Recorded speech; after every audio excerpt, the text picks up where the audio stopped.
Chapter 11. The Desert. The journey began. Mara pulled free of Ayaki's embrace, trying with all of her will not to cry. She climbed into her litter and looked one last time on the faces of her advisers, whom she might never see again on this side of the wheel of life. Nakoya, frowning harder than usual, probably to conceal her grief.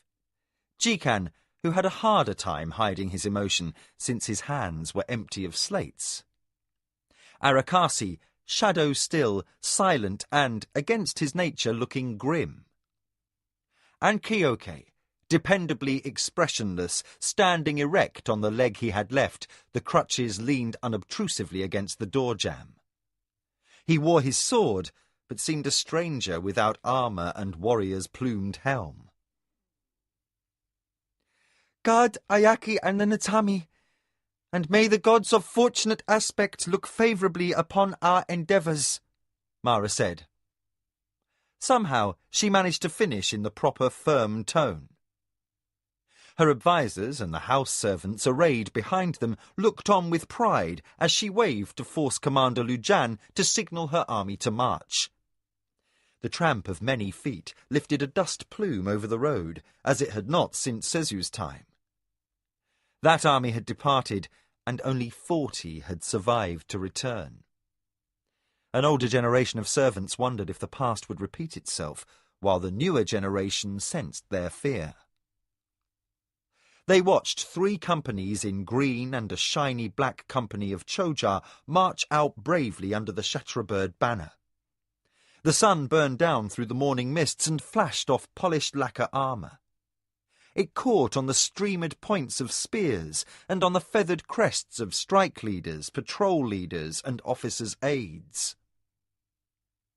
At Sulankur, the Akoma host boarded barges. Naked slaves poled them downriver through the press of commercial traffic, and grain barges, guild boats, and raftsmen pulled aside to let them pass. Southward they floated through Hokani province, past the lands of the Anasati, where warriors in red and yellow offered them salute from the shore. Although Lord Takuma was a reluctant ally, Mara did not stop. He would make no overtures towards social friendship unless Mara returned from Dastari with her family honour intact. For Kevin, the river offered endless fascination.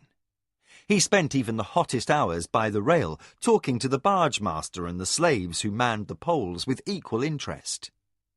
He studied the watercraft, so different from those of his homeworld, and within days became expert at distinguishing guild colours from house crests, hired craft from those privately owned. Mara's army drew steadily towards the south, past flotillas of barges bearing market goods, some lashed together into permanent stalls that were patronised by the nobles who used the river as transport between Jamar and Solankur. Fast messenger boats raced between slower craft, furiously paddled by sweating slaves.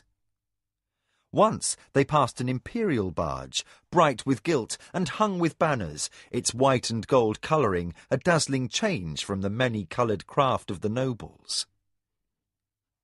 Mara travelled in her barge of state, which was green and adorned with a Shatrabird figurehead. She sat beneath a feathered shade, fanned by her slaves, and comfortably surrounded with perfumed flowers to mask the less pleasant stinks of sewage and river mud. Kevin saw other lords travelling in style, attended by musicians, poets, and performers. One even had a troupe of travelling players performing upon a stage for his pleasure. Overflowing baskets of fruit lay before him, and fat lapdogs lounged all over his pillows like so many beribboned sausages. Unlike the pets and hunting dogs of Midkemia, the dogs of Kelawan were short-haired and sleek as a consequence of the climate. They passed Thysa barges and travelling farm workers, and what looked like the Kelawanese equivalent of travelling gypsy musicians. Kardengo, Mara identified, when Kevin mentioned the comparison, giving a brief description of gypsies. It is written in the old chronicles that they were a family that preferred wandering to taking land. They live in barges and wagons, it is true, much like your gypsies of Midkemia. But, unlike your barbarians, the Kardengo have honour. They do not steal for their living." Kevin laughed. "The gypsies have their own culture. By their mores, they do not steal. Only—" He paused, unable to find the right word, and settled for his own language. "Borrow." "Borrow?" Mara squinted up at him where he lounged, chewing seca rinds dipped in vinegar. "What is that?" Kevin used other words to explain, and saw her raise her eyebrows in astonishment. Strange, he thought, that the Surani concept of honour allowed goods to be exchanged as purchases, gifts and spoils, but no equivalent to the neighbourly concept of lending a thing between friends existed at all. He prepared himself for another afternoon of talk as Mara explored the concept exhaustively. The river flowed into the great delta above the city of Jamar. There they held to the west side of the river, which took them into a deep channel leading to the harbour. To the east, the great delta fanned out, alive with rafts scurrying across the water as fishermen netted the soft-shelled denizens of the shallows or sought to capture game birds. Kevin openly stared as they entered the river traffic at Jamar, the major seaport and trade centre for Zetak and Haqqani provinces. Larger than Sulankeur, the city was grander and more sprawling. The wharves were built as wide as an avenue and elevated enough to loom over high tides when storms struck from the south. The length was as crowded as any thoroughfare, bustling with stevedores unloading the blue water ships that made port from all parts of the empire. The ships rode high as the tide was almost full, and Kevin could see the rich tapestry of alien sights along the wharf as the Akoma barges passed. Bales of dye-stuffs lay piled next to lashed stacks of rare woods, alongside chests whose chops were ribboned and complex. Mercenaries stood guard over such shipments, indicating their value. The Akoma barges passed by a low-riding series of ferry barges, loaded to near sinking by stout crates. They leaked exotic smells of spices used to cure hides, perfumes, and the rich aroma of ground chochala. The Akoma craft passed by landings piled high with rugs, prayer mats and yarns, leather and lacquer, spirits and resin.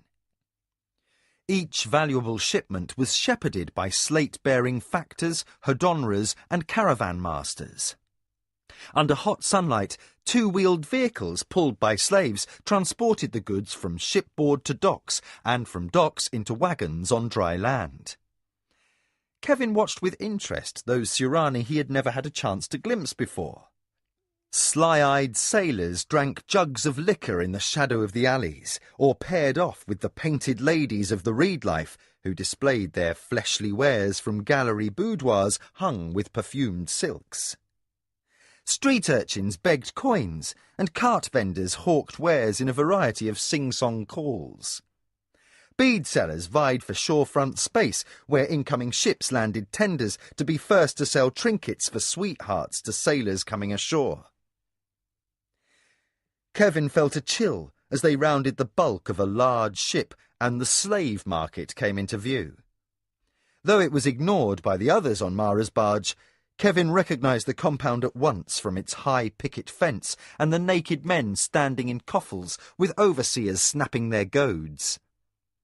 The female slaves were kept from the sun under canopies, and if they were no more clothed, the pretty ones were clean, so they might attract masters who would buy them for pleasure.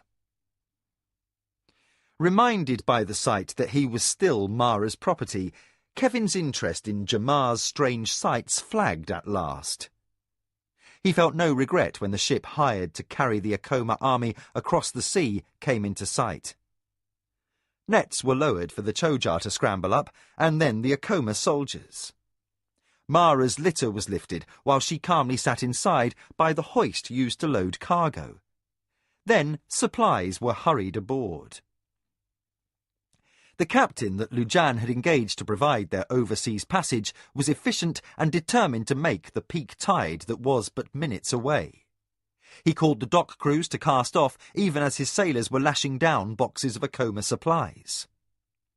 The vessel drew away from the wharf, dragged into deeper, less crowded waters by a longboat with a dozen oarsmen. Slaves rowed in time to a drum pounded by a fat man in loincloth, who called off rhymes to synchronize the dip, pull and lift of the heavy looms. The blades rose from the water in a flash of bright colours. Slaves had painted them in bright patterns to ward off ill luck at sea. Kolteka was the name of the vessel Lujan had hired. She carried 3 masts and a massive carven tiller that took 7 slaves to man. The ship drew off from the land, and the smaller craft used by fishermen and shore traders thinned out. The towboat cast off lines, and the pilot on board waved the disengaged signal to Kolteka's captain, who barked commands to raise sail. Deckhands scurried aloft and loosed lines, and yards of fibre sails cascaded down and bellied into the wind. Standing in kaleidoscopic patterns of reflected light, Kevin saw that the canvas, like the slaves' oars, was painted with symbols and patterns. The result lent the air of a circus tent, a mad riot of colours that held no harmony except to Sirani eyes. Kevin squinted, rubbed his temples, and decided that if he was a god of ill fortune, he would avert his gaze from such a ship, if only to keep from getting headaches. As he leaned on the rail and hoped he would escape the seasickness he had suffered on board a kingdom ship, he stared at the waves and wondered if Kolteka's keel was painted in patterns to ward off attack by sea serpents. After sundown, in a comfortable cabin lit with the fireless blue-violet globes made by the Chojar, he asked Mara. This required learning a new word, as the concept of sea monsters had never before been discussed. "Ah!" Mara cried in discovery, after a quarter hour of gestures and finally crude chalk drawings on a slate. "I understand what you want to say. You ask about the egu, large creatures similar to Reli that live in the deeps beneath the waves. Yes, the Sea of Blood is filled with them. Each ship carries lances tipped with oiled rags. You called them harpoons earlier, but they are not the same as darts to kill fish. An egu lance is always lit when fired. Sailors say only flame or a great one's spells will repel attacks by egu." Kevin rubbed his temples again. Dinner did not find him with any appetite, and he decided to retire to sleep. "My great barbarian gets seasick," Mara teased, the healthy flush of her own cheeks a sure indication that the malady was no problem for her. She shot her lover a flashing glance and said, "I know an infallible cure for bellyaches." She then shed her robe without ceremony and tumbled into the alcove, where he knelt, trying to sort cushions from blankets. His robe soon joined hers, abandoned in a heap on the floor. Further thoughts of ague did not trouble his sleep after that, for he had no energy left to think. Kolteka completed her crossing inside a week, untroubled by ague and tossed by surprisingly few squalls. "It is summer," Lujan said in answer to Kevin's inquiry. "The winds are steady, and the rainfall slight." He raised a sunburned arm and indicated the shoreline of Dastari, rising purple off Kolteka's painted prow. "Look, you can see our destination, the city of Ilama." The port in Dastari differed greatly from what Kevin had observed of Jamar, built on granite hills and backed by jagged mountains. The wood and paper screen construction favoured throughout the mainland empire was here augmented by stone. Immense multi-tiered towers arose, their pyramid structures serving as watch stations for a massive crenellated wall. Other towers with light beacons marked the string of scattered islets that extended seaward arms to the west. The headlands bulked darkly rocky, between expanses of reddish-black sand of volcanic origin. The contours of the hills were steep-sided and lush with trees that had unfamiliar shapes. The smells on the breeze were also strange and peppered with a pungence of spice. "The grinders of condiments have sheds at the harbour side," Lujan said when Kevin commented. "Ilama does great trade in spices that grow only in the mountains to the south." The folk were also famous for their weaving, and prayer mats woven in Dastari were reputed to carry good fortune in their threads. Fey blood ran strong in the folk from that shore. Many children born here grew up to take service with the Assembly of Magicians. Kevin longed for the chance to explore the town and watched the street traffic avidly as Kolteka dropped anchor in the bay. Two-wheeled carts moved along the decks, hauled by a six-legged creature much slighter than a Nidra. Weaving flocks of scarlet and white shorebirds screamed and dived above the masts, chasing one another for the chance to snatch scraps tossed overboard by the cooks. Dirty urchins shouted, their voices echoing across the harbour as they likewise sought handouts. Suddenly, their cries stilled, and they wheeled and fled into waterfront alleys. Kevin's interest sharpened. Onto the wharf marched soldiers armoured in yellow and purple. Bearers carried a lacquered litter hung with banners bearing the symbol of a cat-like animal entwined with a snake. Servants hurried astride to clear the way for the company, and the dock crews bowed low in deference. "The Lord of the Zacatecas comes personally to meet us," Mara commented in some surprise. Poised by Kevin's shoulder and dressed in rich robes of green, she wore makeup that artfully managed to play down her youth.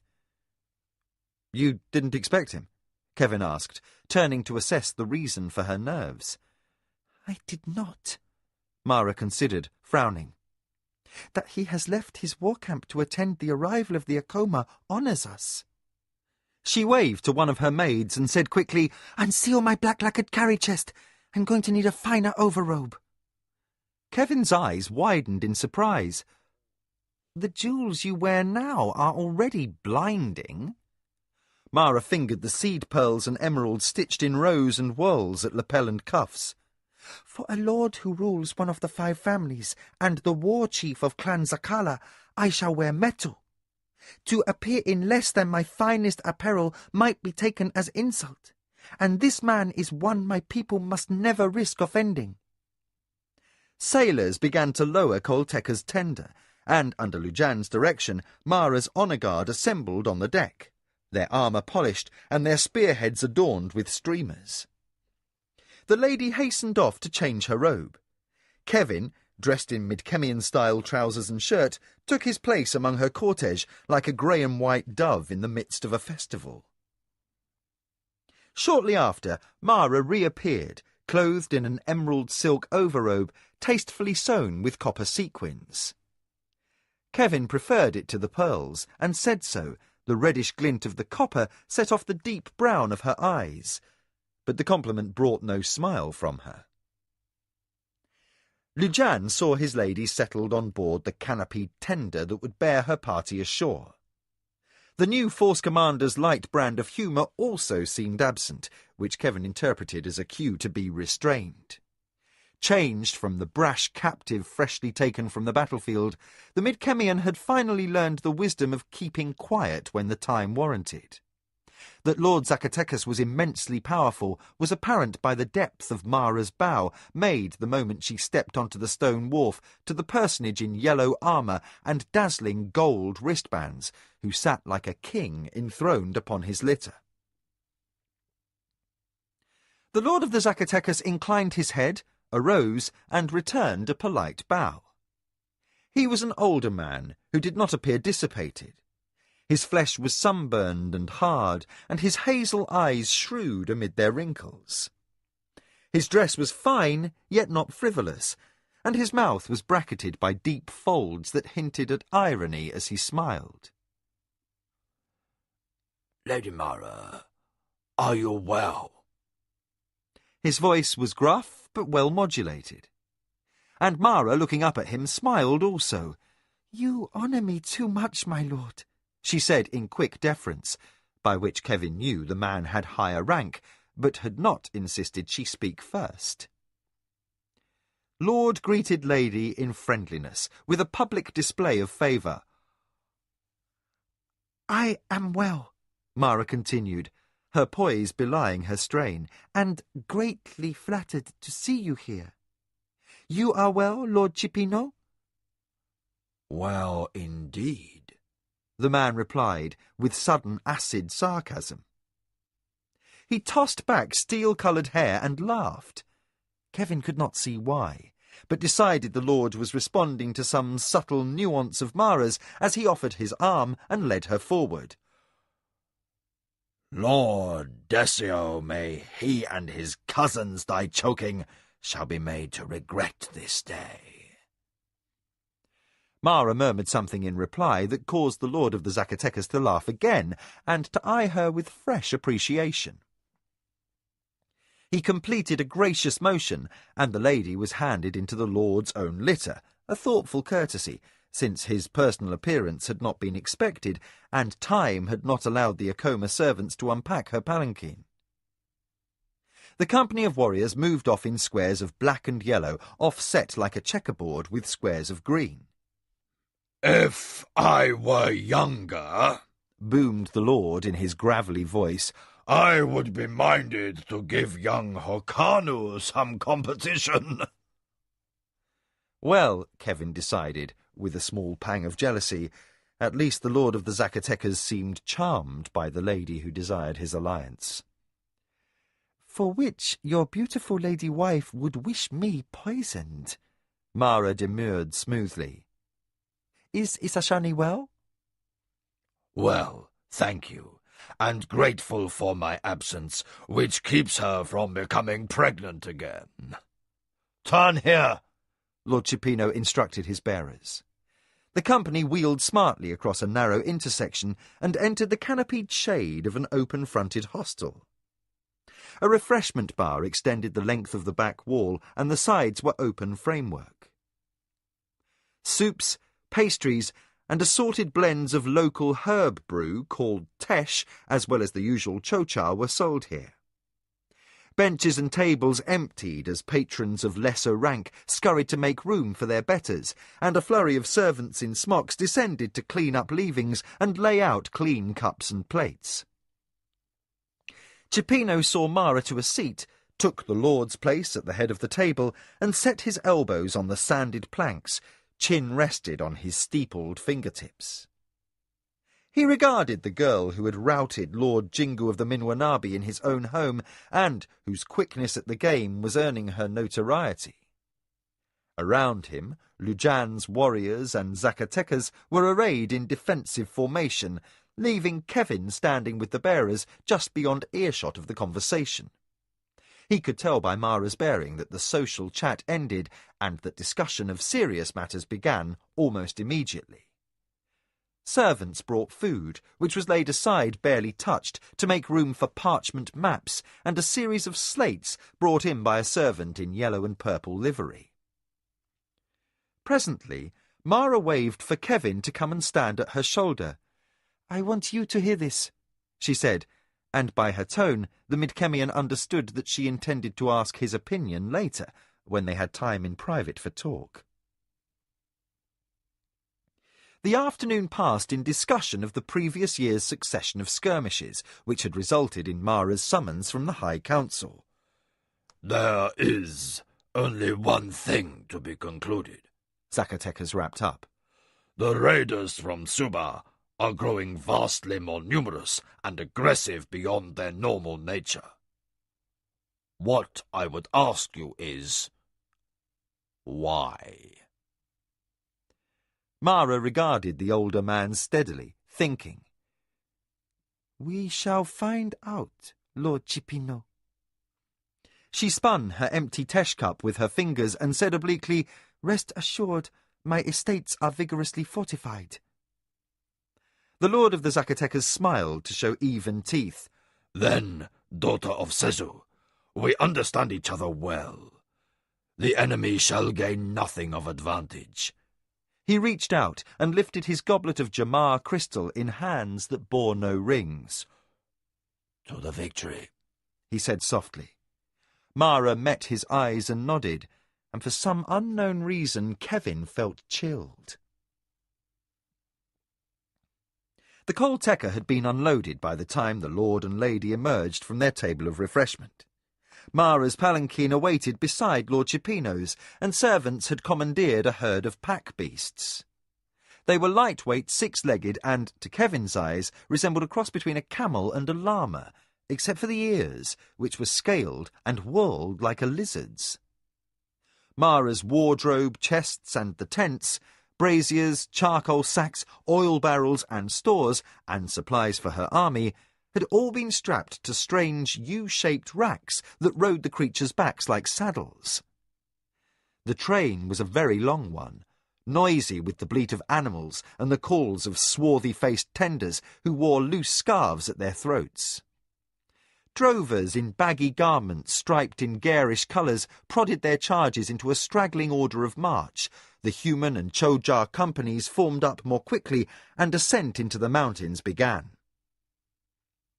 Kevin followed with the rest of Mara's house servants.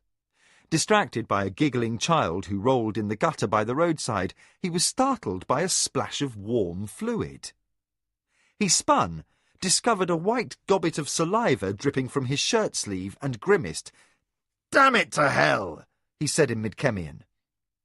Lujan smiled broadly in commiseration. Don't stand too close to the Querdidra, he called in caution. They spit!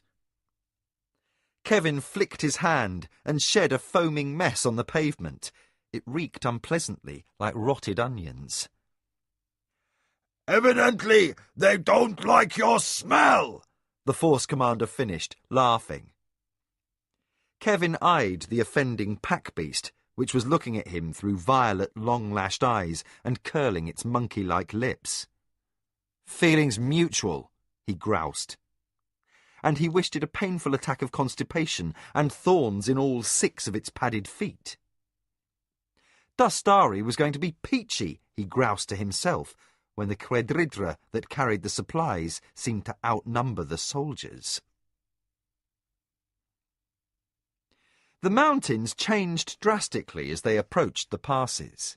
Forested slopes fell away, scoured by winds and driven sand to bare rock. The smells of sun-heated stone replaced those of greenery and soil, and the land became a vista of bleakness. The high country dropped sharply off into a broken series of buttes, awash in vast oceans of sand. The sun burned in a sky pale green with drifts of airborne dust, and cooked the lands beneath to a shimmering curtain of heat waves. The rock itself seemed to smoulder, rough-grained and textured red, black and ochre. The fires of its forming seemed very recent, and renewed each day with the sharp blaze of sunrise. In contrast, the nights were chill, with dry gusts cutting through clothing like ice. It became no surprise that the drovers and native guides wore their neckerchiefs over their faces to protect them from wind-driven grit. Centuries of such weather had chiselled the rocks into odd formations, resembling towers or stacks of crockery, or sometimes demon-like pillars that seemed to prop up the Kelowanese sky. Kevin and Mara both stared at such shapes in fascination early on, but not after the first raid by desert men, which happened on the steep trail leading to the top of a pass. Aware first of a blood-curdling yell and a disturbance in the line of pack beasts up ahead, Mara whipped aside the curtains of her palanquin. "What's amiss?" Lujan motioned for her to stay back, and then drew his sword. Mara peered around him, and through the ranks of her honour guard saw small, broad-shouldered figures in dun-coloured robes leaping in a screeching charge from a cleft between the rocks. They grabbed the bridles of several Querdidra and dragged them bleating off the road. Sure-footed, even on loose stone, the creatures bucked and shied as warriors in Zacatecas colours jumped down slope in pursuit. Lujan shouted to his first strike leader and signalled broadly with his sword. Acoma warriors broke from the caravan line lower down on a switchback curve below their position.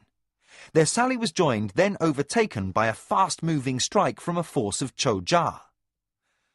Less sure than the insects, the humans fanned out in a wide ring to cut off the desert men, while the Choja, under their strike leader, slipped past them and cut in an arc across the path of the raiders' descent. "Defer to Lord Chipino's officers!" Lujan commanded the Acoma. Then, as the Lord of the Zacatecas called something to Mara from his litter, the lady touched her officer's sleeve. "The Lord would have no live prisoners," she instructed. Lujan relayed the order. Kevin watched wide-eyed as the Choja overtook the raiders. Seeing the shining black insectoids race upslope to take them, with their helmets sitting square on faces that were nothing close to human, and upraised forelimbs lifted like razors to kill, the diminutive mountain men skidded to a stop. They drove the Quadidra forward with slaps and curses, trying to disrupt the Choja ranks. But Laxal's warriors were fast, almost black blurs in the sunlight, as they swerved around the fear-maddened beasts, and, uncannily, they made no sound beyond the click of hooked feet on broken rock. The Choja flowed past the disturbance and came on, while the desert men spun and tried frantically to run. The slaughter was swift. Kevin, who had never seen Choja in war, felt goose-flesh rise beneath his sleeves. He had seen men die, but never disemboweled from behind, with a single stroke of those black chitin-bladed forelimbs. The Choja were deadly swift, and they slew with a machine-like thoroughness. "Your Choja makes short work of the nomads," Lord Chipino observed, his grim tone revealing he derived no enjoyment from the deaths. "Perhaps they will think twice about harassing our supply trains into Ilama henceforth." Mara lifted a fan from her cushions and tapped it open thoughtfully. She cooled herself more from nerves than heat. Though blood sports did not appeal to her, she did not show squeamishness at the sight of battle and death. Why attack so heavily guarded a caravan? By Lashima, can't they see we have your honor guard as well as 3 companies of warriors? Downslope, the Acoma strike leader's men were ineffectively trying to round up the frightened Quadidra. Lord Chipino dispatched some of his own drovers to help, since their knowledge of the beast's handling was a necessity if the caravan was to be moving again before sundown. "Who can say what motivates the barbarians?" he concluded, regarding Mara across the space between palanquin and litter. "If I did not know better, I would say we were fighting fanatics of the Red God." But the Dastari nomads did not believe in Turakamu, or so said the texts at Lashima's temple, where Mara had studied during her youth. The increase in border unrest made no sense, and the descriptions of engagements Lord Chipino had offered in the hostel over maps added up to nothing but a profligate waste of lives. Mara flicked her fan closed. More than ever, she feared for Ayaki, left at home on her estates. She had expected to cross the ocean to provide support and swift solution for the troublesome attacks on the border. Longing for a quick return home, she sensed that the problem was worse than she had initially thought. She might not be back for the fall planting, and that turned her heart icy with foreboding. Yet she did not speak aloud of her worries. When the caravan regrouped and started forward, she asked to be shown the mountain landmarks. Kevin walked beside her litter, listening to Chipino's best scout name the peaks, the valleys, and the rock tables that sometimes span the trail in wind-carved archways of stone. They need not have been in a hurry to orient themselves to this new strange land. Time weighed heavily during the months between engagements, and after the novelty of the early weeks, the stark, barren valleys soared at the spirit, and the vast desert horizons scoured the soul to insignificance. As often as he could, Kevin retired to Mara's command tent, which, though constructed of layers of sewn nidra hide, oiled to keep it pliable against the weather, was nonetheless opulent inside. "Who passes?" called the guard at the door flap. Kevin lowered the cloth he held pressed against his face and sucked in a dust-laden breath. "It is I." The armoured guard waved him past with his spear butt. Kevin stooped, ducked through an inner door of fringes that filtered out most of the dirt, and blinked at the abrupt change in lighting. The main chamber of the command tent was lit by torches of oiled rags, supported in crockery sconces on poles jabbed upright into the earth. Hanging from the roof peaks were chojar globes, an eerie blue-violet that mixed uneasily with the warmer glow of flame light. The colours of woven rugs, cushions and hangings sparkled strangely, spiked by starred shadows that formed a mosaic of geometric patterns of their own, as though the belongings and their assorted shadow shapes formed some alien game board upon which people were the players. Try as he might, Kevin had never been able to liken the game of the council to chess. The Surani system of honour was far too convoluted a custom for a foreigner to break down into moves. The Desert Men's strategies, on the other hand, were less opaque. He had studied them exhaustively through the seasons that had passed since their arrival.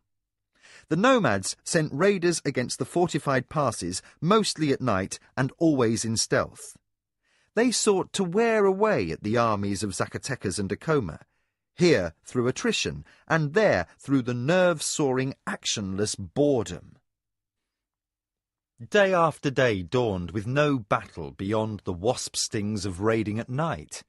The forays were just frequent enough and just well enough engineered to keep the armies on the hair-trigger edge of vigilance. The Zacatecas forces had been stretched thin to keep all the minor trails through the mountains adequately guarded. With the support of the Acoma companies, Lord Cipino had hoped the raiders would acknowledge superior numbers and abandon incursions across the borders. Yet the Desert Men had done no such thing. Rather, they stepped up the frequency of their strikes, goading like insects flying at nidra bulls. As the months dragged by with no change, Kevin had been hesitant to venture his full opinion, that the attacks held purpose behind them. He'd had the experience on the field to justify his hunches, but Surani killed Midkemian officers taken captive, and, in preservation of his life, he had never dared to admit his birth was noble to anyone this side of the rift, save a handful of Midkemian slaves. Shedding his headcloth and sandals, and leaving them for servants to beat clean, he now walked across beautifully woven carpets to where his lady sat on cushions, a sand table depicting the mountains and the desert border of the empire spread before her and Lujan. "There you are," Mara said, looking up. A river of raven hair spilled loose over one shoulder. She caught it back with a hand like fine porcelain and smiled her welcome. "We were discussing a change in strategy," and she nodded to indicate Lujan. Interested, Kevin quickened his step. He knelt on the cushions opposite the sand table and studied the small clusters of green and yellow markers that represented Acoma and Zacatecas companies. The positions were clustered like chains of beads along river courses, passes, and rocky steep-sided valleys, through which the winds keened after dark. Unless a sentry happened to catch the movement of the enemy silhouetted against stars or sky, he would not hear footsteps, only a chance rattle of gravel, which often as not was set off by wind, and an attack that happened in a flurried surprise ambush. The knives of the Desert Men were not metal, but they cut throats readily enough. "We want to eradicate their supply caches," Mara said. "Burn them out. Your opinion is of interest, since you have as much knowledge of the terrain here as any of us." Kevin licked his lips, a chill chasing his skin under the sleeves of his shirt and the broad-banded desert robe he wore like a cloak over top. He looked at the sand map and wondered silently whether this was precisely what the enemy hoped to do: lure their warriors out of the defensible passes and harry them into ambush in the open. I suggest again, lady, that we not sally forth against these desert men. They hold all the advantage in their own country. I say, as I have said before, that we let them come to us and die on our spears with little cost to your companies. There is no honour in hanging back from attack, Lujan pointed out. The longer the lady is absent from her estates, the greater the danger to Ayaki. To wait through another turn of seasons wins her no gain in the game of the council, nor any stature in the eyes of the gods. It is not the fate of warriors to wait idly by while desert men treat their presence like that of Querdidra herders, staging small raids at their pleasure. Then you have no use for my opinion, said Kevin, biting back exasperation. I believe there is strategy in the movements of these nomads. You insist there is not. They are barbarians, Mara cut in.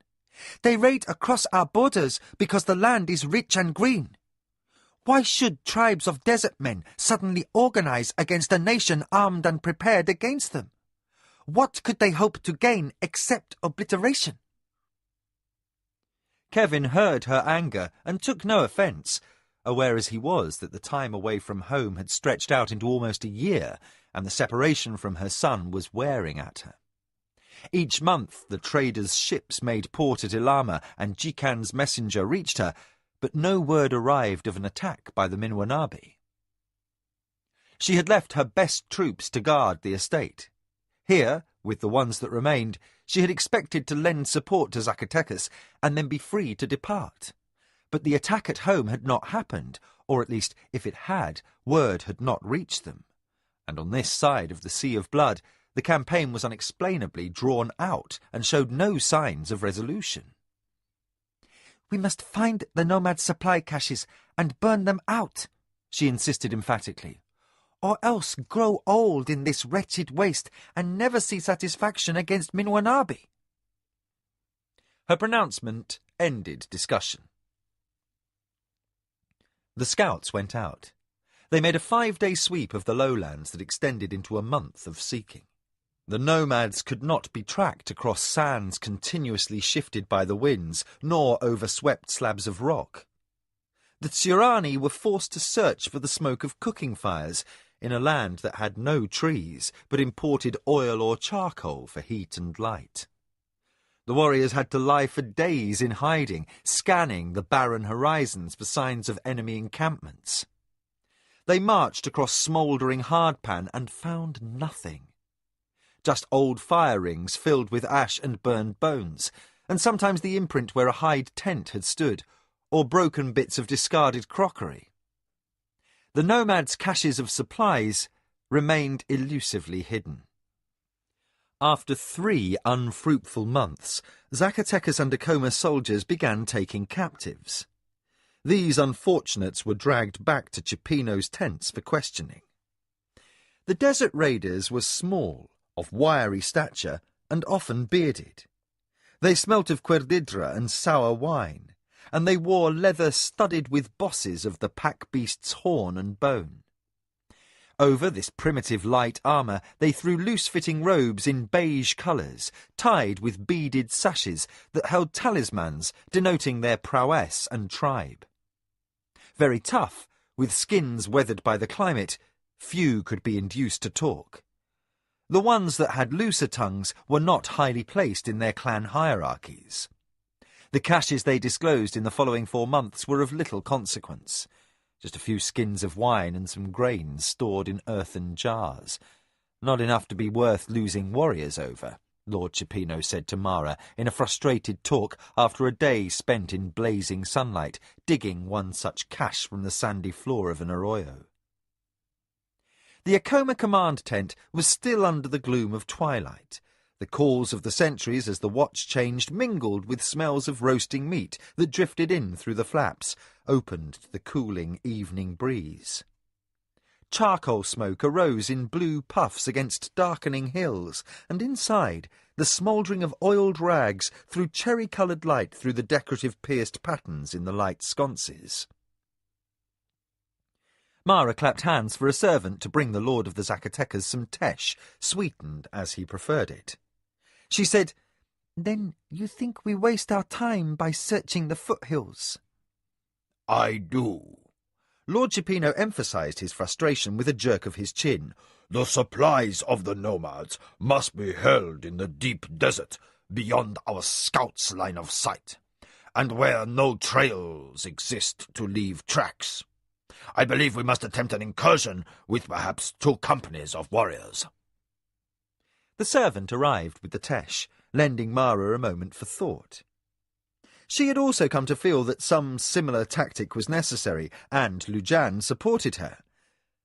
The only dissenter was Kevin, who tirelessly insisted that the nomads might be planning for just such a contingency. She gave a small shake of her head. Why should barbarians taunt her people to invade? What possible need might motivate them? None of this makes sense, Chipino said, tugging the straps at his neck to loosen his dust-caked armour. He scratched the leathery skin of his throat, almost frowning, then wet his gullet with the tesh. Its sweetness rinsed the taste of the desert grit from his mouth, and also eased his temper. Isashani wrote to me to say that Hokanu of the Shinzawai came visiting in Ontoset. Mara raised her eyebrows. "Is your wife by chance trying to matchmake?" Zacatecas laughed. Perpetually. But in this case, with Hokanu's enthusiastic interest, so it would seem. The younger Shinzawai misses you. He asked after you more than once. "And Isashani kept score?" Mara prompted. At Chipino's resigned nod, she added, "What brought Hokanu to Ontoset? That's a bit far afield for him, I should think." "That's just what Isashani pointed out," Chipino added. "The interfering woman suggests that the young man came to trade for spices that can as easily be purchased in Jamar." Which implied he had gone specifically to speak with Lady Isashani to hear direct news of Dastari. Mara was unsure how to react to this, not certain that Hokanu's overt interest in news of her might not simply mask his father's latest ploy in the great game. The thought was interrupted by the return of that day's officer of the watch, with the dispatches brought in by the scouts. He bowed in deference. Mara gave him permission to speak before her guest, saving herself the trouble of sending word across to the Zacatecas camp later. "No findings to report, my lady," the armoured man recited, his plumed helm crooked in one dirty elbow. "One man was injured in a rockslide, and 2 more were killed in an ambush. The wounded are being tended in the camp by the South Mesa. The other 5 bands of scouts found nothing." Which added up to a loss that had no purpose, Mara concluded in silence.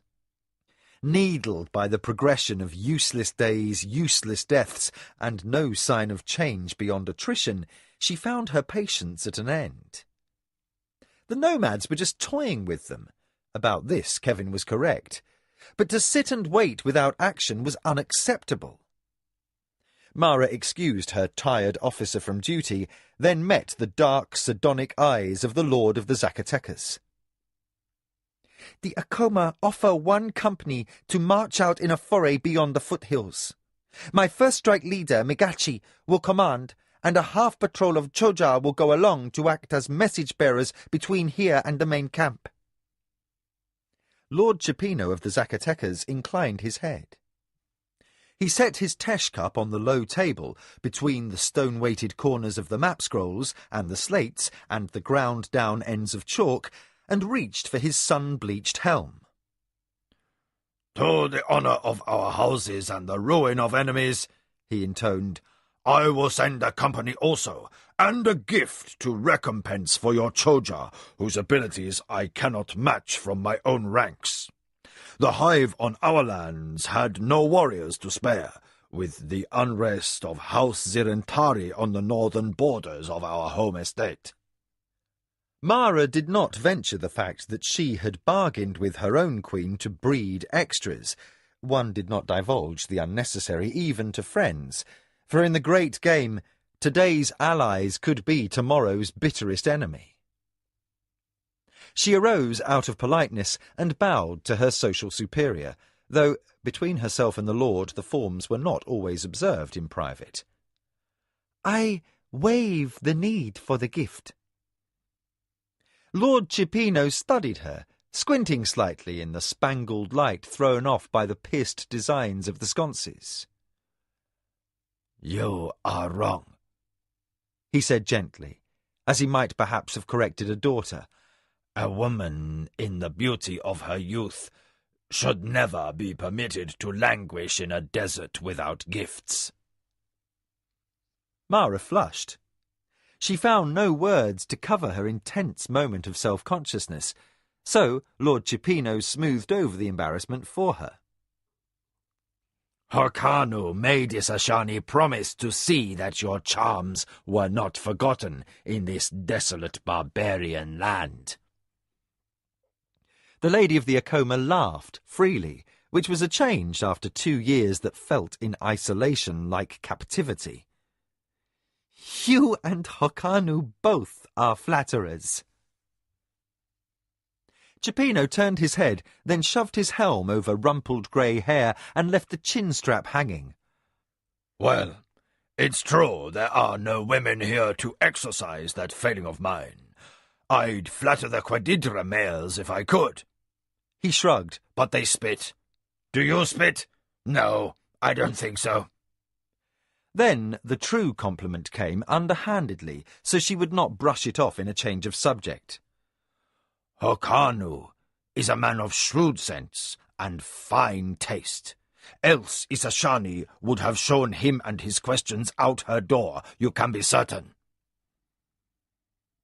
The gift, when it came, was a copper bracelet wrought in the form of a shatterbird on the wing and set with a solitaire emerald. It was beautiful, made specially for her, and at a cost beyond the worth of a mere half-patrol of Choja, even were such warriors to die in the course of their duty. Mara laid the jewellery back in the velvet-lined box it had been delivered in. "Why would he do this?" she asked what she thought was an empty tent.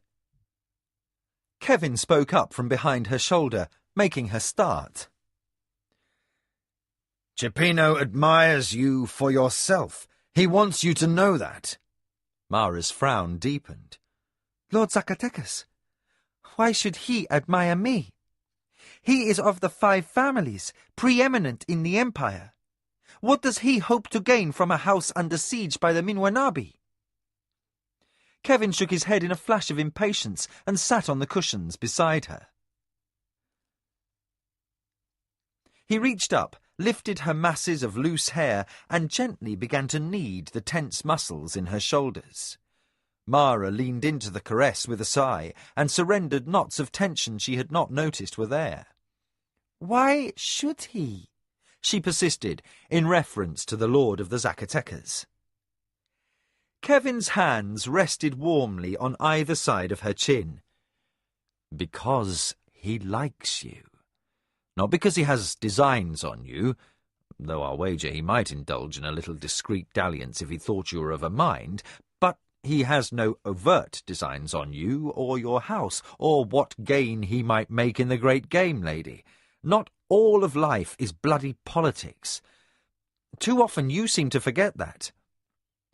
When I consider your gift, and Lord Zacatecas's motives, I see nothing but a man the age of your father who is pleased with you, and who wishes to give you something that you yourself seldom do. A pat on the back, because you are competent and caring and well-loved." "Well-loved?" A wicked smile curved Mara's lips, which Kevin echoed. His hands moved gently and slipped the clothing from her shoulders. Together they sank back into the cushions in the soft warmth of the flamelight, and their passions kindled in swift and wordless rapport. The patrols marched out the next morning, to a blast of horns blown by the cooks from Lord Cipino's compound. So long had the Zacatecas troops been stationed here that they had taken on the nomads' custom used to inform the gods and the enemy that the day began in triumph. An army marched at sunrise, and the fanfare was intended to make its enemies tremble. In the months that followed, nothing happened quickly. Mara took to waiting on the heights in the lookout nook manned by the scouts. The wind-swept table of rock had no shade, so she exchanged her woven straw headdress for a boy's helmet, wrapped with a gauze-thin silk scarf. As the days passed, she grew as adept as her warriors at spotting the trailing puffs of dust that signalled the return of a Chojar messenger. At such times, she would send a runner-slave to inform Lord Cipino, then scramble down the rocky trail at speed to meet the incoming warriors. Her legs grew as firm as any boy's from such climbing, where litter and slaves could not bear her. Lujan was a wise enough commander to observe that the lady's presence had the effect of inspiring his men to diligence. Unlike many Tsurani nobles, this lady gained thorough understanding of the conditions under which her sentries and patrols addressed their duties. She did not demand that they keep impossible hours under the noon sun, nor did she complain when the heat waves off the distant sands obscured the visibility and caused conflicting reports. Although she vastly preferred finance to warfare, she made it her business to study the fine points of strategy and supply. She had as good a grasp of their predicament as any of her officers, but her innovative perceptions could not affect what seemed to lack purpose or pattern. The reports sent back by the companies assigned to patrol in the desert did little to reveal the border deadlock. One small cache was discovered and destroyed, along with the nest of nomads that protected it. 2 more months passed in fruitless search, and then another spent chasing down false leads. The Chojar brought word of an oasis gone dry and the remains of a stock burrow that had been uprooted in apparent haste. The patrol who gave chase to see if they could overtake the nomads who had deserted the site exhausted themselves in a fruitless march. Of those who remained to investigate, 2 soldiers were injured when the ground gave way over a pit trap. Infection claimed the life of one, the other was sent back by litter. He would never walk again, and requested honourable suicide by the blade. Mara granted permission, and barely managed not to curse Chochocan for the waste of a fine man. Another season passed without event. The Lady of the Acoma grew sharp-tempered with brooding. "We should send out more soldiers," she snapped to Kevin, while combing her hair with sweet oils, since water for baths was wasteful, and one had to remove the dust somehow. The Midkemian paused, then pointedly went back to restringing a broken lace on his sandal. This discussion had taken place repeatedly, and each time he had insisted that a march from the mountains in strength was what the enemy desired of them. The words had been said, but the one fact that would have lent his advice credence remained an unvoiced secret. Month after sun-blazing month, Kevin bit back any comment that might reveal his prior military experience. To admit that he had been an officer in command on the field in Midkemia was to ask for a sentence of death. Yet, even ignorant of his past, Mara did not discount his opinion entirely. Though she was the more impetuous of the 2 family rulers charged with border patrol in Dastari, it was Lord Cipino who brought up the need for aggressive tactics at the last. He came into her tent just past twilight, bringing the smell of charcoal fire and roast chalnuts that he had been sharing over coals with his strike leader. "I've had word from the desert companies," he opened, without bothering with social ceremony. "They captured a nomad trader, and I think we have a lead. At least, we know where large caravans from the other side of the desert have been leaving off grain parcels. Mara snapped her fingers for servants to set out warm tesh. My Chojas say the same, but add that the sand smells of footsteps. By now, all had learned to trust the fact that the insects could scent traces of the oils the nomads used to cure their sandal leather. The caravans are no falsehood sent to lead us astray. She gestured to her sand table, which, through nearly 2 weary years, had come to dominate the front chamber of her command tent. Over the course of the campaign, the mountains had been levelled and reformed to one side, allowing space for the broad, undulating valleys of desert dunes that lay beyond the border. The topography was done by a wizened old man with a squint, paid exorbitant rates to be absent from his large family and trade in Ilama. But on that table, paid out in pins with beaded heads, Mara knew the location of every one of her soldiers. Let us compare what we know, she invited Lord Cipino in what had lately become an evening ritual. But, in a departure from the routine, she and the Lord began a parley that lasted deep into the night. Their voices rose and fell with planning over the moan of the wind across the tent ridges, and around the sigh of the draughts that rippled the hangings and fanned the embers in the light sconces scarlet. Lord and Lady reached an accord without argument. Come the morning they would each call up another company. Leaving 2 companies of mixed troops to keep the border, they would journey with the rest into the desert and join the army there. A faster patrol would hasten ahead, with orders to supply the newest leads and locate the nomads' main supply caches. When we arrive with the 2 new companies, Lord Cipino concluded, we will have an army of 1,000 with which to formulate our attack. He rose, his multiple shadows thrown by the Chojar lights swooping across flame-patterned carpets. Better we attack in force than sit like poets in the heights. To wait out the year is to give those barbarian nomads more honor than they justly deserve. That night, Kevin lay sleepless in the dark. He listened to Mara's breathing and the endless moan of the winds and the creaking of the lines that lashed the tent. To leave the mountains with an army would be a mistake. He knew it. But a slave in the Empire was accorded no honour, and his voice would not be heard. But where the Lady of the Acoma went, so he would go also. He loved her too well to stay behind. The huge centre pole crashed down, and what seemed acres of canvas billowed slowly down to the ground. Kevin dashed, tripping over a mound of rolled throw rugs, and all but knocked over Mara. "You're taking the command tent?" he asked, using his own clumsiness as an excuse to capture her in an embrace. Mara raised her eyebrows in reproof. "But of course." She sounded as if carting chests of tapestries, carpets, sconces and braziers into a hostile and barren desert were a foregone conclusion. "The Acoma are not barbarians. We do not sleep on the ground like peasants unless we are travelling in disguise." She waved at the swarms of servants who laboured to dismantle her dwelling. "Lord Cipino's tent is far larger. By the size of our pavilions, the nomads will know they reckon with great families." Kevin pulled a face.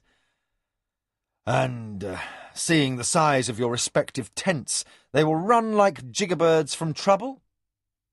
Mara's brows rose a notch higher. "They are not civilized."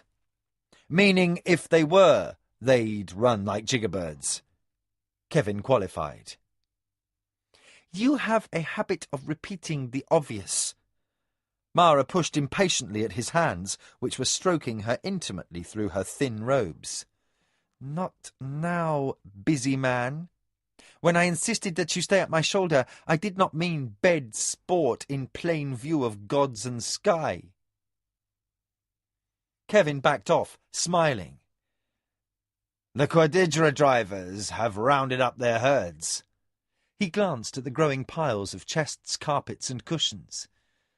Are you certain you have enough pack saddles for all this stuff? Mara looked exasperated. One more comment, and I'll have you carrying a share like a bearer slave.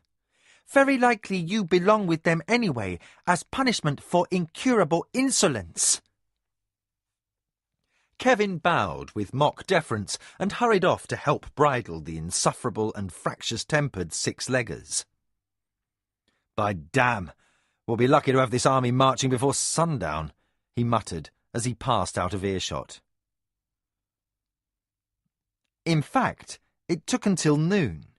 The army under Lord Cipino and Lady Mara moved off to a fanfare of horn calls and the snap of Quadidra drivers' goads. The litters of the Lord and the Lady moved in the centre of the column, surrounded by the protection of their soldiers. With Chojar patrols leading and following, and an advance guard of scouts, the columns wound their way downward from the heights and into the dense heat of the flatlands, looking more like a merchant's caravan than an army. The pace set was brisk, despite the unrelenting heat. Once the mountains fell behind, the warriors marched over the loose, ever-shifting sands, their progress marked by a rising trail of dust that was visible for miles in all directions. Any nomad child with eyes would know that a large force was moving against them, and sound carried far on the winds. Secrecy was impossible in any event, with the dunes devoid of plant life or shelter of any kind.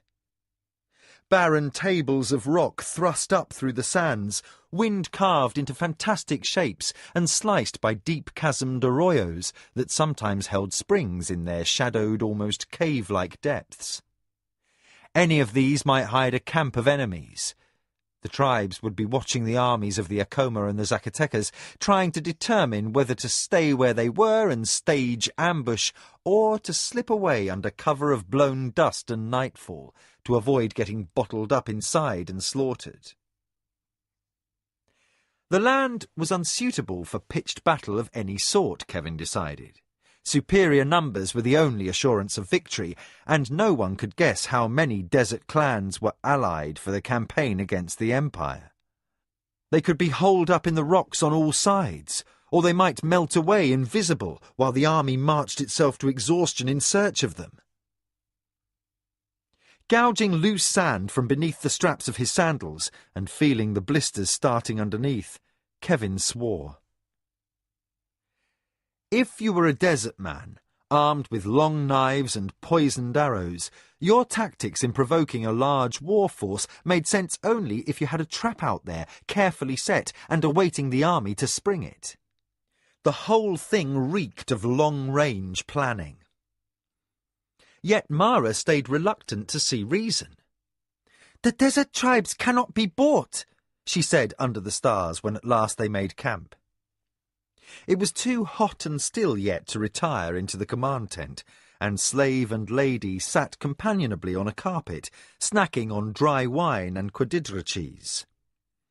"There are too many tribes, and too many split loyalties. Wealth has no meaning to a chief if he cannot carry it with his tents."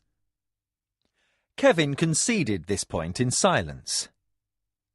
He had observed enough of the desert men taken captive to appreciate the point.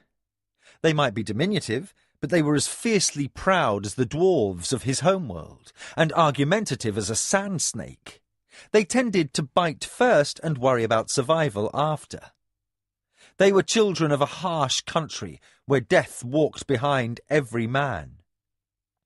Most would jump through fire rather than betray their tribes, and their chieftains, as near as Kevin could see, fought and killed one another as readily as they raided the Surani border. "We should sleep soon," Mara said, interrupting her barbarian's brooding. "We shall have to be well up before the dawn to allow the servants enough time to dismantle my quarters." Kevin shook grit from his tunic and cursed as it contaminated the last few swallows of his wine. "We might sleep right here," he suggested. barbarian? The lady laughed. If there was an emergency, how would my force commander find me? If an assassin chanced to come for you, that could be an advantage. Kevin arose and extended a hand to lift her.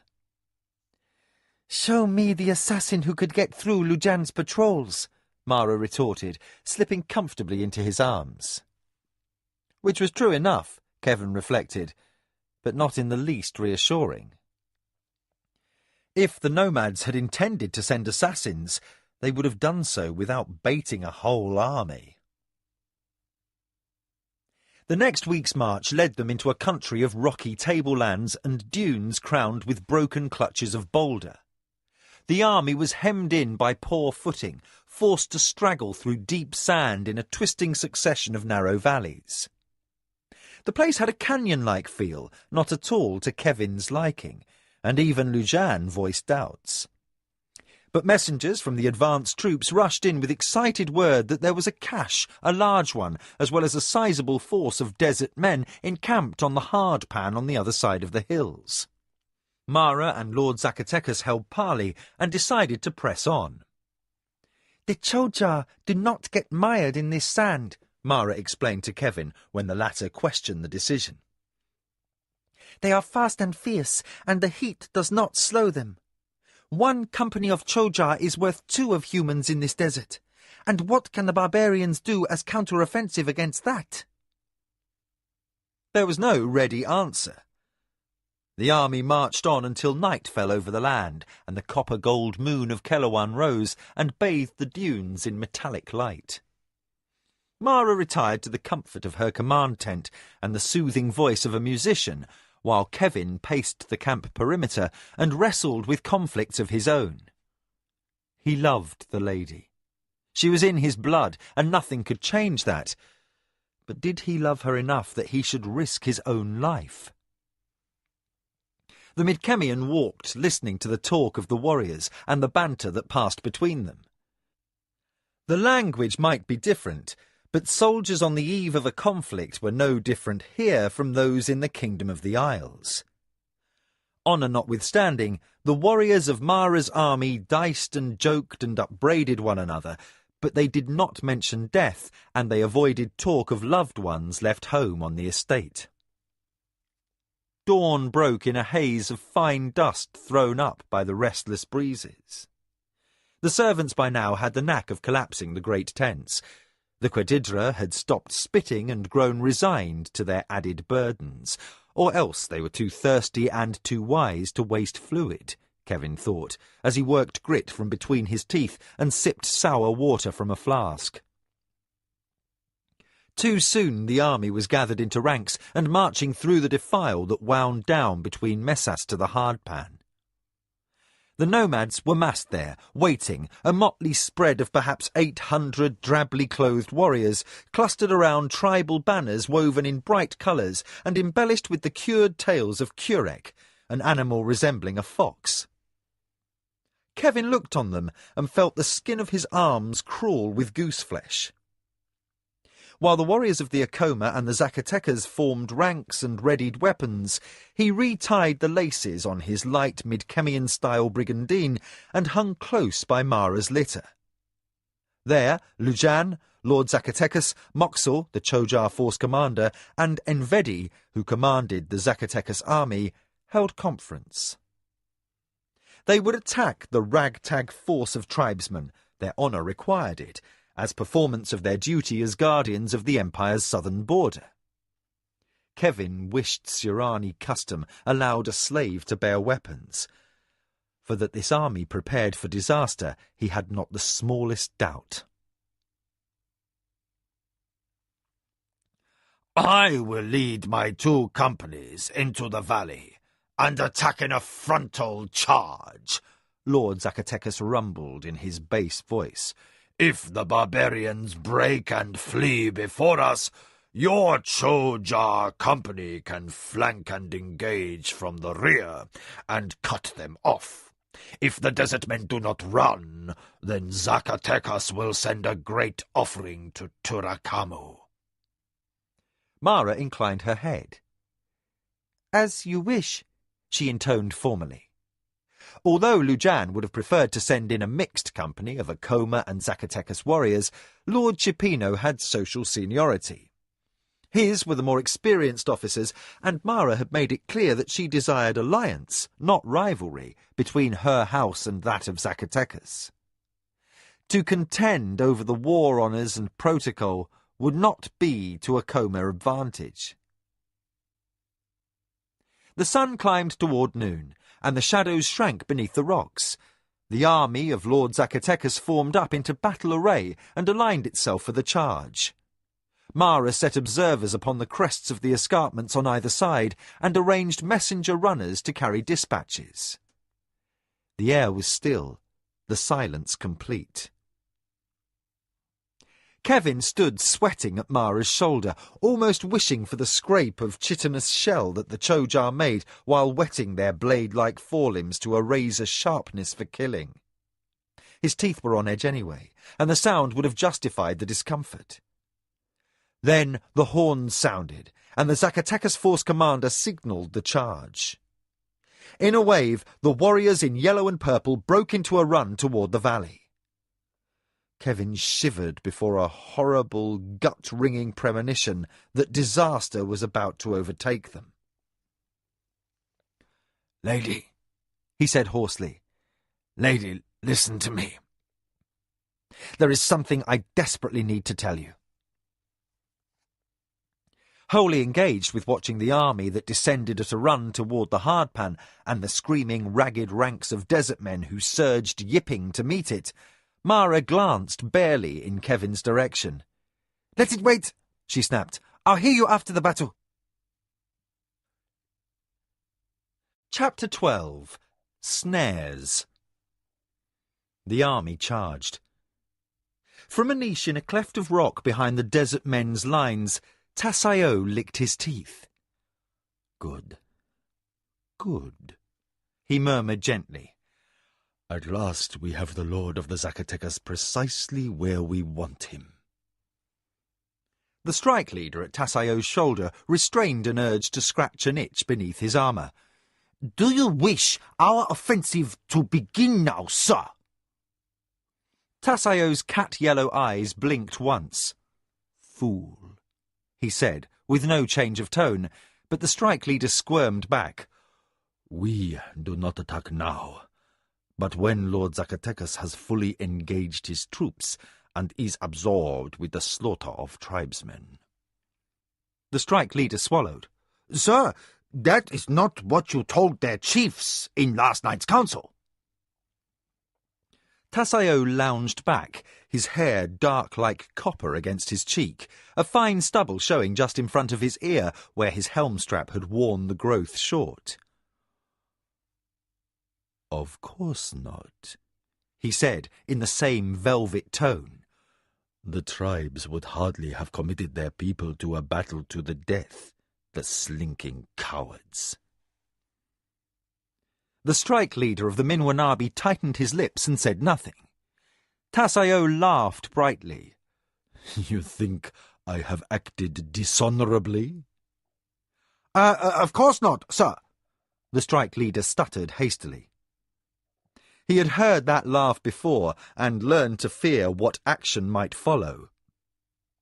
"Of course not," snapped Tassayo in disgusted imitation of his junior officer.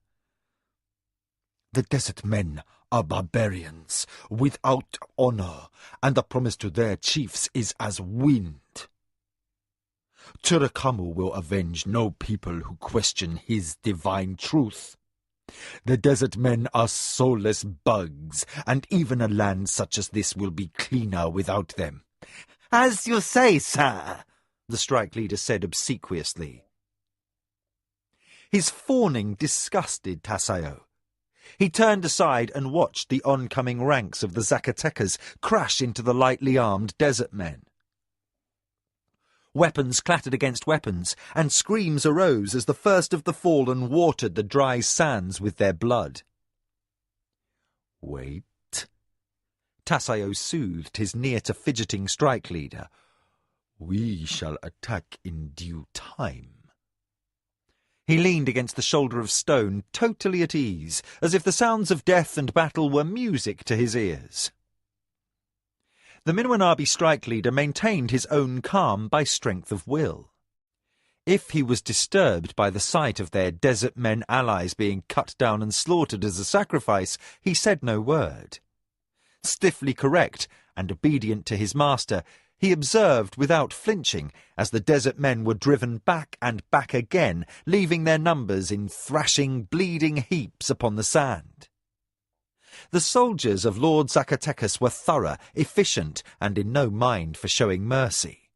They had been prisoned for years in a backlands post with a cruel climate, and had suffered the insect stings of 1,000 covert raids. Their swords reaped lives in bloody slaughter until the surviving desert men broke and fled. Tiny as a doll on a distant field, the Lord of the Zacatecas raised his blade, and his force commander called the companies to form ranks and pursue. For the honour of the Empire, and in hopes that the border unrest might be ended, his warriors regrouped and surged forward. Tassaio's eyes narrowed slightly, measuring distances. As if the Zacatecas' forces crossed a line invisibly drawn in his mind, he said to his sweating sub-officer, in an inflection that did not change from the beginning, "Now, Shaktiri, now signal the start of our offensive." On the rise, overlooking the hardpan, Lujan nodded to himself. "They're routed, look." And he waved a hand as the ranks of the desert men broke apart into fleeing knots. "Zacatecas will regroup and pursue now, without needing help from the Choja." Mara looked up from her seat on the litter which rested on the ground at the top of a knoll. She pushed aside the gauzy fabric that served as a veil to keep the blown dust off her face. "You sound disappointed." Lujan shrugged. "What newly appointed force commander would be pleased to sit idly by with a battle going on?" He gave a wry smile. "My lady's honour is mine. I accept the wisdom of her choice." Mara smiled also. "Nicely spoken. Also a forgivable lie. I promise you all the action you wish when we get out of this desert, and if there is an Akoma Natami to return to." As if her words were an omen, a horn call split the air. Far down in the valley, on either side of the hardpan, where Zacatecas' 2 companies were pursuing tribal warriors, a dark tide flanked the dunes. Lujan spun, his humour fading, and his hand half clenched on his sword hilt. Mara turned also, her veils whipped aside by the motion. She saw tribal banners and rank upon rank of figures in odd bits of armour and desert garb advancing to hit Lord Zacatecas' troops in the flank from 2 sides, where the forces met. They would seal off retreat into the hills, where Mara's support companies waited. Swiftly, with eyes sharpened by Kyoki's training, the lady counted phalanxes. She estimated quickly and found Lord Cipino's force was outnumbered 2-1. Worse, her heart slammed in recognition, these were not desert men. To a man, the advancing army stood full height. There was not a diminutive figure of a tribesman among them, which meant but one thing. They were not of this land, but impostors, enemies from within the Empire in this war to see an end to her house, despite their barbaric aspect. "Minwanabi!" she cried sharply. "So this is what Desio planned!" She raised widened eyes to her force commander and tried not to show the knife thrust of fear that pierced her. "Lujan, rally our men! We must hit this new army from the rear, or Zacatecas will be slaughtered in the field!"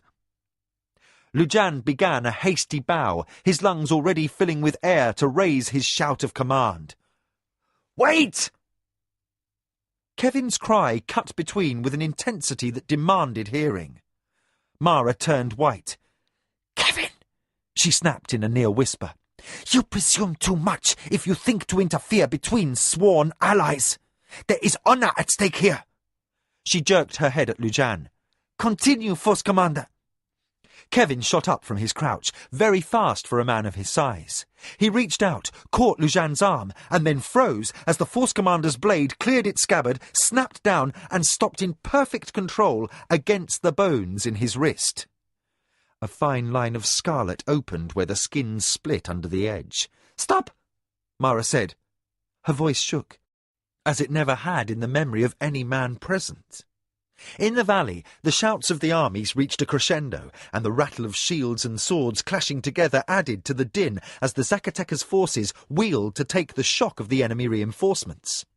Mara flicked dark eyes from her Force Commander to her slave, and even her lips were white. "You might lose your head for this transgression." Her expression showed that with house honour resting on her aiding Zacatecas, even her feelings for Kevin were of no consequence. Kevin started to loosen his grip, then reversed the motion. He looked at his lady, grim, with an expression she had never seen. His eyes were too wide, his mouth tight, and his breathing shallow and fast. "I have reason." Lujan stood like a statue, his blade a whisper of a touch against skin that bled a trickle of scarlet. "Speak, then," Mara said tersely. "Quickly, for Zacatecas soldiers are dying while we delay." She did not add that if this was another of his barbarian whims, he would hang for it. No matter what her love for him, the name of her ancestors must never be disgraced. Kevin swallowed. "Lady, if your warriors charge in Zacatecas' defence, they will all die in a trap." Her eyes did not change, but stayed flat without feeling. "Lady, I know!" Almost Kevin found himself shouting. He controlled himself. "I have seen these tactics before, on my world. There was a small company of our people in a glade before a walled city. They routed the local conquerors and were advancing only to be attacked from the rear. The force that rushed to support was set upon by ambush, and they were, all of them, cut to pieces." Mara's manner did not thaw. Still she jerked her chin at Lujan, who withdrew his blade in silence. Kevin loosened his fingers. They were shaking. "Lady, on my life, withhold your charge." Her eyes yet bored into him. "You were a common soldier. How do you presume to advise?" Kevin closed his eyes, shrugged in his brazen offhand manner, and seemed to come to an inward decision. Apparently careless, and hiding his inner desperation, he spoke what should have been his death warrant. "I was an officer on my home world of Mid-Kemia. I commanded my father's garrison when taken captive in the field." He waited. Mara said nothing. He realized that, against custom, she was granting him further leave to speak. He went on. "You have said that Tasayo of the Minwanabi was sub-commander of the warlord's troops beyond the rift. I have fought against him, and I earnestly believe that the battle plan before us on the hardpan has his stamp and signature." Mara moved her hand, indicating he should be silent. Kevin stopped talking. He searched her face for some clue upon which to gauge the reception of his remarks. "You realize," she said presently, "that if you are wrong, I must have you hanged. More, you will have brought ruin to us all, even to my young son at home." Kevin expelled an explosive breath. "I am not wrong, Mara." And he stared levelly back. Mara seemed to stir as if from a spell. "We are better off dying in defence of Lord Cipino than surviving in cowardice by hanging back." Lujan nodded grimly at her shoulder. Exasperated, Kevin rubbed the shallow cut on his wrist. "There might be a way to save your bacon." "Bacon?" Mara said in puzzlement. "What has this to do with animal fat?" "I meant turn the tables on the Minwanabi," Kevin snapped.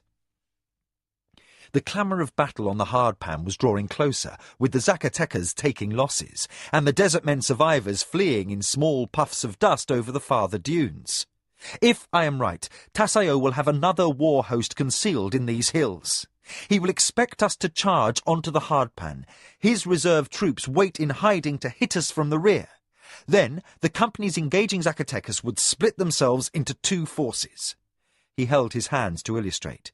One company would simply hold Zacatecas in place, while the other counterattacked your force.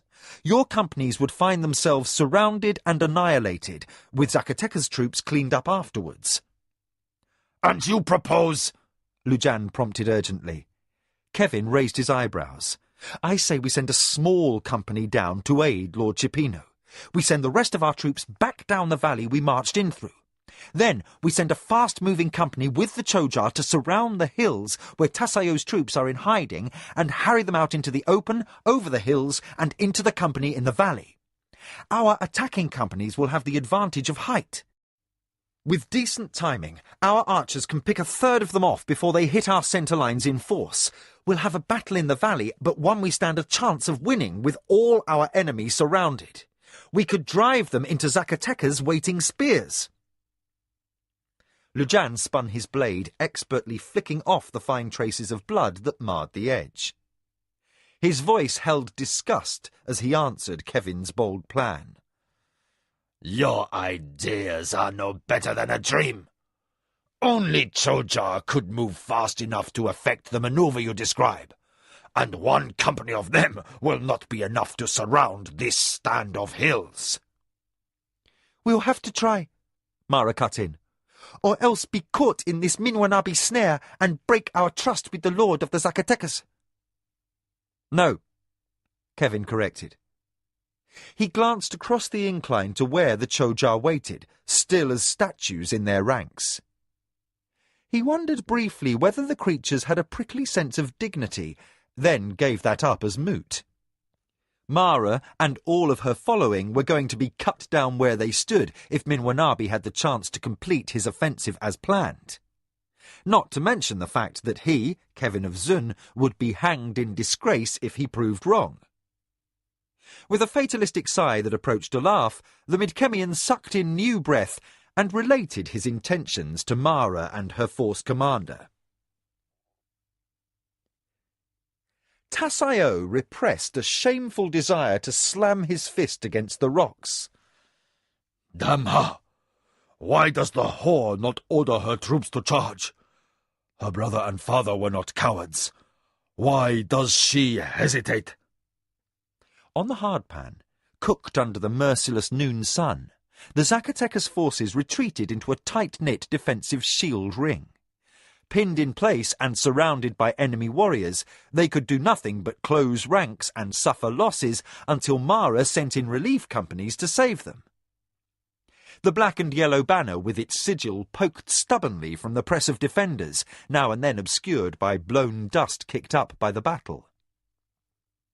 Tasayo squinted across the hardpan, littered with the limp, blood-soaked dead of the tribes and the yellow and purple armour of fallen Sirani. He stared until his eyes burned at the low stand of hills beyond, seeking to sort out the movement that ran like the seething water on the boil through the Akoma troops still stationed there. Why does she hold back? Tasayo snapped impatiently. Her ally stands in peril of his life, and all her family honour is in jeopardy. On the hardpan, pinned down by enemies, Lord Cipino was likely wondering the same thing.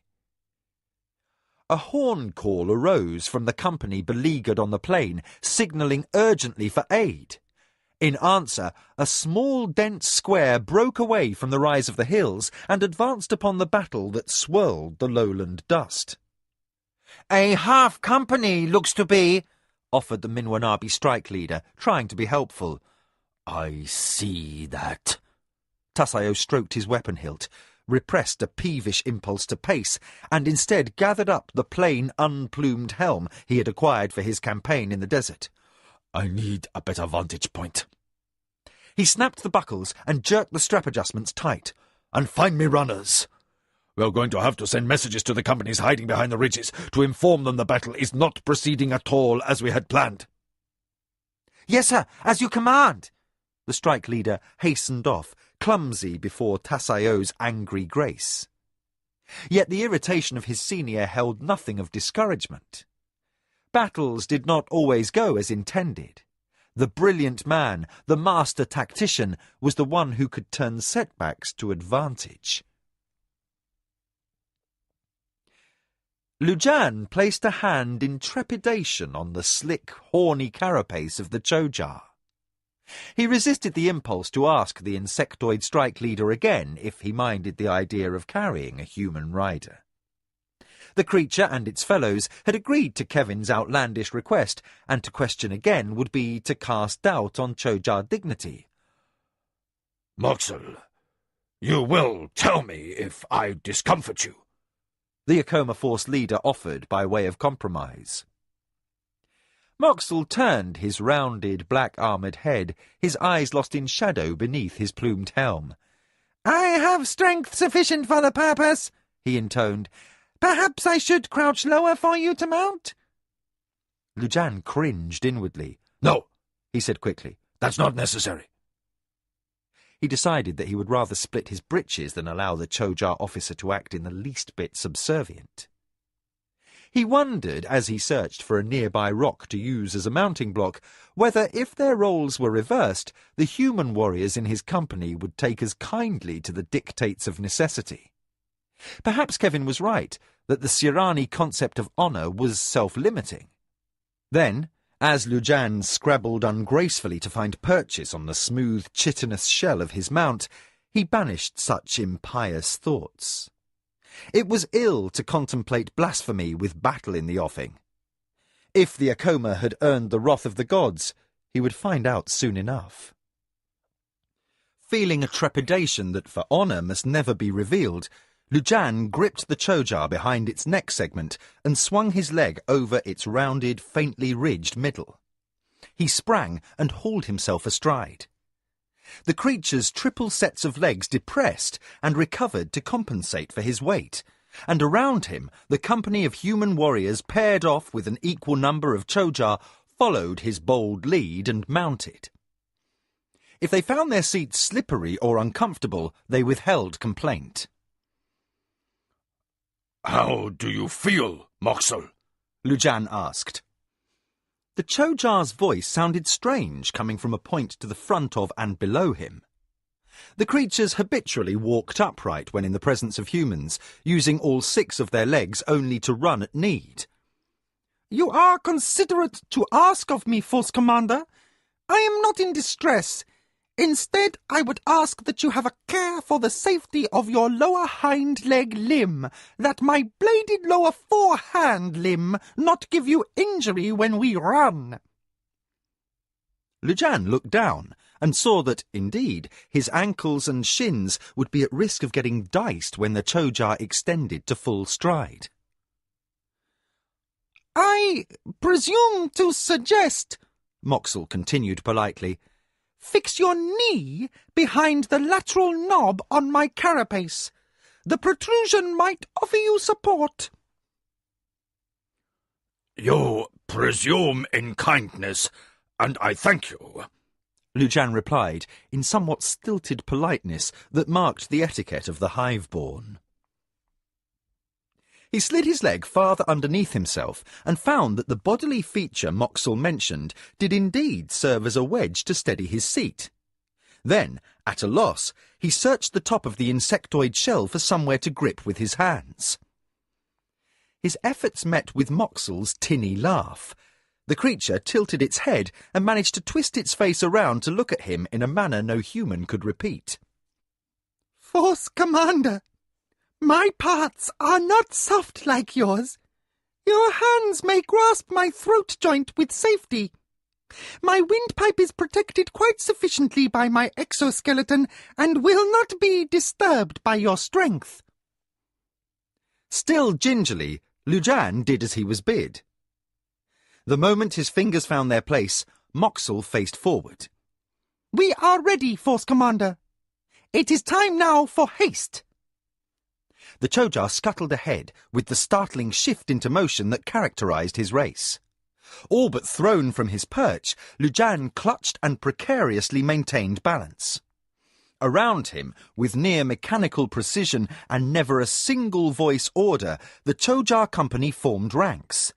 Then, perhaps newly appreciative of his rider's fragile balance, Moxel poised and held his company, awaiting Lujan's order. The Akoma force leader raised his arm to signal his half of the mounted strike force to move out. Then a voice called out from the sidelines, "Don't pinch so hard with your calves, or you're certain to land on your butt." Lujan turned his head and found his lady's barbarian slave grinning from ear to ear on the sidelines.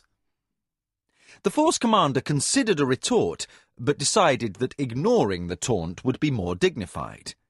Kevin was a master of crudities, but lost when it came to subtle insult.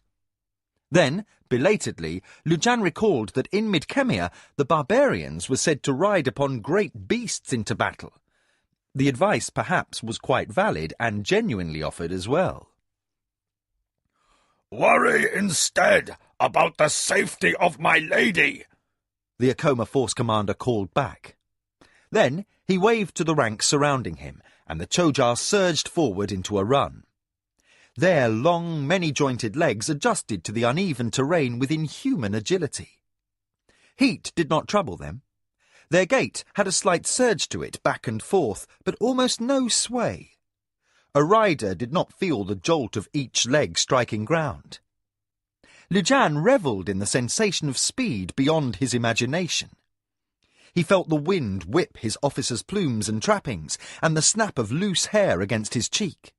His heart surged with the thrill of the unknown, and before he realised the lapse in manners, he found himself grinning like a boy. His levity vanished soon after as Moxel reached the edge of the tableland and rushed headlong down a rocky gully toward the lowlands backing the hills. Lujan bit back trepidation. The pace of the Chojar was dizzying, too fast for human reactions to encompass. The Akoma soldiers clung in fear of life and limb. The ground rushed by very fast. Moxel and his warriors leapt over washes and boulder-strewn scree. Now and again one clawed-foot appendage would scatter a fall of loose stones. Human riders squeezed their eyes shut and thought ahead, anticipating battle with the enemy. Facing death by the sword seemed less risky than this headlong dash on Chojar backs. By the grace of the gods, the Akoma force commander could do nothing but cling and hope that his company of humans would survive the ride without breaking their necks. The land levelled out into sand flats. If Moxel tired from his burden, he showed none of the signs a human might. His chitinous body did not sweat, and his armoured flanks did not labour with fast breathing. Lujan unglued watering eyes and glanced to either side. His fellow warriors were all still in place, though not a few looked white-faced and stiff. He called encouragement to his sub-officers, then faced forward into the whip of the air to mark their progress. The Chojar had borne the warriors better than 3 leagues in a fraction of the time a human company could march. They made even better time in the flatlands, their quick, clawed feet raising minimal puffs of dust. In the distance, Lujan caught sight of a lone runner. Confident now, even exhilarated, he leaned down and pointed past Moxel's many-faceted eye. The Chojar force commander nodded without breaking stride. "A messenger of the enemy flees before us," he elaborated, his eyesight being keener than a human's. "We must overtake him, else risk the success of our mission." Lujan opened his mouth to agree, then checked in a moment of inspiration. "No," he decided. "Let the man race in terror and reach his commanders unharmed. We will follow on his heels and let his fear sap the heart from our enemies." "Humans know humans best," Moxel recited from Hive proverb. "We shall proceed as you think best, for the honour of your lady and our queen." The ride ended at the base of the hills, before a chain of grottos that notched the slopes opposite the valley where the allied armies of Akoma and Zacatecas had marched the day before. Lujan saw the runner scurry like a gazan into shadow. And then there rose a flurry of movement as warriors too tall for desert men emerged from hiding in a rush to buckle their helms. They were not fully in armour, having expected to climb over the hills and then march upon Mara's troops through the knolls overlooking the hardpan. Now, caught unprepared, they formed ranks in disarray, shouting for haste and cursing their loosened sword belts. Lujan and his mounted strike force raced in until they were scarcely beyond bowshot range. Then the Chojar stopped sharply. Human warriors dismounted from their insectoid companions, and the companies flowed into battle lines and charged. The manoeuvre could not have gone off more smoothly had they practised. Apprehension kept the Akoma men from recklessness. They did not know how many of the enemy they might be facing. Mindful of their fellows, even the most hot-blooded of the warriors held their places as they ran screaming battle calls into the ranks of their enemy. They struck, and the conflict was closed. Outnumbered, perhaps, but outraged at the trap that had been set to dishonour their lady, the Akoma fought as though inspired. They had done the impossible, crossed leagues of hostile desert on Chojar back. Their muscles were fresh, and their bodies charged with the adrenaline of daring the unthinkable. Danger from the unknown was replaced by the familiar rhythm of thrust, parry and lunge, as Mara's green-armoured warriors engaged the enemy with a will. Void of such emotions, but bred expressly for killing, the Chojar cut a swathe into the ranks of Minwanabi in disguise. Razor-edged, chitinous forelimbs clove through shields and wrist bones like butcher's blades, while clawed hind and middle limbs stabbed out, dispatching the fallen wounded who strove to thrust swords through softer segmented abdomens. Lujan ducked an enemy spear, sliced an enemy wrist, then followed through with a killing stroke to the neck. He stepped over the corpse, unmindful of fountaining blood, and engaged the next man in line. On both sides he saw his companions advance with him. The Minwanabi were shade-blind and blinking, brought out into sunlight into the thick of battle in a totally unanticipated attack. The Akoma fared well in these first minutes of engagement. It remained to be seen whether they could stay the distance and maintain the advantage when the surprise wore off and the enemy rallied to the task at hand. Thrusting, parrying, battering his way forward with almost maniacal inspiration, Lujan spared small thought for worry.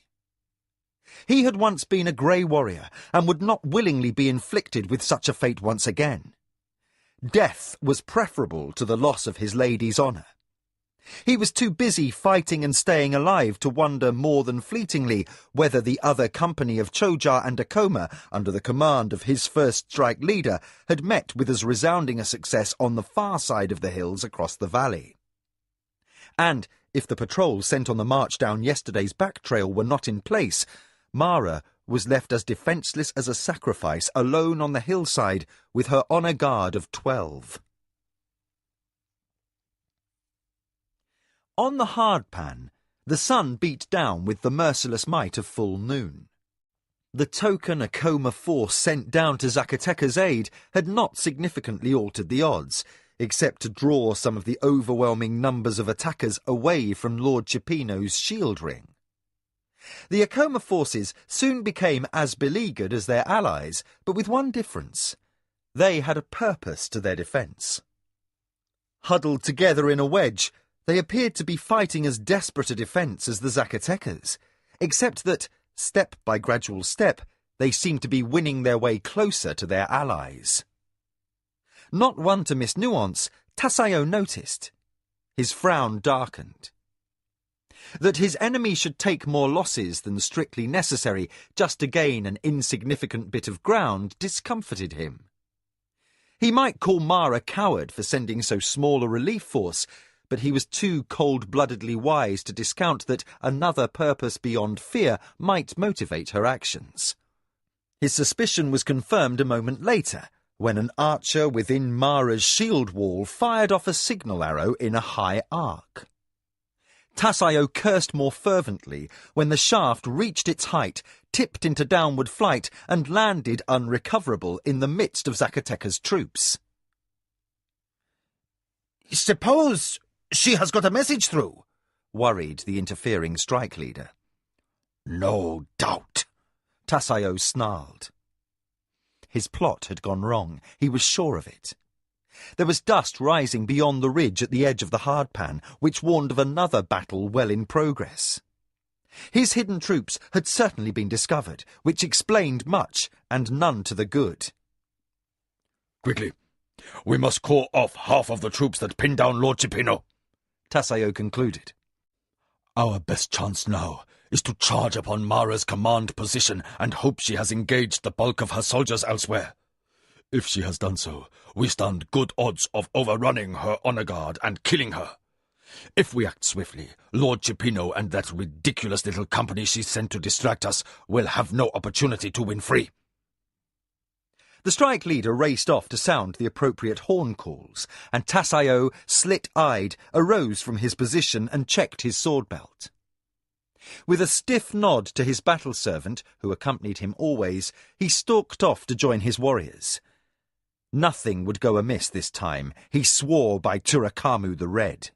Against whatever outside contingency might arise, and even should his life become forfeit, Lord Desio's cousin would personally lead the foray against the notch where Mara had taken refuge. You won't come out, little bitch. Then I will send killers in after you.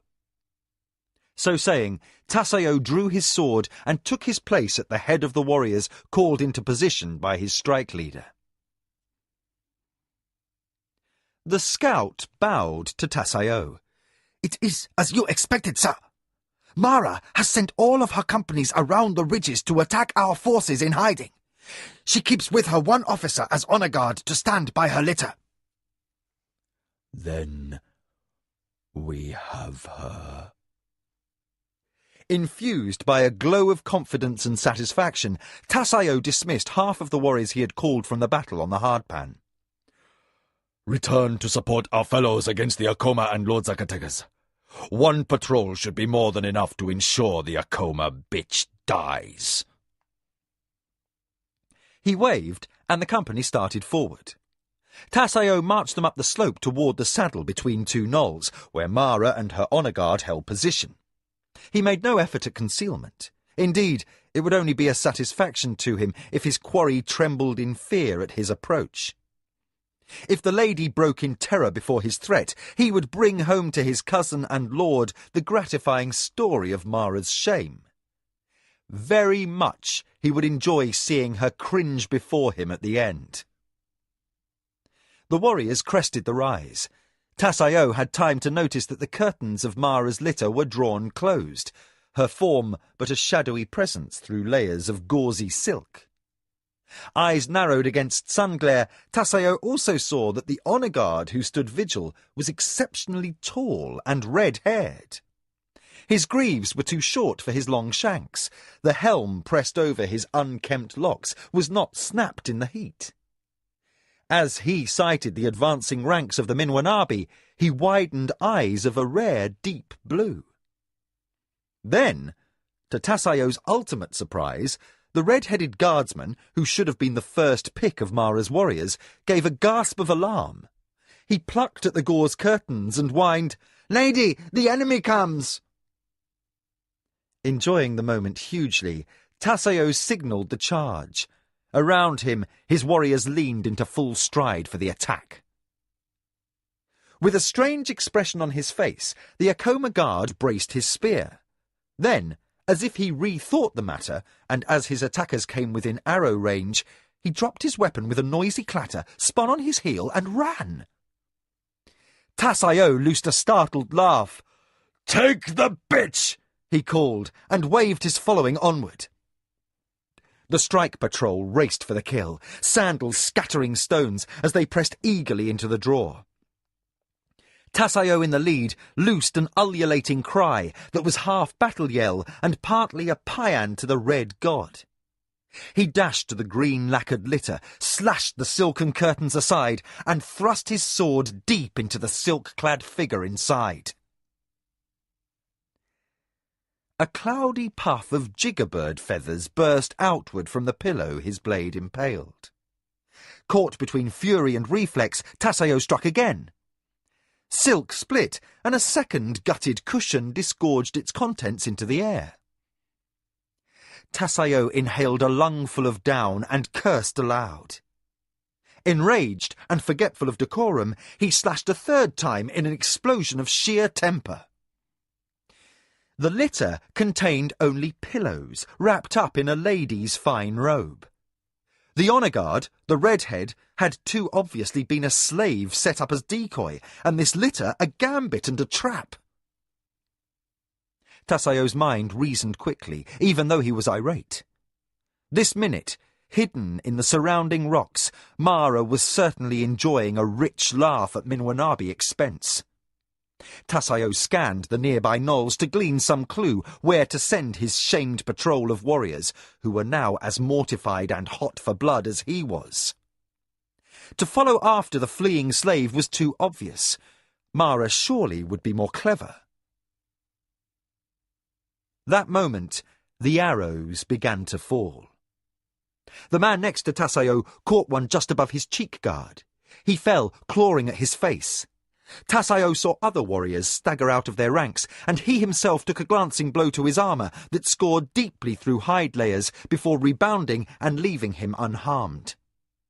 His instinctive reaction as a commander was to call orders and prevent a sloppy retreat. His warriors were seasoned. They responded as the trained elite they were, and withdrew in orderly fashion into the cover of rocks and outcrops.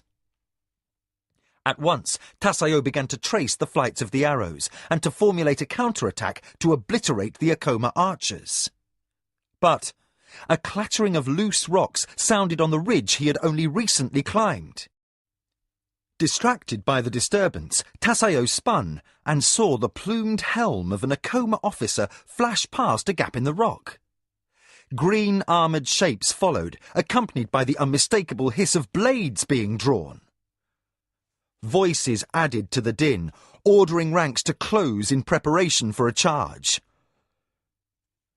"They seek to cut us off," the Minwanabi patrol leader said quickly. "Impossible," Tasseo snapped. There was no way Mara could have moved warriors so swiftly to flank Tasseo and attack from the rear. More canny to the ways of his superior than the strike leader, the patrol leader said nothing, but waited for his senior to issue commands. "Choja," Tasseo said abruptly. "She must have kept some of them in reserve." They could move swiftly enough in this uncertain terrain. And yet, the voices and the noise from beyond the ridge sounded distinctly human. Tasseo hesitated only a moment more. He could not afford a mistake. If Mara had lured him here, surely she had means to cut him off and annihilate both him and his men. And that would spell disaster for his Minwanabi master. His face would be known, if not to her, then to Lord Zacatecas. He had cut too forward a figure in the war party not to be recognised. To have the body of so highly placed a cousin in House Minwanabi would be solid evidence of treason. For although this incident had happened outside the borders of the Empire, to treat with the desert men was to support the enemies of the Emperor. Although Tasseo personally would have been willing, if not eager, to trade his life for the chance to send Mara to Turakamu, he dared not do so in a fashion that left the honour of his ancestors compromised. No, Mara had him trapped. He had but one alternative, however distasteful the necessity. "Fall back," Tasseo called curtly. "Move in good order, but quickly. We must give the enemy no victory." The warriors obeyed without question, abandoning the safety of cover. They ran in neat zigzags and suffered renewed assault by Acoma archers as they withdrew toward the hardpan. Their faces showed no expression in true warrior fashion. So did Tasseo reveal no emotion, but every step that he took in retreat burned. Never had he been forced to flee from the field of battle. The ignominy cut into him like physical pain. He had reviled Mara until now as an enemy of his house and people. This moment, that hatred assumed a personal score. For this current shame, brought about by an error in tactics and his own over-eagerness and bloodlust, the Acoma lady must in the future be made to pay. He would hunt her and all of her issue until his last breath was drawn. Arrows clattered around him in concert with the suppressed grunts of warriors who fell and died. Tassaio swore as he ran he would arrange her downfall coldly. Each plot made and executed in icy surety until this insult was avenged. One of the fallen was his personal battle servant. Aware the man no longer ran behind his shoulder, Tassaio cursed yet again. He would have to train another, and that was wasteful, since many candidates usually died before he found one with reflexes quick enough to suit him. Here was another personal score to be settled, another reason Mara must be made to bleed and suffer. Absorbed in his hatred, Tassaio raced across the hard pan without once looking back. And so he did not know, until he reached the safety of the half-company he had rashly and prematurely dismissed, that he and his strike force had been routed by a handful of Chojar and soldiers, who had duped him into the belief he was surrounded. In fact, they had carried nothing better than some spare helms mounted on poles and loose bits of armour dragged on cords through the sand to create plentiful noise and much dust. The strike leader laboriously pointed this out, and, though his face was woebegone and not in the least bit mocking, Tassaio whirled on him in a fury. "Silence that man!" he called to his patrol leader. "Cut his throat and take his plumes. You are this moment promoted to his position." The patrol leader bowed to his superior. No hint of distress showed on his face as he drew his sword to carry out his superior's orders. Tassaio glared at the ridge where Mara and her honour guard must lie hidden, mightily enjoying his defeat. The fact that he had Zacatecas surrounded and all but at his mercy did not ease his disgrace. Tassaio did not turn a hair as his strike leader was cut down behind him. As if the man did not gurgle out his last breaths on the sand, the cousin of Decio turned his resources to salvaging what he could of the afternoon, by ordering renewed assault upon Lord Cipino and the isolated half-company of the Acoma the lady had sent out as sacrifice. If he could not get at Mara, at least he could ensure that her honour perished with her ally. And yet, as the sun passed its zenith and descended through the layered dust toward the horizon, Lord Cipino's warriors held without breaking. Many of them lay dead, but the survivors did not lose heart. Tassaio's mood worsened when an exhausted runner brought word that the warriors behind the West Ridge had been attacked and decimated by Acoma. The East Ridge perhaps held its own. No messenger arrived to say for sure. Tassaio sent scouts to check, but none returned. "Damn the ladies, Choja!" the messenger ended. "Without them, her victory would not have been possible." "Explain what you mean," Tassaio demanded irritably. But a short time later he saw with his own eyes as a company of Acoma warriors rushed from the valley between knolls to come to Zacatecas' defence. They arrived with impossible speed, mounted on the backs of their Chojar allies. When they reached the fringes of battle, they dismounted, assembled ranks, and charged with a vengeance upon his troops. Tassaio's warriors had been fighting all day in the relentless sun of the hardpan. They had sweated out their freshness and had no edge to bring to bear against this new and unexpected threat. In contrast, the soldiers of Lord Zacatecas took new heart from their rescuers and pressed back with freshened hope. The Minwanabi could not hold them, and once again Tassaio found himself calling the order for retreat. He spoke between clenched teeth, pale to the point of nausea with mortification. His plot in Dastari was in ruins, an unmitigated failure, and all because he had been outmanoeuvred on the field, a thing that had never happened on Kelewan nor in the Warlord's campaign against the Midkemians.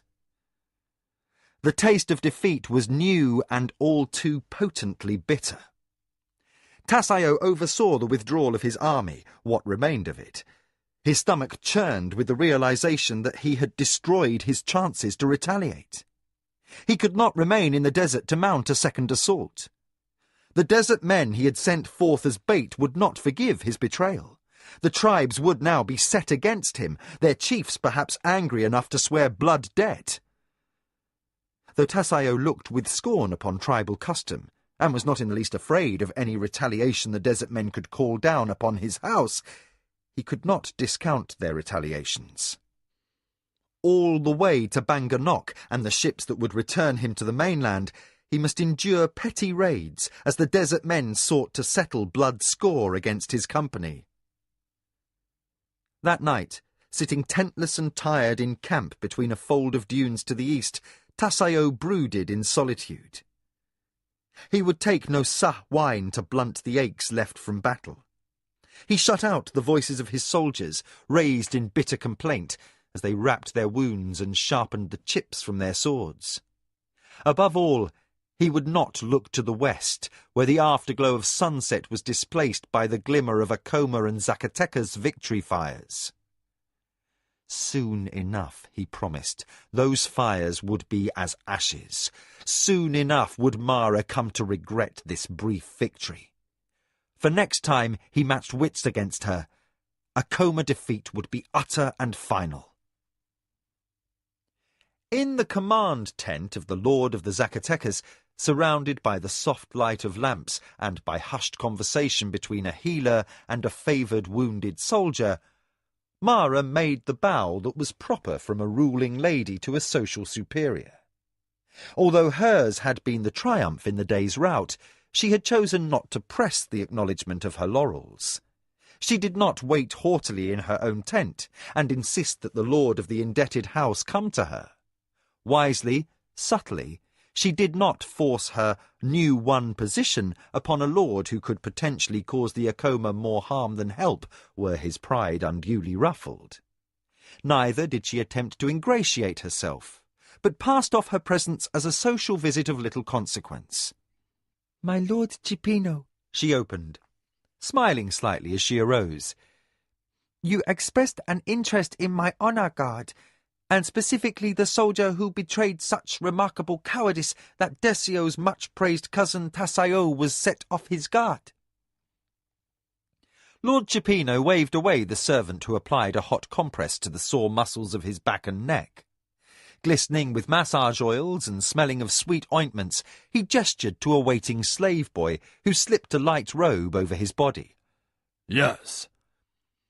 Cipino fixed bland eyes on a tall figure in the shadows behind Mara and said, "Come forward."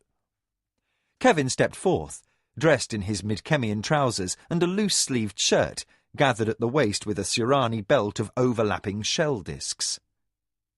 His blue eyes were laughing as he stopped, hands on hips, to suffer Lord Cipino's scrutiny. The Lord of the Zacatecas' eyes widened at the sight of the barbarian slave, whom he had observed often enough in Mara's tent. And yet, having been told by the Acoma force commander that the day's tactics had been Kevin's, and that all of them lived and breathed as a result of barbarian logic, he looked more carefully at the man from beyond the rift. Politely, he cleared his throat. Since his culture had no protocol for addressing a slave who had been heroic, he settled with inclining his head. "Fetch the lad a cushion," he told his slave boy. One was plucked from the master's own sleeping alcove. Nonplussed, the lord bade the barbarian sit. Then, satisfied in his paternal way that the fellow was comfortable, Lord Cipino opened what he held to be a most sensitive topic. "You are a slave, and so you were able to run from the enemy in cowardice, since your lady ordered you to do so, yes?" To Cipino's startlement, Kevin laughed. "Being a slave has nothing to do with it," he said in his booming kingdom voice. "Just to see the look of surprise on Commander Tassaio's face was satisfaction enough." Lord Cipino frowned, then covered his puzzlement by sipping at the tesh that waited on the tray by his elbow. Yet you were an officer in the army in your own land, or so your mistress tells me. Did you not feel shamed to show cowardice? Kevin's eyebrows slanted up. Shamed? Either we tricked the enemy or we died. I hold shame to be a pittance beside the permanent state of being dead. His people esteem life far more than we do, Mara interjected. They do not acknowledge the wheel of life, nor do they comprehend divine truth. They do not understand that they will return in their next incarnation based upon the honour they acquire in this present state. Here Kevin snorted. You people have tradition, but no sense of evolving style. You don't appreciate jokes as do the folk in the Kingdom of the Isles. Ah! Lord Cipino broke in, the puzzlement on his leathery features relenting as if all was explained. You fled from Tassaio and experienced no shame because you perceived the action as a jest. Kevin buried an amused irritation behind tolerance. You could simplify the issue that way, perhaps, yes. He tilted his head to one side, raked back red bangs, and added, The worst thing about the assignment was that I could barely keep from laughing outright. Good thing the straps of Lujan's spare armour were too tight, or I would have exploded in spite of my best efforts. Cipino stroked his chin. A joke, he concluded, though underneath he was obviously mystified afresh. You Midkemians are wondrously strange in your thinking. He shifted his glance to Mara, and smoothly ascertained that his servants had anticipated her needs and brought chocha as she liked it.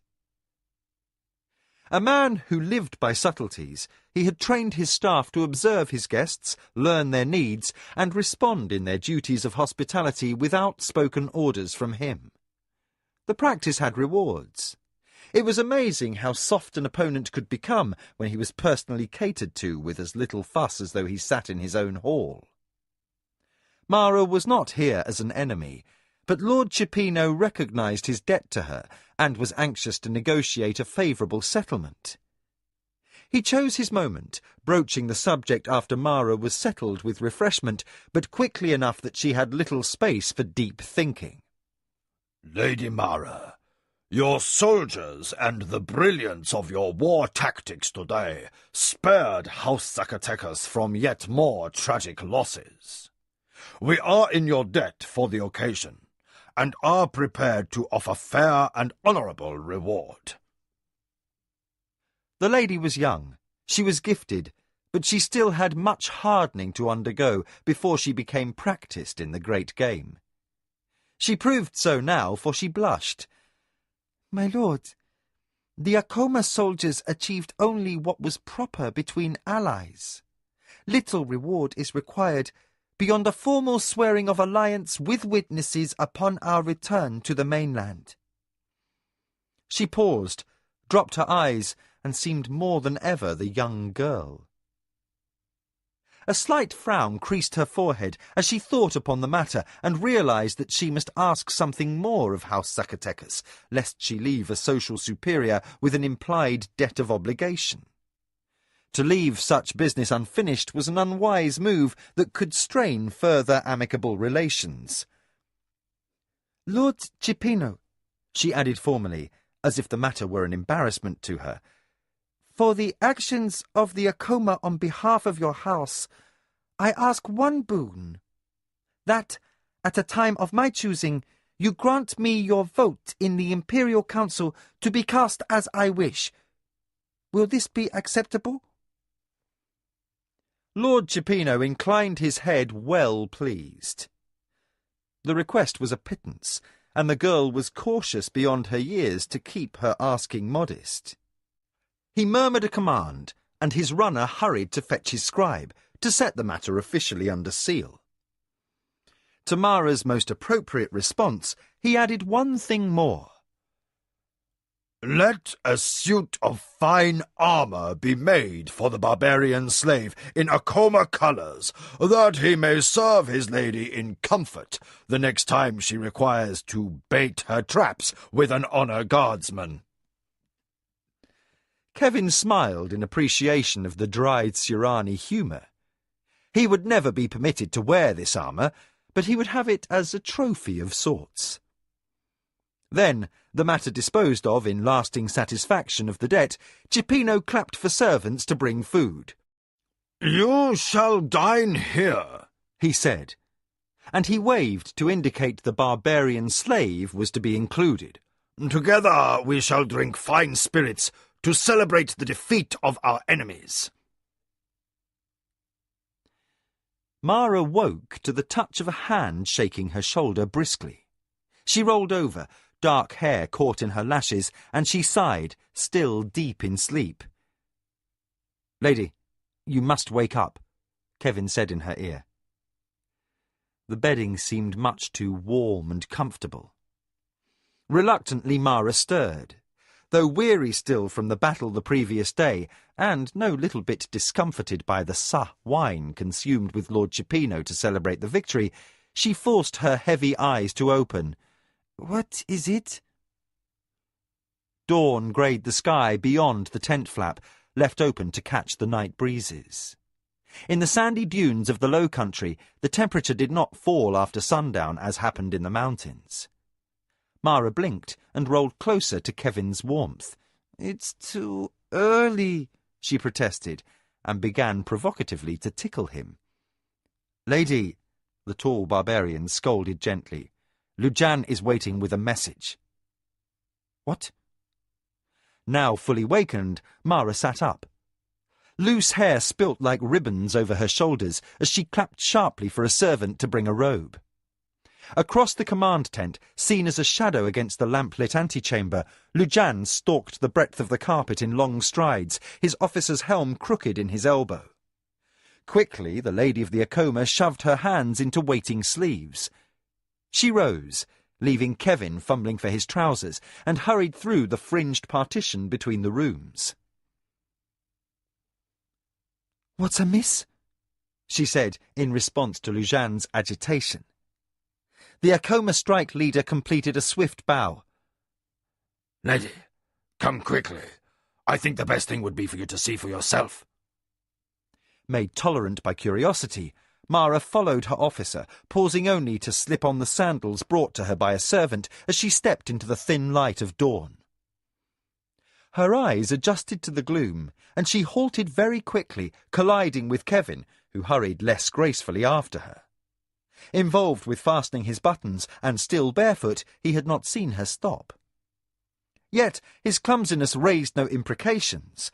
Mara was utterly absorbed by the sight of 7 motley figures who descended the dunes just beyond the perimeter of her camp.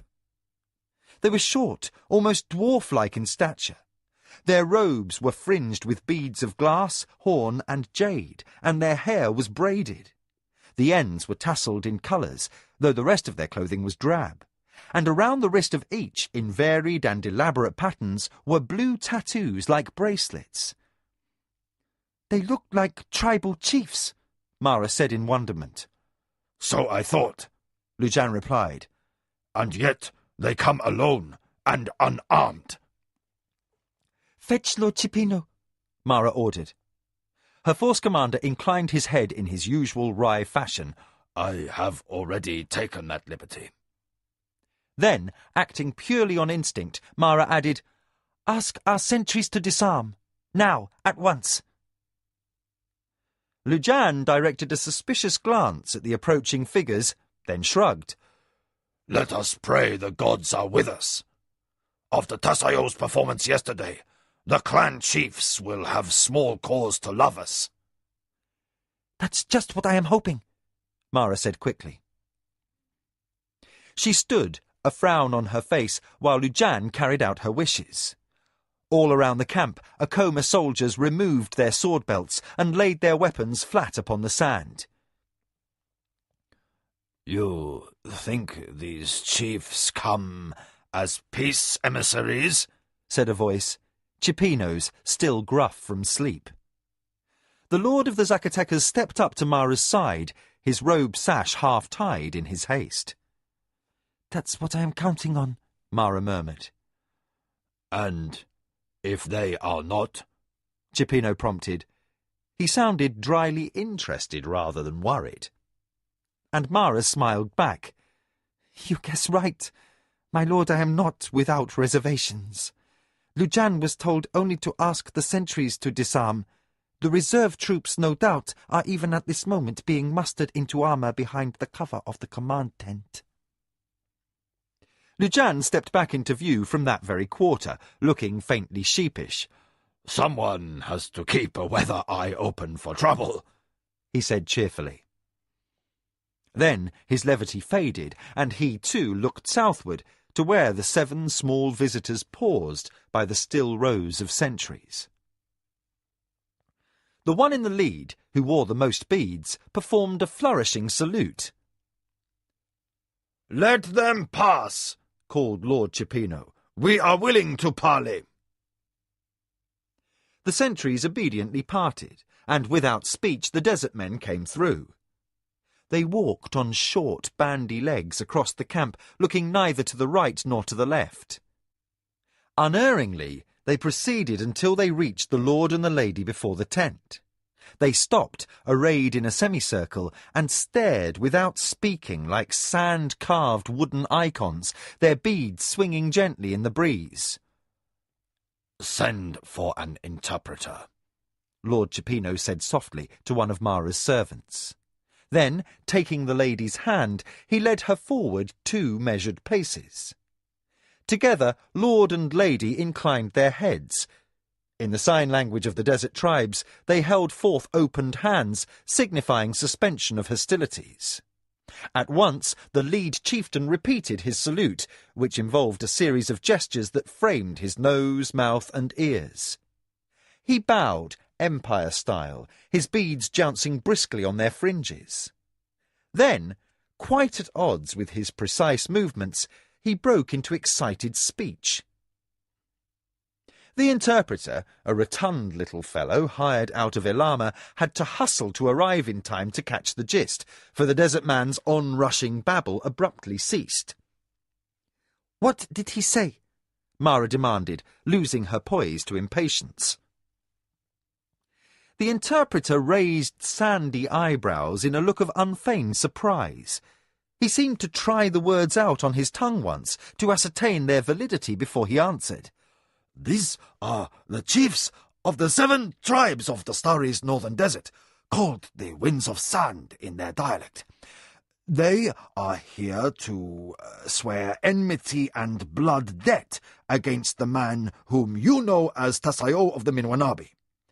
Further, since the lands of the Minwanabi are across the Great Sea, and warriors from the Winds of Sand may not travel within the Empire, these, the chiefs of the 7 tribes of the Winds of Sand, are here to ask an alliance between your tribes and theirs." Mara and Lord Chipino locked eyes in satisfaction. Then Mara inclined her head, granting the Lord of the Zacatecas his right to speak for them both. Lord Chipino gave answer, looking directly into the hot, dark eyes of the desert chief, and not waiting for the interpreter to keep up. "Tell the chiefs of the Winds of Sand," he intoned, "that our tribes would welcome such alliance. Further, our tribes of Acoma and Zacatecas will promise to send to the chiefs of the Winds of Sand Tasayo's sword as evidence that blood debt has been met and paid in full." It was assumed the desert men would know enough of imperial custom to know the only way a warrior's sword could be acquired would be to take it from dead fingers. "But if the Acoma and Zacatecas so swear to this alliance, they must have assurance upon clan honor that the tribes of the Winds of Sand will sign treaty with the Empire in Dostari. Raids upon the borderlands must stop, so that the Acoma and Zacatecas may be free to pursue the tribe of Minwanabi and claim blood price. So that the tribes of the Winds of Sand need no reason to raid, we shall establish an outpost that will be a free trading town for the tribes. He smiled at Mara. It will be jointly administered by the Acoma. Turning back to the chieftains, he said, Any traders seeking to cheat or rob our new allies will have to deal with the Zacatecas and the Acoma. The interpreter hastily caught up, and silence fell. The faces of the desert men stayed inscrutable for an interval. Then the leader stamped his foot and spat upon the sand. He ejected one curt syllable, spun on his heel, and departed, the others falling in after him. The interpreter, looking astounded, turned to Mara and Cipino. He said yes. Lord Zacatecas laughed in disbelief. Just like that? The interpreter returned a gesture betraying that he had desert blood somewhere in his ancestry. The Lord of the 7 Chiefs of the Winds of Sand spat water. When nobody's puzzlement cleared, he made a small sign of impatience. That is life oath, for a chief and all of his tribe. He and his heirs and all of his clansmen and relations would die by ritual starvation were any of the Winds of Sand to break trust. My lord, my lady, you have just concluded a treaty with the desert men more binding than any ever sealed in all the long history of the empire. This took a second or two to sink in. When it did, Lord Cipino grinned delightedly. A worthy exchange for Tassaio's sword, I should think. Certainly, that part of the bargain will not be a bother to carry out. Then Kevin whooped and caught Mara into a hug and spun her round. You can go home, he said delightedly. Home to your estate and Ayaki. Lujan stood bemused, scratching his chin, and Cipino, with characteristic dry irony, summed up. Our houses will receive recognition and honour from the Emperor himself for this, and Lord Decio will chew rocks when he finds out. Then, as if his own thoughts turned toward home, he muttered, Isishani will be furious to know how much weight I have lost. Shall we retire to my command tent and share breakfast?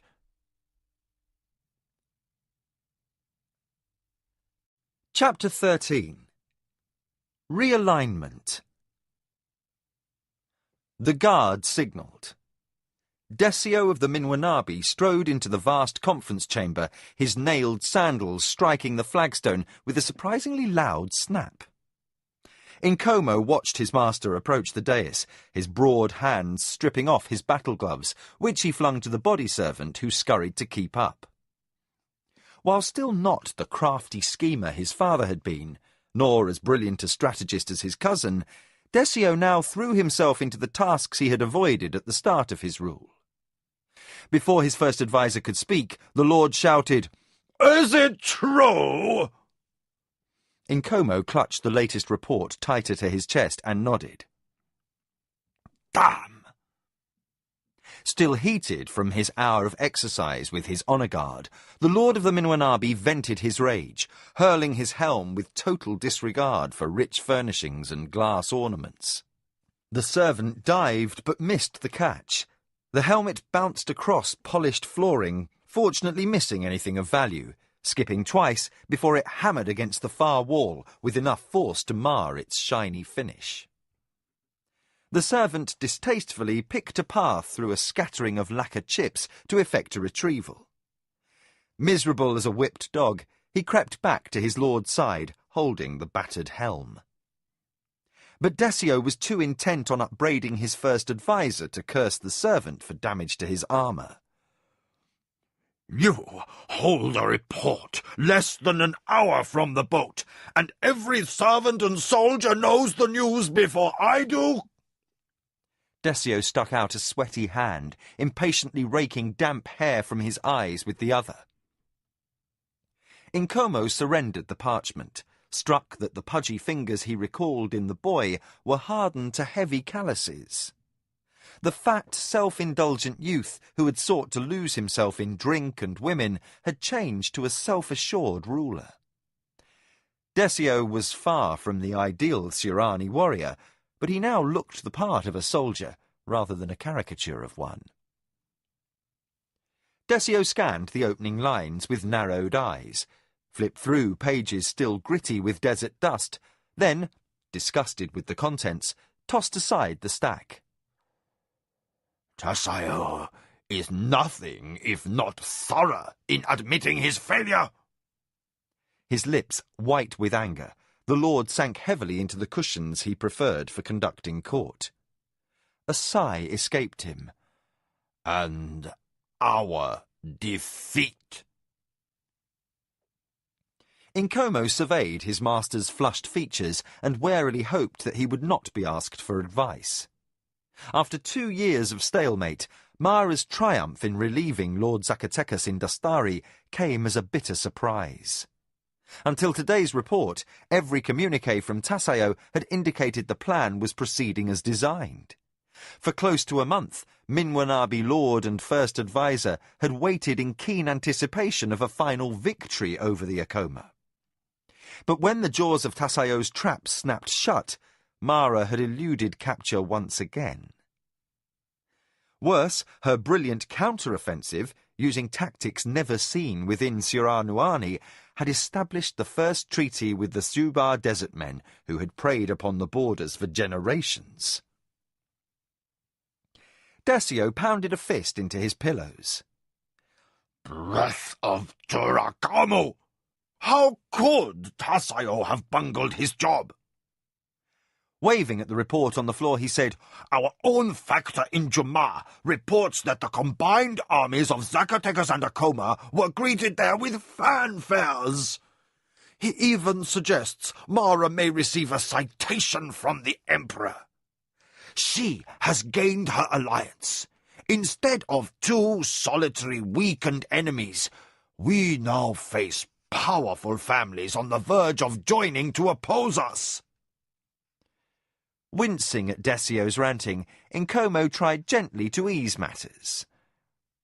While the treaty is a noteworthy accomplishment, Master, Chipino of the Zacatecas is not a man to enter into binding commitments, at least not without strong motives and sureties. Mara accomplished no more than her duty to the Empire when she rescued his army in the desert.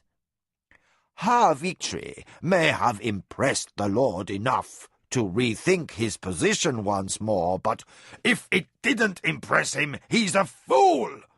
Desio raked angry fingers across some nameless itch on his neck, then dropped his hand in befuddlement. How does the woman do it? Luck must sleep in her bed! Incomo stepped to the table and dressed the scattered pages into a meticulous pile. We shall know soon how she... He was about to say defeated us, but thought better of that and said, again managed to avoid ruin. Frustrated by a report that still seemed offensively untidy with bent corners and musty ribbons, as if the writing had been done under adverse circumstances, the First Advisor indulged in a sigh of irritation. We will need time to dig out the truth of the matter. Desio snapped out of his black musing. Mara is coming. But of course. Incomo laced dry hands at his belt. She would hasten to her estate after so long an absence from her son. Desio interrupted. No, she'll be coming here. Eyebrows raised, Incomo said, What makes you say this, Lord? Because it's what I would do. Desio heaved his bulk off his cushions, and the servant with his load of sweaty armour ducked clear as his master stamped across the dais. Strike while strongest. Allied to Zacatecas, and safe from attack from the Anasati, Mara is free to savage us. Even if Chipino is tentative in his support, the bitch has won public favour. She need do nothing more than invoke a call to clan. Desio glared at Incomo, as if expecting agreement, but the first adviser held up a placating hand. In all this, there is some good emerging, my lord. With a faint smile, he offered another parchment.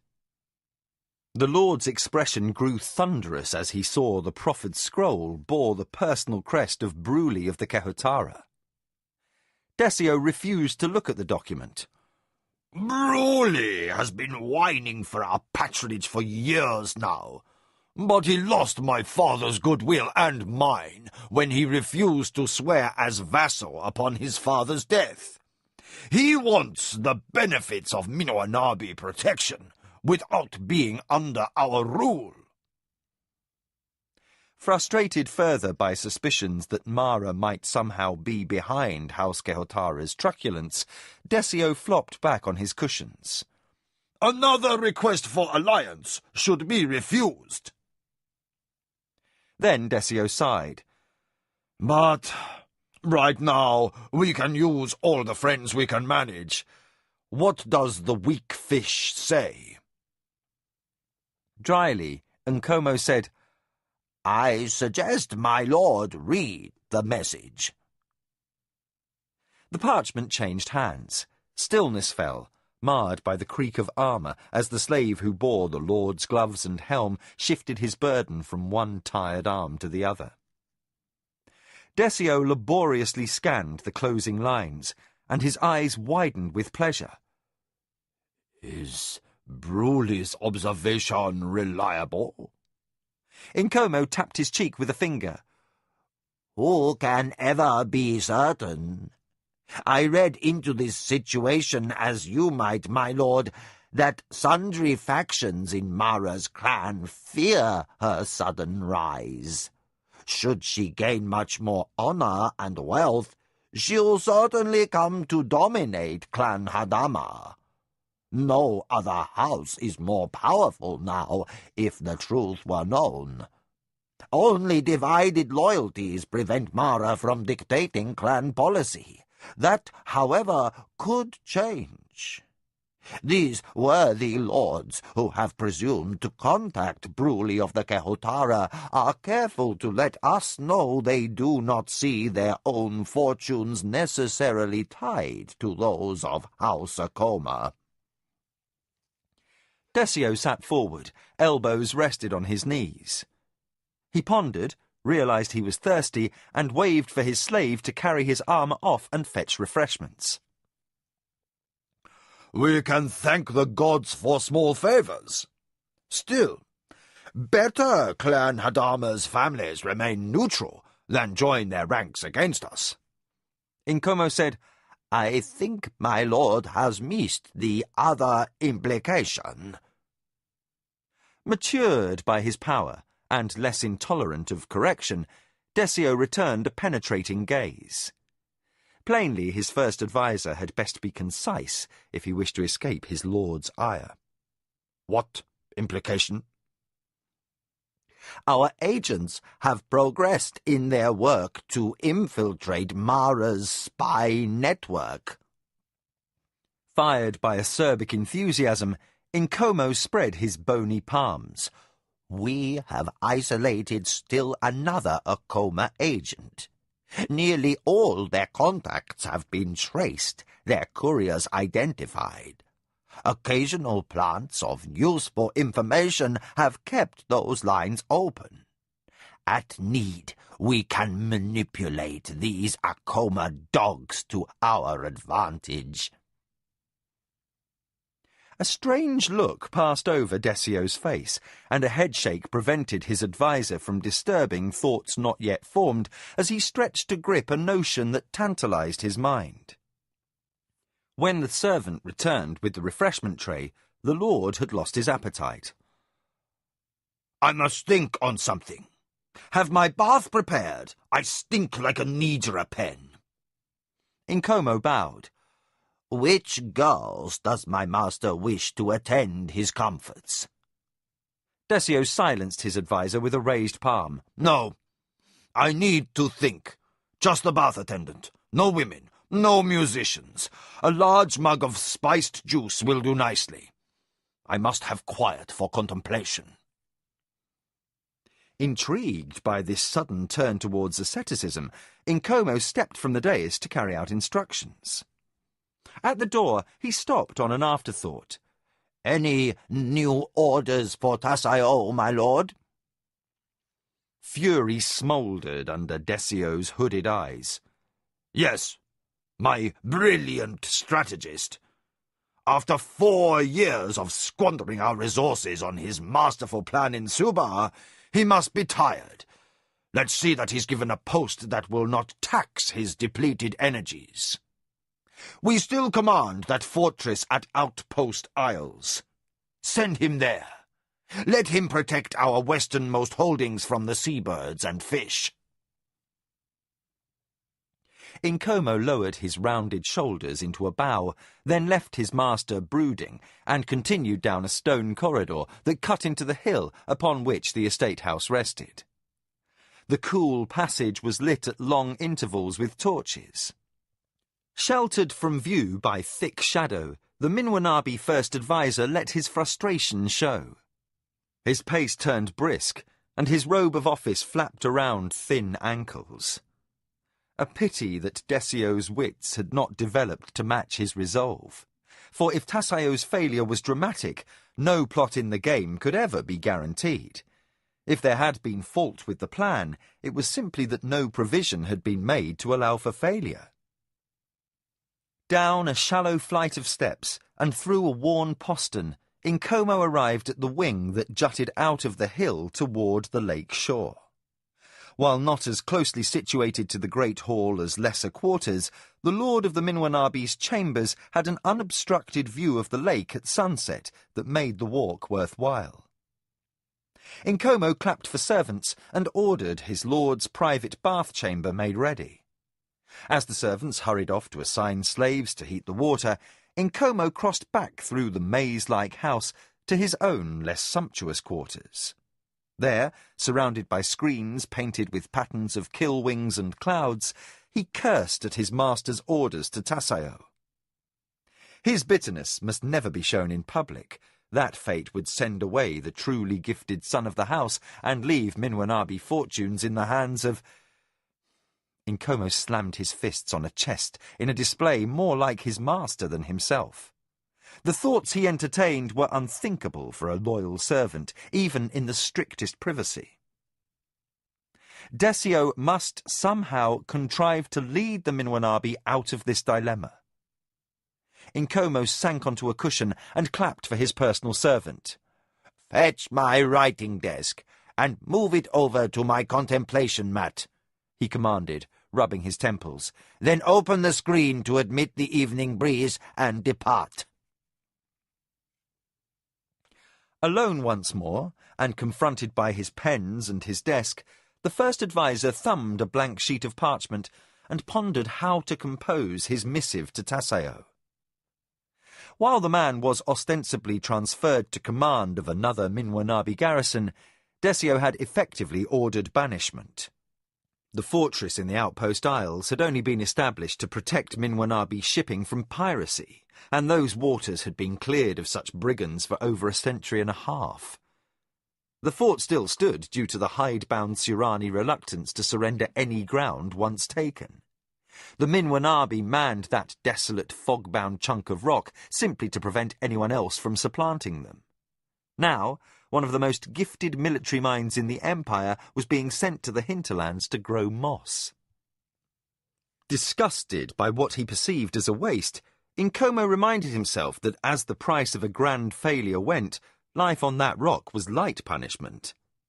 Had Lord Jingu remained alive to wear the Lord's mantle, Tassaio would have answered for such disgrace with his head preserved in a jar of vinegar and red bee honey.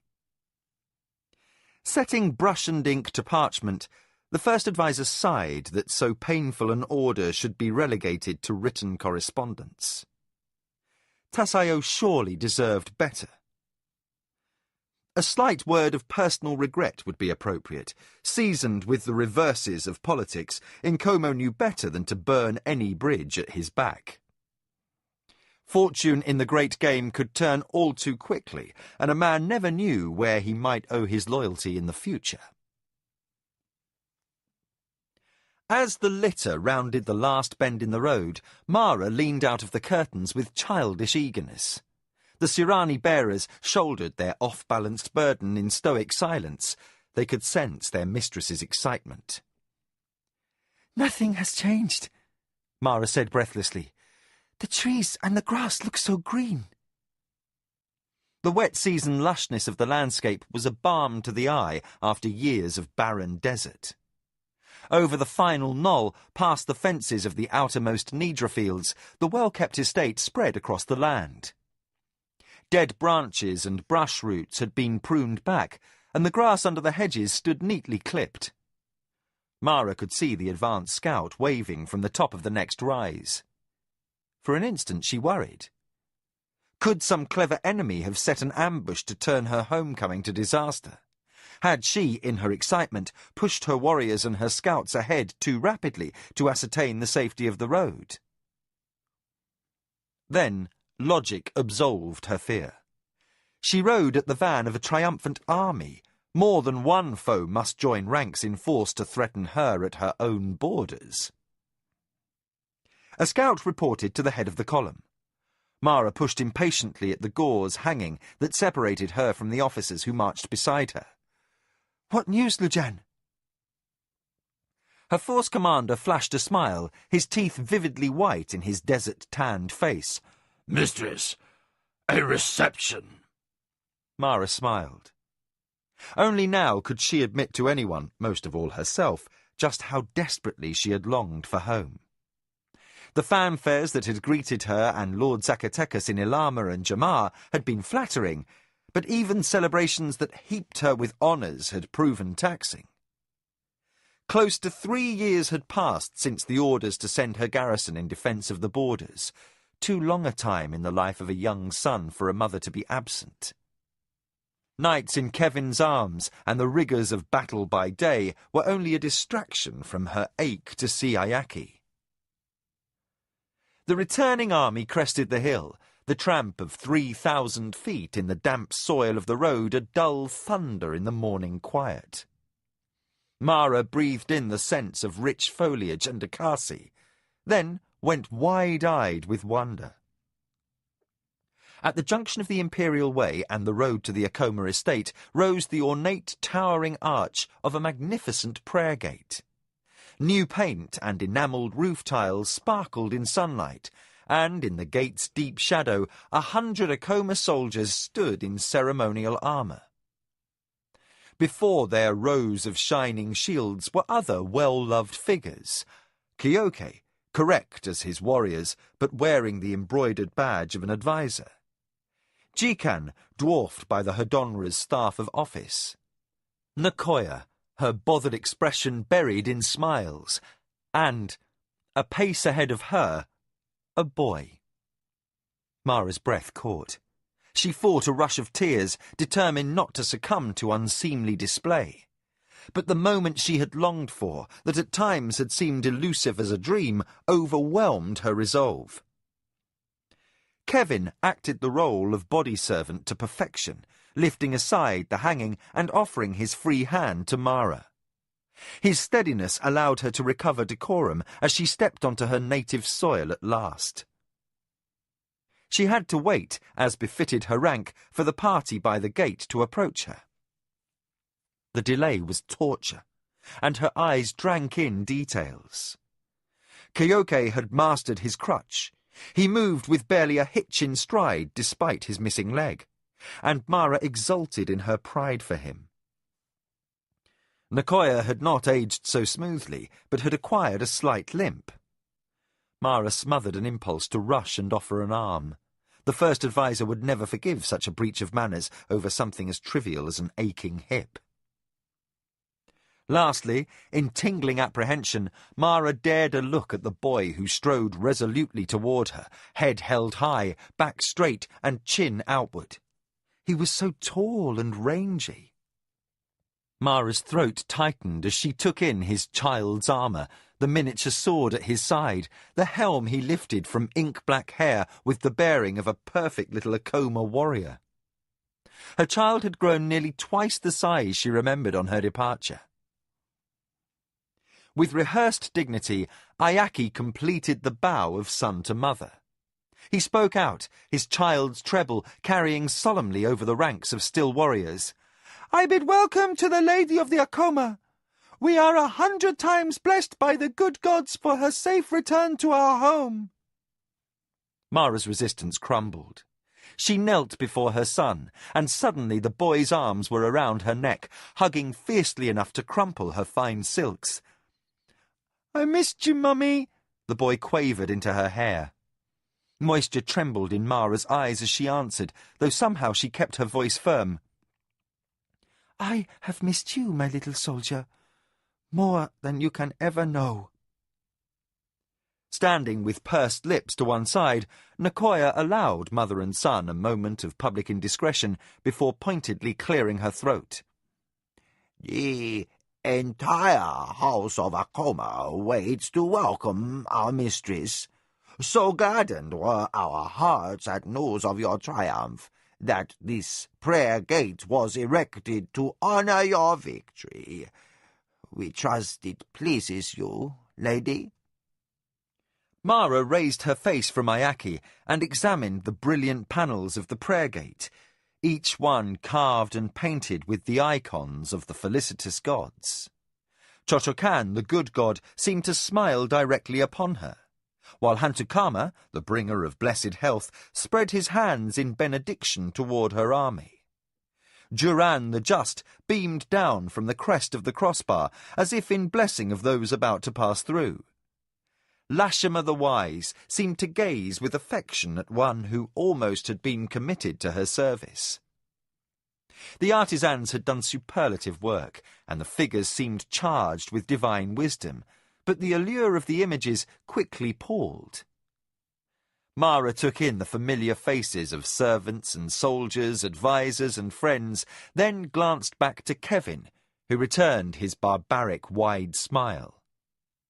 Lost in a daze of happiness, she answered her waiting first adviser, "Yes, Nakoya, I am pleased." She gave the son at her side another squeeze and added, "Let us return to the house of my ancestors." Despite the fatigue from a long journey home, Mara's spirits soared as the night fell. The grounds of her family estate were decked out in grand celebration, coloured lanterns hanging from the trees in all the gardens, and bright bunting festooning the rails of the central entrance. Candles flickered in courtyards, porticos and halls. Strings of tiny bells, strung from every doorway and screen, chimed sweet melodies in thanks for the gods' blessings with each person's passage. Hired musicians from Sulanke added their melodies to those played by performers under Akoma patronage. And song rang gaily across the grounds. Everyone, free workers, guests and advisers, danced to celebrate Akoma triumph. Maids and serving girls laughed as they waited upon victorious soldiers who regaled them with tales of the campaign against the desert men. In time-honoured Surani fashion, the warriors were modest about their own achievements, but lavished accolades upon one another. To a man, they praised the daring tactics that had reversed a bitter defeat into a brilliant victory.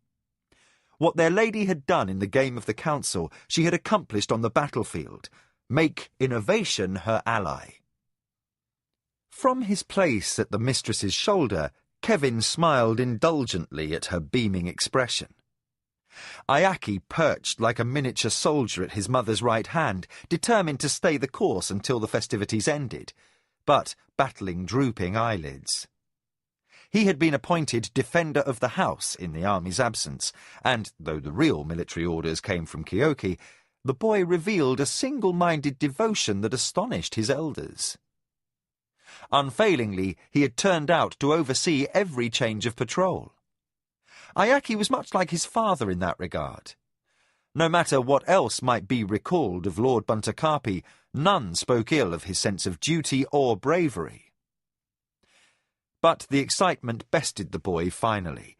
His chin slowly lowered until he dozed against his mother's side. Presuming to speak without being addressed, Kevin whispered, "Should I carry the boy to bed?" Mara stroked her son's soft cheek and shook her head.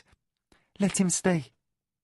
Then, as if her own happiness made her sensitive to the needs of others, she said discreetly, Go say your greetings to your countrymen. You need not return until later. Kevin smothered a smile as he stepped through sumptuous piles of cushions and made his bow. The long journey from Dastari had permitted little privacy for Mara to consort with her body slave. Unlike the huge command tent on the field with its many rooms and the comings and goings of servants, a matter beneath notice, the trader's galley, which had borne them back across the Sea of Blood and up the River Gagajin, had been too cramped to allow intimacy. As much as Kevin longed to visit his fellows, he ached for the moment he could return to Mara's side. He might have won his mistress's lasting love, but Sirani culture would never change. Kevin slipped from his lady's hall with the briskness of a man dispatched on an errand. Once outside the main house, he crossed the lighted grounds at a jog. His favour as Mara's lover would avail him nothing should Jikan find him lazing about with work to be done. Kevin kept to the shadows, an easier task as he drew away from the kitchens and barracks. Fewer lights burned in the servants' compound, and the slaves' quarters beyond were almost dark. The music of the victory festivities seemed distant, too faint to make out a melody. Kevin stumbled over ruts in the packed earth until his eyes adjusted to the night. Left only a coppery half-moon for guidance, he passed the outermost buildings and entered the cluster of board-walled shacks beyond. There were no trappings of gaiety here. Kevin felt his chest tighten as he noticed. The slave quarters might wear fresh whitewash for the celebration, but they were still only bare little huts. Seated on the ground before the doorways, clusters of ragged, dirty men shared the contents of several ceramic kettles. They ate their portion of the banquet given in Mara's honour with their hands, wolfing down each bit as if it might be their last meal. One man noticed Kevin's approach and whispered, and instantly conversation broke off. All eyes turned from the food pots. Then someone commented in Midkemian that a body as tall as Kevin's could never be a Surani overseer. Yet another voice shouted through a hut's open doorway, "I'll be damned! They haven't hanged you yet!" A laugh followed, and a bulky figure in a patched grey robe rushed outside to meet him. Kevin returned the laugh and hugged the broad-shouldered man, playfully rubbing his bald head. "Patrick! They haven't hanged you either, I see." Patrick gave a wide grin. "Not hardly, old son. I'm the only one who can keep this murderous crew in line." Voice lowered to a whisper, he added, "Or at least that's what we've convinced the runts." Stiffly, Kevin broke off the embrace. For 3 years he had lived with only runts, and the derogatory term shocked the recognition that his view of the Surani had changed.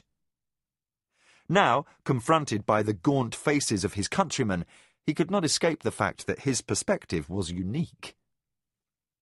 Familiar features had changed, become suntanned and hard, despite the smiles that welcomed the discovery that their liege lord's son still survived. Kevin surveyed the ragged gathering, his joy dampened further as he took stock of who was absent. Brandon and William of Lamut? Where are they? As if more men might be hidden within the dim doorways, Kevin cast about.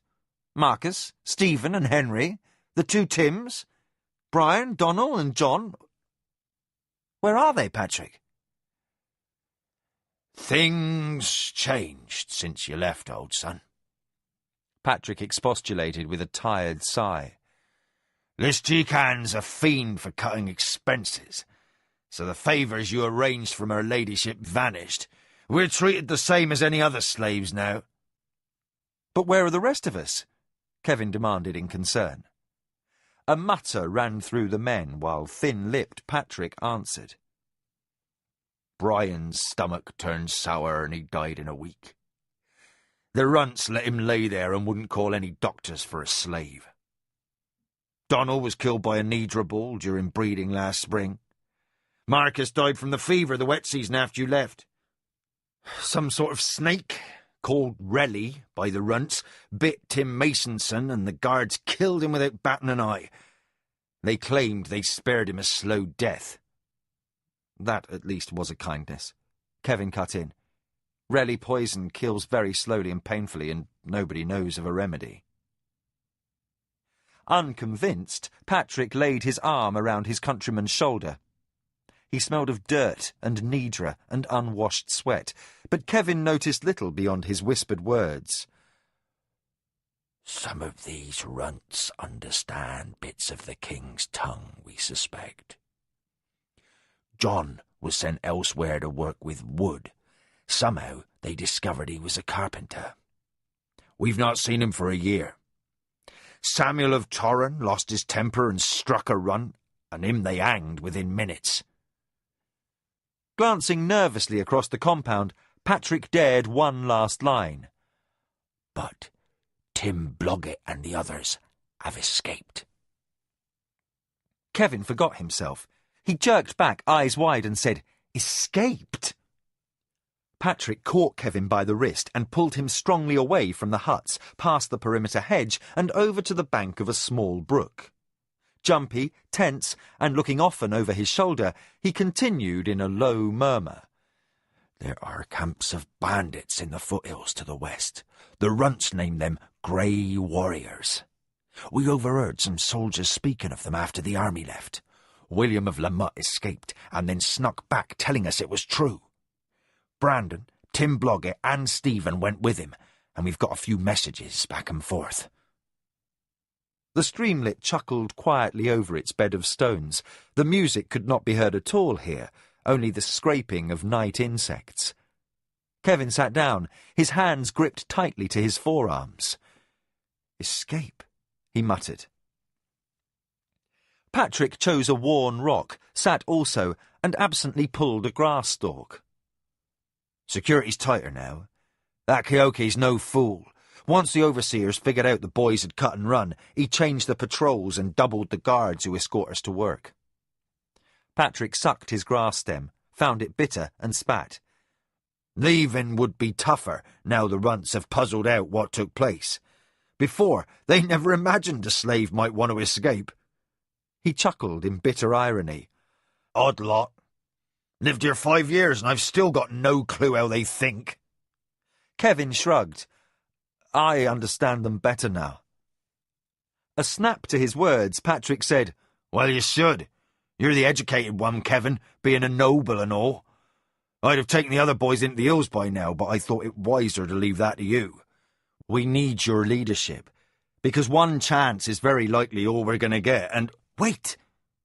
Kevin kicked a clod with a splash into the stream. Escape to where? Why, to the mountains. Patrick peered closely at his companion, but the gloom hid details of expression. These Grey Warriors want nothing to do with us, but they will trade a bit. They're not about to hunt us down, so I figured we'd wait for our moment, then bolt and make our own camp in the high country. And do what? Exasperated, Kevin shook his head. Though Patrick had been born a commoner, they had been friends, hunting companions, and later soldiers together. While a loyal man and a staunch fighter, Patrick had little imagination. On campaign in Dastari, Kevin had been quartered among Mara's soldiers often enough to learn that some had once been Grey Warriors. Their existence, as they told it, had been a misery of poverty and starvation. Kevin, damn it, we'd be free, Patrick insisted, as if that settled things. Free to do what? Kevin pried loose another bit of dirt. He tossed it hard into the water, and the splash startled nearby insects to silence. Ambush patrols of Akoma soldiers, Choja, to fight our way back to wherever the hell we came through that magical hole from our own world. Or, far more likely, we can die of fever or starvation. Patrick answered in anger. We're nothing here, Kevin. If we kill ourselves working, do we get thanks? A better meal? A day of rest? No. We get the same treatment as the animals. Damn it, man. Today was the first we've not had to labour from dawn to sunset since you left. At least in the mountains we can lead our own lives. Kevin shrugged in resignation. I don't know. You're a gifted enough hunter in the Grey Towers, he said in reference to the mountains near Zun. But up there? He sliced a hand at the dark. So you snare some six-legged creature, do you even know if you can eat it? Half the damn things are poisonous, not like the game at home. We can learn, snapped Patrick. Would you rather work until you die of old age? A thought struck him. Or is there another reason, old son? Maybe you've come to appreciate the runt way of looking at things. Surprisingly stung, Kevin stood up and spun away. No, He sighed, shed his hurt, and tried again. It's different for me, Patrick. Very different. You won't work as hard as us, for one thing. The insects scraped loudly and long through a silence. Then Patrick rose also. I see that much.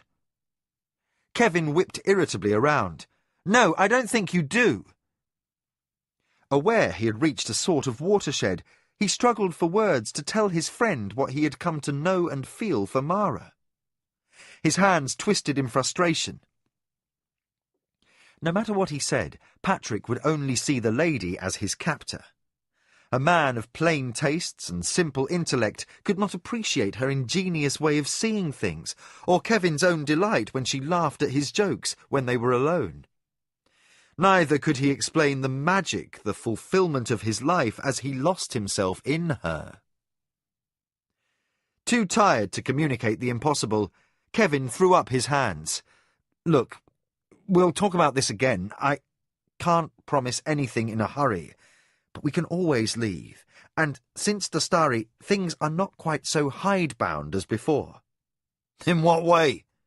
Patrick snorted, unconvinced. Are the overseers going to treat us like drinking pals now that you've come back with her ladyship? Kevin shook his head, the gesture mostly lost in the dimness under the trees. No, but I think I'm making progress. Someday we'll be dead, Patrick said brutally. He gripped Kevin's shoulders and all but shook him. Don't go daft, man, over a little soft thigh. I know you've always been one to moon after this pretty face or that, thinking a ready sword meant you were in love, but Kevin, there are no lovely ladies for us to cuddle. In the murk, Kevin could see Patrick nod toward the distant estate house. While you enjoy your silks, we sleep in mud. When you dine with the mistress in the morning, we're 3 hours in the field already. And when you take supper with her, we're just coming back. You're only spared our lot as long as you can keep your sword sharp and the woman don't get tired of you. She'll choose herself another lover one day, and then you'll come to know how we live. Kevin wanted to argue, but in gritty honesty, he knew Patrick spoke the truth. Mara might love her tall barbarian, but he must never fool himself. She would order his death without an instant's hesitation if the honour of her house became compromised. Generous, innovative, even soft-hearted as Mara could be, she was equally capable of ruthlessness. Kevin laid his hands over his friend's taut wrists.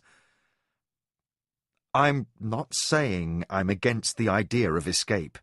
Just I'm not convinced that living as outlaws, eating whatever we can steal, and sleeping on the run in the forest is one whit better than slavery. Give me time. Let me see what I can do about arranging better food and less work. He pulled away, torn by a conflict he had rashly never foreseen. "Don't let the lads do anything stupid. I'll use my influence with the mistress and find another way to recover our freedom." Don't linger too long, old son. If you've come to like the runts, that's your affair. I'll never stop loving you like a brother. Patrick spun away from the stream bank, his voice suddenly cold.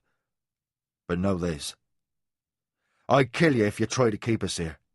The lads have decided. We'd rather die free than live as slaves.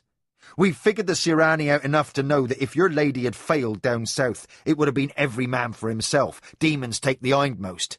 So we waited for news.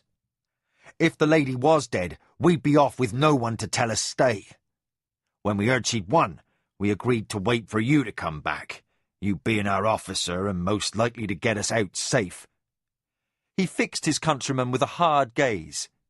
When Kevin didn't answer, Patrick added, "We won't stay much longer. With you or without you, old son, we'll go." Kevin sighed. "I understand. I won't try to keep you. Just give me a few days." "A few days it is." Wrapped in uncomfortable quiet, the two men picked their way back to the slave huts. Kevin lingered to chat with the men he had known as soldiers in the field and a few others he had met in the slave pens and coffles en route to Sulancur. The captive Midkemians had formed a tight-knit friendship since coming to Mara's estate, except he was a man marked apart. That had not been so apparent during the year he had worked on the Nidra fields, but now the distance between Mara's bed and a miserable life in the slave huts left an unbridgeable alienation. Kevin listened to gossip and commiseration over insect bites, hunger and sores. He had little to contribute to such talk. The exhilaration of a triumphant homecoming faded, and he did not mention the marvels he had encountered in Dastari. Well before midnight, the slaves began to rise and seek their huts. They would be roused before dawn, celebration notwithstanding, and Sirani overseers used the whip on any laggards. Kevin made excuses and departed. As he walked alone through the night, past sentries who nodded him greeting, and servants who made way to let him pass, each small privilege galled him. As he passed on into the lantern light and laughter and pretty serving maids who teased and called for him to dance, his discomfort sharpened to bitterness. For the first time since his headlong plunge into love, he wondered how soon he would come to curse himself for a fool. Incomo hurried into his lord's chamber. Decio sprawled before an open screen, his robe flapped open to allow the lakeshore breeze to cool him. Stacks of reports from his various holdings lay scattered at his feet, but he had taken a break from reading to hear a trio of poets recite ballads from the Empire's history. Incomo heard enough to identify a stanza from the Deeds of the 20, a tale of ancient heroes revered for extraordinary service. Titled servants of the Empire by some long-past light of heaven, they were fondly recalled, although the scholars of present generations insisted they were legends. Since Tassaio's influence had bent Decio toward the martial tradition, the Lord's tastes had shifted from pursuit of lascivious adventure to the glorified exploits of champions. His choice of activity may have changed, but his resentment of interruptions remained in force. The Minwanabi Lord glanced aside at his first advisor's abrupt entry, and, as if his scowl were a signal, the chorus trailed raggedly into silence. "What is it?" Incomo bowed. "We have an unexpected visitor." Since the poets were travelling players, and not given patronage by the household, the first adviser leaned close and whispered, "Jiro of the Anasati awaits at the far dock, asking permission to cross the lake." Decio blinked in surprise. "Jiro of the Anasati?" At Incomo's near reprimand, he prudently lowered his voice. "What possible reason could bring Takuma's brat here unannounced?" Then, aware he inconvenienced himself by whispering for the sake of the hired entertainers, Desio waved the poets away. A servant would pay them. They had not been gifted enough to retain. The first adviser watched the doorway until the chamber was private. I have little to add. Jiro sends you greeting. He regrets the informality of his call and begs a few moments of your time. The messenger in from the river gate adds that the boy travels with a minimal honor guard, only 12 men. 12 men? Desio's annoyance evaporated. I could take him at the docks. With Jiro to ransom, Lord Takuma would... He broke off at his first adviser's stillness, then sighed. No, the old man would not trade a younger son for his only grandson. Jiro isn't quite stupid. Certainly so, my master. Nkomo backed clear as Desio shoved to his feet, flung open the screen to the side hallway and shouted, Send guards to escort our guest to the main house docks. The Lord clapped briskly for servants and demanded dressers and formal robes, then a large tray of refreshments to be brought to the great hall. Nkomo heard the list of preparations through without comment. Early on, Desio had decided that even trivial entertaining must take place in the Grand Hall. The vast stone amphitheatre with its high, vaulted roof was resplendent enough to unsettle most guests. No other estate house in the Empire could match its construction. Imitators had tried, but their efforts had lacked the natural site, ringed by stone-crested hills and situated on a lake shore that even in spring was not marshy. Easily the most splendid court this side of the Emperor's palace, Desio believed that confronting anyone there lent the Minwanabi the advantage. Puffed by his own self-importance, he said, What would lure Jiro here? Honestly, my lord, I suspect nothing and everything. Nkomo ticked points on dry fingers. Perhaps the lord of the Anasati grows feeble. As heir, Halesko might send his younger brother as emissary to propose something. Servants knocked and entered, bearing folded silk and ropes of tasselled sashes, slippers, jewels, and pins. They bowed, shed their burdens, and helped their master strip off his crumpled day robe. As the fabric was whisked aside, Nkomo was struck that Desio's sleekness now overlay heavy slabs of muscle. The boyhood fat of 5 years before had nearly vanished, along with the vacuous attitude. Slipping his arms into his not-worked orange and black robe, Desio said, I don't know. Old Takuma keeps his household on a short leash, especially his 2 sons. The last time I met Halesko at the games, he seemed just like his father, but Jiro is an unknown. The conversation lapsed as body servants applied combs to the master's hair and hung his pink ears with ornaments. As attention shifted to slippers and the servants washed and towelled Desio's feet, Nkomo stole the moment to draw upon the detailed information that any good adviser kept current concerning every important figure in the Empire. Jiro is something of an enigma. Very bright, so don't let anything he says mislead you into thinking him witless. Raising his other foot to be washed, Desio frowned. He would never be taken in by so transparent a ploy. Though he hated to be made to feel stupid, the Lord listened carefully as Nkomo went on and described Mara's past proposal to take an Anasati son in marriage. All present presumed she sued for Jiro, but the younger brother Buntakapi had become her husband instead. Desio grinned. Ah, she slighted Jiro and gained an enemy. Nkomo sniffed. One could safely assume that much. A slave proffered a jewelled slipper. Desio shoved in his foot, then peered at his reflection in a precious metal mirror. Now, what sort of man is he? He's quiet, Nkoma recited. Jiro keeps to himself and has few friends. His vices are moderate, a little gambling, but never to excess like his deceased brother. Nor does he drink like Halesko. An occasional woman, but never a favorite. He is inclined to say little, but implies a lot. Cryptic, but each word has meaning, Desio defined. Impressed that he need not spell out subtleties, the first adviser listed the rest. Jiro lacked his elder brother's military experience, but was an avid student of history. He preferred scroll books to poets and ballads, and spent hours with scribes in the libraries. Well, Desio pouted at his reflection.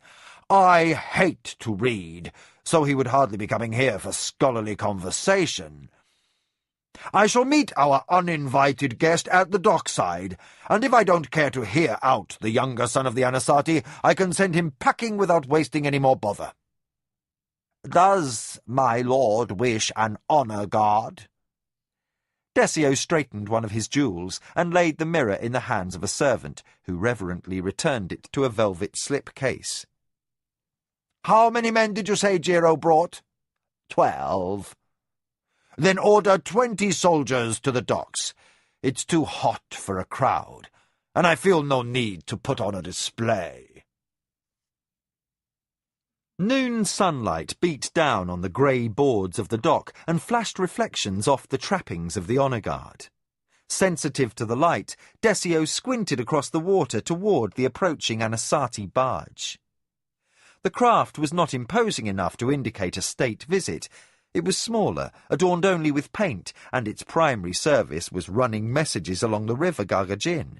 Except this journey was not made for dispatches.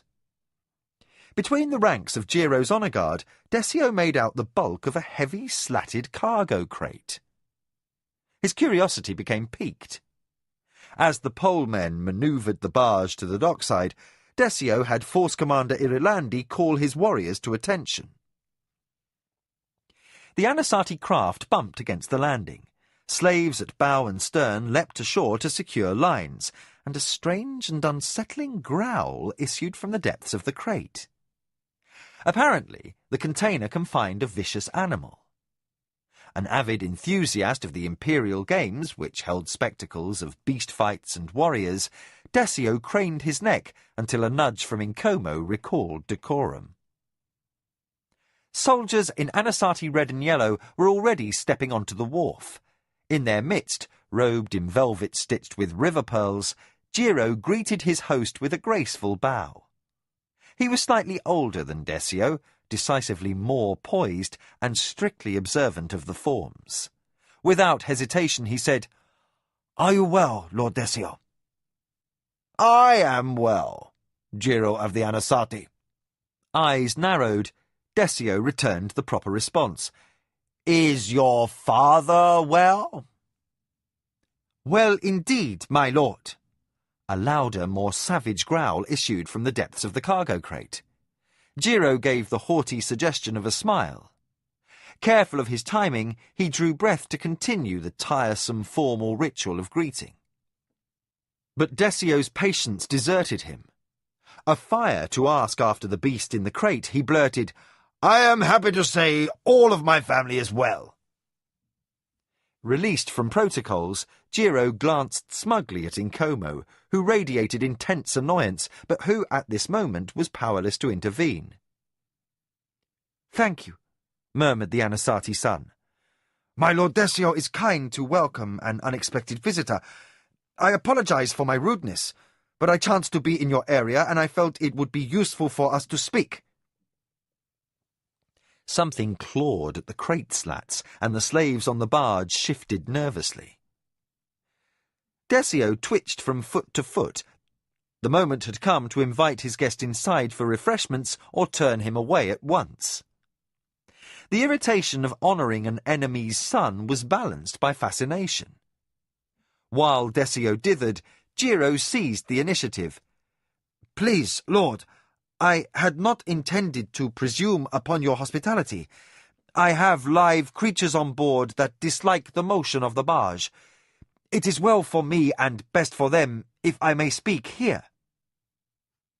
Perspiration made Desio's face itch. If Jiro could do without a cool drink, the Lord of the Minwanabi preferred not to.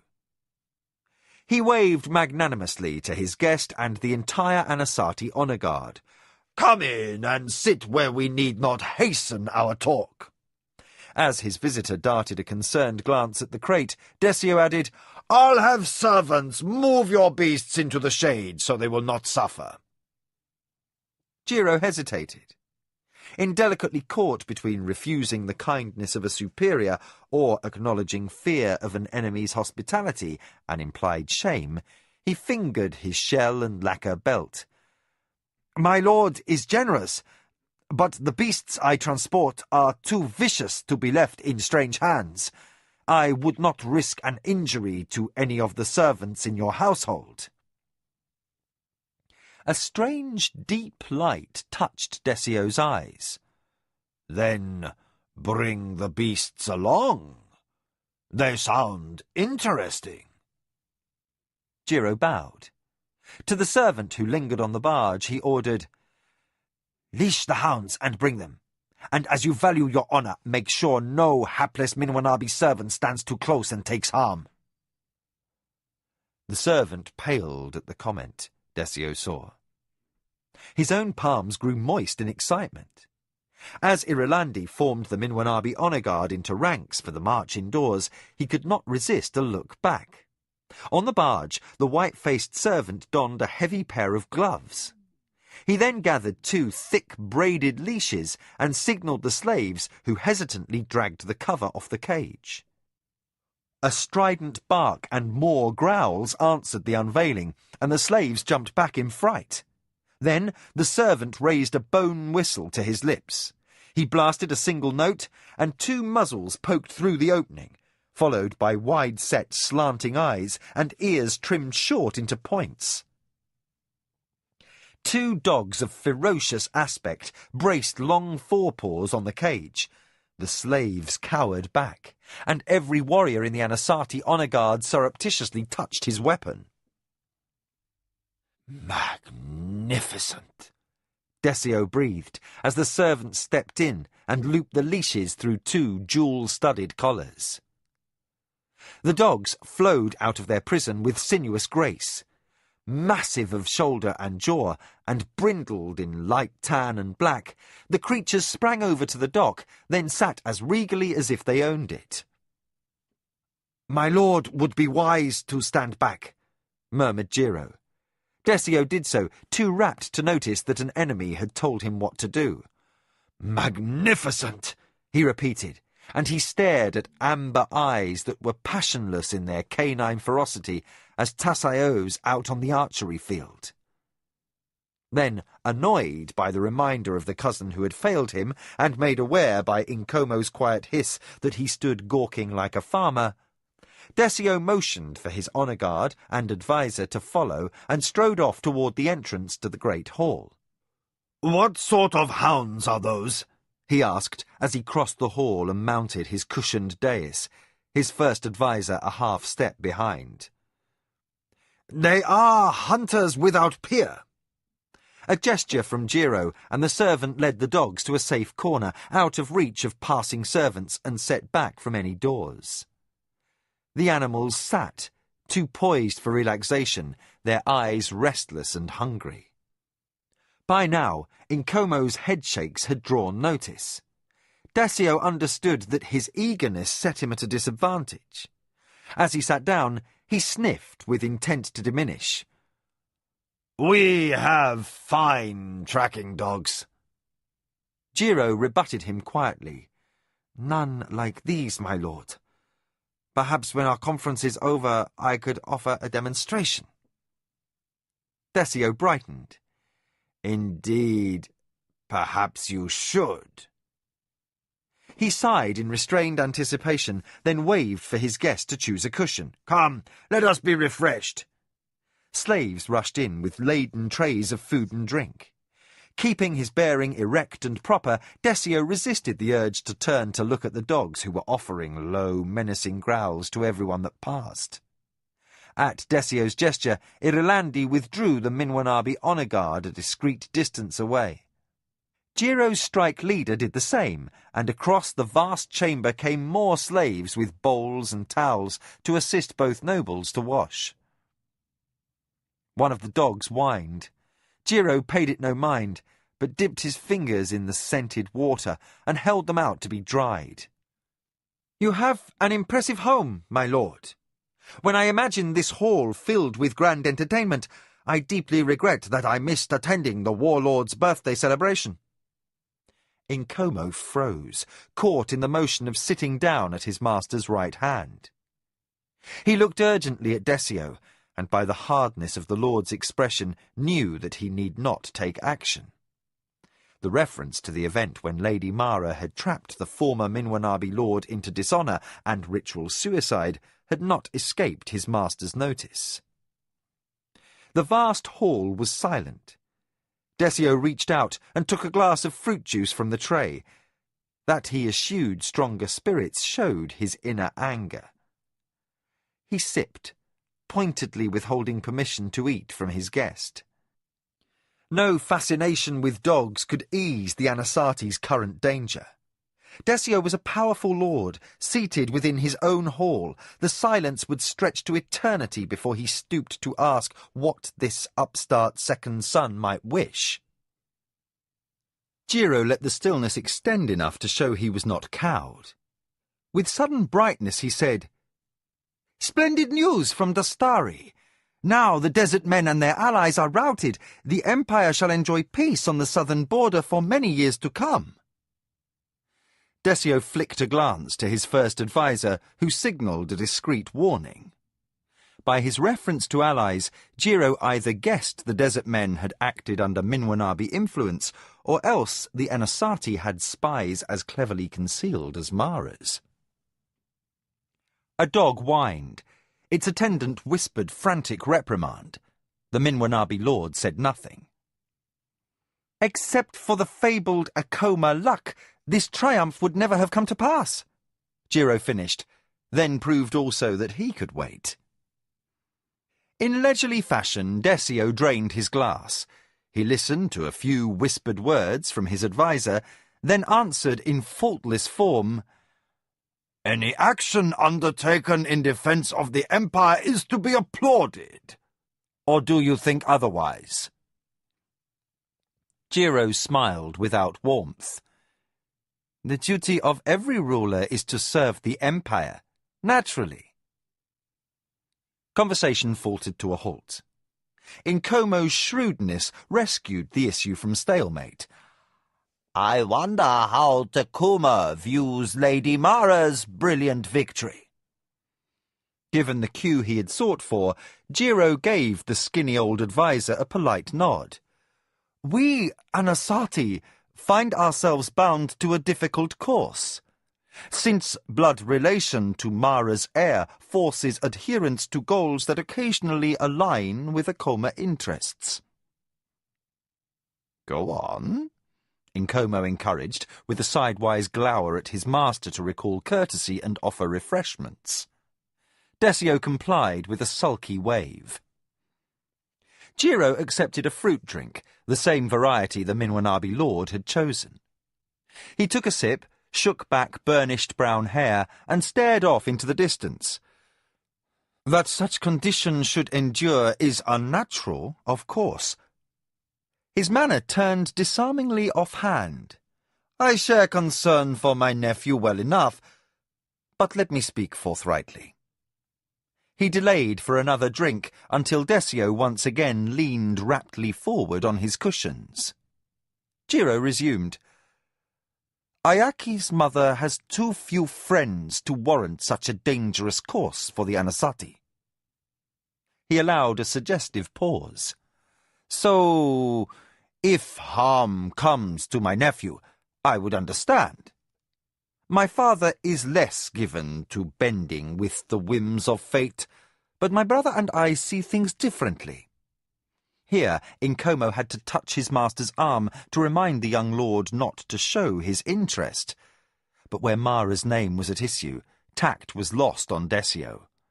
If fate should remove a nephew from this life... Fine crystal clanged and raised echoes as Jiro set down his glass. The dogs whined in unison, as if they sensed tension in the air. "I must correct you," the Anasati son said coldly. "My brother and I honor our father as dutiful and loving sons. As long as Takuma lives, his wishes are to be obeyed, instantly." His emphasis word made clear beyond doubt. Jiro was not dissembling. If his father so ordered, he would fight and even die in Mara's defense. But, Jiro qualified delicately, should the woman come to misfortune and the boy survive, my lord father need not be bound to reprisal. Desio's eyebrows rose. He looked at his guest and saw in Jiro an abiding, bitter anger. A thought struck him, and he leaned toward Nkomo. He really hates the bitch, do you see? The Minwanabi first advisor gave a fractional nod. A personal feud, it would appear. Go softly. I would hazard the boy is here without his father's knowledge. Trying to sound disinterested, Desio spoke around a mouthful of sweet roll. Your ideas are intriguing, but not feasible.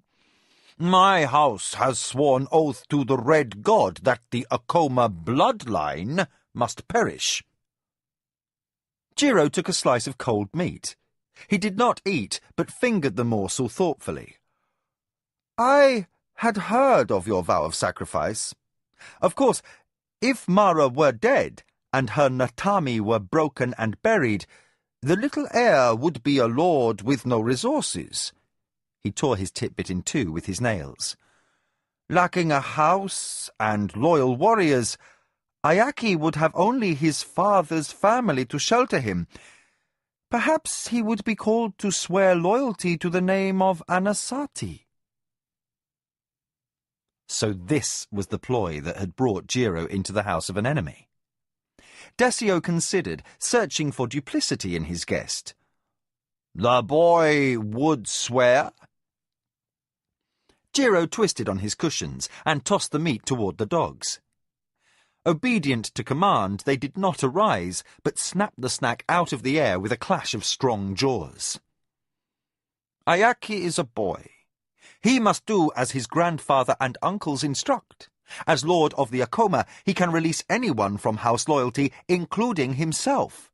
Should he bow to the Anasati Natami, Akoma blood would cease to exist. The Red God must be satisfied." "That is a bold presumption," Nkomo interjected. He looked askance at his lord. "Perhaps too bold. But enjoyable conjecture nonetheless." Desio arose from his cushions. "This discussion has its merits. Well, Jiro, should the gods look favourably upon the demise of Mara and her house, we will hope, for the sake of goodwill, that events transpire as you suggest." "For friendship's sake," agreed Jiro, rising also and taking his cue to depart. "For it would be poor judgment for any house, no matter how mighty, to think they could bloody themselves upon the Akoma and emerge with strength enough to withstand my father's rage." Desio's face darkened so swiftly that Nkomo almost could not rise fast enough to touch his master's sleeve. In a whisper he said, "The point to remember, my lord, is that without the backing of Takuma, the Akoma are just another small house. Consider this also. The lord of the Anasati is aging, and Jiro has taken risks to let you know that his brother, the heir, may not share the father's sentiment for a nephew born to Mara." Desio turned toward Jiro, his face composed and smiling. I will take up your offer to see your dogs hunt now. He stepped down from the dais. The Anasazi-san repeated his courtier's bow as Desio passed. As you wish, Lord Desio. For the display, we will need your practice field and a dummy dressed in man's clothing. Desio's interest sharpened. Your beasts course after humans? You shall see. Jiro snapped his fingers, and the servant, with the leashed dogs, nervously commanded them to heel as Desio led them back out of the hall. They are bred from herd dogs in Yankora, but these I call man-killers. At the first scent of fresh air, the dogs growled and barked. They strained at their leashes, yellow eyes quick to follow the movement of any passing human. Slaves and servants backed away in fright, and the Minwanabi honour guard marched close on the heels of their master, lest some trickery be in play. Only Desio and Jiro seemed unfazed by the beast's ferocity as they reached the wide practice field where Irilandi customarily drilled his soldiers.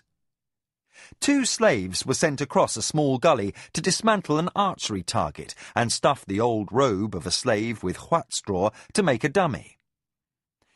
Desio watched, eyes glittering, as his guest explained how dangerous beasts should be handled. Do you see the gloves and the whistle? Jiro pointed to the servant who managed the hounds, tugging now at their restraint, the muscles under their brindled hides quivering in high-strung eagerness. At Desio's nod, Jiro continued. The leather has been soaked in bitch urine. These particular hounds have been trained to recognize that odour as belonging to their master. These dogs were trained as a gift, so they answer only to the whistle. Once in the hands of their owner, they will come to know his personal scent as the smell on the gloves wears away, and eventually mind only his voice. The gloves and whistle allow them to be controlled in the meantime. An admirable system, Desio observed enviously. Jiro did not miss the note of longing. He motioned magnanimously to the servant. Would my host care to course the dogs himself? Desio's face lit. I would be honoured, Jiro, and grateful. One at a time, the Anasazi servant relinquished the gloves. Desio shoved large hands inside and grasped the leashes. The magnificent dogs now eyed him with expectancy and tugged against his hold. He laughed in a rush of elation. Recklessly, he stroked one brindled head. The dog he fondled flashed him an impatient look, then resumed watching the men, servants and soldiers who stood well clear on the practice field. Very soon, my beauties, Desio soothed. He glanced across the gully, where the servant seemed slow in tying the robe to the dummy. He quivered, just like the hounds. Nkomo noted and felt consternation. Thus had the past lord, Jingu, appeared when he pursued unwholesome pleasures. Jiro also saw, and the barest hint of distaste marred his veneer of courtesy. Desio fingered the bone whistle. You! He called to the slaves. Don't bother with those stupid targets. Run that way! He gestured across the practice field. The slaves hesitated, horror on their sun-browned faces. Then, more afraid of the hanging they would receive if they dared to disobey their master's order, they let fall the robe, half stuffed with straw, and sprinted into the open. They ran as if all the demons of hell were behind them. A hungry smile curled Desio's lips. With flawless politeness, Jiro finished his instructions. My lord, one long blast on the whistle will order the dogs to hunt. 2 short whistles will recall them. Desio savoured a moment of soul-deep anticipation. He felt the surge of the dogs against his hand as they strained and whined to be cut loose. A moment longer he teased them, withholding them from their desire. Then he raised the whistle and slipped the leashes from their collars. The dogs bounded forward, dark shadows against sunlit grass. "Hunt," murmured Desio. "Hunt until your hearts burst." The hounds surged across the ground, reaching full stride within seconds. Their tails streamed on the wind, and their savage baying echoed off the hills. They ate up the distance that separated their fleeing prey in long, elastic strides. The slaves flashed terrified glances over their shoulders, and suddenly the dogs were upon them. Wind brought back a human scream as the lead hound sprang stiff-legged upon the trailing man's back. He pitched forward, flailing desperately, but jaws closed on the nape of his neck. The cries ceased, but only for an instant. The other hound overtook the leader, ripped out a hamstring, and the slave went down with a shriek. A chorus of harrowing wails and snarls rang across the practice field. Desio licked his lips. He watched the thrashing victim with wide, fascinated eyes and laughed at his feeble attempt to save himself. The dogs were clever and swift. They darted and circled, tearing exposed flesh, then dodging as swiftly away.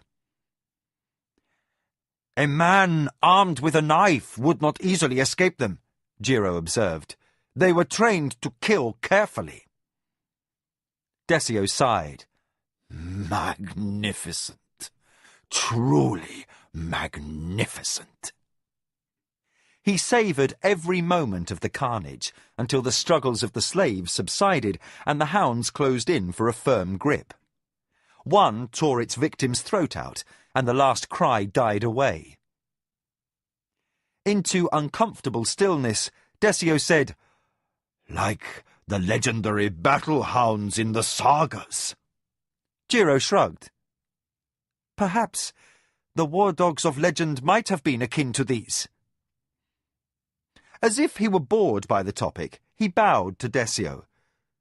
"Since they please you, keep them as my gift to you, Lord of the Minwanabi.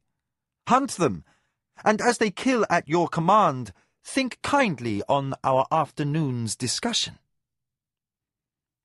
Flushed with delight, Desio returned the bow. "Your generosity enriches me, Jiro." Softly, he added, "More than you will know." Jiro could not match his host's enjoyment, but the Lord of the Minwanabi barely noticed, absorbed as he was by the hound's bloodthirsty feasting. "Allow me to provide you and your men with quarters," he murmured. "We will dine, and I shall see your every need is met." "I regret to decline your kindness," Jiro returned, almost quickly, "but I am expected downriver to sup with a trade factor of my father's." "Another time, then." Desio whistled twice, and the dogs ceased worrying the mangled corpses. The beasts stood alert, scarlet, dripping muzzles trained toward their new master. Desio blew another shrill pair of blasts. As the beasts raced obediently toward him, he thought of Mara and long white fangs rending her hated flesh. Then he laughed aloud. Unmindful of soiling his robes, he patted each square head before slipping the leashes on the collars. "Wonderful," he observed to the silent ranks of his honour guard and the stiff-faced presence of his first adviser. "A worthy gift for one of my lineage." Gripping the slightly larger dog's muzzle, he said, "You I shall call Slayer." Stroking the other dog on its smeared nose, he added, "And you shall henceforward be Slaughter." The hounds whined and meekly settled at his feet. Desio raised blue eyes to the guest he had all but forgotten. "Your generosity is unparalleled, Jiro. I must see that your visit with us results in a fruitful reward." The shadows of the hills had lengthened. Regretfully, Desio whistled his new pets to heel. His gaze never left them, the entire distance back to the docks, and he sighed with regret when the crate was unloaded and the dogs securely locked inside for transfer to the Minwanabi kennels. Jiro took his leave and boarded his barge, and his polemen sculled him out across the waters, deepening with the approach of sunset. Desio stripped off the stinking gloves and gestured for Inkomo to accompany him to his quarters. I wish a hot bath. The first advisor restrained a curl of his lip. His master reeked of the urine that soaked the gloves, and his sandals had been spattered by the dogs. Drenched in perspiration and talking excitedly, Desio glowed as if with a lust for sex. Inkomo realized he hadn't seen the master so aroused since Jingu had ordered slave girls whipped for his amusement. Those dogs are unusual, the first advisor ventured. Desio said, More than that. They are a reflection of myself. Unrelenting, unmerciful, bringing pain and destruction to enemies. They are Minwanabi dogs. Inkomo hid consternation as he followed on his master's heels into the estate house. Desio clapped for his bath attendants, then added, I know Jiro has his own reasons for tempting me to betray my oath to Turakamu, but whatever they may be, he has gained my favor with Slayer and Slaughter. Inkomo managed a magnanimous tilt of his head. I am sure my master will be cautious of unreasonable requests. Sensing buried disapproval, Desio scowled. Leave me. Return to the great hall when dinner is served. Thin fingers clasped at his belt, Inkomo bowed low and departed from a bath chamber that suddenly seemed crowded with steam and scented slave girls. As his slippered feet whispered down the corridors, he ruminated sadly on Tasayo's loss of favour. No stranger to Minwanabi excesses, Inkomo knew by his sour stomach that the day's bloodletting had struck a responsive chord in Desio. The master was acting more the bold lord with each passing day. But if his future choices followed his taste for the hounds, Inkomo felt Minwanabi fortunes would not be better for it. Undeniably, Jingu's excesses had brought the house to the brink of disaster. Sighing at the trials forced upon mortals by the whim of gods and capricious masters, Lord Desio's first adviser retired to his quarters. He stretched on his cushions to nap, but the bloodthirsty baying of hounds marred his rest and his dreams. Chapter 14. Celebration. The boy screamed. Kevin yelled back as he dodged away between flower beds. Ayaki gave chase, shouting Akoma battle cries in a boyish imitation of bloodlust. At times he became too intense, and Kevin would reverse course, capture the boy in his arms and tickle him. Then Ayaki would shriek in delight and fill the garden with his laughter. Mara allowed herself pleasure at the sight of their play. Kevin was often a mystery to her, despite their years of intimacy, but one thing she knew. Without doubt, the man was devoted to her son. His companionship was good for Ayaki. Approaching 7 years of age, the boy had a tendency toward brooding, intensified during his mother's lengthy absence. But Ayaki could not lapse into dark moods with the Midkemian near. For, as if he sensed the onset of the boy's troubled thoughts, Kevin was instantly diverting him with a fanciful story or riddle, a game or physical contact. Through the month since her return from Suba, Ayaki became more the boy Mara remembered. She reflected with wistfulness that Kevin could not have shown more affection had he been the child's father. Putting aside daydreams, she returned her attention to the document with its weighty seals and ribbons. Motionless in the shade before her, Arakasi awaited his mistress's response. Finally, Mara said, "Must we go?" Arakasi stayed quiet as the leaves in the still air as he answered, "Imperial peace will be enforced, so no overt threat can be mounted." "Overt?" she said. "That is scant reassurance against Minwanabi plotting. Need I remind you the first attempt upon my life was by an assassin of the Red Hands of the Flower Brotherhood in my own contemplation glade? The event had occurred before Arakasi's service, yet he knew the story well. He inclined his head. Mistress, there is a good chance Desio will behave. Your standing in the council is the highest in memory, higher than your father's if truth be told. And our remaining agents in the Minwanabi house have sent us word that Jiro of the Anasati visited with Desio not 2 weeks ago. Mara raised her eyebrows. Go on. Dapples of sunlight slid across Arakasi's face as he sipped at a cup of fruit juice. Our agents were unable to overhear them directly, but after Jiro departed, Desio raged for an entire day, complaining bitterly that he would not be dictated to in his own house by a rival family. From this, we might surmise that Tekuma of the Anasati had sent his son to warn against precipitate actions against his grandson. Mara glanced at Ayaki, shrieking his enthusiasm as he leapt upon the now prone Kevin. Perhaps, though I find it difficult to believe Tekuma would send his second son. Jiro's hatred of me is no secret. Arakasi shrugged. Possibly Tekuma sent his son to emphasize his serious intentions. The flower's perfume suddenly seemed oppressive. Emphasize to whom? Mara said. Desio or Jiro? Arakasi showed a faint smile. Perhaps both? Mara shifted on her cushions. I would like to know for certain before I risk a trip to the Holy City. Her restlessness signalled decision, intuitively grasped by Arakasi. Mistress, I think I had best be present when you attend this celebration to honor the light of heaven.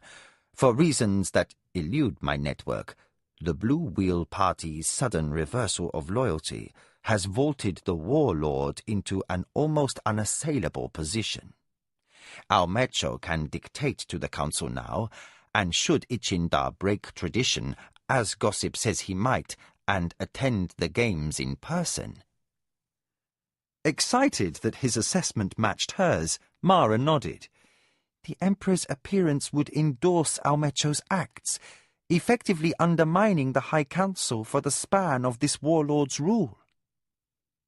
In a rapport that only deepened with time's passage, Mistress and Spy Master contemplated possible ramifications. Much would occur in Kentasami besides games and celebrations. Those families who seized the initiative would not hang back at home. The warlord might become dictator for life, but he could not live forever. Sooner or later, the great game would resume. Arakasi tensed as the patches of sunlight on his knees fell into sudden shadow. Kevin's approach had gone unnoticed until he stood holding Ayaki on his shoulders, looming over the mat where Mara held her conference. "My lady," the Midkemian said formally, "the heir to your title is hungry." Gladdened by the distraction, Mara smiled. To Arakasi she said, "Speak with Nakoya and Kyoke and make ready to leave tomorrow. You shall travel to Kentasani with the servants and slaves sent ahead to prepare our city house and our apartment in the Imperial Palace. Confirm all the resident staff's loyalty. We dare not assume all plotting will be directed at the warlord." Well satisfied with his assignment, Arakasi rose, made his bow, and departed. When the lady still lingered in serious thought, Kevin broke her abstracted mood. "Are we going somewhere?" Mara met his blue eyes with a look too deep to interpret. "The warlord has announced a major celebration to honor the Emperor. We leave for the Holy City next week." Her news was met with equanimity, even by the volatile Ayaki. In the month since her return from Dastari, life had settled back to routine. Mara had acceded to Kevin's wish to ease the Midkemian's lot, And with better food and housing, new blankets and a lighter work schedule, Patrick's impatience had subsided. But the schism remained between Kevin and his fellow countrymen. Pretending otherwise would not heal it. While escape was not mentioned, freedom was never far from the other captives' thoughts. They might not press, but they knew that Kevin visited only out of duty. He would never join them as long as he shared Mara's bed. Ayaki kicked at his mount. Jarred from uncomfortable reflection, Kevin gave a feigned cry of pain. "Someone is hungry! I think I had best hurry the young lord to the kitchen so he may plunder the larder." Mara laughed and gave leave. Kevin reached up, grappled Ayaki by the wrists, and swung him down to his feet, then swatted him on the backside. The future lord of the Acoma shouted another battle cry and charged toward the shade of the estate house. As Kevin raced after with no more sense of decorum, the lady of the Acoma shook her head. "Nakoya hates it when those two eat in the kitchen," she said to no one. The birds in the treetops returned to their interrupted song. Mara let her mind wander. Weary of the pressures of leadership, she had lately given thought to reviving Hokanu's interest. The Shinzawai had shored up their weakened stock in the council by rejoining Almecho's alliance for war, making a Shinzawai-Acoma union yet more desirable. The radicals in the Party for Progress made enough noise about social change in the council for the Blue Wheel Party's errant behaviour to pass without comment, but Mara sensed something larger was afoot. At the least, she could use the excuse to probe Hokanu for information. Bothered that her interest should shift so quickly from romance to politics, Mara sighed. "My lady?" Nakoya appeared in the doorway, regarding her mistress with concern. "Is something amiss?" Mara waved the old woman to the mat Arakasi had vacated. "I grow tired, Nakoya." Slowly, painful with her years, Nakoya knelt. The rampages of Ayaki and Kevin were forgotten as she took Mara's fingers in her own, grown daily more gnarled with infirmity. "Daughter, what weighs down your heart so?" Mara pulled away from Nakoya's hold. As one of her ever-present servants arrived to remove Arakasi's refreshment tray, she took a dried bread crust and tossed it into the path. Two small birds swooped down to peck after the crumbs. "Just this moment I was considering paying court to the lord of the Shinzawai for Hokanu, thinking a consort might ease my burdens. But then I found myself wanting to take the excuse to wrest information on the affairs of the Blue Wheel Party. This saddens me, Nakoya, because Hokanu is too fine a man to be used so." Acting more as nurse than as first adviser, Nakoya nodded her understanding. "Your heart has no room for romance, daughter. For good or ill, Kevin holds all your affections." Mara bit her lip, while the birds stabbed and scrapped for the last bit of bread. For years, her household had kept silence before the obvious, that her love for the barbarian slave was more than a woman's need for a man's arms to comfort her against loneliness. Dutiful to a fault, Nakoya had not broached a subject the mistress had forbidden to her, no matter how often she might ignore Mara's wishes about trivial concerns. But since Mara had matured enough to question her own course, the elderly woman spoke plainly. "Daughter, I warned you the first night the barbarian slave came to your bed. This is as it has been. Nothing can change what has occurred. Now, you must face your responsibility." Mara bridled, and the small bird spread nervous wings and flew. "Do I not spend my life protecting what shall be Ayaki's someday?" Her eyes on the abandoned bread crust, Nakoya said, Your father would glow with pride to know you have prevailed against his enemies. But your days are not your own. You are the life of House Akoma. No matter how great your desire, daughter, you must rule first and find your happiness second. Mara nodded, her face an emotionless mask. I have moments. Nicoya recaptured Mara's hand.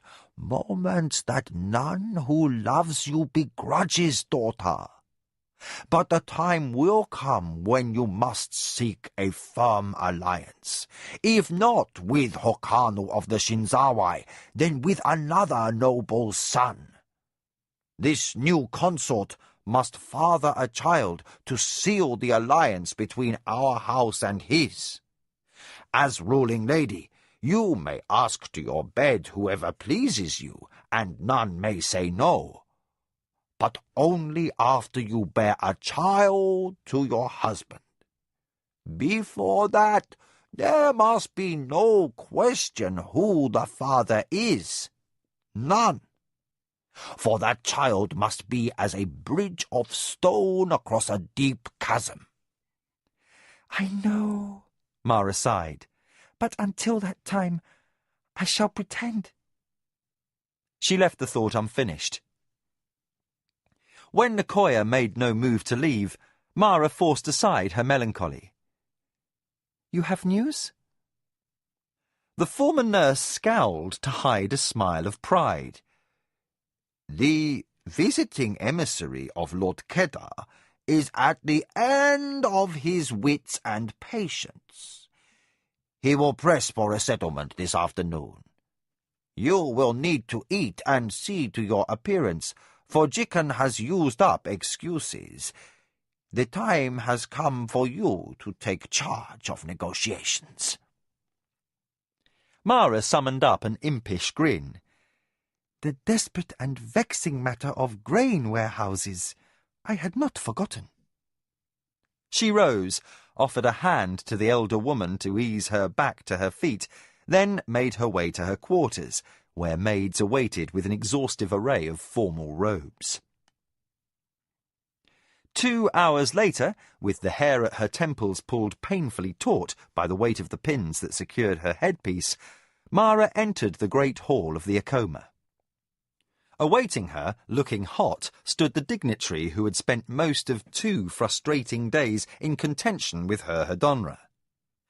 Equally bothered and near to bristling with nerves, Jikan arose to announce her. My lady of the Akoma, he called to the visitor, who swivelled around and regarded her down a beaked nose with the stuffiness of a clerk. Behind him, but less quick to stifle expressions of irritation, a rumpled-looking contingent of scribes and trade factors shoved to their feet and offered bows. Mara waited until their senior had performed the obeisance due her station before she advanced to her dais. All eyes marked her progress, and the tap of Kyoke's crutch as he followed on her heels made a counterpoint to the creak of Lujan's armour. His sulkiness buried under silken tones, for his master's family was one of the Great Five, and above Mara's in station, the tall emissary offered his respects. Are you well, lady of the Akoma? Cautious of her elaborately piled hair, Mara tipped her head. I am well, First Advisor Hantigo. Is your master, Lord Kedar, well? The Kedar emissary responded stiffly to her courtesy. I can't say he was when last I saw him.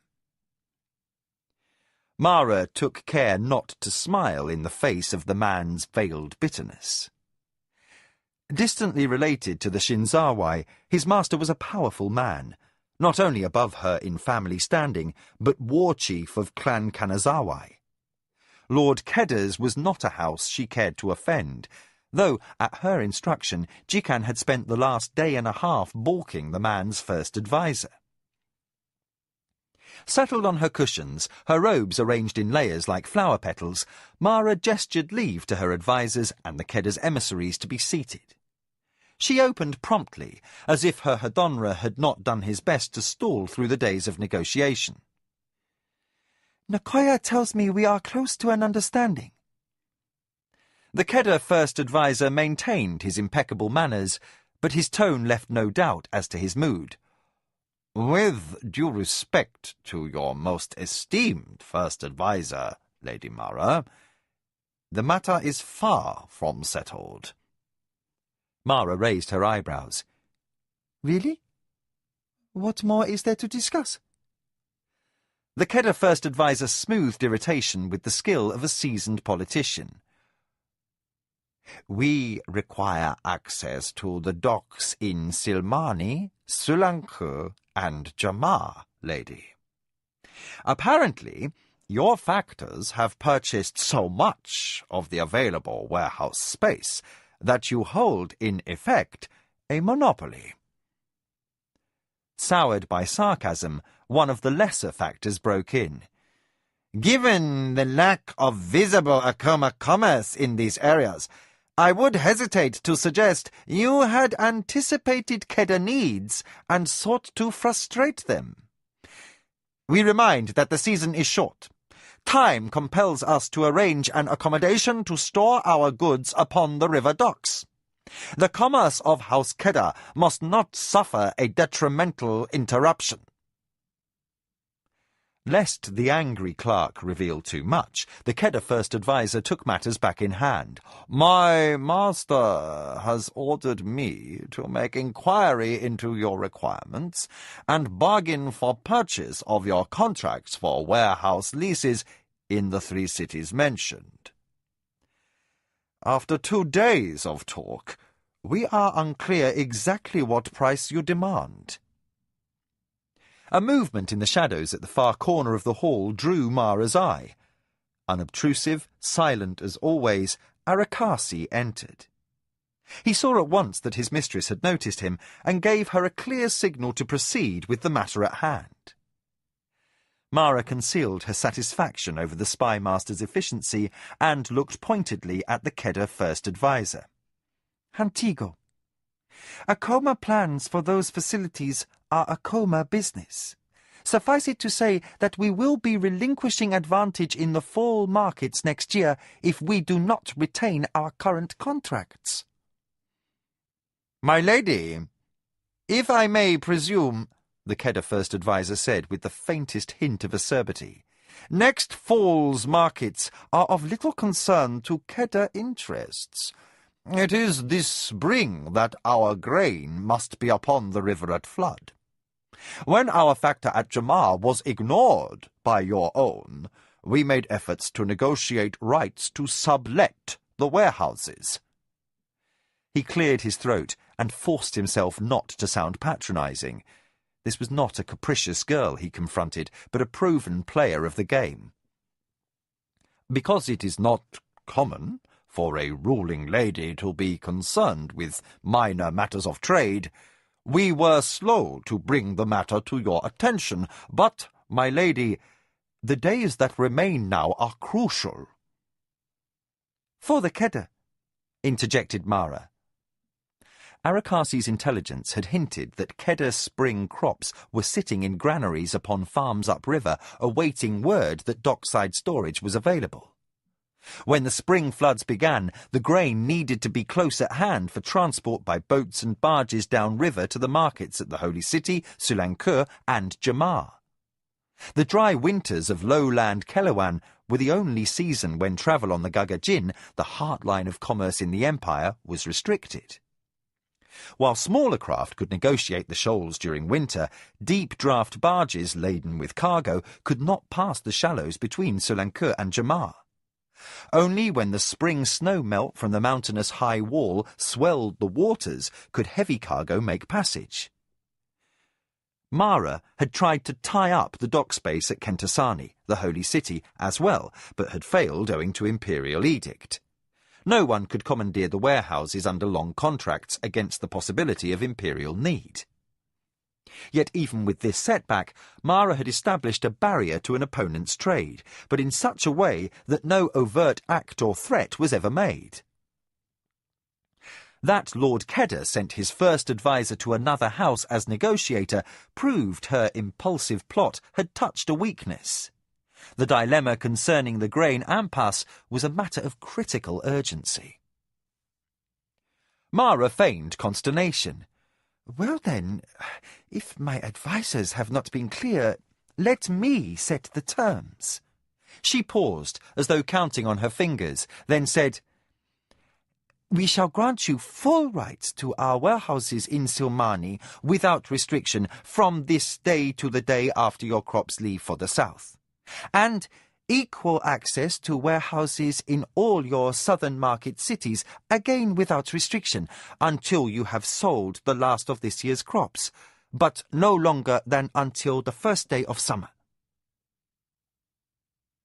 The first adviser of the Kedda sat motionless, no expression on his face, but his weary manner turned avid as he waited to hear the price.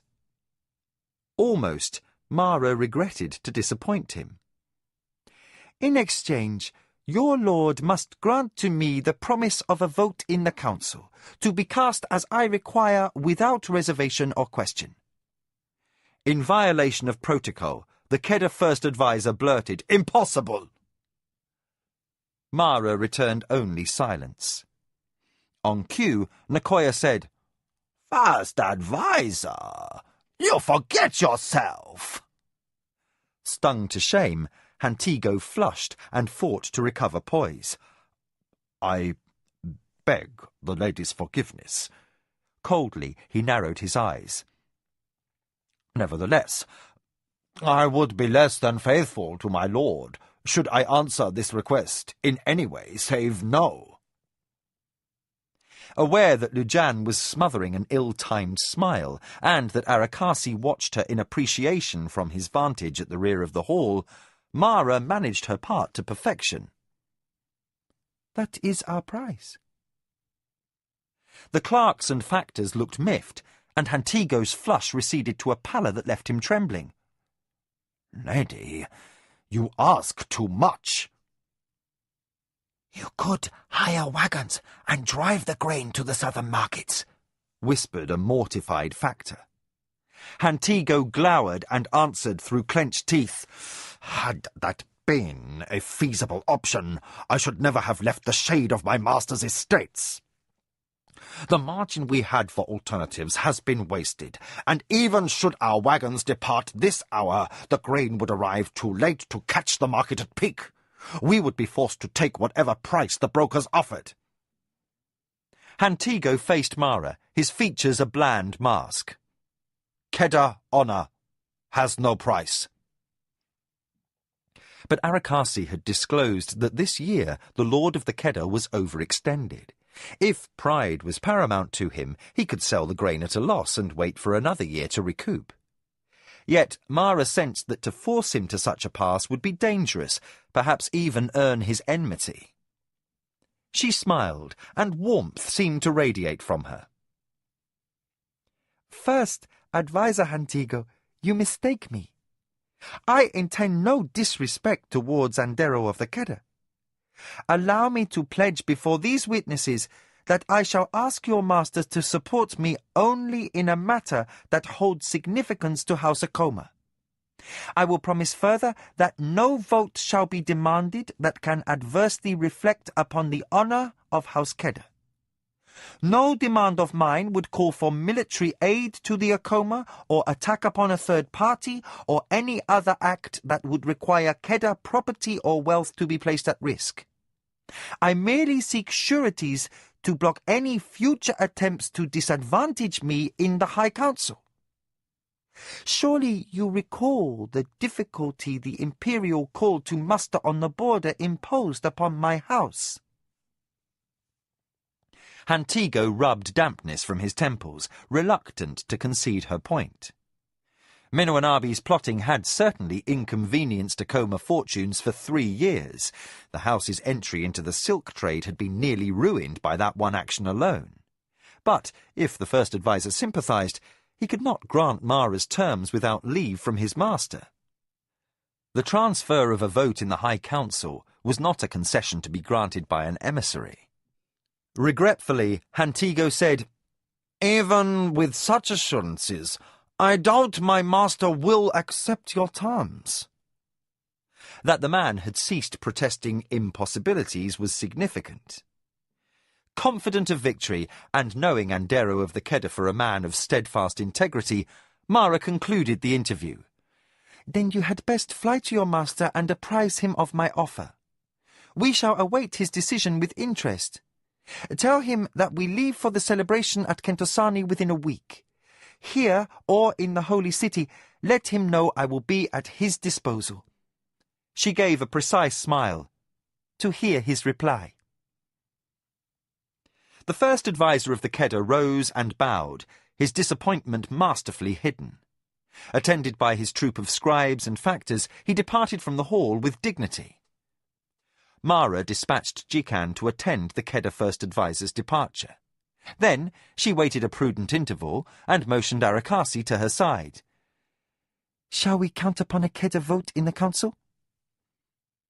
Her spy master turned a look as keen as a killwing's through the doorway the emissary had just vacated. "I suspect the Lord may relent, but you will have to provide him with sureties. Lord Keddah is firm in his role of clan war chief. He'll do nothing to compromise House or Kanazawa interests, and, most particularly, he would not become embroiled in any conflict with the Minwanabe." Lujan took a step away, toward the door and his awaiting duties, but observed, "Still, even if they're publicly in the Jade-Eye party, the Keddah have many relatives involved with the Blue Whale party. If they're as deep into the game of the council as that suggests, perhaps giving Desio only one more reason to hate them won't matter very much." A faint smile was all that remark earned from Mara. Worn by the aftermath of a trying afternoon, she tugged out an itching hairpin. "We have done all we can without risking insult." She turned the pin over in her hands, watching the light flash and sparkle in the small bead at the end. "I don't enjoy twisting the tail of a clan war chief, but I'll need all the support I can garner to thwart Minwanabe in the High Council. Our house cannot afford a repetition of our near disaster in Suba." Mara pulled out another hairpin, then motioned for a servant to remove her headpiece. Dark locks cascaded down her back, making her more comfortable but hotter. "Where does that leave us now?" Nicoya furrowed her brow, then snapped fingers for a maid to attend her mistress's loose hair. "If every promise made to you is kept, you could sway close to 1/3 of the High Council." Weighing the odds as he had once done on the battlefield, Kyoke added, "I would wager some will dishonor their vow, given adverse circumstances, my lady." But the game was never assured. Mara had learned the pitfalls of Tsurani politics at a very tender age.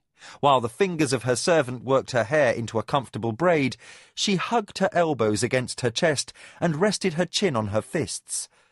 "But if the clan war chief of the Kanazawa were to yield me his vote, others who might be inclined to waver would follow the stronger man's lead." Unspoken beneath her conjecture was the fear that she had gone too far and goaded House Keddah into enmity. If Lord Andero took offence, not even the fact that the Akoma and he both held to the Jade-Eye party would prevent a move in retaliation. But uncertainties did not make for greatness. As the maid finished off her braid with a velvet tie, Mara asked for a lighter, plainer robe, then regarded her circle of advisers. "We have much to do in preparation for the journey." A glance at the window showed several hours of daylight still remained. "Lujan, please assemble an escort. Ayaki and the Natami must be secured against attack during our absence. And a shipment of our silk bales must be sent to those warehouses, so the Keddah have no cause to complain that we monopolize the space to disadvantage them. For that I must make arrangements with the Chojar Queen before nightfall.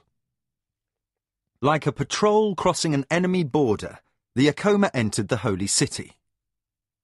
From the lofty warehouses by the riverside to the grand avenues between courtyards, Kentasani was bedecked like a bride before her wedding.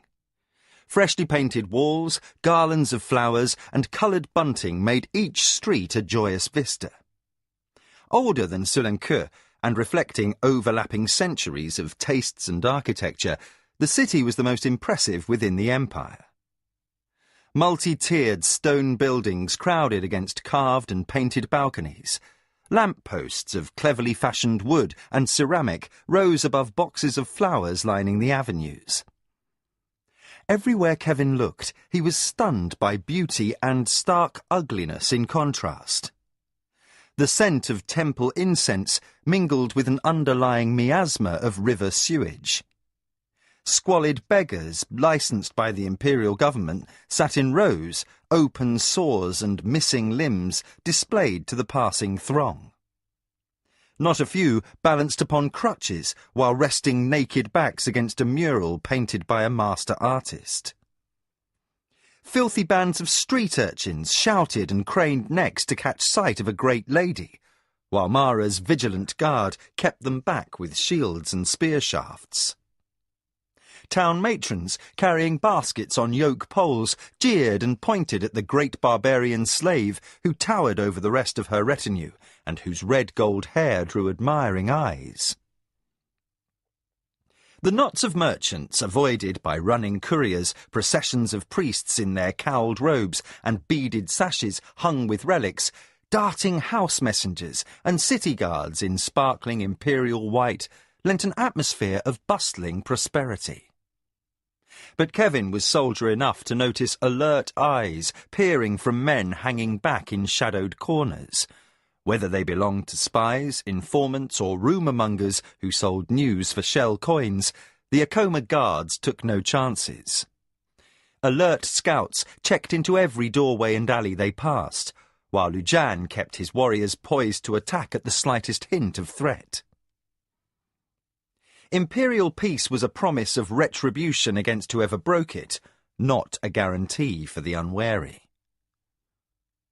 Still, for all the underlying intrigue, the crossing of the trade quarter was spectacular. Only one member of the Acoma retinue was not occasionally drawn by the splendour. Forced to ride a litter like a courtier, Kyoke sat impassive as a carved stone icon, no expression on his face. Mara's cortege passed into the temple plaza, a giant square that served as focal point for 20 vast buildings, raised to praise Surani gods and house the priests of their separate orders. Archways inlaid with shell flashed in the sunlight, set off by lacquered tiles, precious marbles, and pillars of malachite and onyx. At the centre of the plaza, a great bonfire burned, surrounded by incense pots and altars heaped high with bowls of offerings. Kevin walked with difficulty, torn between staring at the splendours of an ancient and alien culture and watching his feet for paving worn treacherously uneven. Mara's townhouse was situated off a quiet residential court, shadowed by the flowering trees that lined the avenue.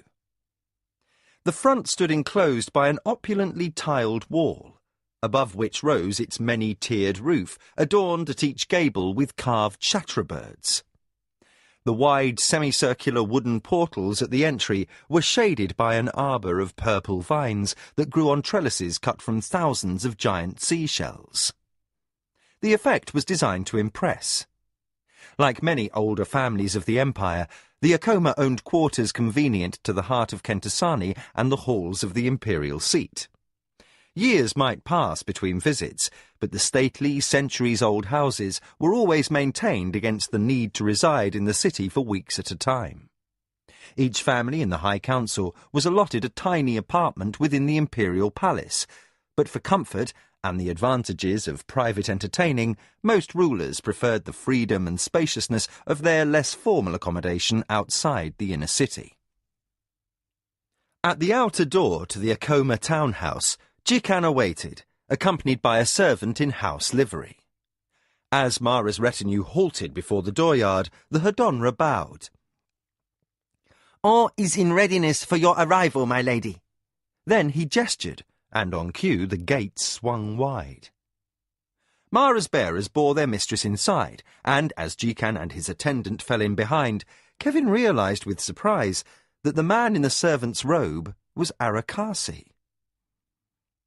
Under cover of the arbour, shielded by the steps of marching soldiers as the honour guard squeezed through the entry, the spymaster leaned near to Mara's litter.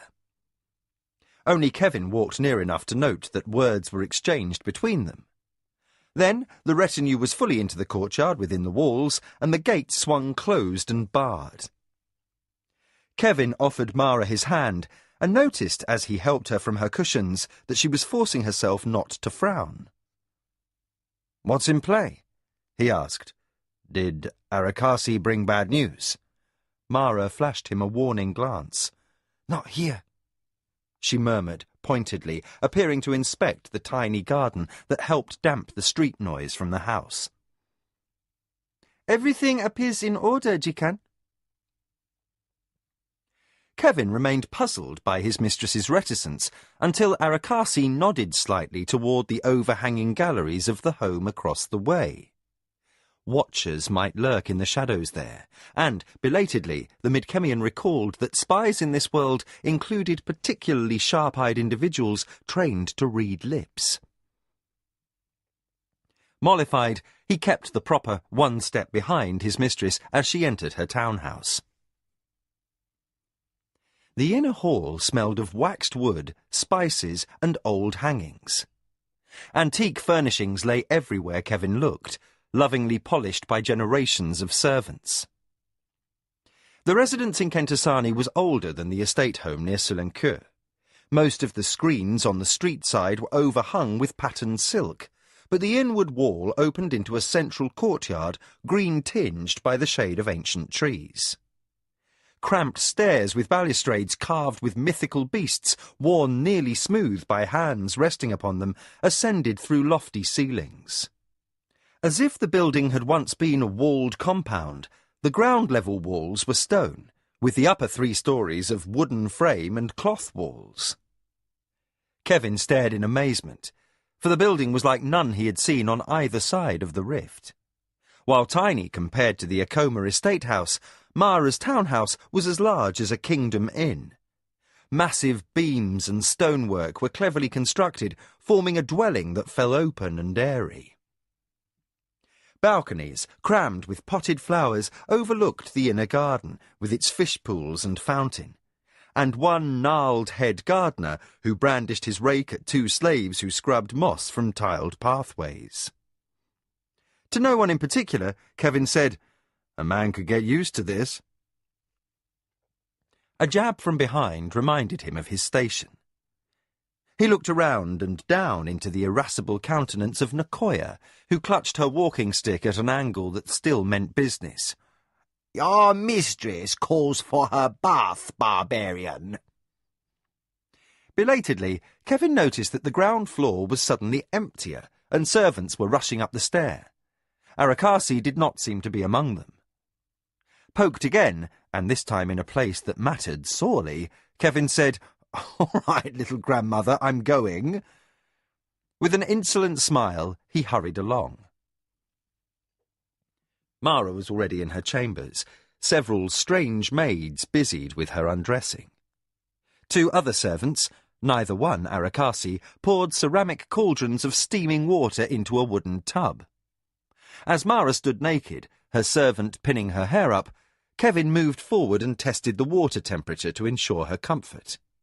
At his nod, the servants departed. Mara dismissed the maids, then mounted a small riser and gracefully stepped into the bath. She settled into the soothing warmth, eyes closed as Kevin began applying scented soap to her cheeks. Softly, she said, "That feels wonderful." but the bothered expression did not ease from her face.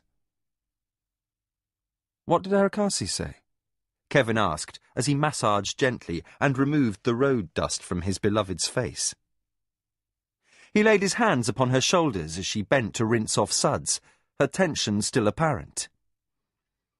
Mara sighed and blew droplets off her nose. "A clan meeting has been called for this afternoon. Someone took care to see that the notice never quite reached me. Sometime tonight, an apologetic messenger will give us word upon his return from our estates, I am sure." Kevin retrieved the soap and resumed his washing. His fingers kneaded the nape of her neck, but she gave no sign of pleasure. Kevin guessed she thought upon that long-past visit from Jiro of the Anasati, when he had warned that factions within the Hadama clan were alarmed at the Akoma's sudden rise. The victory treaty with Subar could only have inflamed existing jealousies. And worse. Immediately before their departure for the Holy City, Arakasi's spies had sent news that young Jiro had paid a call upon Lord Desio. This missed message might be connected to both events. The politics of Kelawan were endless and deadly dangerous. Unwilling to dwell too long on Surani intrigue, Kevin pressed Mara forward and began sluicing her back. "My lady, mixed messages and clan rivalries will still be there after your bath, unless you want to confront your kinfolk covered in road dirt." He startled an outraged laugh from her. "Beast! I'm certainly no dirtier than you, who walked the entire way in the open." Playfully, Kevin ran a finger over his face and held it out as if inspecting it. Yes, I do seem to be darker than when we began the journey." The soft cake of soap he held was unguarded, and Mara gouged out a dollop and seized the moment to deposit it on her lover's nose. "Then you had best wash your own body as well." Kevin looked around in feigned regret. I don't see any servants at hand to scrub my back, my lady." Mara grabbed a sponge and drenched his face with water. "Get in here, you foolish man." Grinning widely, Kevin dropped the soap, stripped off his robes, and climbed into the tub. He settled in behind Mara and cradled her close, his fingers roaming over her body. Her skin quivered under his attentions. She whispered, "I thought you were going to wash off the road dirt." His hand slipped under the water, still touching. "No one said the washing had to be unpleasant." She turned in the circle of his arms, then stretched up and kissed her barbarian slave. Soon the worries of clan rivalries were forgotten as she lost herself in the pleasures of his love. Robed in formal colours, Mara waved for her bearers to pause before the council hall entrance. Surrounded by her tightly clustered bodyguard and attended by a withered old serving maid, she endured several last-minute adjustments to her costume, while Lujan and an honour company of 5 warriors waited to precede her into the chamber. Kevin stood behind her open litter. Unable to see past her towering jewelled headpiece to gain a view of the chamber, he settled with staring at the antechamber, its splendour unmatched by anything he had seen in his life. The building that housed the High Council was among the more imposing in Kentasani. The council occupied a complex larger than the entire Akoma estate house, with corridors lofty as caverns, each arch and doorway carved with fantastic creatures that earlier generations intended to repel evil influence. The gargoyles remained long after the names of the spirits had been forgotten, their fearsome countenances ignored by those who enjoyed their protection. The floors and ceilings were elaborately patterned, every inch of wall space painted with historical murals. Many of them showed warriors wearing Zacatecas and Minwanabi colours. Sometimes he recognised a contingent in Akoma green. Newly appreciative of the Empire's grand traditions, Kevin felt a stranger to his own culture. This small city unto itself with its own entrances and conference chambers independent of the palace proper, was guarded by companies of soldiers levied from all of the houses of the council members. The corridors were lined with armoured warriors in 100 different colour combinations. Each company was pledged to preserve the peace, taking no sides should disputes lead to violence. However, every lord ensured this vow was never put to the test, for Surani honour held house loyalty above any abstract concept of fair play. Kevin lost count of badges and colours long before reaching the anteroom. When he had faced Surani in the Rift War, the armies were homogeneous, with perhaps 2 or 3 different houses marching under a combined command. But in this antechamber alone, at least a dozen armour patterns he did not recognise identified the houses that provided security for the meeting of Clan Hadama. A voice called out beyond the entry, "The Lady of the Akoma!" Then a huge pair of drums boomed. Lujan signalled his men to march in lockstep, and, as Mara's bearers moved forward in procession, Kevin caught sight of the drummers. They stood to either side of the grand entry, clad in what looked like a costume of ancient pelts. The mallets in their hands were carved bone, and their instruments were of painted hide, stretched over what close scrutiny revealed to be the inverted shells from gigantic turtles. Kevin made out the tripods underneath, fashioned from a lizard-like creature quilled with spines. Being a barbarian slave had advantages at times. No one showed surprise that he gawked. If the hallways and corridors had impressed Kevin earlier, the hall of the council itself was overwhelming. Constructed under a circular dome, the hall was surrounded by upper galleries with polished wooden benches, then descending levels of pillared galleries lined with chairs tantamount to thrones. Each gallery reminded Kevin of the Baron of Yarbon's private box on the festival grounds at the city's annual fairs, where the start and finish line for horse races was located. The meanest noble family in the empire was entitled to a seat the equal of the barons in opulence.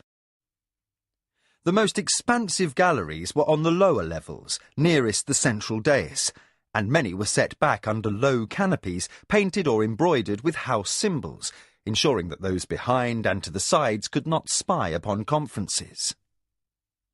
Aisles that were really promenades separated them one from the next, so that messengers and retainers might hurry effortlessly about their master's bidding.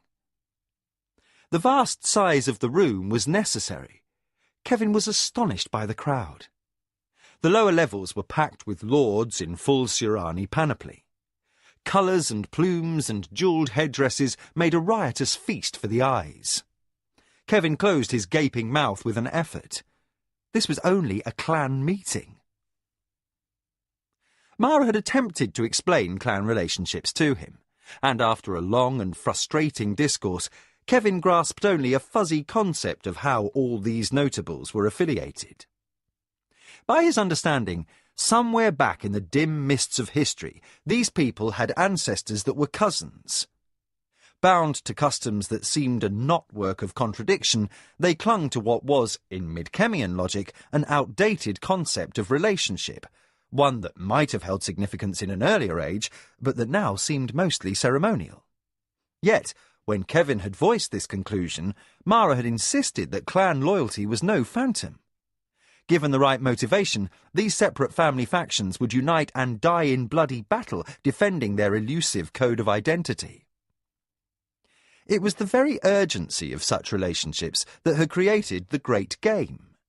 For once clan honour was invoked, no house could honourably ignore those ties of blood. Once past the entry platform and the drummers, Kevin could view the entire chamber. The sheer size made him feel dwarfed. On a dais slightly higher than the ring of seats on the central level of the hall, a man in flowing robes and a massive headdress of green and yellow plumes nodded to Mara's bearers to set down her litter.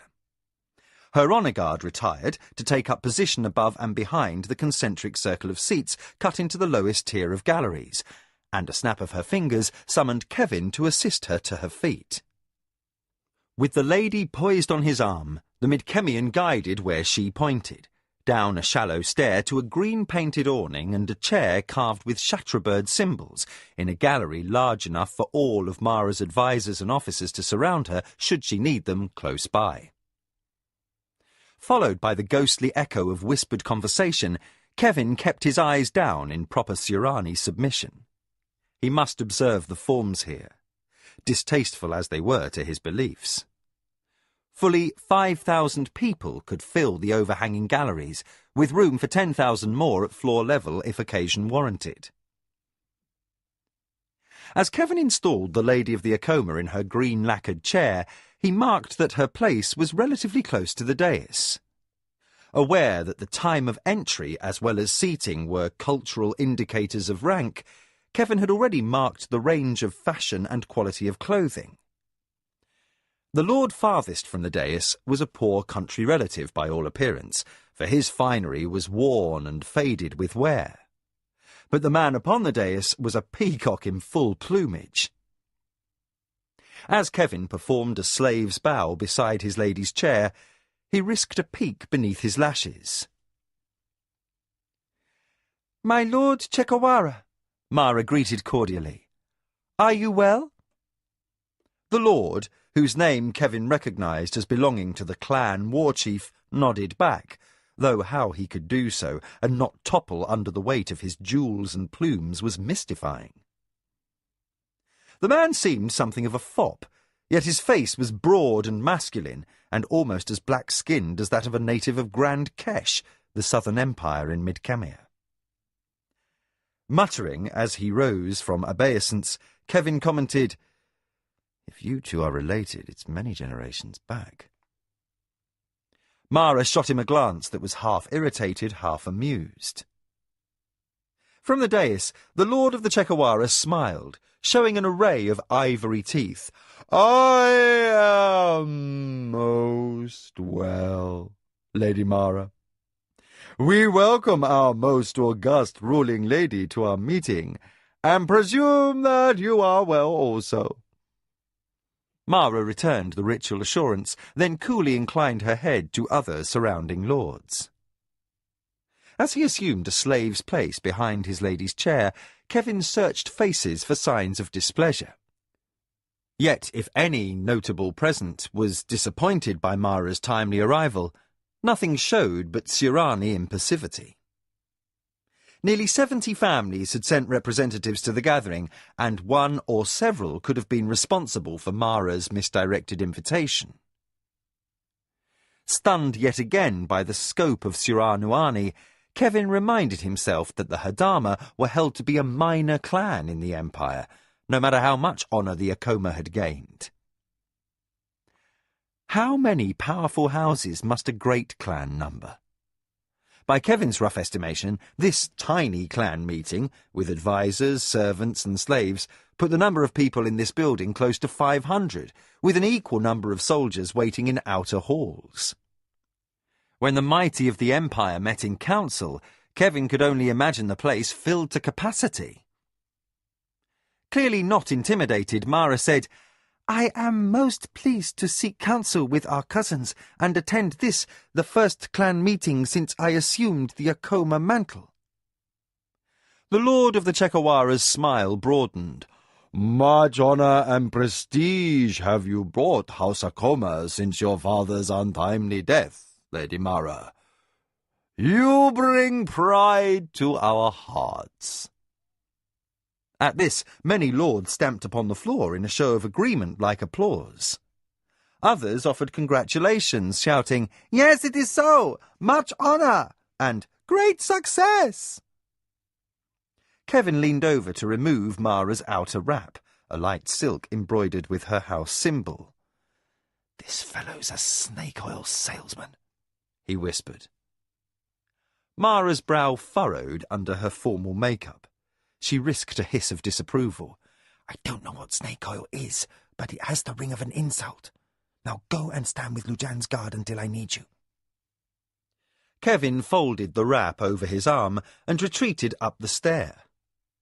Once in place among the Acoma honour guard, he made a surreptitious study of the proceedings.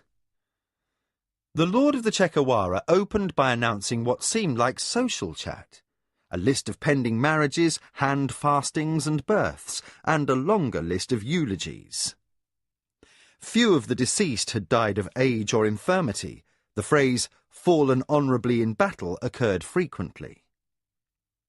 Kevin was astonished at the clarity of the acoustics in the hall. When the speakers chose not to mask their voices, they carried to the highest galleries. Kevin listened, mystified, as the Lord of the Chekawara's rich voice rose and fell as he mourned the passing of notables in the clan. To Lujan he murmured, "That cully bird on the dais has all the sincerity of a Reli." Silently at ease, the Acoma force commander did not twitch a muscle, but deepening laugh lines around his eyes betrayed that he stifled a chuckle. Resigned that he would get nothing from an Acoma soldier on duty, Kevin moved among the litter-bearers. Surani slaves were not much of an improvement, but at least they noticed when he spoke, even if they only looked confused. Still, Kevin thought, any reaction was better than the stony manner of the warriors.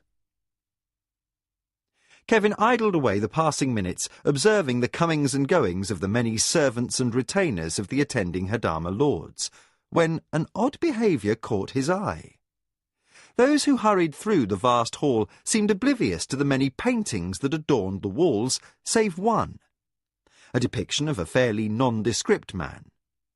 Like those around it, it was ancient, but this one had been recently repainted, and, for the obvious reason that any who passed by reached out and touched it, often without thought. Kevin nudged the slave next to him. "Why do they do that?" The slave looked discomfited. "Do what?" he whispered, as if speaking were sure to bring instant destruction. "Touch that picture of a man," Kevin pointed. "That's an ancient lord. He was servant of the Empire. It's good luck to touch him." The slave withdrew into himself, as if that cryptic reference explained everything. Kevin was about to ask for explanation when a warning glance from Lujan silenced him and turned him back to watching the proceedings. No serious political discussion ever took place that he could see. Once the family announcements were finished, slaves thronged in with refreshments, and this lord or that would arise from his chair and speak with Chekawara or other clansmen.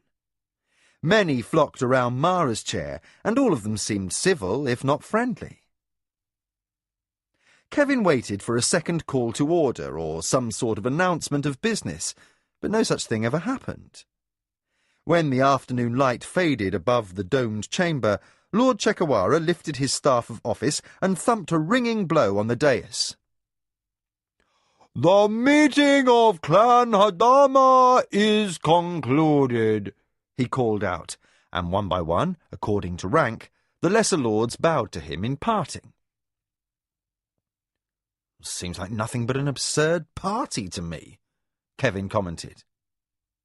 A soldier in Mara's honour guard caught his eye then in urgent warning to keep silent.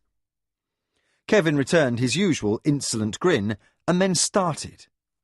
The warrior was Arakasi, clad in full armour and looking every inch the proper warrior. He had perfected military bearing so flawlessly that his presence was overlooked until now. More curious than ever to know why the spy master's attendance had been called for, Kevin shifted from foot to foot until Mara waved him over to replace her wrap. Kevin walked behind Mara's litter as her retinue re-entered the twilit streets. Lamplighters had just made their rounds, and the imperial quarter of Kentasani glowed softly gold against the darkened sky. As the honour guard formed up to escort Mara to her townhouse, Arakasi fell in step beside Kevin. Wise enough not to call the spy master by name, the Midkemian simply said, "Was anything of importance achieved in there?" Arakasi marched with his hand on his sword, deadly and capable in appearance, though it was no secret he was not gifted with a blade. much. Exasperated by his brevity, Kevin probed, "Such as?" The honour guard marched down a wide entrance ramp with torches blazing in bowls on either side. Below the rise, a larger contingent of warriors met them, affording their mistress the added security she would need in the darkening streets. Arakasi said nothing until they had rounded several corners and passed the gates from the Imperial precinct. As they marched into the boulevard beyond, Arakasi murmured, "Lady Mara's clansmen have made plain that she can expect a reasonable degree of support, assuming her alliances do not place other houses at risk. If she encounters trouble from her enemies, she'll need to invoke clan honor to gain assistance, and the outcome of such a call for aid could not in any way be assured." The Midkemian's puzzlement stayed obvious. "Clan honor," Arakasi repeated in his manner of piercing perception. "You barbarians." The statement held no condemnation. The spymaster thoughtfully qualified, "To draw her clansmen into war, Lady Mara must convince every lord from highest to least that an affront to her house was an insult not only to the Akoma, but to the Hadama clan as well." Kevin inhaled the incense-laden air they were passing the temple quarter and suffered a momentary interruption as their retinue was forced aside to allow a tribute caravan to pass. The huge, leather-strapped carry cases borne on heavy poles by slaves contained metals originally brought as plunder from the barbarian world and since dispensed by the Emperor's High Secretary, who portioned out allotments for the temples. Kevin waited until the guarding ranks of white-armoured Imperial warriors passed on before he said, "So?" Arakasi tapped his sword. "Calls to clan are difficult when the families who belong are as politically divided as ours are. For any attacking house is careful to make clear that it is moving against an enemy, not its clansmen. Gifts are often sent as reassurances." After a pause, Arakasi added, "Lord Desio has been lavish." Kevin grinned in appreciation. "What you're telling me is they're saying, 'Don't invite us unless you're going to win, because the Minwanabi might stop sending us bribes. But if you're sure you can destroy them, then we'll be happy to join in so we can take our share of the plunder.'" For the first time since Kevin could remember, the spymaster smiled outright. Then he loosed a chuckle that swelled into quiet laughter. "I would never have thought to put it that way," Arakasi allowed, "but that's precisely what they told her." "Damn!" Kevin shook his head in amazement, and I saw nothing going on except a gala. From the litter, Mara interjected, "Now you understand why I keep him around. His perspective is fresh." Arakasi resumed his soldier's appearance, but a gleam lingered in his eyes. "I agree, mistress." "I don't know that I'll ever understand you people," Kevin said. He dodged to avoid a jiggerbird that had escaped some scullion's cleaver. They had entered the residential quarter now, and the lamps were more widely spaced. I stood and watched that entire meeting, and the only discussion that got heated enough to seem important sounded like a debate on land reform. "In council," Arakasi said patiently, "what is not said is far more important. Who does not approach a lord's chair, and who hangs back, and who is seen with whom count for more than words. The fact that Lord Chekawara did not leave his dais to personally congratulate Mara on her border treaty was revealingly significant. The clan will not follow her lead. And all of that shuffling of bodies around Lord Mamogota's chair was proof that two factions within the clan support him against Our Lady. No one would seriously consider that nonsense about giving land to peasant farmers. The Party for Progress is without influence outside the Hunzan clan, and Lord Tuklamekla of that clan is a close friend of Mamogota's. This was a dead issue before the meeting began. So, you presume that the intercepted message was arranged by Lord whatever, Kevin surmised. We hope so, Arakasi answered. Mamogota's at least not affiliated with the Alliance War. He might take Desio's gifts, but he isn't a Minwanabi supporter. Kevin shook his head in amazement. You people have minds that twist like knitting. Never mind, he interjected as Arakasi asked after the concept of knitting. Just take it that I'll be an old codger long before I understand this culture. The silence between slave and spy master lasted until the return to the townhouse. Kevin entered the lovely inner garden and helped his lady from her litter. He continued to doubt if he would ever truly know the people whose lives and fates he shared. As Mara retained his hand and smiled up at him, he looked into her dark eyes and found himself utterly lost. Sirani life might be a puzzle to him, but this woman was a mystery and a wonder. Chapter 15. Chaos. The spectacle began. Banners flew from every tall building along the avenues leading to the arena. Citizens tossed flowers into the street to assure the gods they held no envy for those of loftier station. For reasons only the god of trickery might name, city dwellers invested favour in this house or that, cheering more or less vigorously depending upon who passed. Mara's litter and escort were greeted with loud applause. Again, dressed as a common servant and placed behind the litter alongside Kevin in the cortege, Arakasi commented, "It seems the mob favours the Akoma this month, my lady. The victory in Suba has made you a heroine among the commoners." Noise defeated Mara's attempted reply. The long, stately boulevard that crossed the imperial precinct was thronged with folk from every walk of Sirani life. Their clothing ranged from the costliest cloths and jewels worn by high-ranking nobles to the craftsman's unadorned broadcloth and the meanest beggar's rags. The games offered by the warlord in celebration of the light of heaven brought the finest ornaments out of jewel chests, the more daring of the wealthy merchants dressing their daughters for display in the hope of attracting a noble suitor. Surrounded by the flash of rare metal ornaments as well as lacquer combs, jades and gemstones, Mara's escort jostled and vied for road space along with dozens of other house guards and their litter-borne lords and ladies. Some were carried in palanquins, painted in carnival colours or sequined with flecks of iridescent shell. Others held whole families, shouldered by as many as 20 slaves.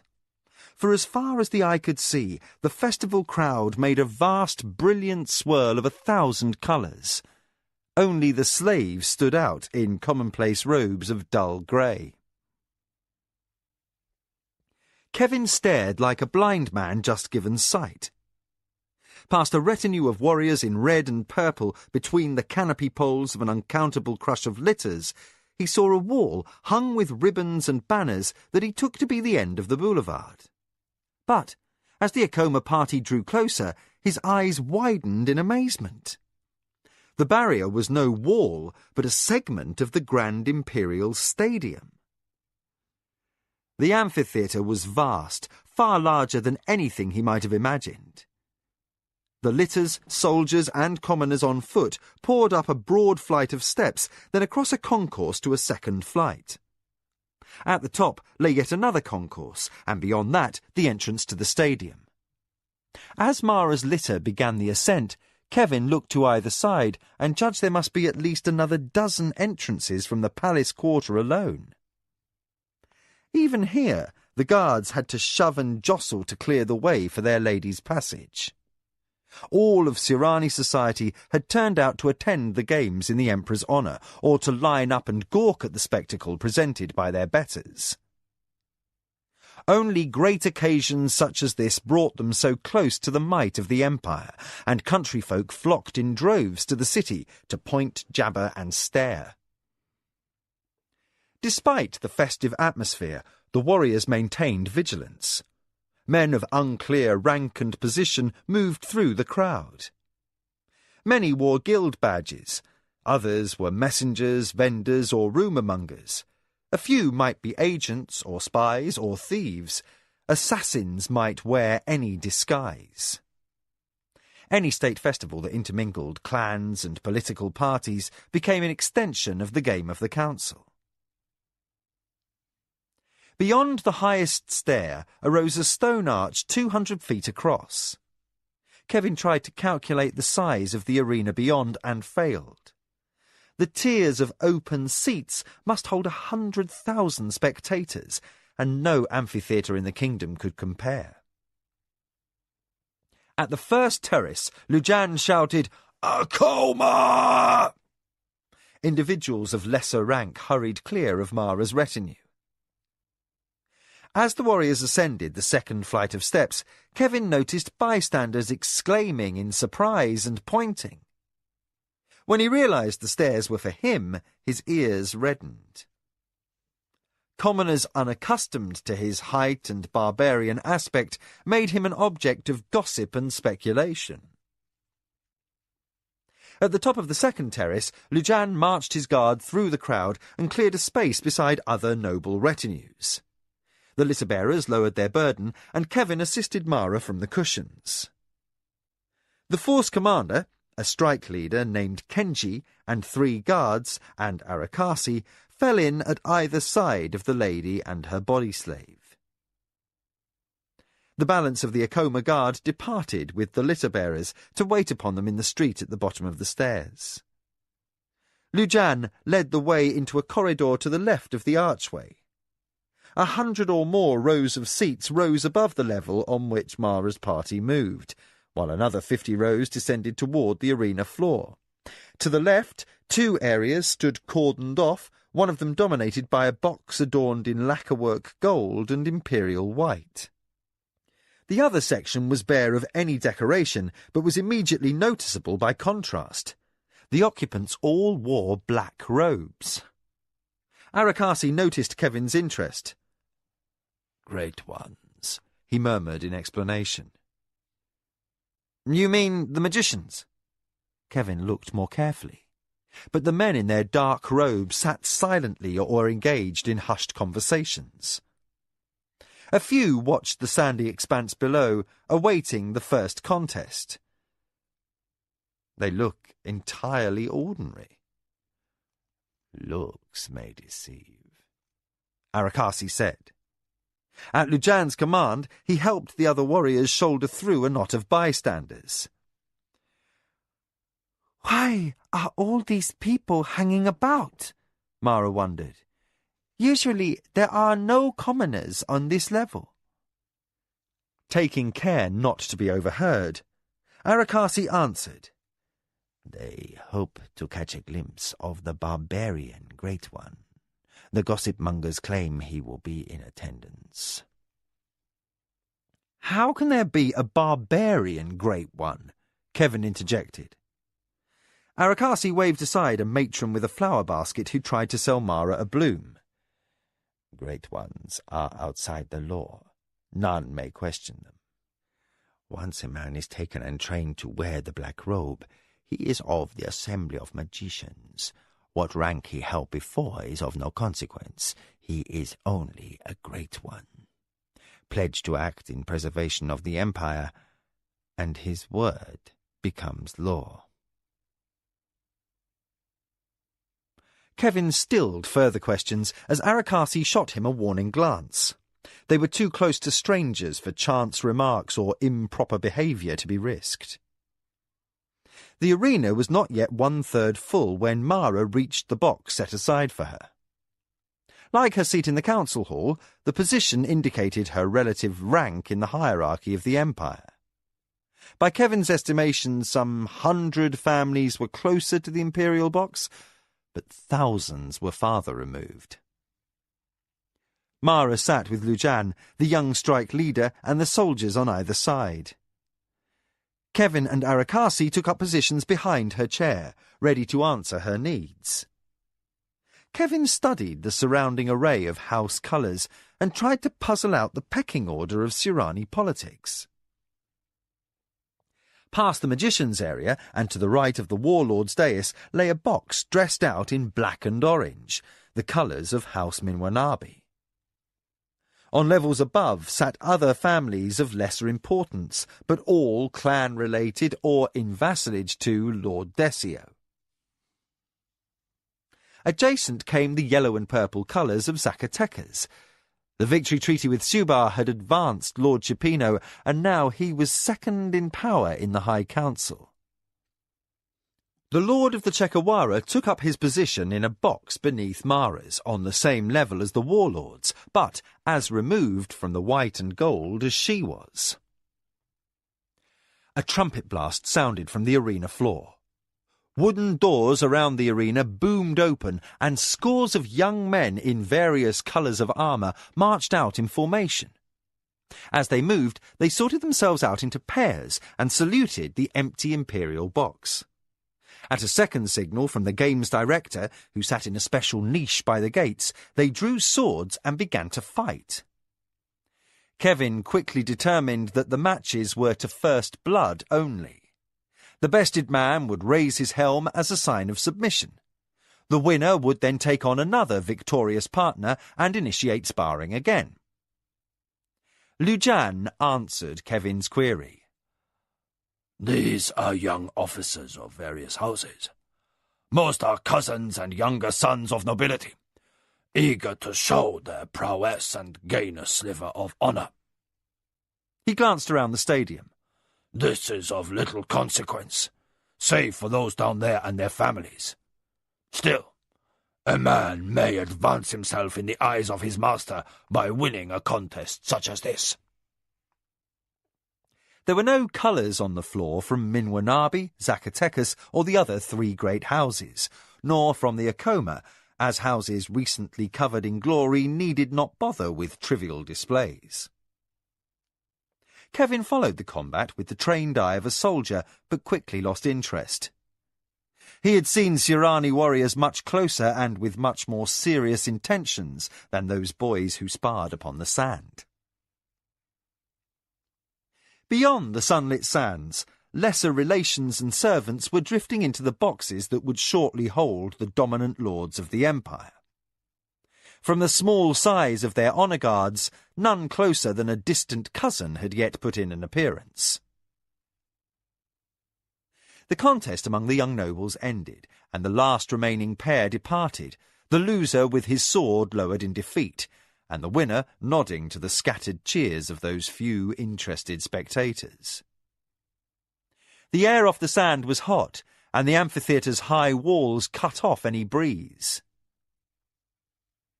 Bored with the proceedings, and still finding the social reasons for Mara's attendance incomprehensible, Kevin bent to ask her if she wished for a cool drink. She had ignored him since they had entered public scrutiny for reasons of appearance, but as she shook her head in curt refusal of his solicitude, Kevin noticed that his lover seemed uneasy. Protocol forbade him to make inquiry after her well-being. When Mara chose to assume Sirani impassivity, a part of her became unreachable, though in most things he had come to know her moods as well as his own. As if his unspoken thoughts brought her worry to a head, the lady of the Acoma beckoned to Arakasi. "I would enjoy a chilled fruit drink." The spymaster bowed and departed. Kevin suppressed a reflexive flash of hurt, and only belatedly realised that his mistress would hardly send Arakasi off just to fetch refreshments. On his way to seek a vendor, the spymaster would doubtless be contacting informants and gauging the activities of enemies. As Mara turned back to face the events below, she paused the briefest moment to catch Kevin's eye. That one glance let him know she was glad of his presence. Mara inclined her head casually to Lujan. Have you noticed? Most of the nobles are hanging back this afternoon. Caught off guard by this unexpected public conversation, the Akoma Force commander replied without banter. Yes, my lady. There seems an unusual quality to this festival. Kevin peered at their surroundings and determined there was something odd in the crowd rhythm. But he, with his alien viewpoint, had been slow to sense such strangeness. Distracting peals of laughter drifted up from lower courses of seats as other doors opened and short figures scurried out into the arena.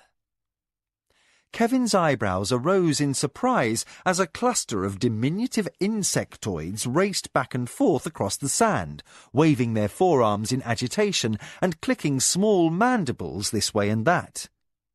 From the opposite end of the sand, a group of warriors hurried to meet them, dwarves by all appearances. Most wore mock body armour and makeup that ranged from the comic to the grotesque. They waved brightly painted wooden swords, formed up for a loose-ranked charge, and sounded war calls in surprisingly deep voices. The timbre of those cries was all too fresh in Kevin's memory. They're desert men. At Mara's permissive nod, Lujan said, Many were our captives, I expect. Wondering that such a fiercely proud race should submit to a demeaning act of comedy, Kevin marvelled further that Choja, who were allies, should be included in such honourless display. Not Choja, Lujan corrected. Those are Chuji-la, from the forests north of Silmani. Smaller and without intelligence. They are essentially harmless. The dwarves and the insectoids met in a clash of shields and chitin. Kevin soon reassured himself that the combat was impotent, with blunt wooden swords unable to pass the armoured insectoids, while tiny mandibles and blunt forearms closed and tussled without any injury to the dwarves. This farcical spectacle drew laughter and jeers from the crowd, until a sudden electrical sense of presence turned all heads away from the field. Kevin's gaze followed everyone else's, like metal after a lodestone, to the entrance nearest the Imperial box. There, a short man in a black robe made his way to the area set aside for great ones. Lujan said, Milamber. Kevin's eyes narrowed to bring his distant countryman into better focus. He's a kingdom man. Lujan shrugged. So the rumours say. He wears a slave's beard, which is enough to mark him as a barbarian.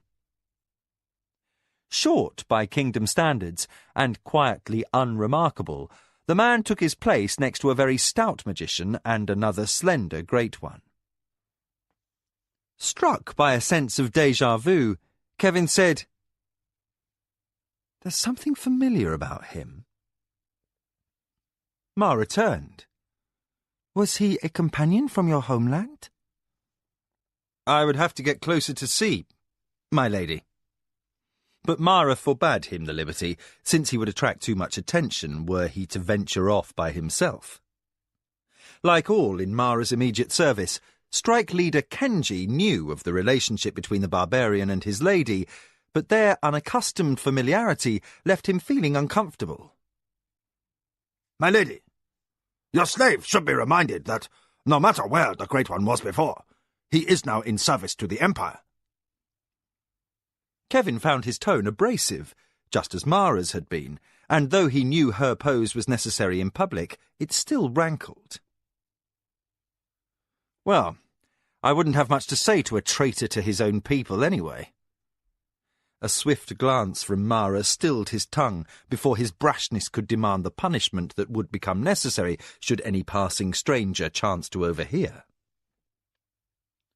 Ghost quiet, and suddenly there, Arakasi bowed and presented a large, cool drink to his mistress. Under his breath he said, "The Shinzawai are conspicuous by their absence." He glanced around. Satisfied to find the crowd still absorbed by the mysterious outworld Great One, the spy master added, "There's something highly abnormal afoot, my lady. I urge vigilance." Outwardly calm and hiding the movement of her lips behind the rim of her cup, Mara whispered tensely, "Minwanabi." Arakasi fractionally shook his head. "I think not. Desha is outside, still in his litter and half drunk with sa wine. I would expect him to be sober if he had a plot underway." Looking uncharacteristically harried, the spy master made another reflexive check for listeners. The battle between dwarves and insectoids raged on to a crescendo of noise. Using the din as cover and hiding the nature of his talk behind gestures of submission, Arakasi went on, "But something momentous is stirring. I suspect to do with the Blue Wheel's return to the Alliance for war. Too many things I hear ring false. Too many contradictions go unquestioned. And more members of the Assembly of Magicians are in attendance than a man will be likely to see in a lifetime.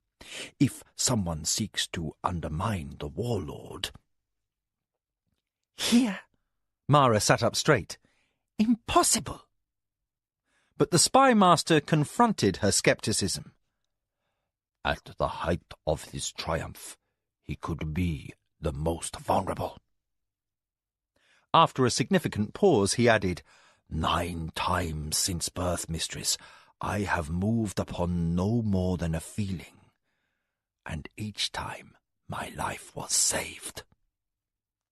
Be ready to depart at a moment's notice, I beg you. Many innocents could become entangled in a trap big enough to overwhelm Almecho. Others may die because enemies reacted swiftly to take advantage of the moment. I point out the Shinzawai are not the only ones absent." He need not name the empty chairs. Most of the Blue Wheel party sent no representatives. Many in the party for peace had not brought wives or children, and most of the Kanazawai lords wore armour rather than robes. If such anomalies were taken as pieces of one related issue, a widespread threat might be real. Squads of white-armoured warriors were stationed at strategic points and entrances, many more than needed for crowd control, should an unfortunate event on the arena floor turn the mob's mood from celebration to riot. More boxes than the Imperial one were being watched. Mara touched Arakasi's wrist in agreement. She would take his caution to heart. The Minwanabi could easily have agents planted nearby, awaiting any excuse to strike. Lujan's eyes began to inventory the location and number of soldiers in the immediate area. Whether events occurred by design or accident made no difference to him. The intrigues of politics could surface just as well in chance opportunity. Should an enemy die of injuries in a brawl, who could cast blame? Such was fate. Such might be the thinking of many of the nobles within striking range, should the opportunity only present itself in the heat of a riot. Arakasi's speculation was suspended as a rush of nobles into boxes signalled the imminent arrival of the Imperial party. Nearest to the white-draped dais, a man in ceremonial robes of black and orange entered. A flock of warriors and servants clustered at his heels. His stout bearing carried a sureness of step that hinted at muscle beneath his fat.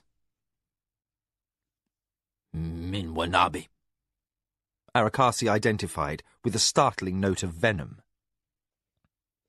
Eager to put a form to the man who was the arch-fiend in the drama that involved his beloved Mara, Kevin saw only a stout young man flushed by the heat who looked rather petulant. Further study was cut short by trumpets and drums that signalled the approach of the Imperial party. Conversation hushed throughout the stadium. Handlers raced onto the arena sand and chased off the dwarves and insectoids. Across the cleared field, groundkeepers wearing loincloths hurried out with rakes and drags to smooth the ground in preparation for the coming games. Trumpets blasted again, much closer, and the first ranks of Imperial Guardsmen marched in. They wore armour of pure white and carried the instruments that sounded the fanfare. These were fashioned from the horns of some immense beast, curling around their shoulders to end in bell-like flares above their heads. Drummers in the next rank came on beating a steady tattoo. The band assumed position in front of the Imperial box, and the warlord's honour guard of 24 entered after them. Each warrior's accoutrements and helm were lacquered in shiny white, marking them for an elite cadre known as the Imperial Whites. Sunlight splintered in reflections off gold blazons and trim, which drew a murmur of amazement from the commoners seated highest in the amphitheatre.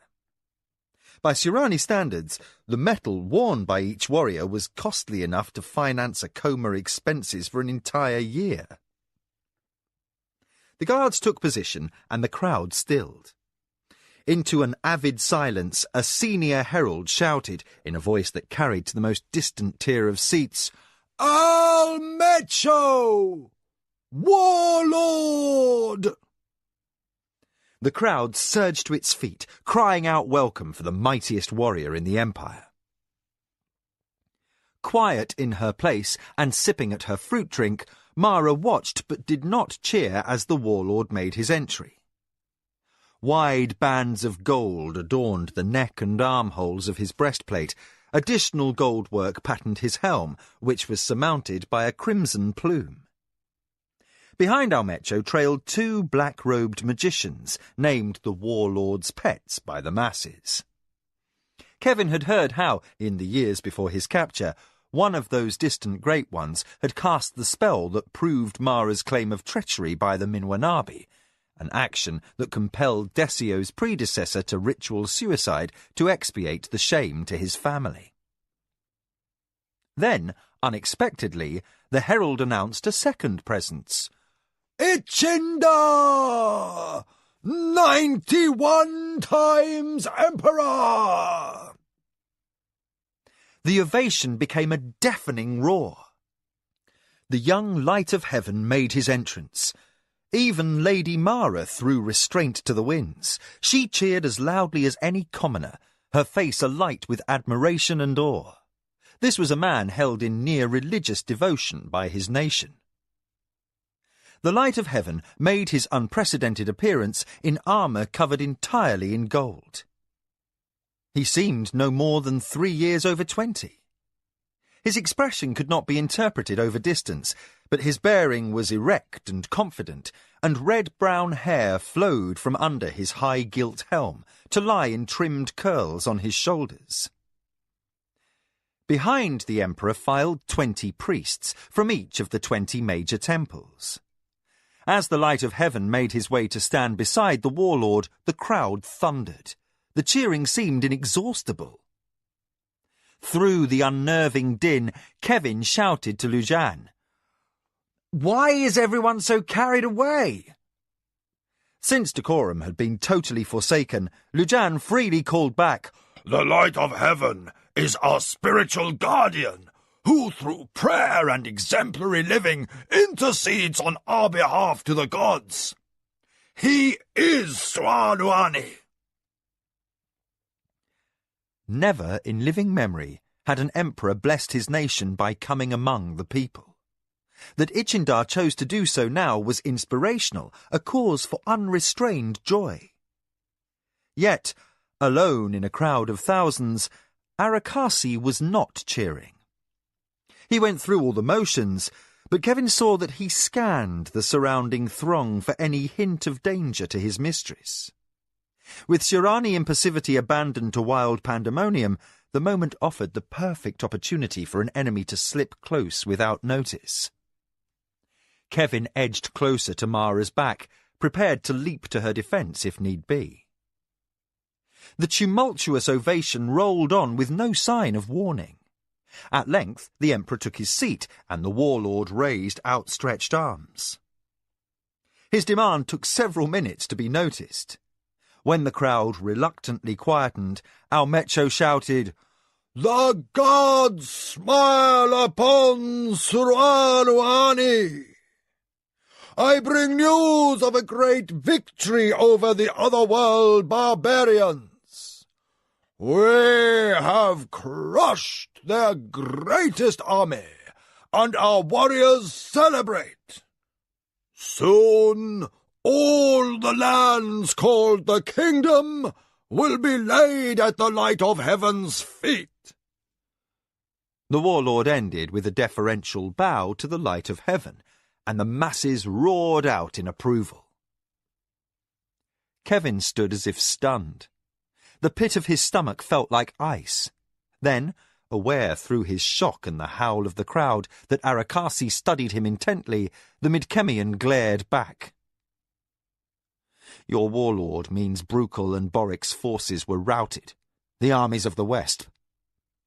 Desperate to bridle an anger that could only endanger his life, Kevin qualified, "My own home lies in peril. For now the way lies open for Suruanuani to march on Zun." Arakasi looked away first, and Kevin remembered. The spy master had lost a master and home to the Minwanabi before he swore service to the Akoma. Then Mara's fingers stole into Kevin's hand and returned a squeeze of understanding. The Midkemian battled a rush of emotion as his conflicts of loyalty, love and upbringing tore him 1,000 different ways. Fate had taken him from his family and forced him away to a distant world. He had chosen life and love as a man may, rather than miserable captivity. But the cost was only now becoming apparent. Who was he? Kevin of Zun or Kevin of the Akoma? Before the imperial box, the warlord held up his hands as the noise subsided. He shouted, "To the glory of Suruanuani, and as a sign of our devotion to the light of heaven, we dedicate these games to his honor!" The cheering swelled afresh, grating on ears and nerves. Somehow Kevin endured it. Though Lujan and Arakasi might tolerate a breach of manners, any Sirani warriors who guarded neighbouring boxes would cut him down and ask questions later, should they suspect him of impudence toward a lady of Mara's rank. Numbly, Kevin watched the doors open at the arena's far end. Roughly 100 men shambled onto the sunlit sand. Naked but for loincloths, they were of all ages and states of health. Some stood with weapons and shields that were familiar to them, but they were few. Most seemed confused by their circumstances, their grip on their swords uncertain. "These are not fighters," Kevin observed, a sting to his tone despite his best efforts. Arakasi quieted him with explanation. "This is a clemency spectacle. All are condemned men. They will fight, and the one who lives at the end will go free." Trumpets sounded, and the slaughter commenced. Before his capture, while soldiering for his father, he had seen many men killed. This was not warfare, nor even a savagely matched contest. What took place upon the sands of Kentasani's arena was butchery. The handful of trained men moved like cats through mice trapped in a granary, killing at will. Finally, fewer than a dozen men remained standing, and these more fairly matched. Kevin had lost his stomach for watching. He stared blankly at the spectators, but found no relief from his disgust. The Sirani seemed to enjoy the blood, not the sport. They cheered each painful death and compared the agonies of one disemboweled man with those of another. Wagers were made on how long the wretch who tried to stuff his spilled entrails back into his abdomen would last, and how many screams he would utter before he died. No one seemed interested in the skill of the handful of fighters still living. Kevin felt his gorge rise and swallowed hard. He controlled his loathing by force until the debacle ended, a man with a sword and knife taking the last of the condemned with a thrust under the shield. From the imperial box, the vaunted Surani emperor observed the proceedings impassively, while the warlord at his side murmured to an adviser as if carnage were a daily event. Burning now, with a fury fueled by outrage, Kevin looked to see how the Great One, who had once been a kingdom man, was handling this atrocity. Even at this distance, Milimber's countenance appeared stony, but to Kevin's dismay, the fat magician by his side had broken off his discussion and appeared to be studying the Akoma box. Kevin averted his gaze in sudden fear. Could a Great One hear thoughts? He bent without considering to ask Mara, but stopped, recalled to his place by the sight of her. The Lady of the Akoma endured the bloodletting with proper Surani restraint, her only sign of discomfort a slight stiffness in her shoulders. The former son of Zun felt his stomach burn. He knew Mara.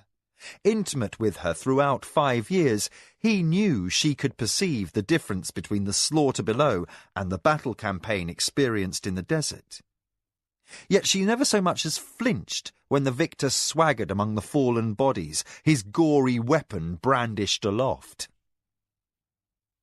Kevin checked surreptitiously to see whether the Great One was still watching.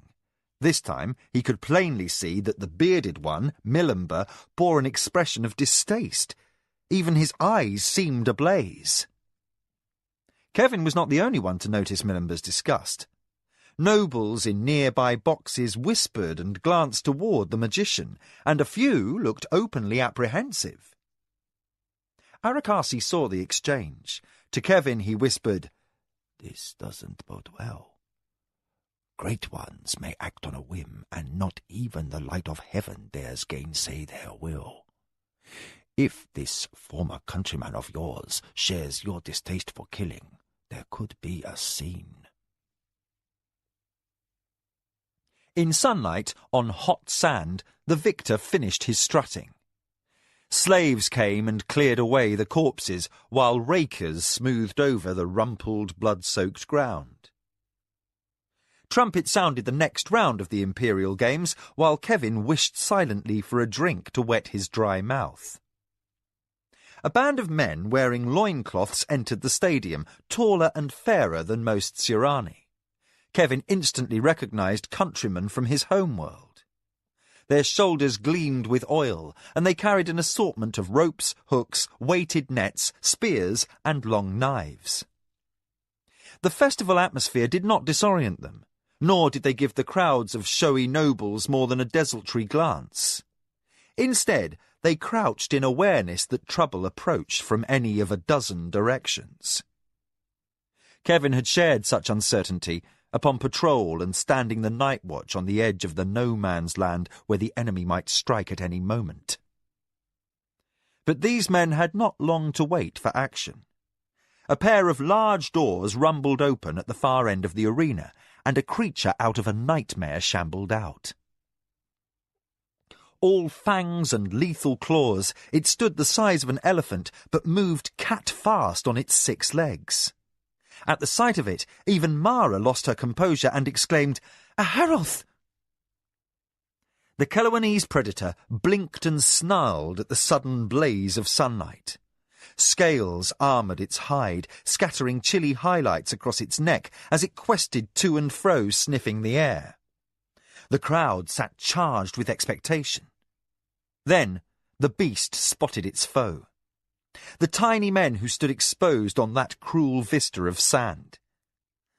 The Haroth did not paw warning, as a bull or a Nidra might, but lowered its head in belligerence and instantly sprang to the charge. It moved with terrible swiftness.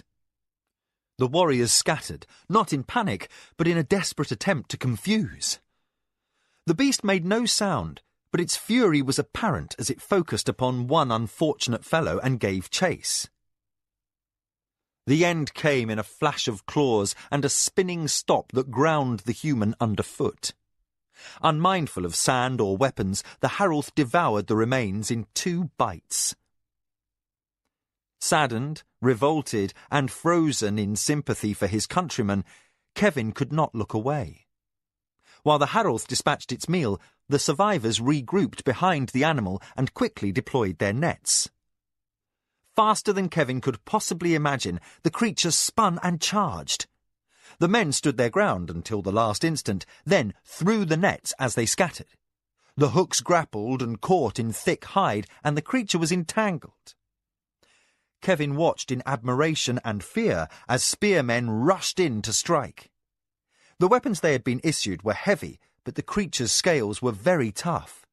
It took all of a man's strength just to penetrate, and the wounds were like stings to the monster. Its vitals stayed totally unharmed. The men saw the futility of further attack. 2 of them conferred briefly, then ran to the rear, where the creature's huge tail thrashed and flailed up sand. Kevin's breath stopped as, against all rational thought, his countrymen leaped upon the Haralth and climbed in an attempt to drive their long knives into the monster's spine. The sheer bravery of the act brought tears to his Midkemian eyes. Even Lujan was impressed. "These men show courage." Kevin answered in bitter pride. "My countrymen know how to look death in the eye." The Haralth felt the prick at its back. It heaved and snapped, and nets unravelled, whirled away like torn string. The tail hammered down into sand, and the blow shook one man off. He sailed through the air and crashed, too stunned to run. The Haralth snapped him in half. The remaining man clung grimly. To jump down was to be trampled, to stay an act of sheer folly. The scales made treacherous handholds, and the Haralth was maddened to fury. It spun and snapped and slashed, missing its mark by scant inches, for the man had resumed his climb. The crowds murmured their appreciation. Higher the man climbed, though tossed on his perch like a monkey on a storm-shaken branch. He reached the juncture above the stamping hind legs and drove his blade to the hilt into the creature's back. The hindmost pair of legs violently collapsed, all but throwing the man. He slipped, clawed a hold, and clung as the Haralth shuddered and writhed in rage and pain. It whipped its neck, trying to bite at its tormentor, but its thick body lacked the suppleness to bend enough to snatch its tiny foe. The man flexed a blood-spattered wrist and jerked his blade. The weapon cleared bone and hide with difficulty. The Haralth bellowed and slashed, and the drag of useless limbs gouged up furrows in the sand. The man hung on, inching tortuously forward to the next joint of the spine. Again he drove his blade between the knobs of vertebrae and successfully severed the spine. The middle segment of legs went limp. Quickly the men on the ground raced in to blind and distract the paralysed monster until their companion could jump clear. Once he reached the sand safely, they all gave the stricken predator a wide berth until its struggles slowed and it perished. The crowd yelled their approval, and Lujan made free with admiration. As if he momentarily forgot that he addressed a slave, he said, "No Haralth has been felled by warriors without 5 times more losses. Your countrymen do themselves honour." Kevin wept unabashedly. Though all of these men were strangers to him, he felt he knew each one in his heart. He understood that they took no pleasure or pride from what they had achieved. What the Surani counted pride was to these men merely survival. Tears also streamed down the cheeks of Kevin's countrymen. Exhausted, alone, and aware they might never see their home again, the Midkemians left the arena while Nidra teams were rushed in to haul away the Haralth's carcass, and rakers and slaves with drags scraped the marks of conflict from the sand. Abruptly aware that he had drawn Mara's scrutiny, Kevin made an effort to mend his glaring disregard for proper behaviour. Though she must show no flicker of sympathy in her pose as ruling lady, she handed her empty drink cup to Arakasi and exchanged a surreptitious whisper. "Have we remained long enough to satisfy the needs of our status in the council?" Arakasi glanced pointedly at Kevin, warning the barbarian not to show reaction to the possibility that the lady might not care for blood sports. I wish I could say yes, my lady, but if you were to leave now, before your enemies move to depart. Mara returned a slight nod and faced dutifully forward, and the fact that she must endure strictly for the sake of appearances sparked a wild anger in Kevin. Under his breath, in reckless reaction, he hissed, "I will never understand your people and your game." The trumpets drowned out his protest. The grounds crew left the arena at a run as yet another door boomed open. A dozen fighting men in outlandish battle harnesses strutted onto the sand. Each wore leather wristbands set with studs and headdresses of vari-coloured plumes. They advanced in total disregard of the audience for whom they were imported to amuse and halted finally at the arena centre, their swords and shields held in relaxed confidence. Kevin had heard of the proud mountain men who inhabited the far eastern highlands. Alone among the people to defeat the Empire, they had forced a truce between nations some years before the Surani invasion of Midkemia. The trumpets blew again, and the herald cried an introduction. "As these soldiers of the Thuril Confederation have violated the treaty between their own nations and the Empire by making war upon the soldiers of the Emperor, they have been cast out by their own people, who have named them outlaws and bound them over for punishment. They will fight the captives from the world of Midkemia. All will strive until one is left standing." Trumpets called for the event to begin. As the large doors at the end of the arena swung ponderously open, Lujan volunteered an observation. "What is the games director thinking of? Thuril will not fight one another if they defeat the Midkemians. They'll die cursing the Emperor first." My lady, be ready to leave quickly. Arakasi broke in.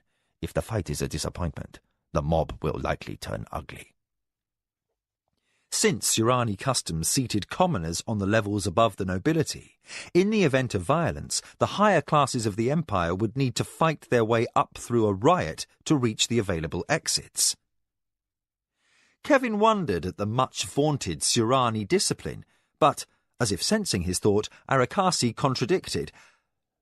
These games sometimes awaken a bloodlust in the common folk. There have been riots before, and nobles have died in them.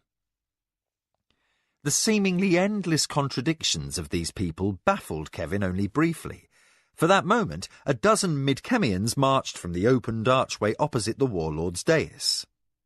Their original metal armour was far too costly and extravagant to be used for arena entertainment.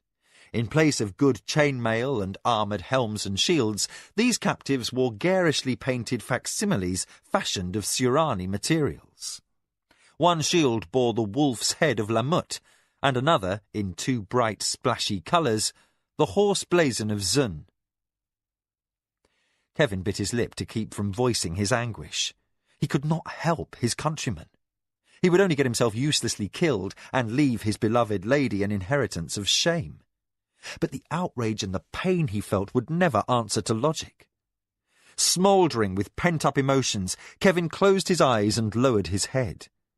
These imperial games were a barbarity, and he was unwilling to watch good men wasted for the perverse sake of a spectacle.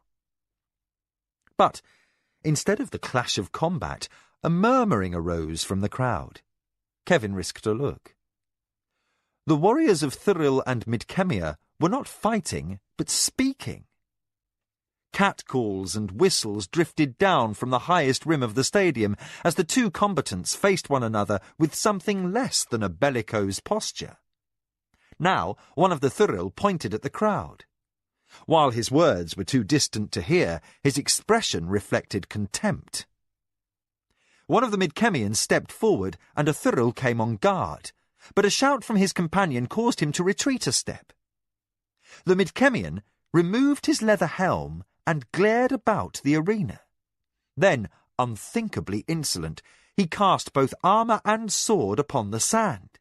His shield followed, the thump of its impact clearly audible in the absolute silence. He spoke something to his companions and folded his arms. His example was shortly followed by the others in the arena. Swords, helms, and shields tumbled from loosened fingers, until, in a moment, both Midkemians and Thuril confronted one another, disarmed.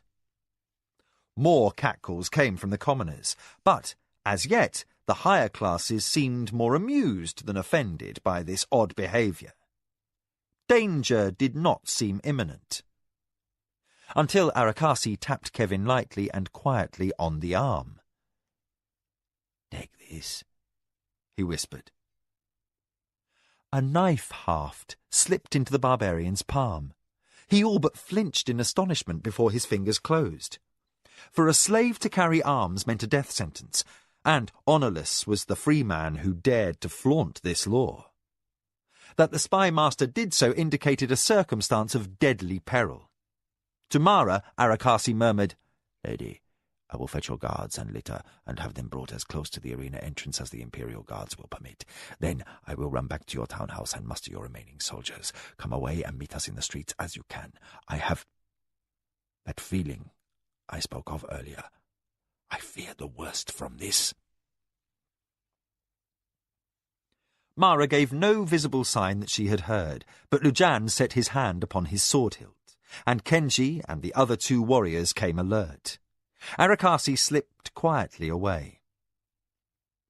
Kevin held the blade against his forearm, eyes glued to the strange tableau, while his peripheral senses took stock of the advisers who conferred with masters and mistresses in the adjacent boxes. Within the Imperial box, the warlord surged to his feet. The resounding catcalls and shouts redoubled. Mottled scarlet with rage, he shouted, "Let the fighting begin!" When the fighters on the sand defiantly held their ground, burly, leather-clad handlers rushed in to end their recalcitrance. They uncoiled Nidra-hide whips and began lashing the warriors. The crowd began to shout their impatience. Whistles and obscenities blended into a note ominously rising, as even the well-born nobles objected to watching motionless men being whipped. Suddenly, one of the Thuril grabbed a handler, jerked the man off balance, and caught the trailing lash. He whipped the leather around his enemy's neck and began strangling the life from him. The other handlers turned upon the renegade and flailed at him viciously. Their blows drove him to his knees, but his determination did not relent. He twisted the leather tighter and tighter, while his victim puffed and turned purple and, finally, died. In the next stunned instant, before any could react, the Thuril soldiers recovered their dropped weapons and surged to the attack. The Midkemians joined them, and handlers died, their whips cut into pieces and spattered red with their blood. An ugly mutter raced through the upper concourses. Kevin glanced toward the magicians to see if they might intervene, but it seemed they had troubles of their own. The bearded one, called Milimber, was standing, and though the black robes on either side entreated him to return to his seat, the magician would hear no pleas. Rage burned in his eyes, hot enough to be felt across distance, and Kevin knew fear. He glanced back to Mara, but a slight signal from Lujan indicated they must wait even yet to depart. Arakasi must have time to fetch the litter and guard and bring them to the outside stair.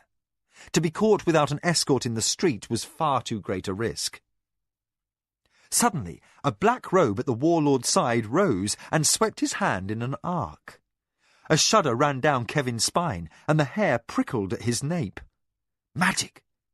And done with no more effort than a wave of one hand. Dumbstruck, the Midkemians saw the rebels on the sand buckle at the knees and fall limp. The warlord's shout echoed over their helpless, prostrate forms. "Now go bind them!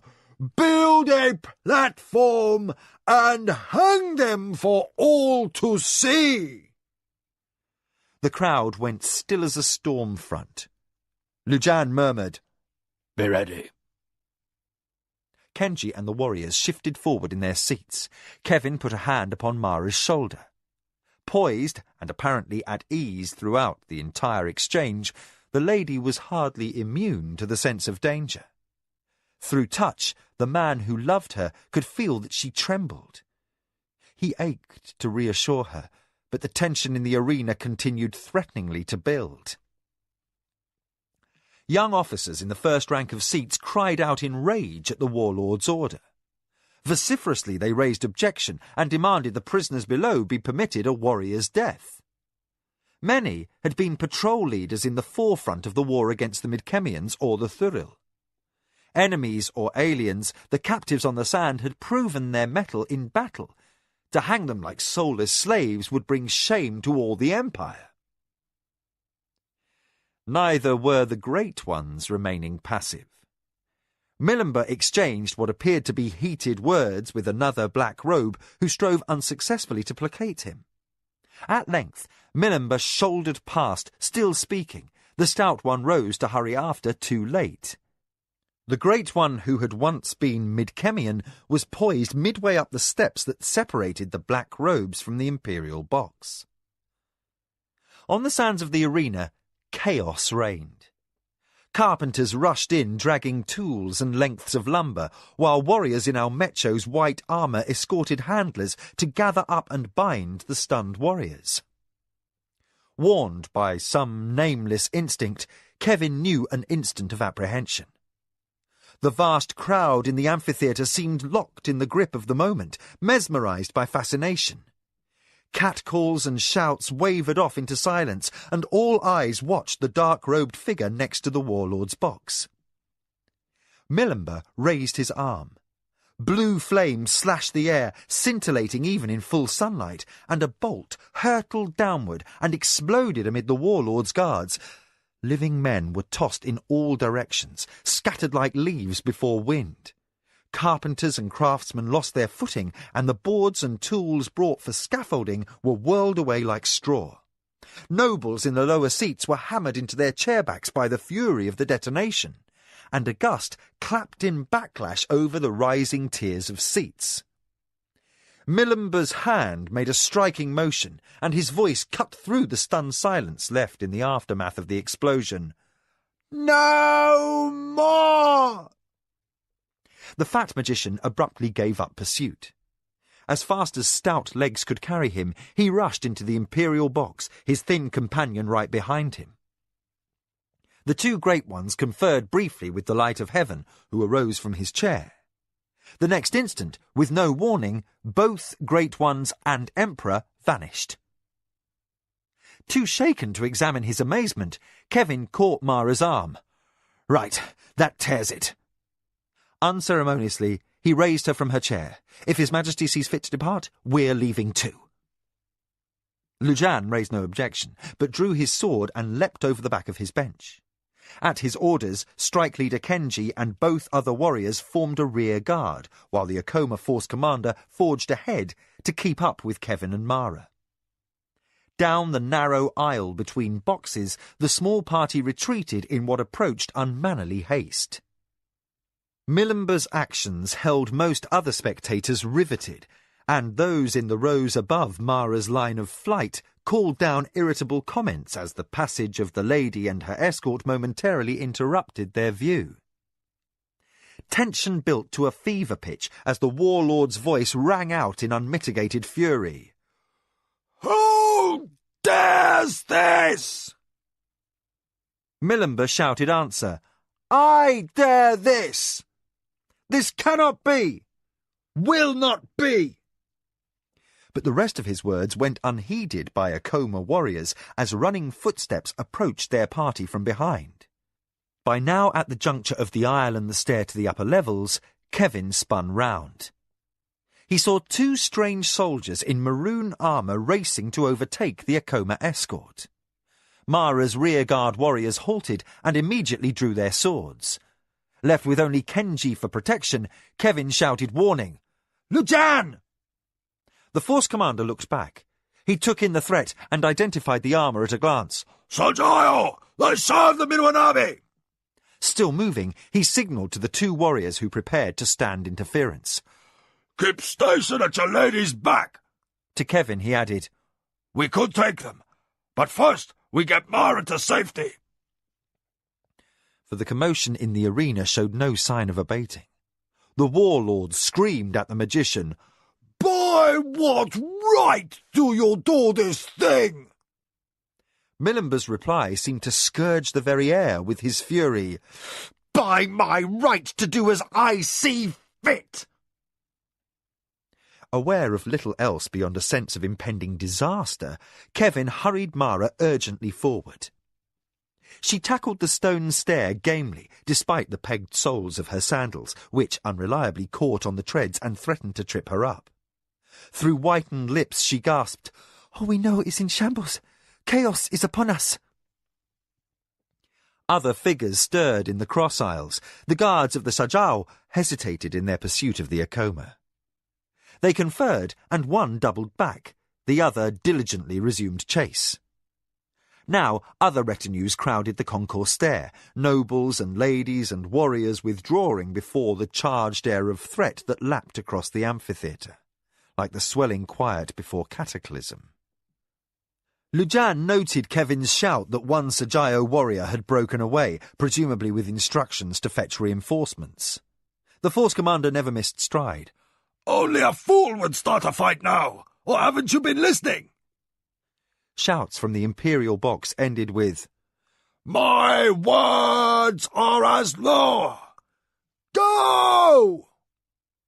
Mara started in fright and caught her soul on a cracked edge of paving. Kevin snatched her back from a fall, all but scooping her slight weight into his arms to keep her upright. Out of the corner of his eye, he saw Milimber directing white-clad Imperial guards to free the prisoners, who still lay in unconscious heaps on the sand. The warlord gave way to uncontained outrage. "You break the law! No one may free a slave!" Milimber's wrath towered, and his voice sharpened to steel. "I can. I am outside the law." Kevin felt a surge of wild hope as he crested the last rise to the concourse. The archway that led through to the street lay barely a dozen strides ahead. "Is that true?" he gasped to Mara. "Can Milimber free a slave?" Mara returned a stark look of fear. "He can do anything. He is a great one." An overwhelming sense of imminent upheaval stirred the beginnings of panic. Spectators started erupting out of their seats and shoving onto the concourses, but their flight began too late. One of the warlord's great ones arose to challenge Milimber. Aware of mass fear and the crowd like a rising wave behind him, Kevin pushed Mara toward the exit. Lujan raised his sword to stem the rush, while his warriors shouted, "Akoma!" But not all in the mob fled the magic. Shouts sounded to the rear, and 5 warriors in maroon armour raced to engage Kenji and the 2 soldiers. The Akoma strike leader never hesitated. Rather than be attacked in full flight, he spun back with a cry of "Akoma!" and charged the Sajayo attackers. The warriors rushed with him. Kevin and Mara raced ahead, with only their force commander left in reserve to defend them. Sajayo and Akoma met between stairs. The clash of their weapons passed unnoticed amid the vast upswelling of sound, the cries of awed spectators and the calls of warriors and guards who sprang to their master's protection. Other folk cried out in amazement as the interplay between Milimber and the warlord's pets developed in the Imperial box. Then, above such cries came screams of pain and terror. Poised on the brink of the stair, Kevin risked a glance back. From the area beside the magician's box, a sizzling discharge of energy cracked out. Milimber's presence disappeared in a searing dazzle, golden light entangled with blue in a fearful, blinding display. In the unearthly play of shadow and light, the faces of the crowd were etched sharply. Each expression held a reasonless need to flee. People pushed, shoved, jostled, and stumbled in a frenzy to climb the stair. The combat initiated by the Sajayo soldiers was overwhelmed, swept away by the roiling thousands who fled the magician's wrath. Kevin gripped Mara tightly. "Run!" Barely ahead of the stampeding masses of spectators, he plunged with her down the stair. In the flickering, incandescent flash of sorcery, the plume on Lujan's helm shone an unearthly green. His repeated cry of "Akoma!" vanished into the angry shouts and terrified cries from behind. The stair plunged endlessly down. Mara ran and stumbled on her clumsy pegged sandals. Scared beyond propriety by the danger, Kevin bent and caught her in his arms. "Kick your shoes off!" Mara said something. Words could not be distinguished over the noise. "I don't care about the emeralds. Kick them off!" Kevin commanded. Her weight made him awkward on the stair. Despite his best efforts to run, they were falling behind Lujan, and now Kevin felt himself battered by pushing hands and buffeted by fleeing bodies. Mara shed her sandals. In desperation, Kevin set her down, his hand like a vice on her arm. He towed her relentlessly against the jostle and pull of the mob. Someone fell to his left. In an instant, 1,000 remorseless feet stamped over the hapless body. The victim never screamed. The crushing weight of the mob rolled over him, pressing air from his lungs and bruising him into a pulp. A frightened, witless commoner jammed hard against Kevin's linked arm, tearing at his hold upon Mara. By reflex, he drew Arakasi's knife. His lady's wrist slipped through his grasp. Now he held only her fingers. Over the shoulder of the man who still shoved, Kevin glimpsed her expression of sheer terror before he lost sight of her completely. His hand, joined to hers, all but loosened. He wept as he drove the knife through the back of the person who thrust into them. The weight fell away, and he jerked in merciless desperation upon the one bit of Mara he still held. She reeled free of a wedge of panicked craftsmen and tumbled into his arm. "Akoma!" The shout sounded near. Kevin stared out over the heads of the mob and blessed his Midkemian stature. At once he spotted a pair of soldiers in green armour hammering a path through the rush. "Here!" he screamed. "Here!" He waved his hand, forgetful that he held a bloodied blade. "I have Mara!" The warriors changed course toward him, their beacon his unmistakable red-gold head. Suddenly, Lujan was with him. "Put that away!" he screamed, pointing to the knife. He fell in before the barbarian and used his bracers like clubs to fend off the worst of the crush. Kevin hid the knife. He pressed on, burdened with a trembling Mara who yet bravely struggled to stand. "No!" he shouted in her ear. "You're too small and barefoot also. Let me carry you!" The stairs fell away underfoot. Kevin tripped and recovered, held upright by the shove of the crowd. They'd reached the concourse between the outer levels. Vaguely, the Midkemian realized that Lujan directed their path with a purpose. By the stadium walls, surrounded by a wedge of beleaguered warriors, Mara's litter showed over running heads, a flutter of green pennons against chaos. A thunderclap pealed from the heavens. A gust struck down like a blow as the detonation knocked many of those fleeing to the ground. Kevin lurched forward, slammed into Lujan, and felt the warrior brace to preserve balance. The effort failed. Both men crumpled to their knees. Ears ringing, Kevin shouldered Mara's weight. He shoved back to his feet, unmindful of scraped knees, and barged headlong toward the litter. The crowd soon recovered, closing in relentless panic until his elbow and side were jammed painfully into the ridges of Lujan's armour.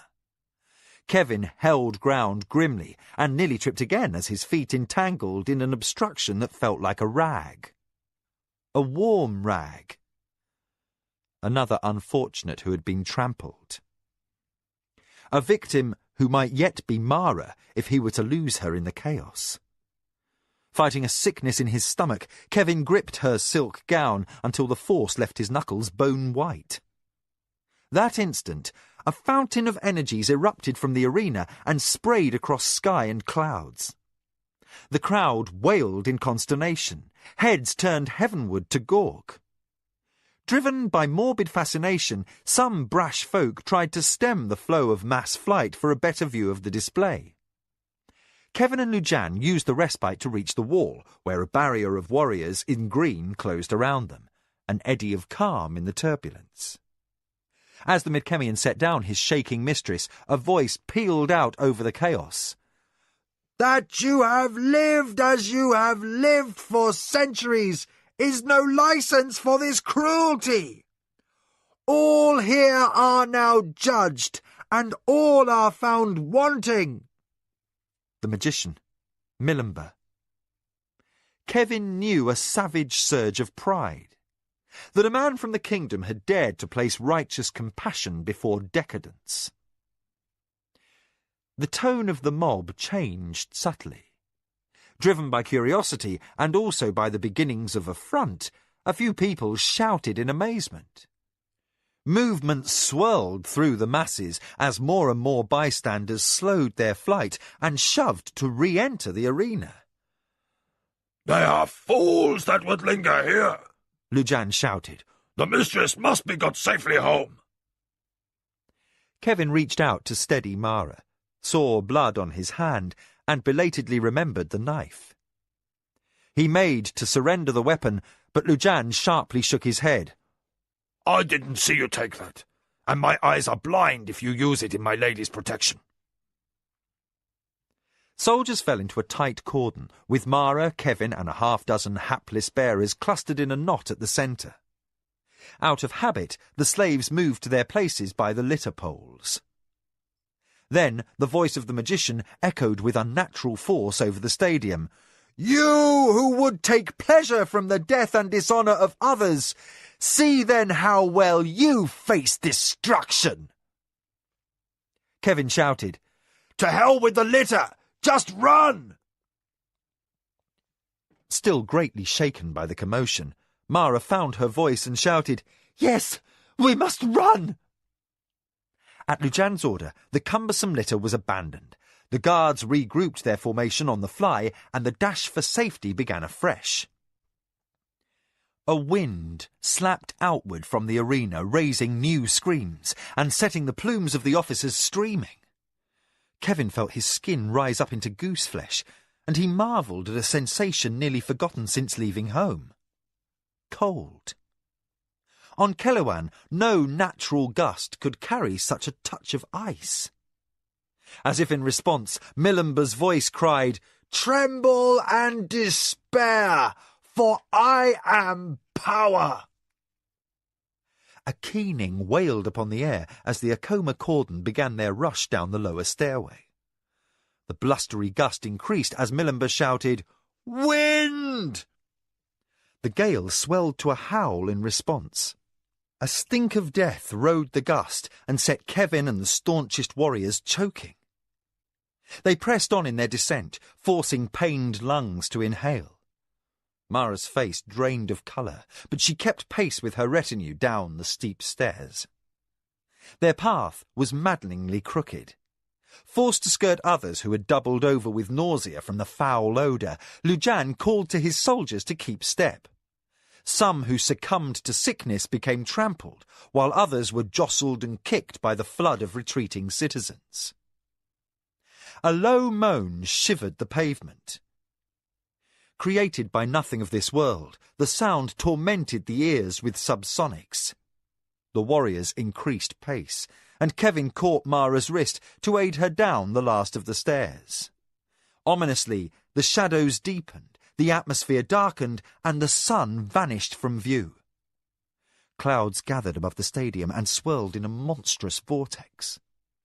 That Milimber stood at its centre, Kevin never doubted. He flung off fear with a laugh. "He's going to make one hell of a show!" Breathlessly jogging at his side, Mara shot him a confused look. Belatedly, Kevin realised he had slipped into the king's speech. He repeated his remark in Surani. She forced a brave smile. They stumbled to the base of the stairs. Lujan halted as more guardsmen joined ranks, reinforcing the square of protection around their mistress. The outer ranks linked arms, and they resumed course down the avenue as the magician behind them cried, "Rain!" The resonance of the voice had damped slightly. Kevin sucked air into burning lungs and hoped the change meant their progress had distanced them from the vortex of spells and trauma Milimba called in judgment upon the crowd. The heavens opened, and icy drops slashed the air. The first fall sheeted into a downpour, soaking all in the street to the skin. The last light vanished. Eyes squinting against the storm of elements, Kevin ran. He kept hold of Mara's wrist, though her skin became slippery, and her steps dragged against the cling of sodden formal robes. The rattle of rainfall against cobbles and armour blended with the slap of fleeing feet.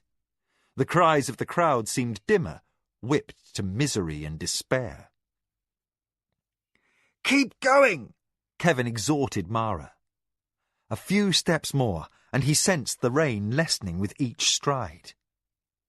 The Akoma retinue reached the street that bordered the arena, and the distant voice of Milimba cried, "Fire!"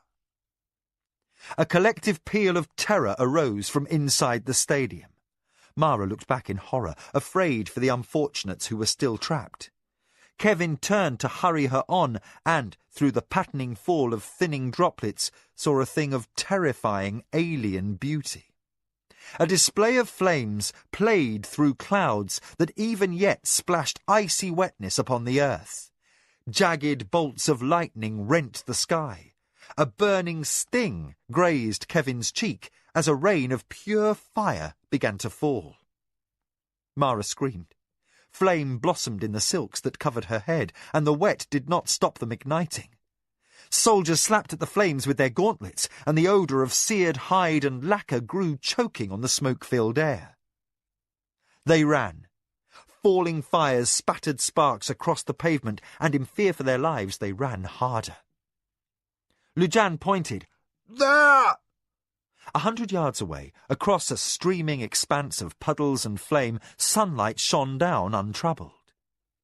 Kevin dragged Mara into a sprint, and still those last 100 yards stretched like miles.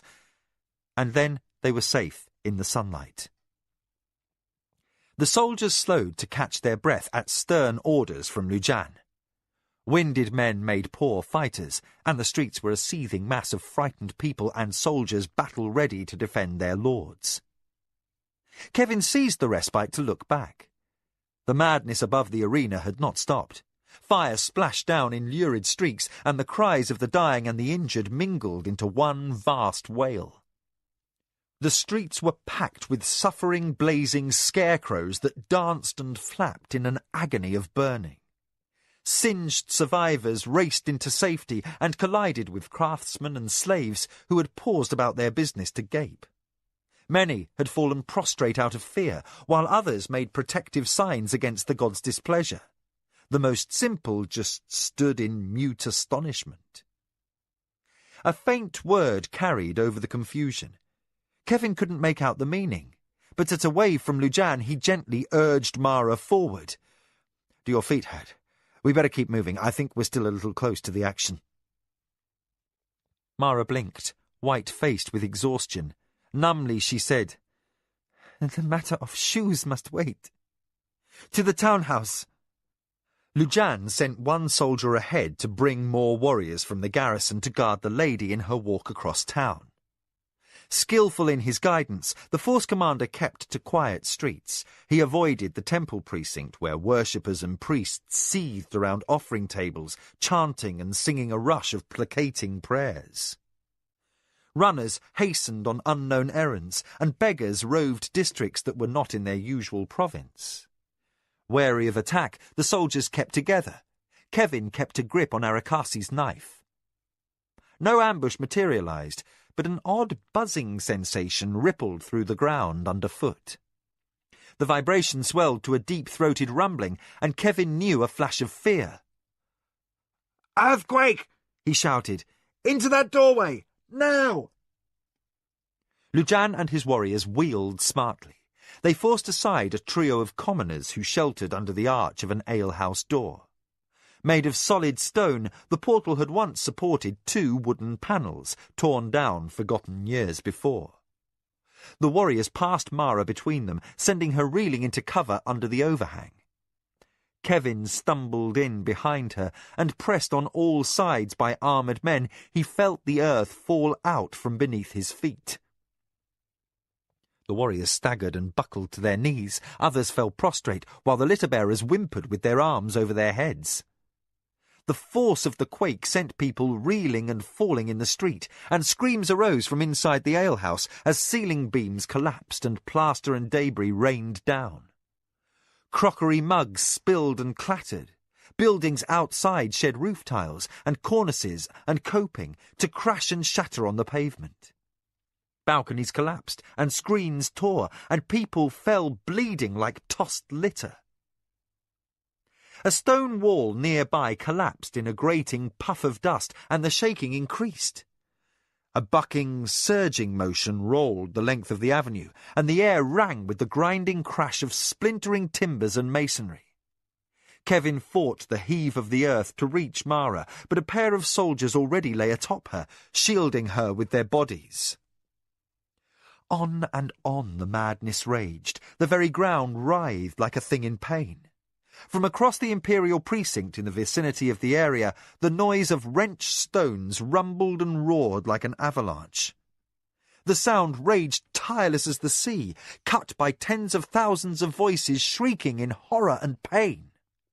Then the earth stilled between one heartbeat and the next. Quiet fell, and sun shone down through a haze of raised dust. The street was left in wreckage, a battleground of rubble and moaning wounded. Mashed between stones, crushed under splintered falls of lumber, lay the silent, bloody dead.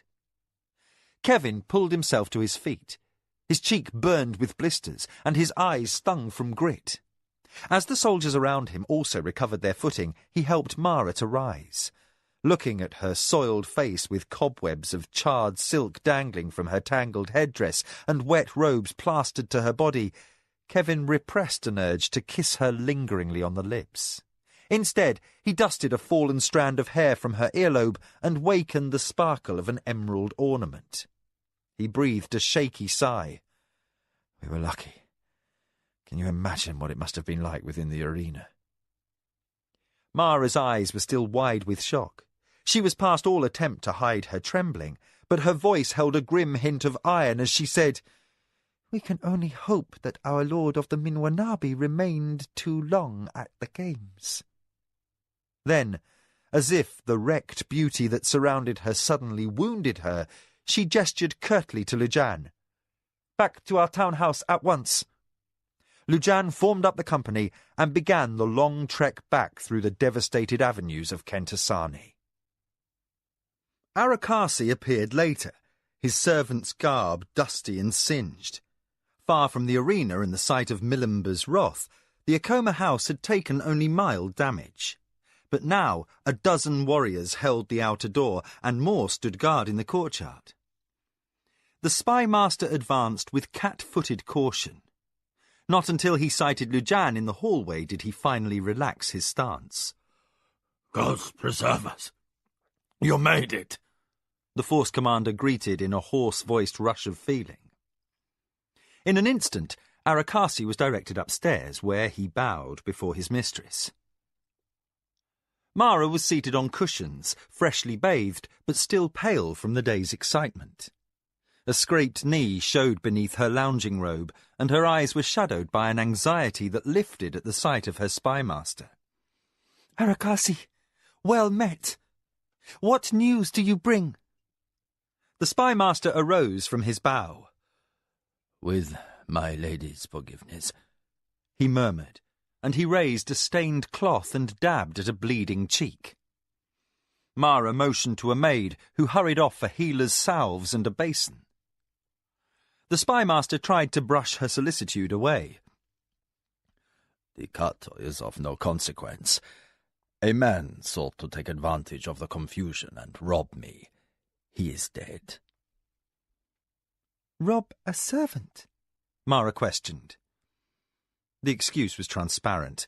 More likely her spy master had risked grave danger on her behalf, but she abided by his wishes and refrained from embarrassing him with questions.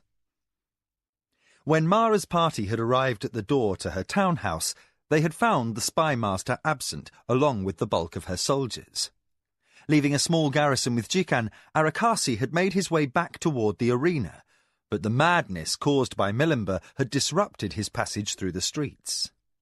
The two parties had passed and missed each other in the pandemonium. The maid arrived back with a basket of remedies. Mara nodded toward Arakasi, who looked irritated but submitted to having his cheek doctored at his mistress's insistence. While the maid dabbed at the spymaster's wound, Mara asked, "The rest of the soldiers?" "Back with me," Arakasi answered, unwarrantably peevish. He flicked a dark look at the maid, then finished his report. The one warrior took a blow to his head from falling pottery, if you can believe, and is probably going to die. Mara watched the filth and old blood that came away on the cloth. "That's more than a scratch. The bone shows." She added the question that burned to be asked. "What of the city?" Arakasi ducked the maid's hand. In a movement quick as a predator's, he caught up a clean rag and held it pressed to his injury. My lady should not bother herself with a servant's aches and pains. In the softening gloom of twilight, Mara's eyebrows rose. "And servants should not bother to aid their mistresses by risking imperial charges for handing a blade to a slave, no?" She raised her hand as Arakasi drew breath. "Don't answer. Lujan swears he didn't see. There was a knife that turned up bloody in the pantry, but the cooks insist it was used to slaughter jiggerbirds." Arakasi loosed a sharp chuckle. Jiggerbirds, how apt. "Very." "Now answer my question," Mara demanded. Still delighted, Arakasi obeyed. All is in chaos. There are fires everywhere, and many wounded. Kentosane looks as if it has been overrun by an invading army in the quarters around the arena. The warlord has retired in shame, humiliated by the Great One Milimba. The spectacle was too public, and caused too many innocent deaths. I wager Almecho will end his sorry life within the day. "The Emperor?" Through her excitement at this momentous news, Mara kept track of the prosaic. She dismissed the maid with orders to fetch a tray of supper. Arakasi said, The light of heaven is safe, but the imperial whites are withdrawn from all parts of the palace save the family suite, where they protect the emperor and his children. The council guards remain on duty, but with no orders from the warlord to direct them, they will not act. By nightfall, it should be presumed that house loyalty will prevail, and each company will return to its own master. What rules we know are temporarily suspended, with the council weakened and the warlord shamed. Arakasi shrugged. There is no law, except as strength demands. Mara felt chilled in a room that seemed suddenly darker. She clapped for servants to light lamps, then said, "Lujan should hear this. Do you think we could be attacked?" Arakasi sighed. Who can know? All is madness out there. Yet if I were to hazard a guess, we are probably safe for the night. If the Lord of the Minwanabi survived the destruction of the games, then he is most likely hiding in his quarters as we are, taking stock of personal losses, and awaiting word that sanity has returned in the streets. The tray arrived, brought in by a servant with Lujan striding hard on his heels. Mara motioned for her force commander to be seated, then had a round of chocha poured. She sat back and sipped the hot, reassuring liquid while Lujan bullied Arakasi into treating his wound with salve. The warrior's graphic descriptions of suppurating sword cuts were enough to intimidate the bravest, and Arakasi's courage mostly stemmed from stubbornness. Roused to pity by her spy master's harried frown, but not enough to let him escape being bandaged by the capable hands of her force commander, Mara judged her moment and intervened. If Almecho takes his own life, there will be a call to council. Eager for the diversion, Arakasi scooped up a cold meat pie. A new warlord. Lujan tossed the unused bandage back in the basket of remedies. Any who attend the election will be taking grave risks. There is no clear successor to the title. Yet that danger, while apparent enough, was not the worst imaginable. Mara raised steady eyes in the brightening light of the lamps. If ever the Akoma presence must be in force in the council, it's to elect Almecho's successor. Only 5 lords command enough following to strive for the title, and one of those is Desio of the Minwanabi. His claim must never be permitted to succeed. You have made bargains, Arakasi allowed. Compiled enough promised votes that you could carry an influence. But, with all normal order overturned, do you dare rely on who will be present to be counted? Now Mara's fatigue showed plainly. No greater risk could exist than Desio wearing the white and gold. Lujan fingered his weapon hilt. Could that happen? In the normal course of events, no. Now, the spymaster shrugged.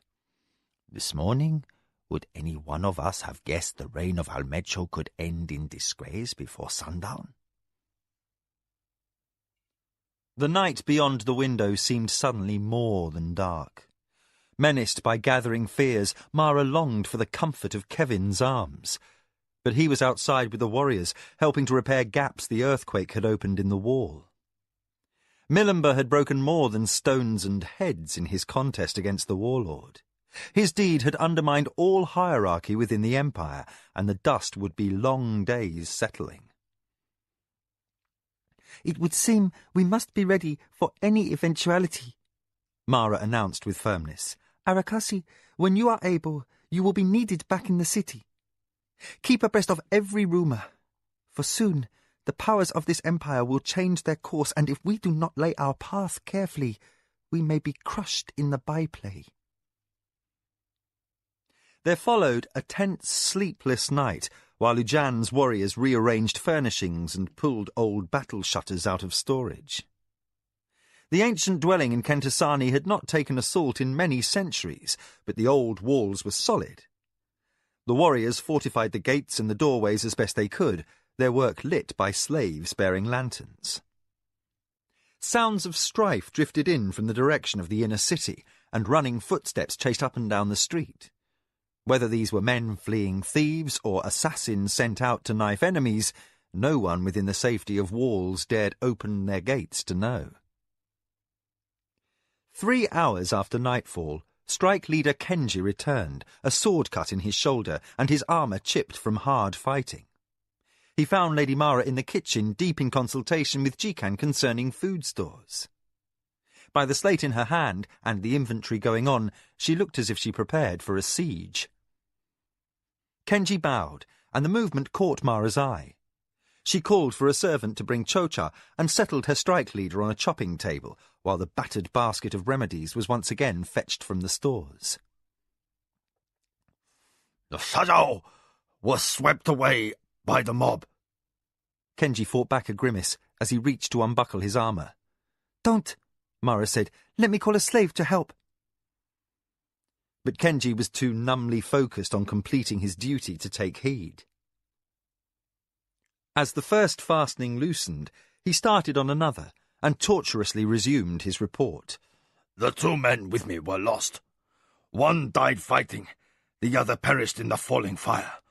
The mob drove me far astray, though I fought to return to the townhouse. Thick crowds jammed the temple precinct, drawn there in fear of their lives.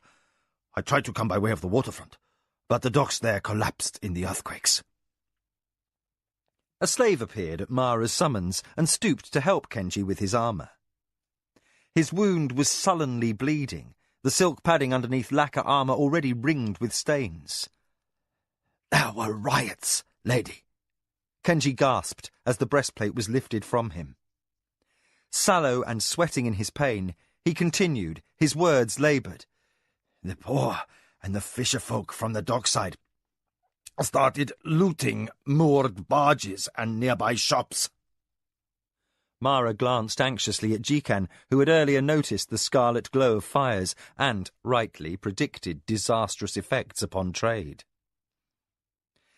Some of the warehouses were torn open and gutted. Other folk swarmed away to the Imperial Precinct to demand food and shelter from the warlord. Mara waved Kenji to silence. You have done well. Rest now and allow your hurts to be tended. But the battered strike leader insisted on rising to make his bow. As the slave brought warm water to soak the padding away from his half-formed scabs, he sank back and endured the discomfort in a wretched lethargy of exhaustion. Mara sat down and took the hand of her officer. She remained with him while his shoulder was tended, and listened as sounds of distant strife mingled with the scratch of Jikan's chalk.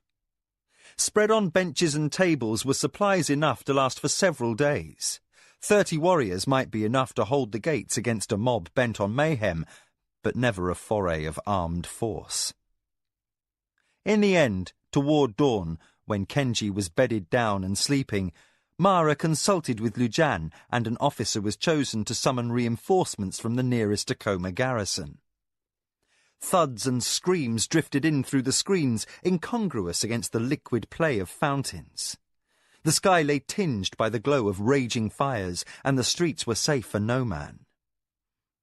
As Lujan let his messenger out the gate, he said in worried parting, "Let us pray to the gods that our enemies are in as much disarray as we are." Indeed, Mara murmured. Let us pray. Chapter 16. Regrouping. The trumpet sounded. After 2 days behind locked gates, with Tacoma soldiers camped in garden and courtyard, and even the downstairs hallway, the noise was a welcome intrusion. Mara pushed away a book scroll she had failed to read. Her nerves were like overwound strings, responsive to the slightest movement and sound. She was on her feet ahead of thought, even as the warriors on duty had blades half drawn from their scabbards. And then reason caught up with defensive instinct. An attack would not be heralded with a fanfare, nor take place in the light of midday. Trumpets could only signal a long overdue call to council or other imperial announcement. Grateful the waiting was ended, Mara arose to go downstairs. Arakasi had dispatched no reports in the interim. Mara had been reliant on hearsay bought by tossing coins over the walls to rumour-mongers. And what news she managed to glean was far too sparse for the enormity of the events that had transpired. Word had passed like wind through the streets the night before that Almecho had taken his life in shame. Odd talk also circulated that the Assembly had named Milimber outcast and stripped him of his rank. Less reliable sources said the barbarian magician had eliminated the Assembly altogether. That version Mara doubted. When she tried to imagine power on a vast enough scale to subdue the tempest that had destroyed the arena, her mind balked at the concept. Unasked, Kevin had dryly observed that he would not wish to be the one sent to inform the barbarian magician of his change in status. Mara picked her way down the grand stair, which was stacked like shelves in an armoury, with helms and braces laid aside by resting warriors. Swords lay piled in corners, and the curved scroll of the balustrade became a mustering place for spears. Since the arrival of the relief troops, her original 30 warriors had swelled to a garrison of 100, and the guest suites were all jammed with officers. The horn call had roused more sleepers, and the on-duty patrol of 75 was fully armoured. Prepared for immediate action, the men formed up at the appearance of their mistress and cleared a path between her and the door. Mara passed through and wondered that Kevin was not among the dicers in the corner. The dooryard outside was no less jammed with warriors. They formed ranks 3 deep in the narrow space as she signalled for Lujan to unbar the street gate. 4 imperial whites waited on the other side, and a herald in a thigh-length robe of brilliant white. His badges of rank flashed in the sunlight, as did the golden ribbon around his head and his gilt-trimmed rod of office. "Lady Mara of the Akoma," he intoned. Mara advanced a step ahead of Lujan and presented herself. The herald returned a shallow bow. "I bring words from the light of heaven. Ichindar, 91 times Emperor, bids you retire to your home at leisure. Go in peace, for his shadow is thrown across the breadth of the land, and his arms encircle you. Any who trouble your passage shall be enemies of the Empire, so he has decreed." The warriors behind Mara maintained an expectant stillness. But, to the astonishment of all, the Emperor's herald made no mention of a call to council. Without waiting for response and speaking no further word, he formed up his escort and marched down the lane to the next house. Surprised, Mara stood frowning in full sunlight while her officers closed and barred her gates. She had lost weight since the flight from the arena. Worry left her pale, with heavy shadows under her eyes, and now this latest development chilled her with bone-deep foreboding. If the warlord had died in disgrace, and the lords of the Empire and their families were being sent home with no call to council, the implication could no longer be doubted. The Emperor must have entered the great game. "We need Arakasi," Mara said, coming back to herself with a start. She raised harried eyes to her force commander. "If the Emperor's guard keeps the peace, surely we could send out a runner." Pretty lady, it will be done, said Lujan, in an almost forgotten tone of banter. Safe streets or not, every man or servant here would run barefoot through mayhem if you asked. "I would not ask." In a mix of grave amusement, Mara looked down at her own feet, still wrapped in soft cloths from her shoeless flight through the streets. "I've tried the experience. Jikan has already received orders. My slaves are all getting new sandals." Which, in its way, showed the influence of the Midkemian, though on that point Lujan withheld comment. The mistress was like no other ruler he had met, with her radical ideas, and her unflinching toughness, and her odd moments of compassion. If you think we could do with more floor space, he said, half the garrison could be sent to the public baths. Now Mara did smile. "They don't like being stepped on in their sleep." "We are a bit overcrowded," she allowed. In fact, the house smelled like an uncleaned, cheap public hostel. "Do as you see fit. But I want an extra company kept close at hand within the city." As she turned to re-enter the townhouse to arrange her summons to Arakasi, she added a final thought. "The last thing the Akoma are going to do is tuck up tail and run home." When Lujan bowed, he was grinning. The runner proved unnecessary. While Mara deliberated over how best to get covert word to one of the agreed-upon places for leaving messages, the spymaster himself showed up in the guise of a vegetable seller. The first Mara knew of the event was a commotion from the kitchens and an uncharacteristic bout of temper from Jikan. "Gods, don't slice him with that meat cleaver," Kevin said in a merry baritone. His laughter echoed up the broad staircase, and aware that her irate Hedonra would retaliate by having her lover scrape latrines, Mara hurried down to intervene. She found her spymaster leaning on the wheel of a handcart filled with a cargo of spoilt vegetables that some thrifty soul had saved to feed livestock. "There aren't any fresh ones in the market," Arakasi was saying reasonably to Jikan. When that failed to placate the red-faced little man, he added on a note of hope, "In the poor quarter, these melons would fetch good prices." In danger of laughing outright after days of trauma and worry, Mara made her presence felt. "Arakasi, I have need of you.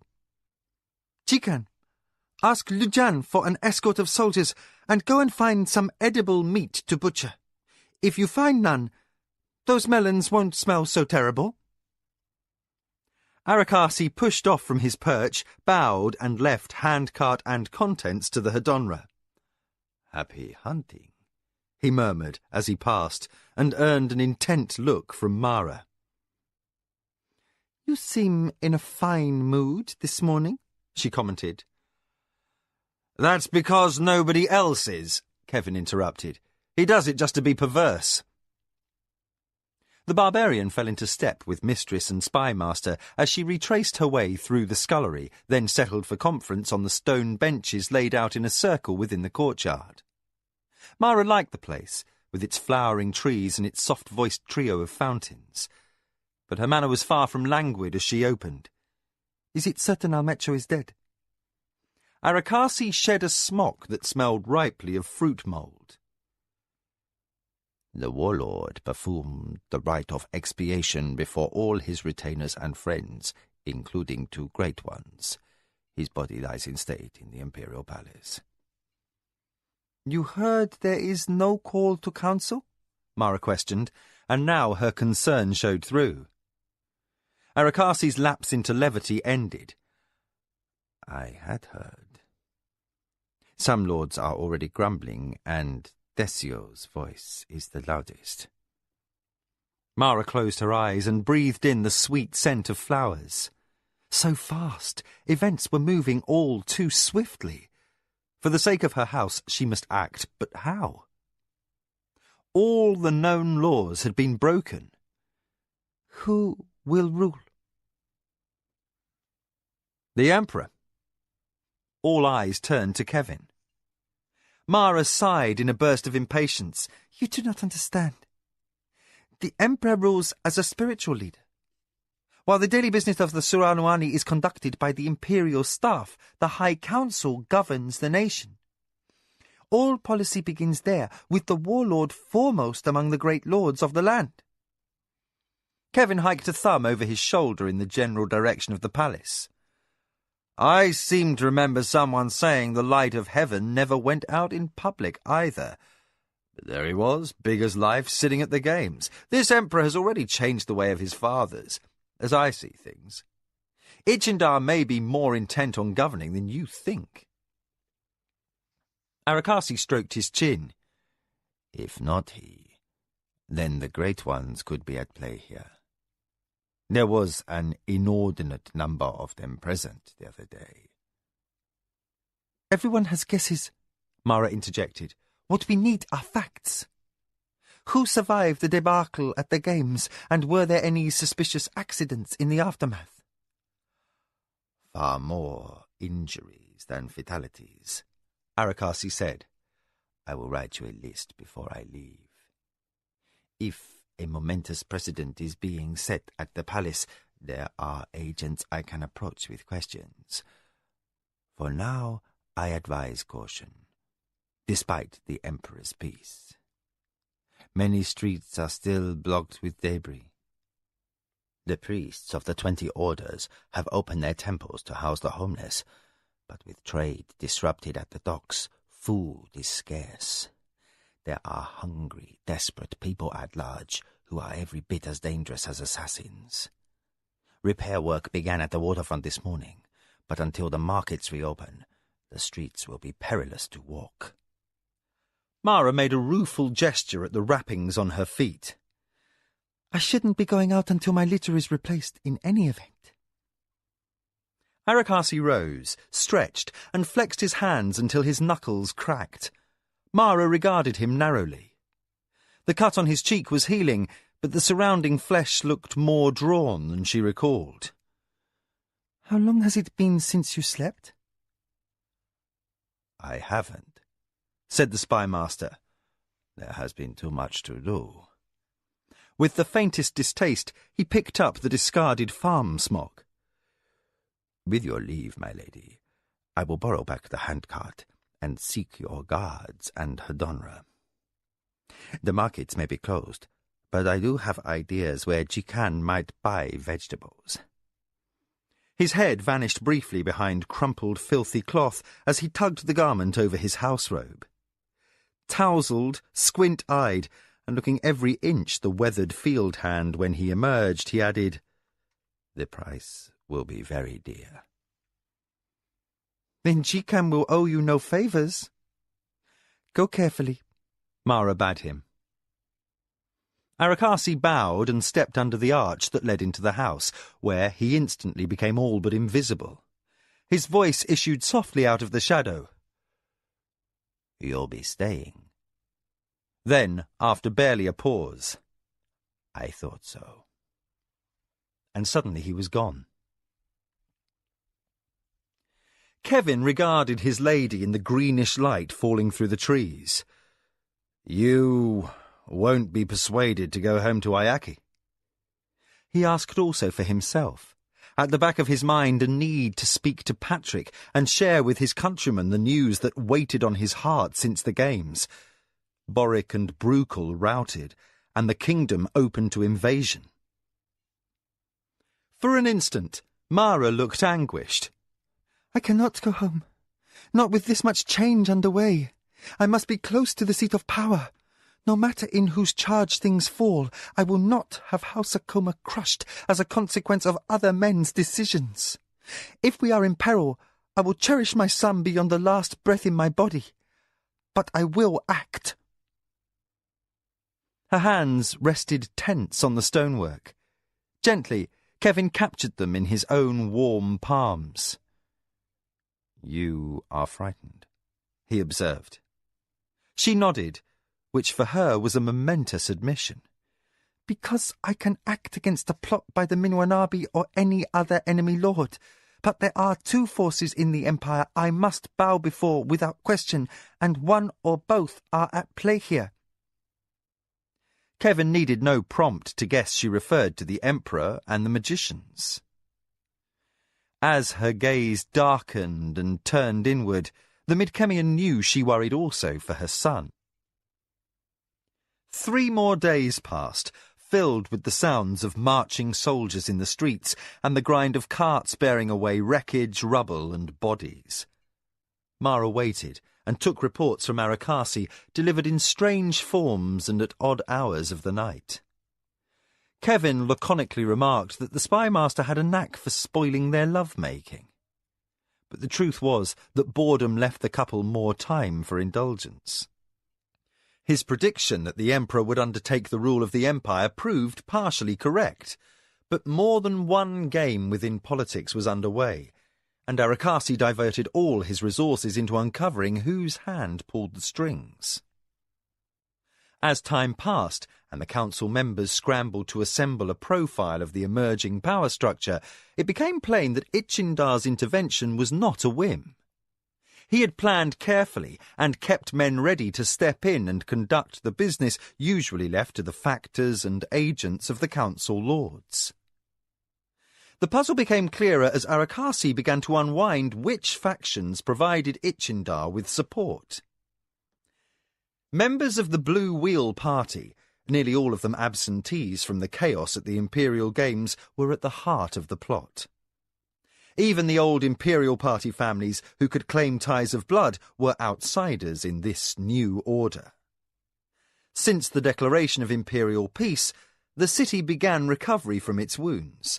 Repairs of the destruction wreaked by the barbarian magician began with the laborious clearing of broken stones and timbers. For days a spire of smoke rose over the vicinity of the arena as the dead were brought there and burned. Stories of Imperial Whites hanging looters or black marketeers who were hoarding put an end to both practices. Moorings were set in the river, and small craft used to ferry goods ashore, while new docks were built on old pilings. The shops began slowly to restock. Servants with shoulder yokes and handcarts picked their way around fallen stones to do business. 10 days after the disaster at the Games, Mara received reports from Sulankeu.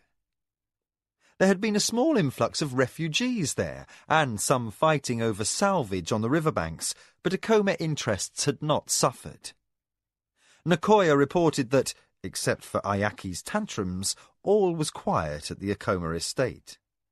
The worst the first adviser had contended with was Kyoke, who had to be dissuaded from sending half the standing garrison to Kentasani to extricate his mistress. They had learned she was safe, Nakoya wrote, through Arakasi's agents.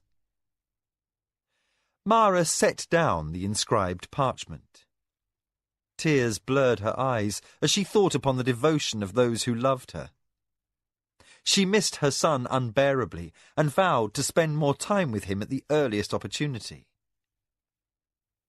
Fast footsteps sounded in the hallway. Mara heard her guard snap to attention, and then Arakasi appeared, looking hollow-eyed and grim. In a total breach of protocol, he burst into her private quarters and threw himself face down on the carpet in absolute obeisance. "Mistress, I beg forgiveness for my rush."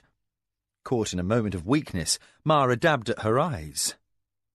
She knew she ought to feel frightened, but events were changing so quickly she felt as if they were happening to somebody else. "Be seated," Mara said. "What is the news?" Arakasi rose, and his eyes roved the chamber, seeking. "Where is Kevin? He should hear this, as you will certainly want his opinion." Mara flicked her hand, and her runner departed for the kitchen, where the Midkemian had gone for hot chocha. Already returning up the stairs, the barbarian slave entered almost immediately. "What's the excitement?" he asked, as he set down a tray laden with a pot and assorted cups. "A bit of spiced chocha hardly seems cause for getting nearly knocked flat by your runner." Kevin's back was turned to Mara as he bent to pour the first cup, and he had not noticed Arakasi, who habitually sought the least conspicuous corner. "First, the barbarians," the spy master began. Startled into rattling the china, Kevin spun. "You!" He covered his overreaction with a sour smile. "What about the barbarians?" Arakasi cleared his throat. "The Outworlders have launched a completely unexpected and massive counter-offensive. Our armies on Midkemia have been overwhelmed and routed back to the valley where we control the rift. We have just suffered the worst defeat of the war."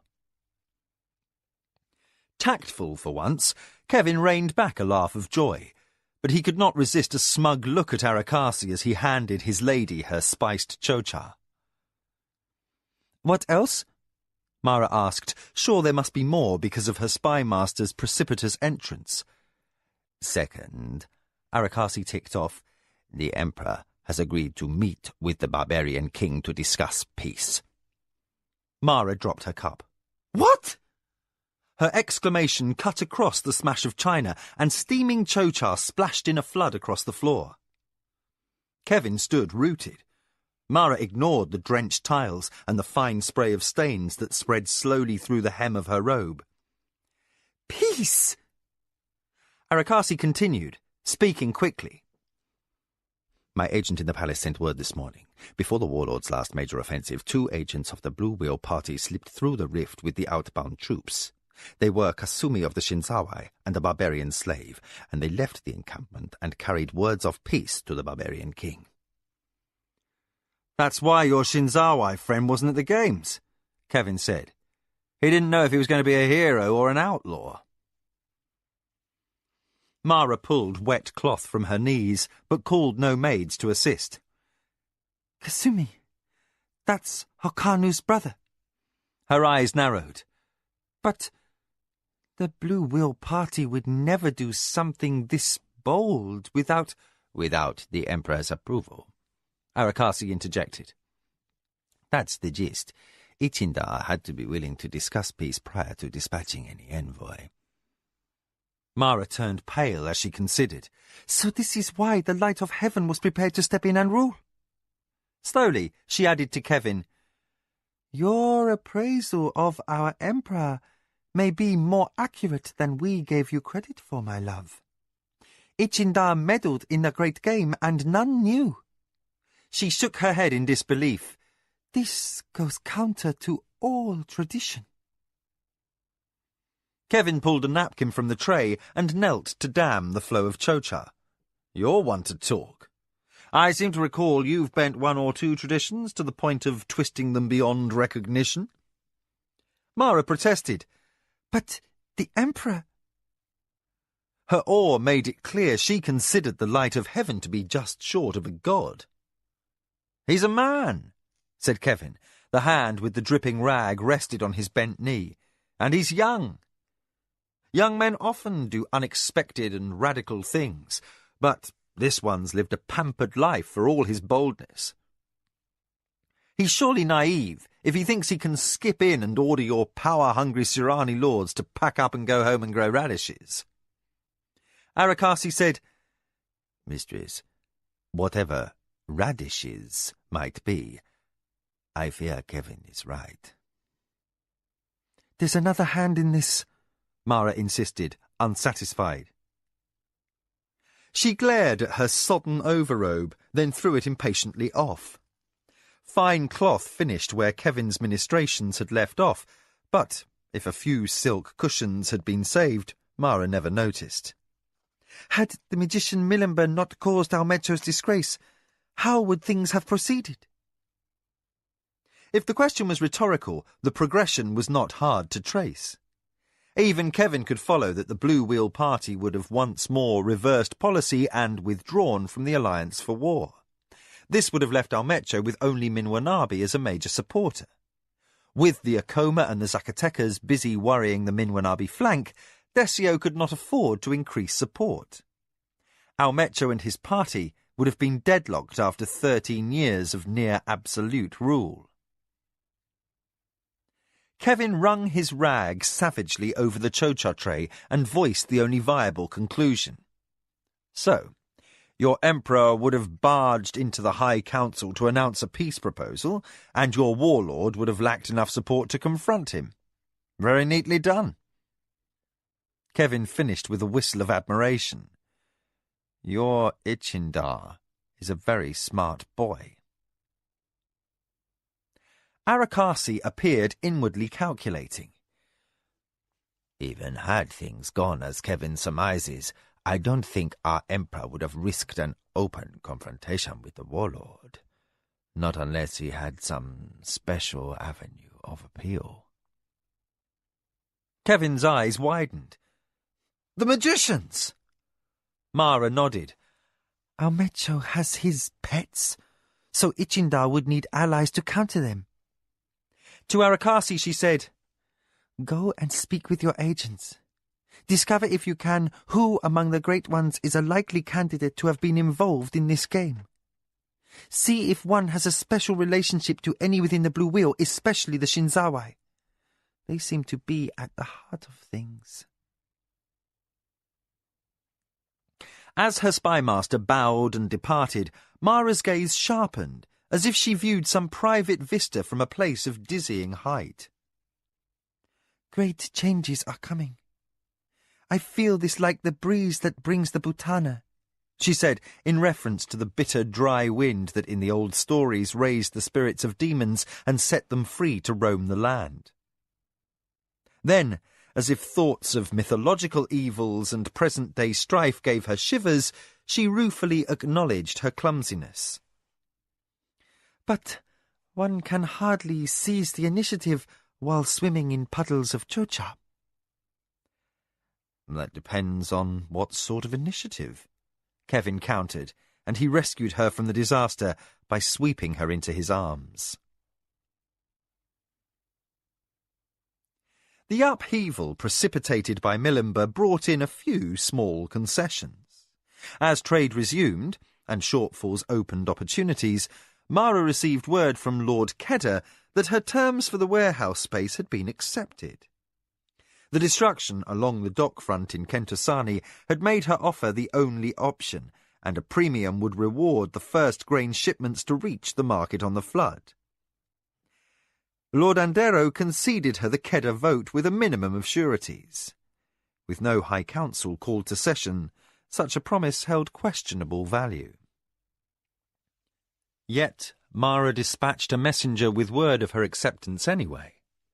Any promise was worth more than no promise at all, and, from the information brought by her spymaster, the ruling lords who were not busy exploiting trade advantages were displeased with the Emperor's machinations. Peace, they said, was a coward's act, and the gods did not favour weak nations. The news came thick and fast after that. Mara spent yet another morning in conference with Arakasi, while Kevin dozed in the shade of a tree in the courtyard. He did not hear until later, when official word came, that the light of heaven had departed for the city of the plains, his intent to cross the rift to Midkemia and negotiate for peace with Liam, King of the Isles. Kevin shot bolt upright at the mention of the Midkemian name. Liam! King Liam, Mara repeated. She tapped the parchment delivered to her townhouse by Imperial messenger. So it is written here, by the Emperor's own scribe. But Liam is Lord Boric's son. Kevin remembered, a dazed look on his face. If he's king, that can only mean King Roderick, Prince Erland of Krondor, and Boric himself are all dead.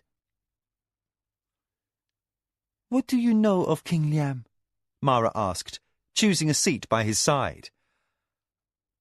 I don't know him well, Kevin admitted. We played together as children one time. I just remember him as a big blonde boy who laughed a lot.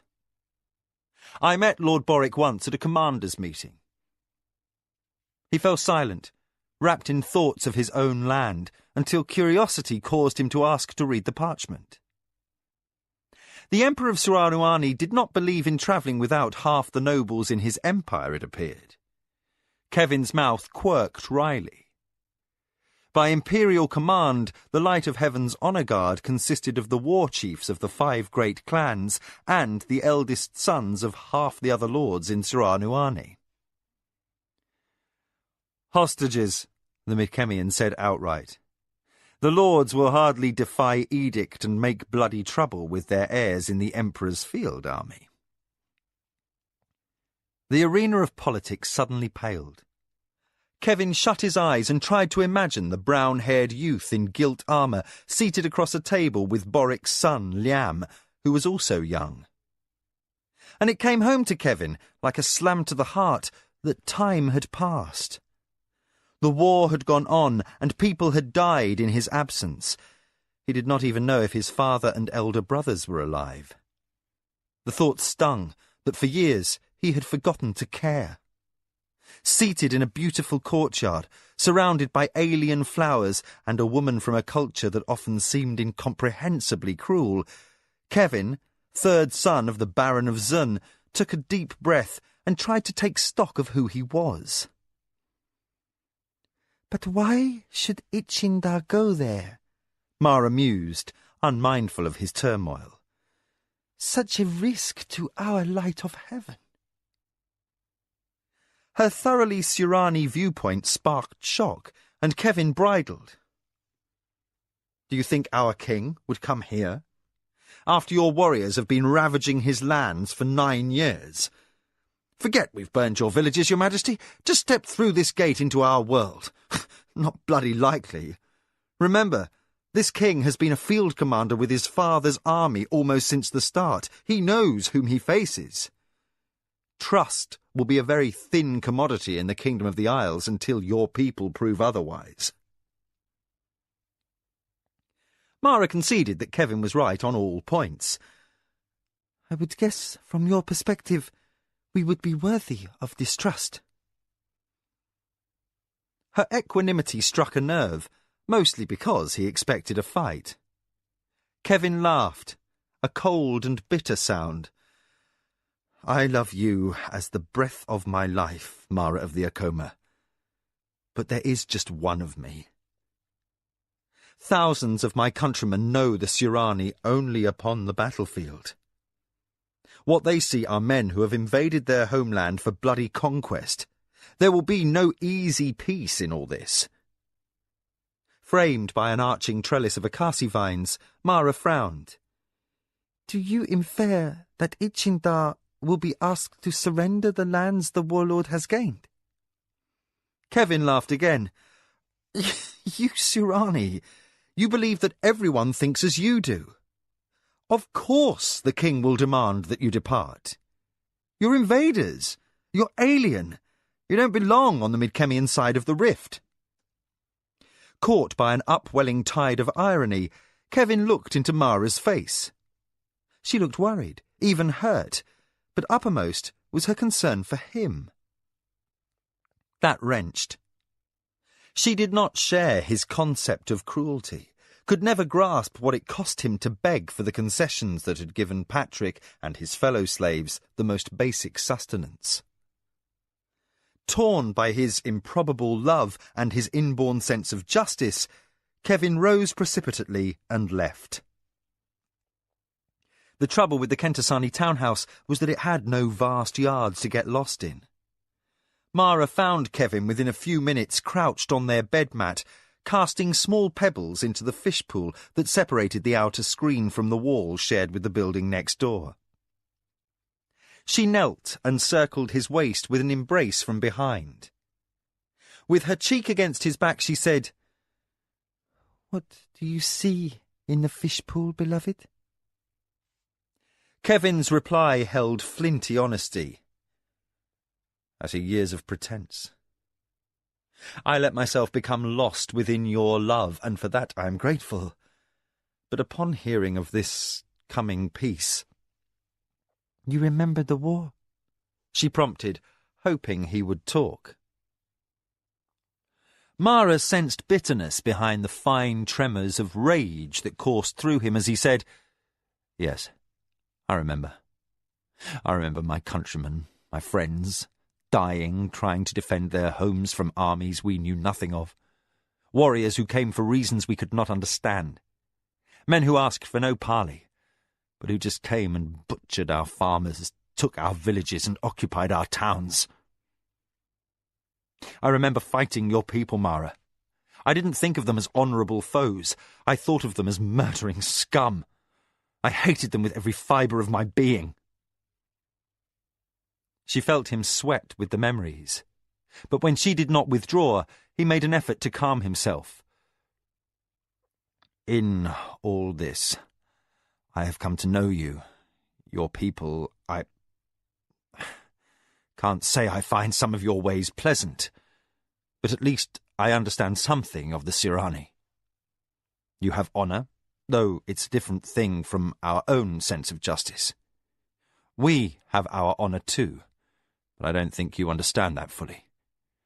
And we have things in common, as all people do. I love Ayaki as if he were my own.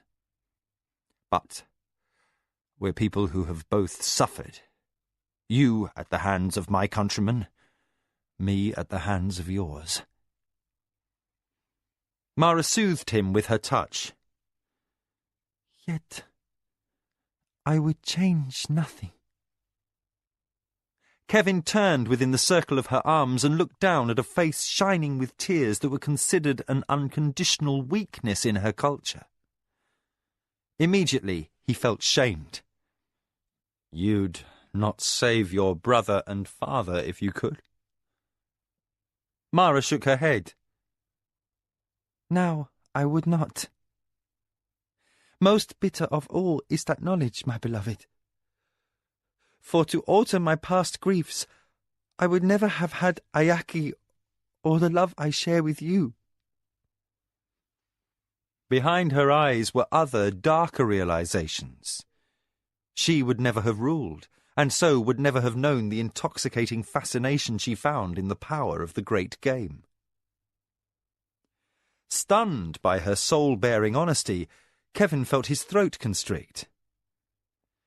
He held Mara close, letting her tears wet his shoulder through his shirt. Half choked by emotion, he said, "But as much as I love you, Mara of the Acoma." She let him push her away.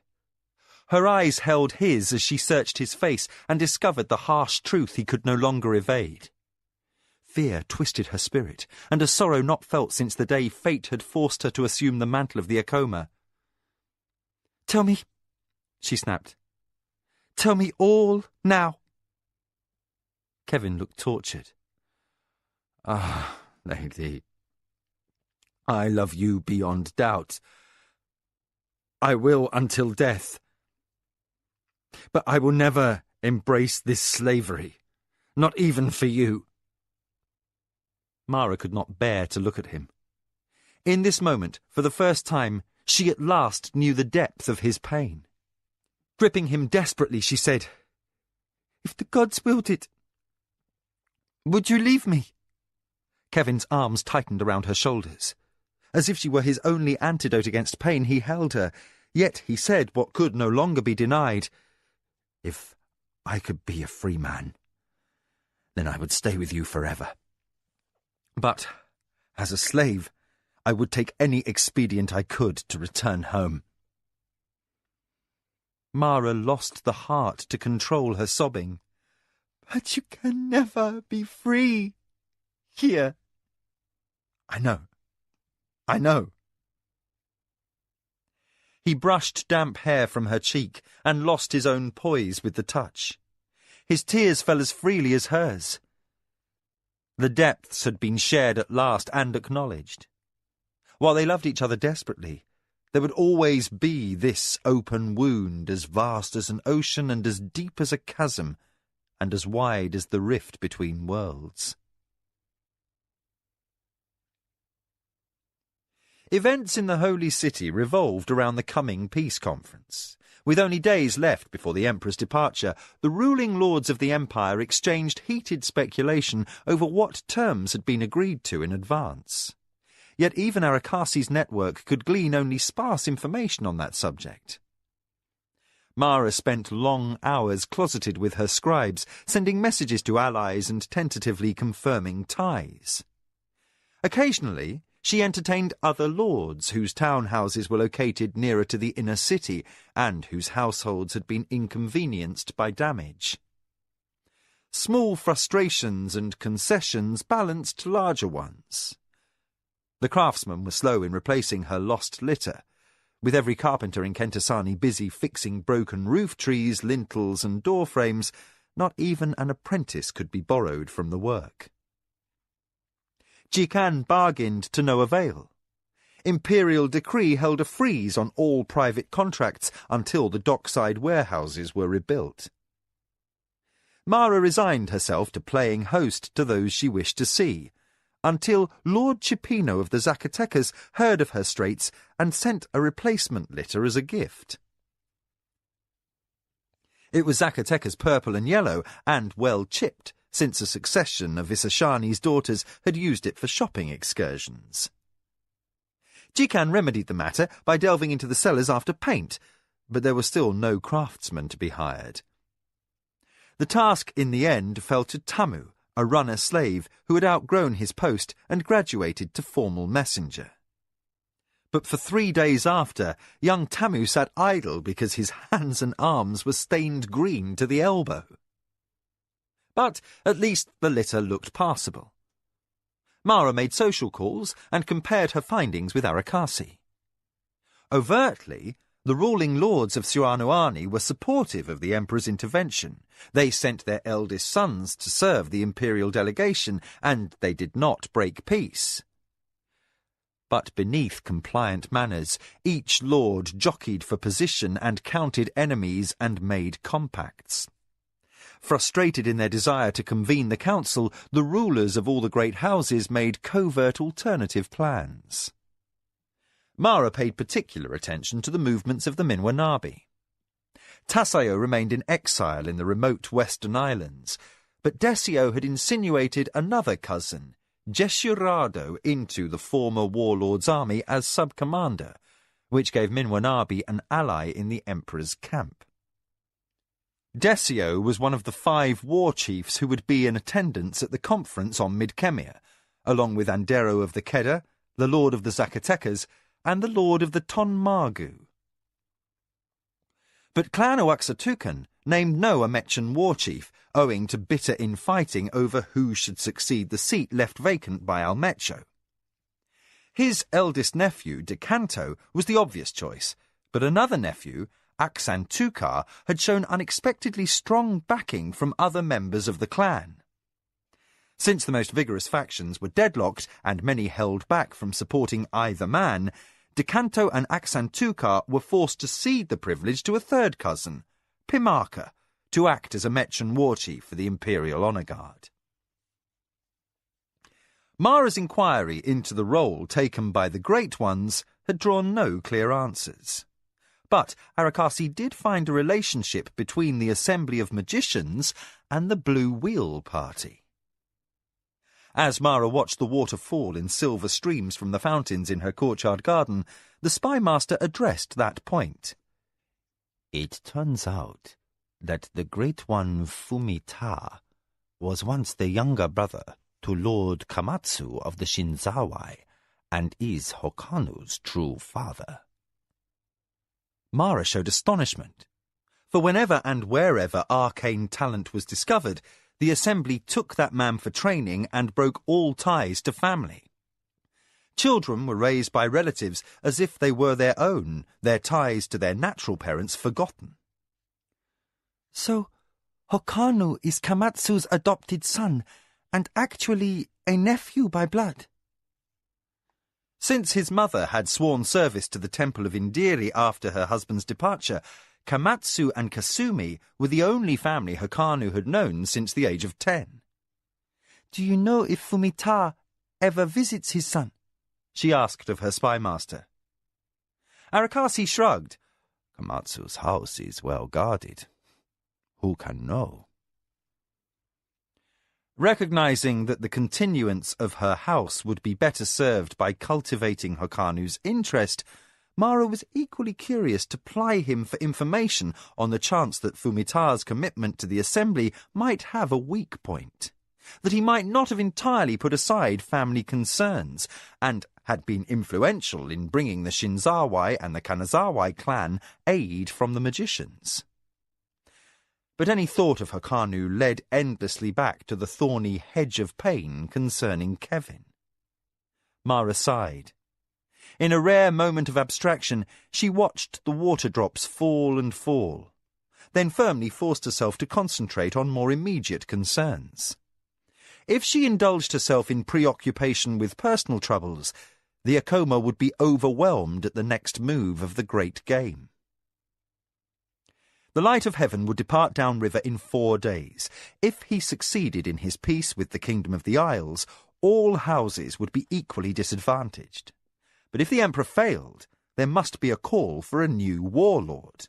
Otherwise, Ichindar, 91 times Emperor of Suranuani, would face open revolt in the council.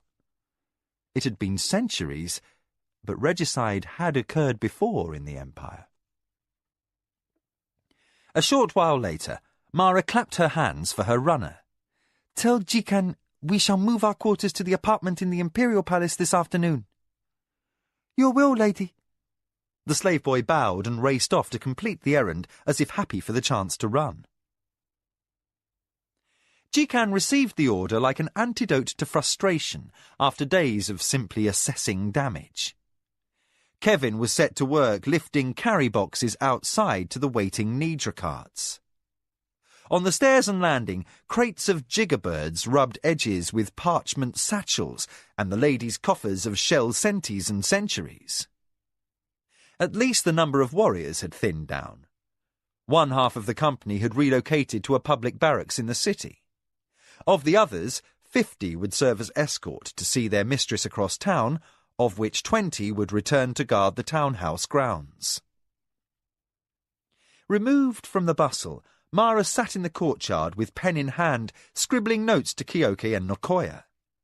To ensure other houses could not pry into her affairs, the lady entrusted Lujan to carry her missive to the fastest bonded guild messenger.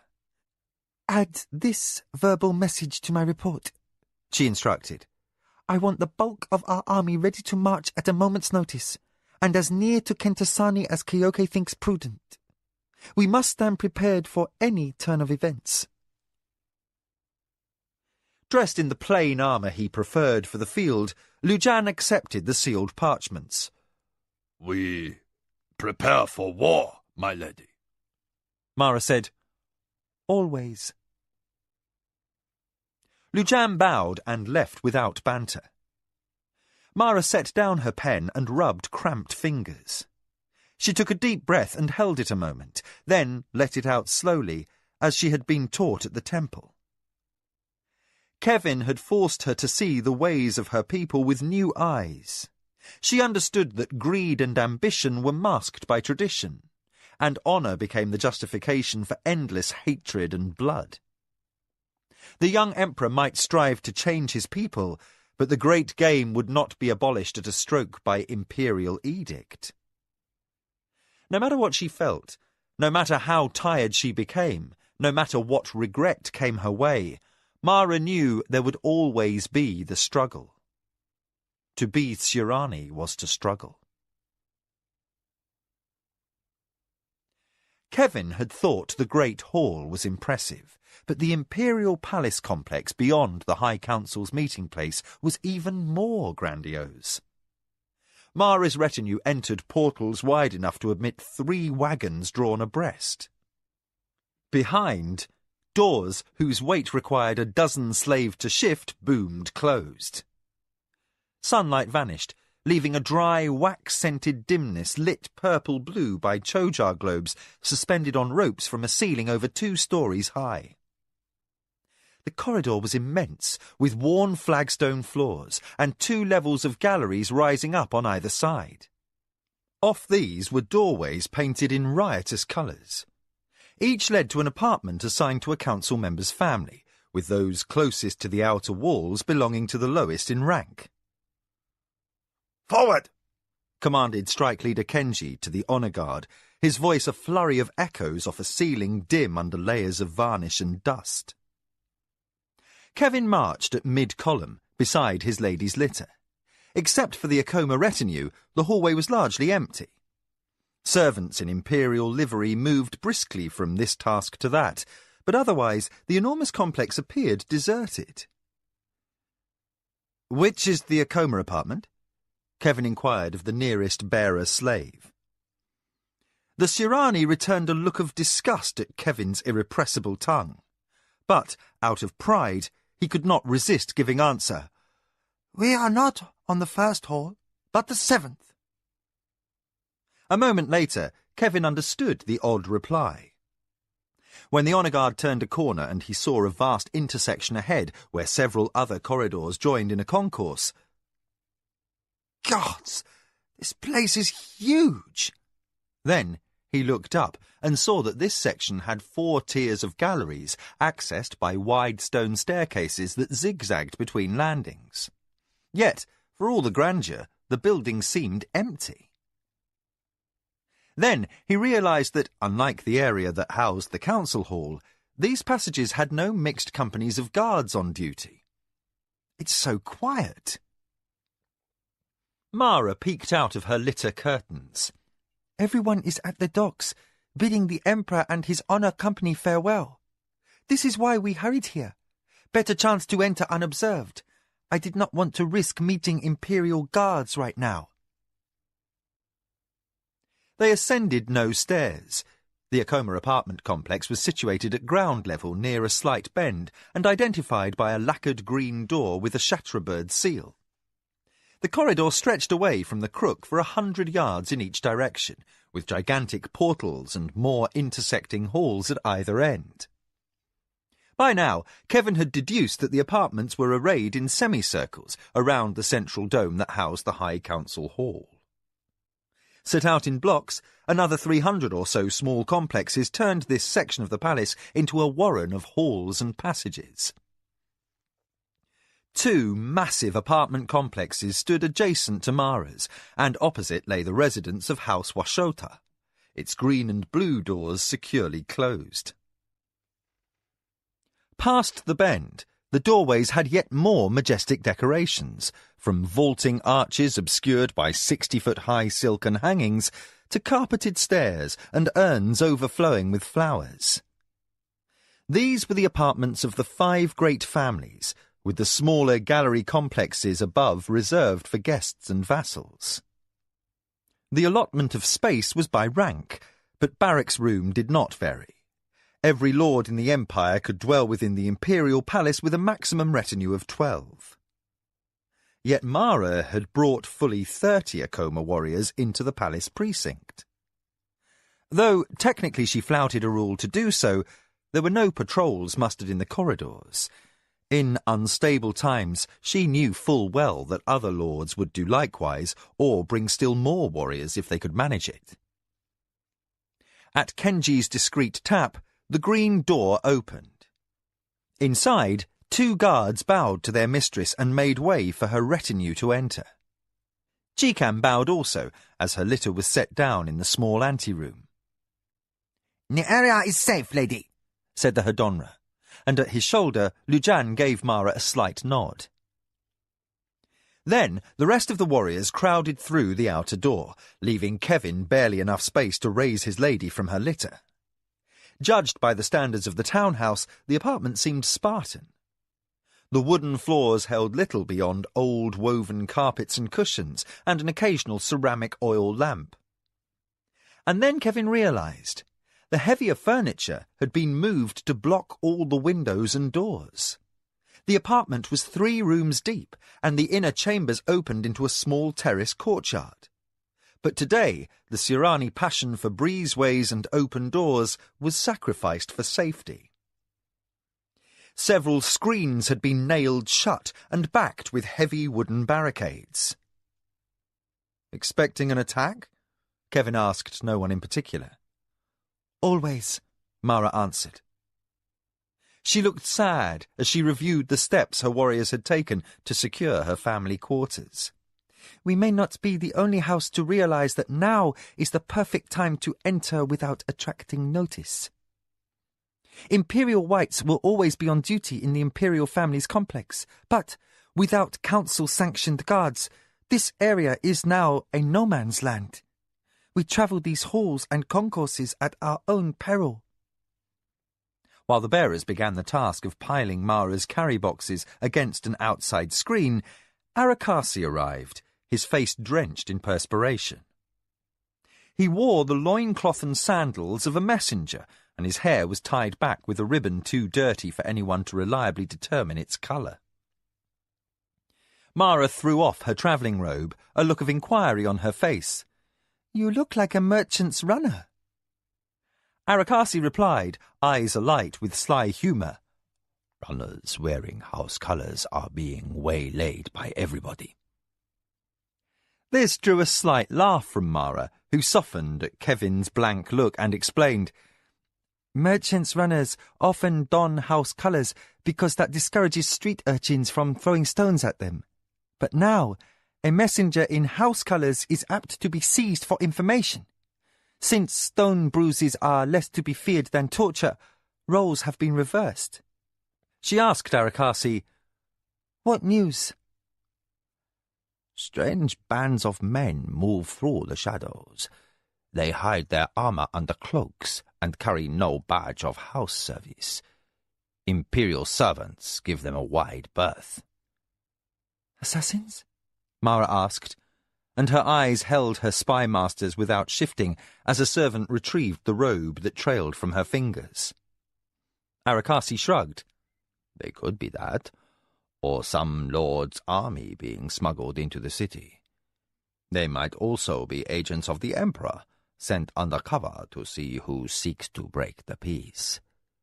Someone highly placed let slip some information that has caused a stir of talk." Mara sank down onto a nearby cushion and motioned permission for the others to retire. But Arakasi declined. "I won't be staying. except to add that it appears that some of the demands made by the king upon the emperor are very odd. This piqued Kevin's interest. How do you mean? Reparations. In spare tones, the spymaster qualified. Liam demands something on the order of 100 million centis to compensate his nation for damages. Mara shot straight on her cushions. Impossible! Kevin calculated and realised that the Midkemian sovereignty was being generous. In kingdom terms, Liam was asking for something close to 300,000 golden sovereigns, which would barely replace the cost of keeping the armies of the West in the field for 9 years. That's half of what he should ask for.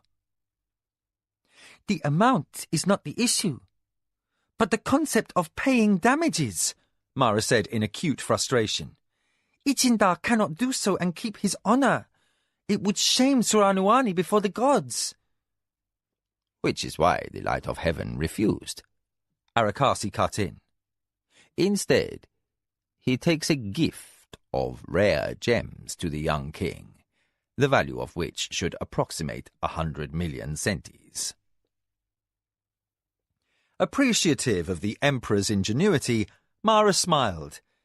Not even the High Council can deny his right to give another monarch a gift. There's this other thing. Arakasi's dark eyes flicked meaningfully to Kevin. Liam wishes a prisoner exchange. This drew a strange, emotionally weighted look between the barbarian slave and his mistress. With a strange reluctance to her tone, Mara turned back to Arakasi. I understand what he asks for. But will Ichindar? Arakasi returned the open-handed shrug of the Surani. Who can say? Giving slaves to the king of the Isles is not an issue. Liam could do as he pleased with them. More to the point, what would the Emperor do with our returning war captives? A silence developed, for it was true that in Suranuani the honour and freedom of such men could never be restored. Suddenly tired, Mara studied her feet. The bruises left since her flight from the arena had nearly faded, but emotional wounds between Kevin and herself over issues of slavery and freedom ached still. You have word on the Minwanabi? As if he had prompted the change of subject, Arakasi's mouth thinned. They ready more than 3,000 soldiers for war. Alarmed, Mara looked up. They are coming to the Holy City? No. But the spy master had only thin reassurance to offer.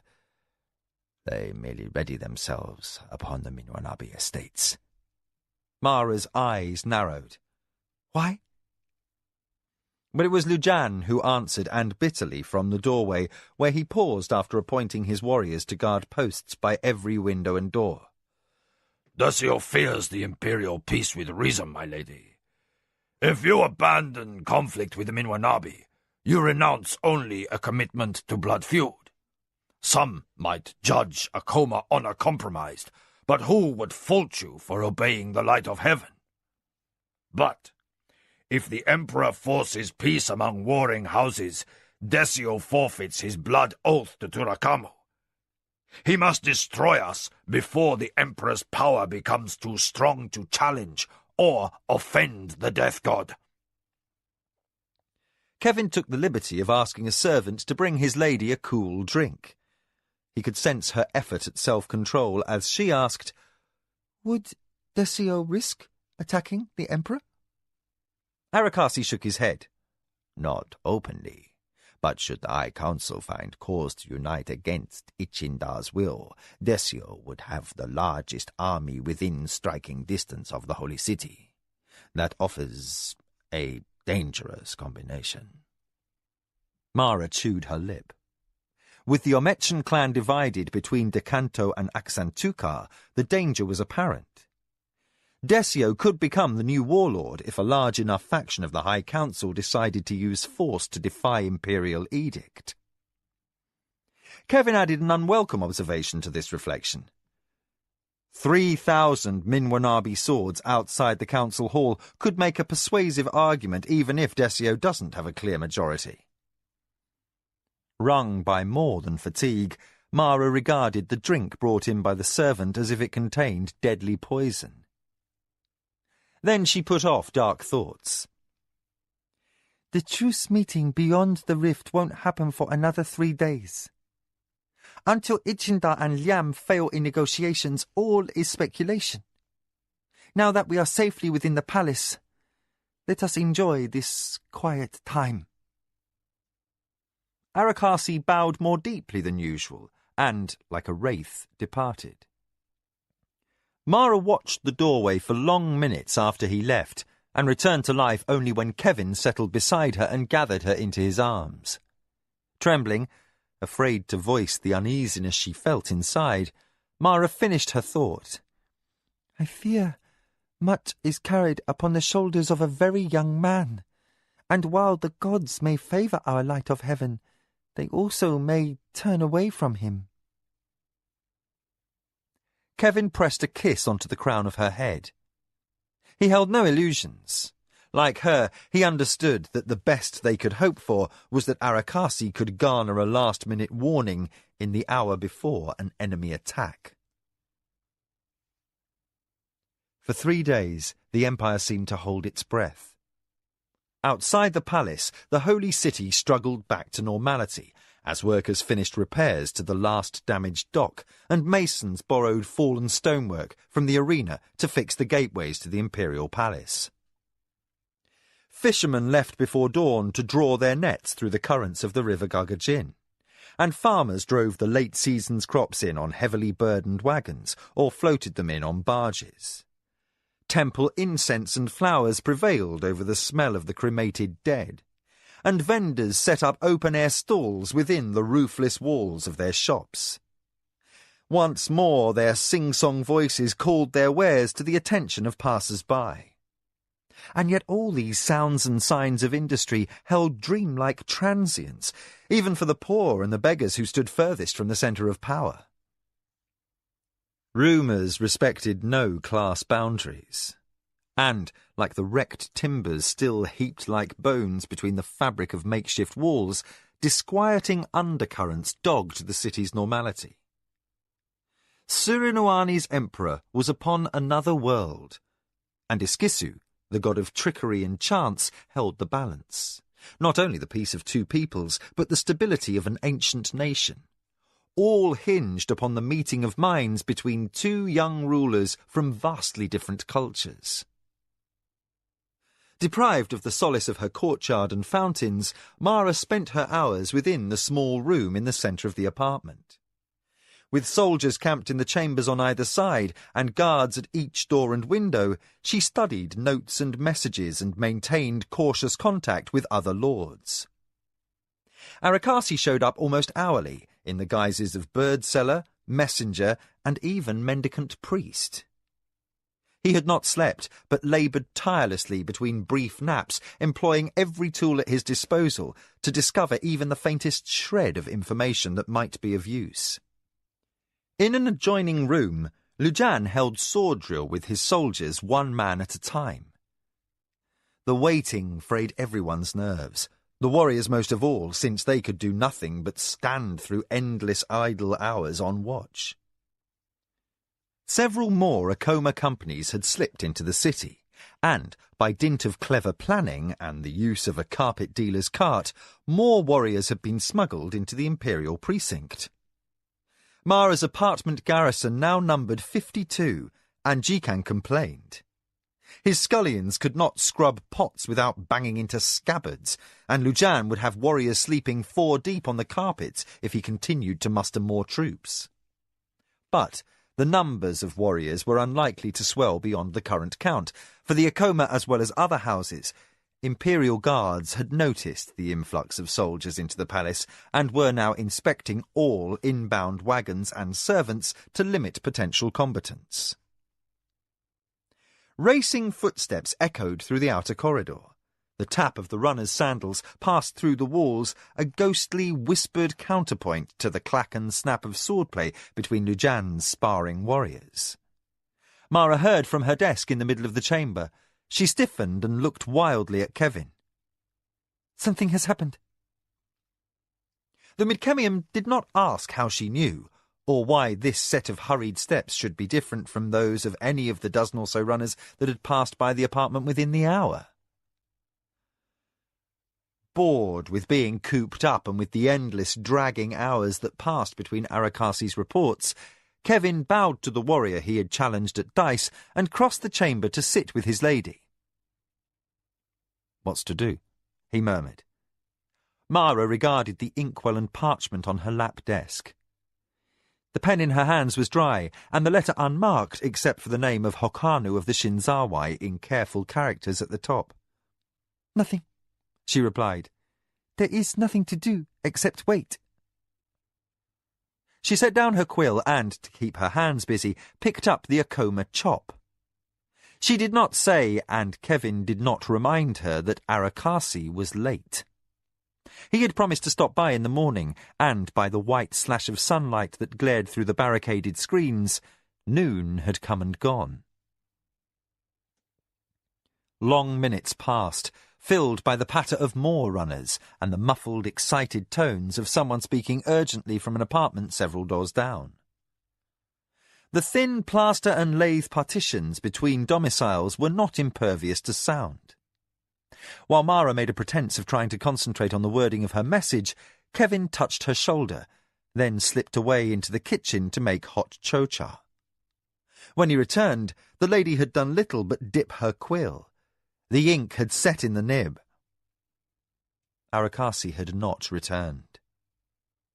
When Kevin set the tray on top of the parchment, Mara did not protest. She accepted the filled cup he handed her, but the drink cooled untasted. By then her nerves were showing, and she started up at the slightest sound. More steps passed by, all running. You don't suppose somebody's holding foot races and making odds to pass the time? Kevin suggested in an attempt at humour. Lujan appeared in the doorway, soaked with sweat from his exercises and still gripping his unsheathed sword. "Foot racers don't wear battle sandals with studs," he commented dryly. Then he looked at Mara, who sat as still as a figure in a china shop with too little colour in her face. "My lady, at your word, I could go out and find a rumour-monger." Mara turned paler. "No," she said sharply. "You are too valuable to risk." Then she frowned, as she weighed whether she should deplete her garrison by 2 and send a pair of warriors on the errand instead. Arakasi was 3 hours late, and to hold uselessly to false hope was to invite yet greater risk. A scratch came at the outer screen. Lujan spun, his sword pointed at the barricade, and every other Akoma guard in the room whipped around ready for attack. But the scrape was followed by a whisper that caused Mara to cry, "Thank the gods!" Quickly, cautiously, the warriors let down the wooden tabletop wedged up by 3 heavy coffers and cracked the screen. Arakasi entered, a black silhouette against daylight. For an instant, fresh air filled with the sweet scent of flowers swirled through the close apartment. Then Kenji fastened the screen and slotted the wooden pegs that secured it, and coffers and tabletop were replaced with swift dispatch. In the falling gloom, Arakasi found his way to Mara's cushions in 5 unerring strides. He threw himself prostrate before her. "Mistress, forgive my delay." At his tone, a mixture of disbelief and masked anger, Mara's brief joy at his return vanished. "What's amiss?" "All," said the spy master without preamble. "Wild rumours sweep the Paris. There has been trouble upon the barbarian world." Mara relinquished her quill pen before tension caused her to snap it. Somehow her voice remained firm. "The Emperor?" "He is safe. But little more is known." Arakasi's voice became gritty with rage. The barbarians acted with dishonor. They sang a song of peace while they plotted murder. At the conference, despite their bond of truth, they attacked suddenly and almost killed the Emperor. Mara sat speechless in shock, and Kevin cursed in astonishment. What? Arakasi sat back on his heels, his manner bleak. At the conference, a large company of those you call dwarves and elves massed nearby, and when the light of heaven was most vulnerable, they attacked. Kevin shook his head in denial. I can't believe this. Arakasi's eyes narrowed. It is true. Only through the bravery of his officers and the war chiefs of the 5 families did the light of heaven survive this treachery on your world. 2 soldiers carried him back through the rift unconscious, and there followed a terrible thing. The rift closed and could not be reopened, trapping 4,000 Surani soldiers upon the Midkemian world. Mara's confusion sharpened into rapt attention. She drew a quick breath. Minwanabi? Dead, snapped Arakasi. He was among the very first to fall. His cousin Jesurado died at his side. The other war chiefs? Gone. Dead or not, none can say. But the rift exists no more. All of the warlord's honor guard remain trapped upon the barbarian world. Mara couldn't comprehend the enormity of this. Zacatecas? The list continued inexorably. Gone. Lord Chipino was last seen fighting kingdom horsemen. All of them, Mara whispered. Scarcely a handful return, Arakasi said, anguished. The 2 soldiers who carried the light of heaven and a half-dozen who served to marshal soldiers waiting on our side of the rift. The Imperial Force commander was killed. Lord Keda lay bleeding upon the ground. Lord Tonmagu was nowhere to be seen. Pimaka of the Oaxatucan also was unaccounted for. Kasumi of the Shinazawai was the one who forced the Emperor to leave, but he did not himself pass the rift. Arakasi forced himself to take a breath. The runner who arrived in the city knew nothing more than this, my lady. I doubt at this time that even those involved could hazard much beyond guesses as to who is gone. The losses are too widespread, and the shock of the event far too sudden. After the Emperor assumes command, we may have a clearer idea of what occurred. Silent a long minute, Mara leapt to her feet. Arakasi, you must go out and ascertain an accurate list of losses and survivors, quickly. Her urgency must not be denied. At a stroke, the Empire had lost its most powerful older lords and the heirs to many important houses. The effects would be too widespread to anticipate. Houses in mourning, troops lost, and young, untried second sons and daughters thrown headlong into rulership. The after-effects of such turmoil left only stunned shock. But Mara knew that the ambitious would very quickly transform turmoil to a devastating bloody grab for power. She understood what it was to have authority and responsibility newly thrust upon one unprepared for them. Knowing who was in that frightening predicament and who was still alive to rule with experience could prove a significant advantage in days to come. As Arakasi bowed and hurried out, Mara stripped off her lounging robe and called for her maid to bring formal garments. Kevin hurried to help her undress while she delivered rapid instructions. Luchan, ready and honor guard. We leave for the council hall at once. Caught with both hands full of pins as the maid began arranging Mara's hair, Kevin said, "Shall I go with you?" Mara shook her head, then spoiled the maid's efforts by leaning forward and giving him a fast kiss. There will be no welcome for one of your nation in this council today, Kevin. For your safety, please stay out of sight. Shamed by his countryman's broken faith, Kevin did not argue. But a short time later, when 30 Akoma guards marched in lockstep and vanished beyond the far concourse, he wondered how he was going to survive the wait. For the Lady of the Akoma did not go to a council, but to frightening, unmitigated chaos in which the strongest would move fastest to seize power. Desio Dead did not leave one enemy less on her heels, but rather elevated a more competent foe to primacy. Tasayo now ruled the Minwanabi. Chapter 17. Grey Council. The hall filled. Although there had been no sanctioned call to council, when Mara and her warriors arrived at the great chamber, many lords were there ahead of her. Perhaps a quarter of the seats were occupied, with more arrivals by the minute. The lack of council guards kept no ruler away. Each lord had from 12 to 50 armed men close at hand. No imperial herald announced Mara's name as she entered the wide portals and descended the stair. This unofficial gathering had no pomp or ceremony. House rulers entered in the order that they came, all concerns of rank set aside. Neither did any particular house act as spokesman. Several lords conferred near the platform dais that customarily seated the warlord or, in his absence, an appointed first speaker of the council. With Almecho dead, and all of the clan war chiefs either killed or lost, no single house held clear-cut supremacy. But sooner or later, some lord might try to seize power, or at least intervene to hinder the advancement of a rival. Those lords already present stood in tight-knit, whispering groups, divided roughly by faction. They eyed all newcomers with suspicion and kept their warriors close at hand.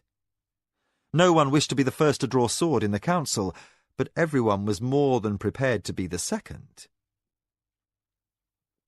Mara swiftly scanned the gathering for familiar or friendly house colours. The red and yellow of the Anasati stood out boldly amid a cluster of older nobles who conferred in the aisle between the lower-level seats and the dais. Mara recognised her former father-in-law. She hastened down to meet him, taking Lujan and 2 warriors for protection. Seeing Mara approach, Takuma of the Anasati turned and bowed slightly.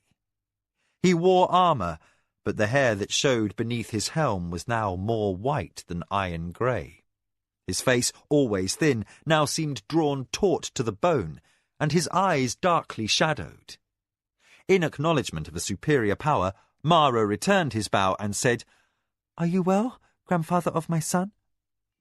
Takuma seemed almost to look through her.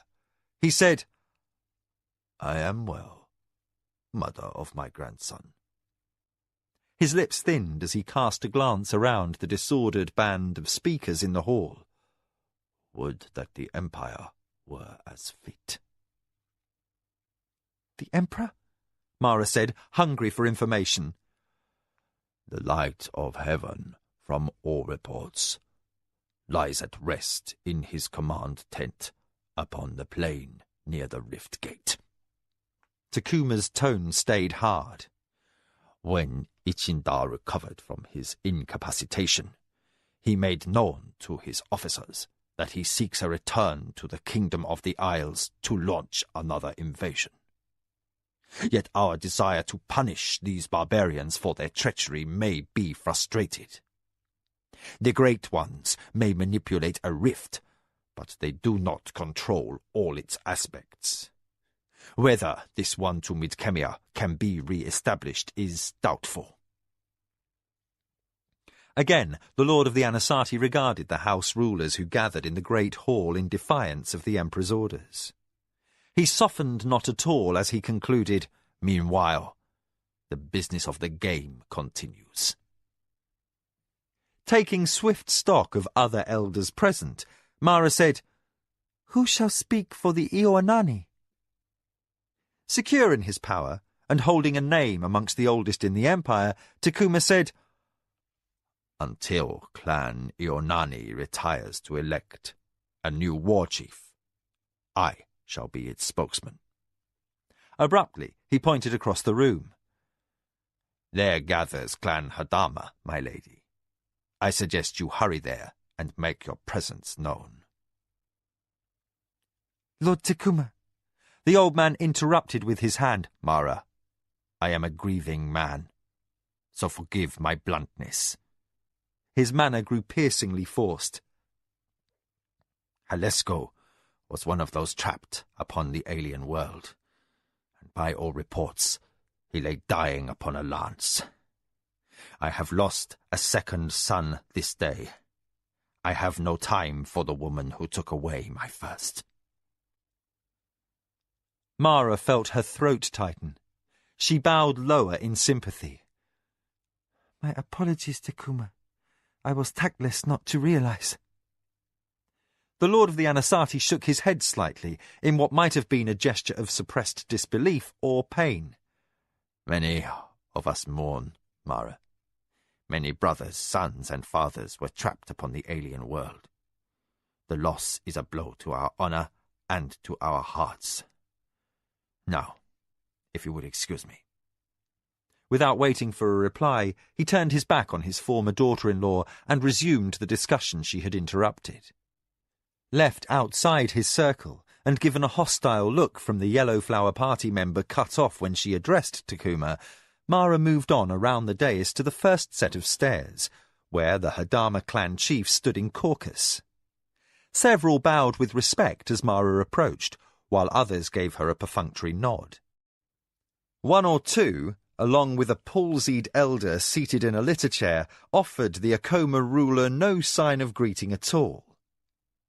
Mara took stock and said, How many losses have we suffered?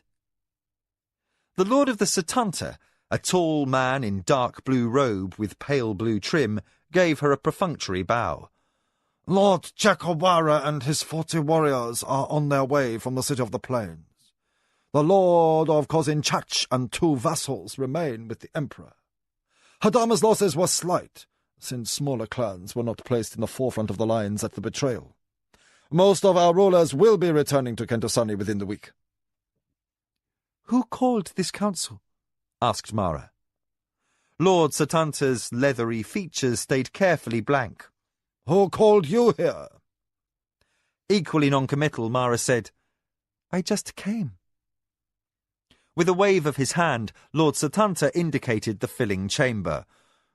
No one here would speak against the will of the light of heaven. He fixed bird-bright eyes upon Mara. Also, no one here would see their firstborn son dead of treachery and sit idly at home. Mara nodded, and inwardly concluded the things that remained unsaid.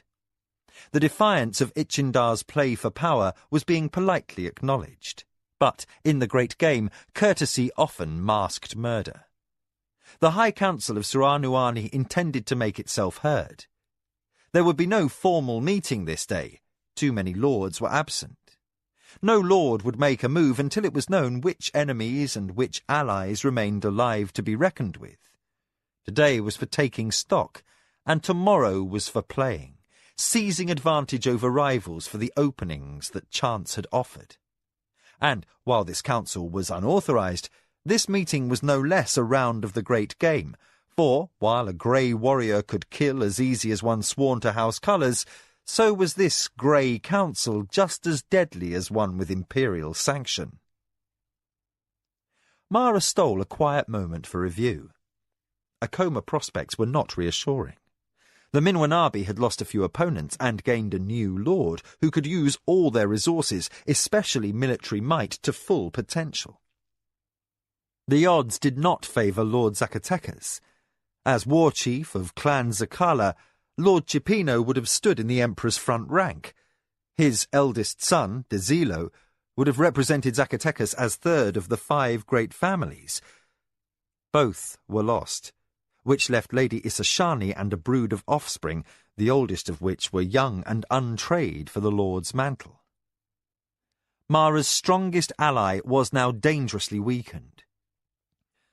All too reliant upon Ayaki's tenuous blood tie with the Anasati for some protection, Mara felt as though a cold breeze blew against her naked back.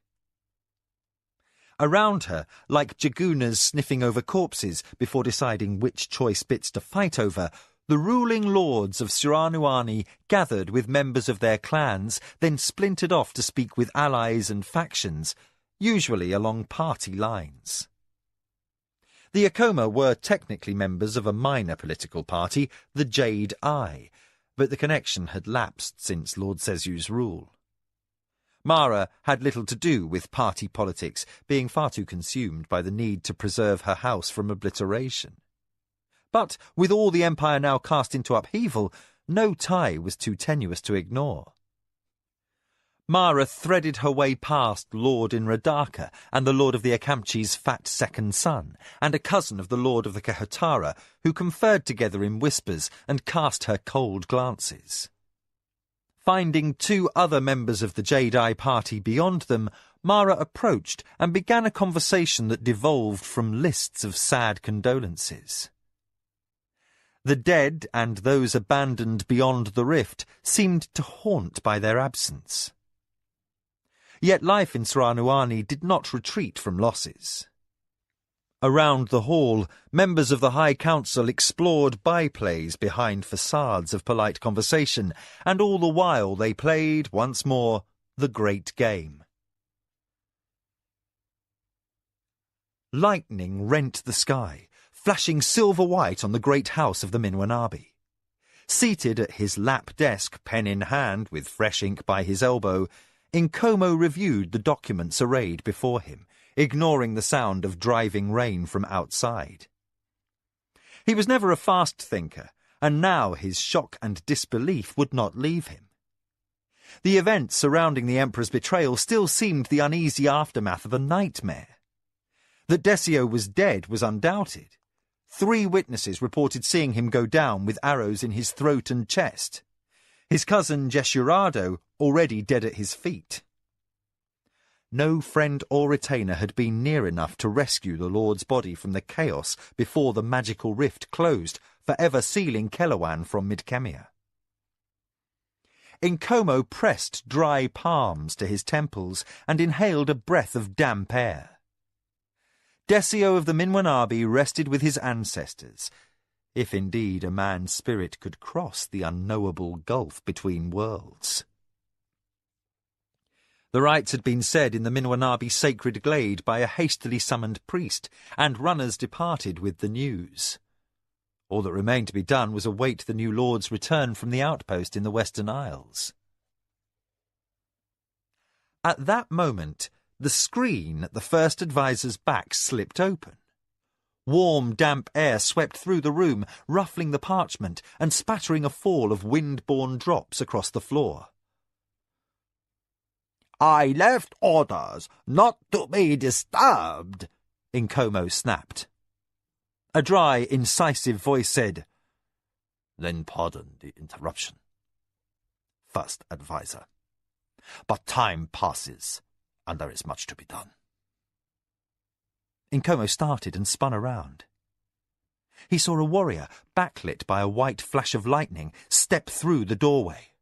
Water streamed off his battle armour and slicked his officer's plume into spikes. Light-footed, lithe, and almost without sound, the man reached the circle of radiance cast by the room's single lamp. He swept off his helm, shadows circled his honey-coloured eyes, and wet hair clung to his neck. Nkomo dropped his quill and bowed from the waist in obeisance. "Tasayo!" Tasayo looked Nkomo in the eyes for a silent moment, and then said slowly, "I'll forgive the familiarity this time, First Advisor. Never again." Nkomo shoved his lap desk aside, spilling quill and parchment, and nearly upsetting the inkwell. He unfolded gaunt legs and stiffly touched his forehead to the floor. "My lord!" The boom of the storm filled silence, while Tasayo looked keenly around the room. He did not grant Nkomo permission to rise, but studied the painted images of birds, the worn sleeping mat, and lastly, most leisurely of all, the prostrate elder on the carpet. "Yes. Tasayo, Lord of the Minwanabi." At last, given leave to sit upright, Nkomo said, How did you... The new master interrupted in a tone that was faintly derisive. Nkomo, did you think yourself the only one with agents in this house? My cousin commanded my loyalty, but never my respect. Never would I dishonor the Minwanabi name, but in my position only a fool would have left cousin Desio unobserved. Tasayo smoothed back drenched bangs, then adjusted the set of his sword belt. Since the moment I set foot on that cursed island, I kept one boat in readiness, manned and provisioned to leave. Day or night, if the call came, the lines need only be cast off. On the instant of my cousin's death, those loyal to me sent word to the outpost isles. Tasayo shrugged, scattering droplets in the lamplight. I took a boat to Na and commandeered the first ship. When is the High Council to elect a new warlord? Eyes fixed on the runnels of rainwater that threatened his sleeping mat, Nkomo recorded his thoughts. Word came only this morning. The light of heaven has called the High Council into session to meet 3 days from now.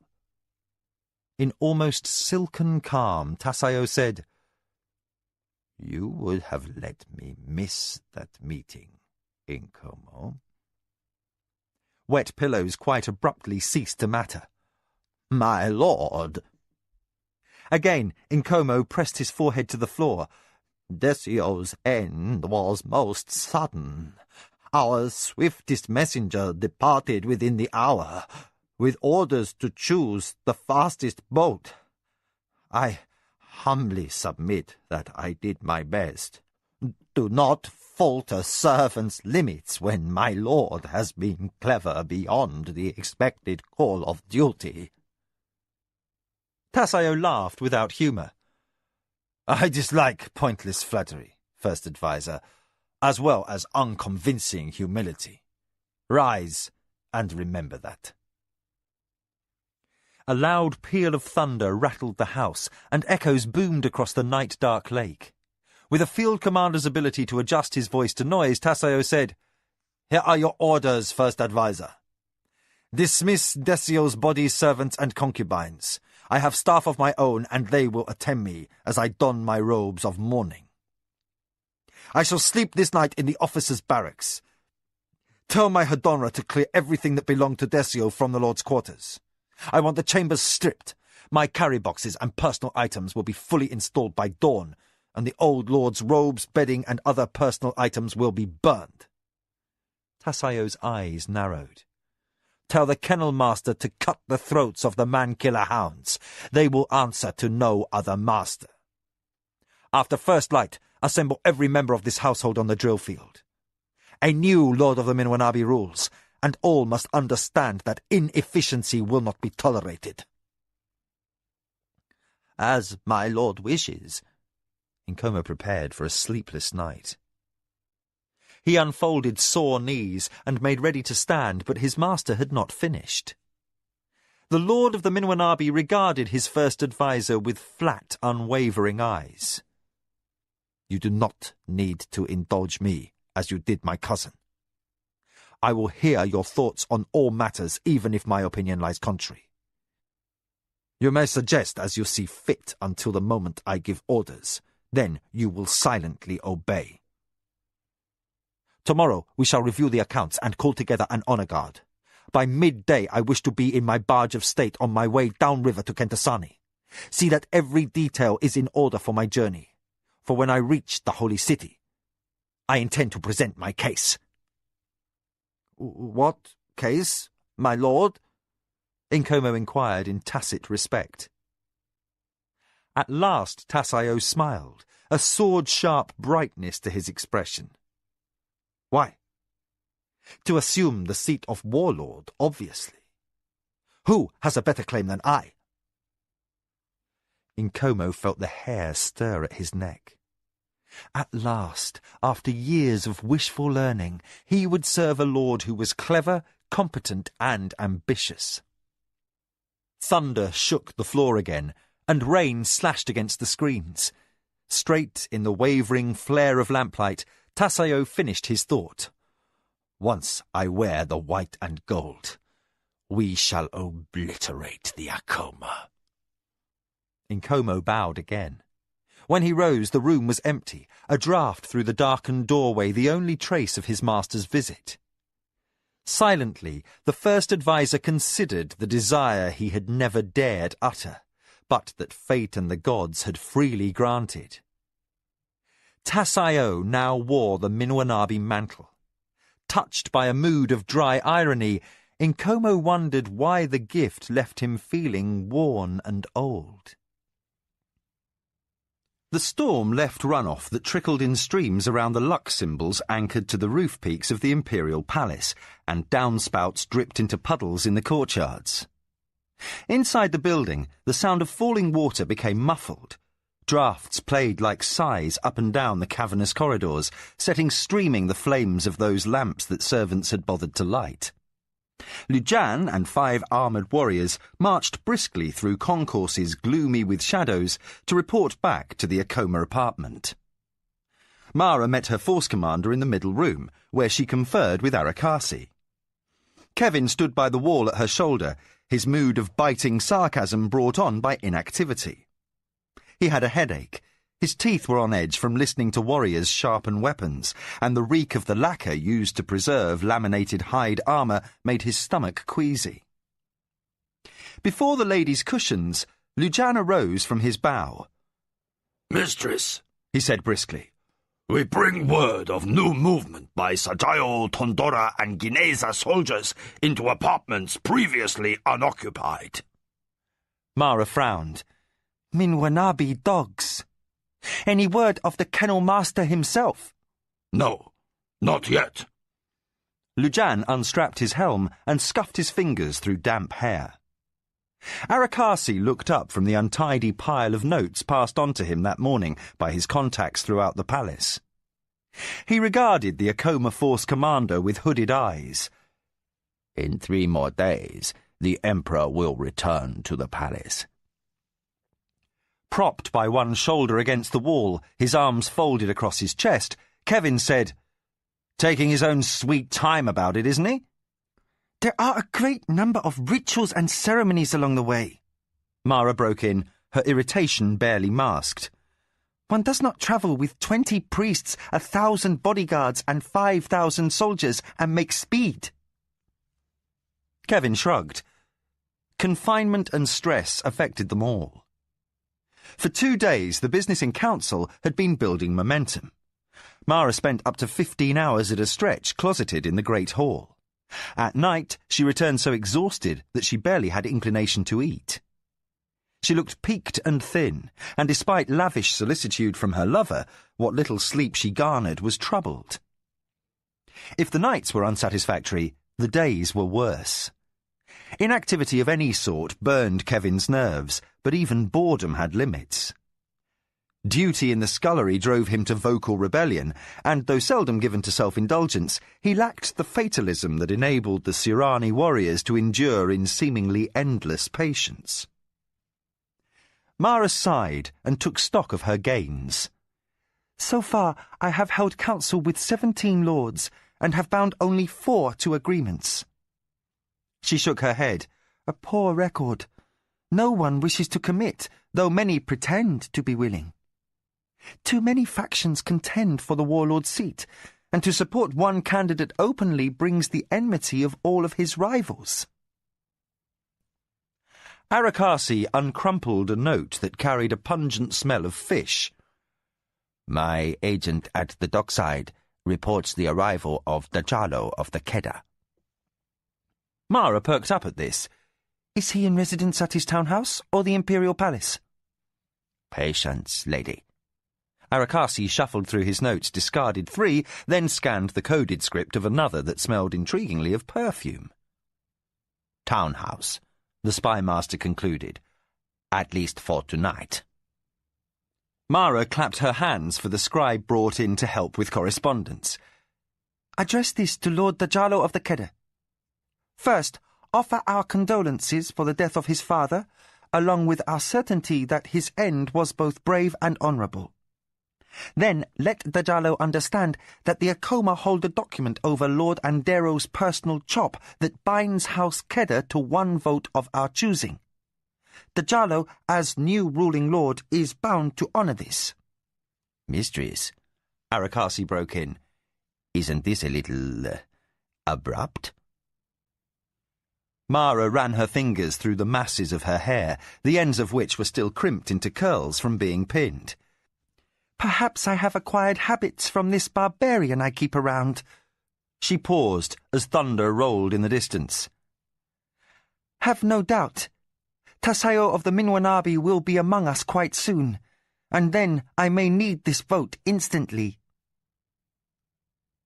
A tap at the entry interrupted. A guard appeared in the doorway and bowed. Mistress, our scouts report armed men moving through the outer hallways of the palace. Mara glanced at Lujan, who jammed his helm over tangled hair and left still fastening the strap. Lightning flickered silver beyond the outer screens, reduced to slits between barricades now reinforced with raw boards. Kevin resisted a caged animal's need to pace, while Mara and Arakasi made a pretense of reading reports. The scratch of the scribe's quill filled the interval until the force commander returned. His bow was almost cursory as he said, Our lookouts have spied 2 bands of soldiers numbering 20 to 30 each. They pass in the shadows and would seem to be moving toward another section of the palace. What house? Mara asked, half fearful to hear the reply. None, pretty lady. Lujan's reassurance was dubious. These wear black armour, without markings or badge. Mara raised eyes gone wide in the lamplight. Then it is beginning. Lujan passed quiet orders to the warriors in the front chamber. The last screen, cracked to let in air, was drawn shut and wedged in its frame with wooden pegs. A table was turned on end and levered against the outer door, then braced in place with a massive bar. Now the humidity brought in by the storm became like a stifling blanket. Arakasi seemed unaffected, where he sat in poised stillness, poring over his notes. But Kevin sweated and chafed, his empty hands itching for a blade. The hours wore on toward midnight. Sounds came muffled through the walls. Footfalls splashed through puddles or pounded down hallways and stairs, sometimes broken by a shout. The rain ceased, and insects in Mara's garden rasped their nightly song. Since nobody seemed inclined to attend to the commonplace necessities, Kevin finally knelt at Mara's shoulder and pulled away the parchment she had held without reading for an hour. "You must be hungry," he coaxed. Mara leaned her head against him. "Not really, but I should eat something if I am to be alert in council tomorrow." Kevin arose, prepared for the inevitable battle of wills that transpired when he invaded the kitchen. Jikan considered any slave caught empty-handed to be fair game. Tonight he seemed primed for fight, since a squad of busy scullions was already scouring kettles and plates. As if the din of crockery were a charm to ward away the distant sounds of conflict, every ladle or cup or soup bowl was getting sanded down and polished. Jikan spotted Kevin in the doorway, and his worried face brightened. "The mistress wishes to eat?" Kevin nodded, and found himself the startled recipient of a tray of warm bread, cheeses, and fruit. Disappointed by his easy victory, he swallowed a carefully prepared retort and returned to his lady. He set down the supper and sat with her, while she made a concerted effort to take sustenance. In the end, Arakasi finished the food. Kevin urged Mara to bed, while at every window and door the warriors waited like statues, prepared for an attack that never came. Morning dawned. Mara arose from her cushions and called for her bath and her maids. Makeup erased the shadows of worry from her face, and 3 layers of formal robes disguised her thinness. At the last minute, just as she was poised to leave, she turned and looked hard at Kevin. Nettled by the prospect of another tedious day, he regarded her with reproachful blue eyes. Mostly because she feared an attack on her apartment in her absence, Mara gave in to impulse and relented. Come with me. Remain close and stay silent unless I tell you otherwise. Kevin fairly leaped to join her retinue. Lujan called her honour guard to form ranks, and minutes later the Acoma contingent made their entrance into the council hall. Sunlight angled across the dome overhead, spotlighting the yellowed murals above the galleries. The upper seats were already filled, with those lowest still empty. The chaos had subsided enough for the Surani nobles to be once more attentive to rank, Kevin observed. He followed Mara down the steps, while Lujan took station with 2 other warriors behind her. The rest of her honour guard remained on the concourse by the door, as if this council were no different from any other. But as she passed an empty chair on the way to her appointed place, Mara pressed her fingers to her mouth to stifle a cry of shock. Trouble? Kevin murmured, his promise of silence forgotten. Mara returned a barely perceptible nod. Clearly unhappy, she whispered, The Lord Pataki of the Siddha is dead. Kevin said, Who? A man who was kind to me once, in defiance of public sentiment.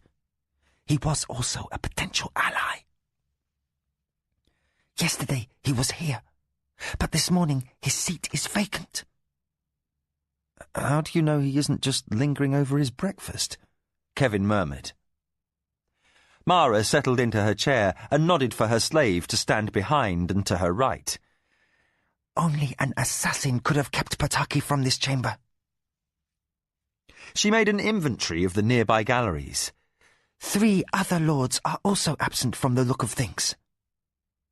Friends of yours? Kevin did his best to keep his voice down.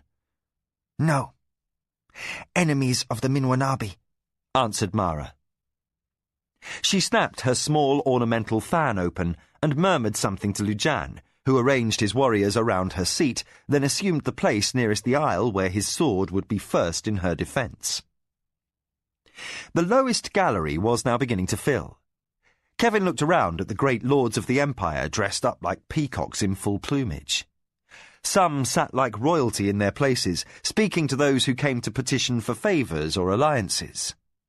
Others stood in clumps, changing position or exchanging confidences like butterflies congregating around flowers.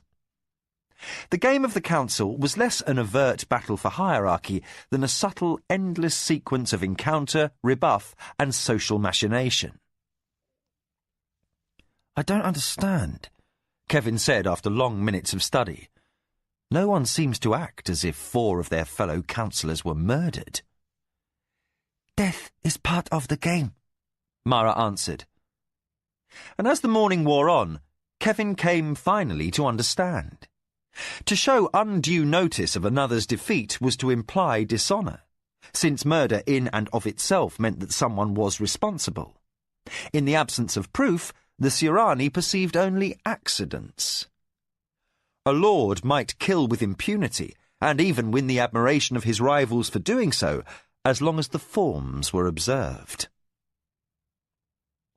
A middle-aged lord sauntered up to Mara, who rose in greeting and bowed.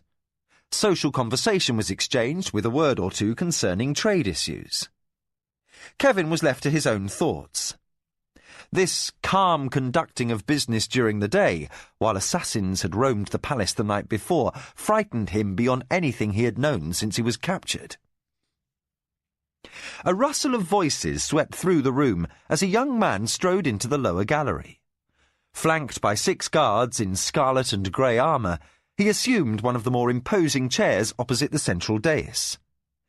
Heads turned to watch as he motioned an adviser to his side. After a word in conference, the minister bowed and immediately hurried up the steps to where Mara and the other noble spoke. Aware by a low stir of whispering that something significant had occurred, Kevin watched the exchange. The adviser made Mara a bow. My lady of the Acoma, my lord wishes you to know that the Kera stand ready to honour any debt incurred in their name.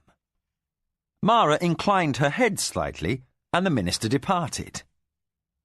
This message had a profound effect upon the man whose conversation was interrupted. His entire manner changed from dominance to sincere subservience, and suddenly several other lesser nobles were making their way down from the galleries, seeking word with the Lady of the Acoma. Kevin watched in wonder as the subtle currents of Surani politics shifted, with Mara becoming more and more a central object of attention. With the leaders of the 5 great houses lost on the alien world, the more powerful clans were caught up in their own internecine struggle.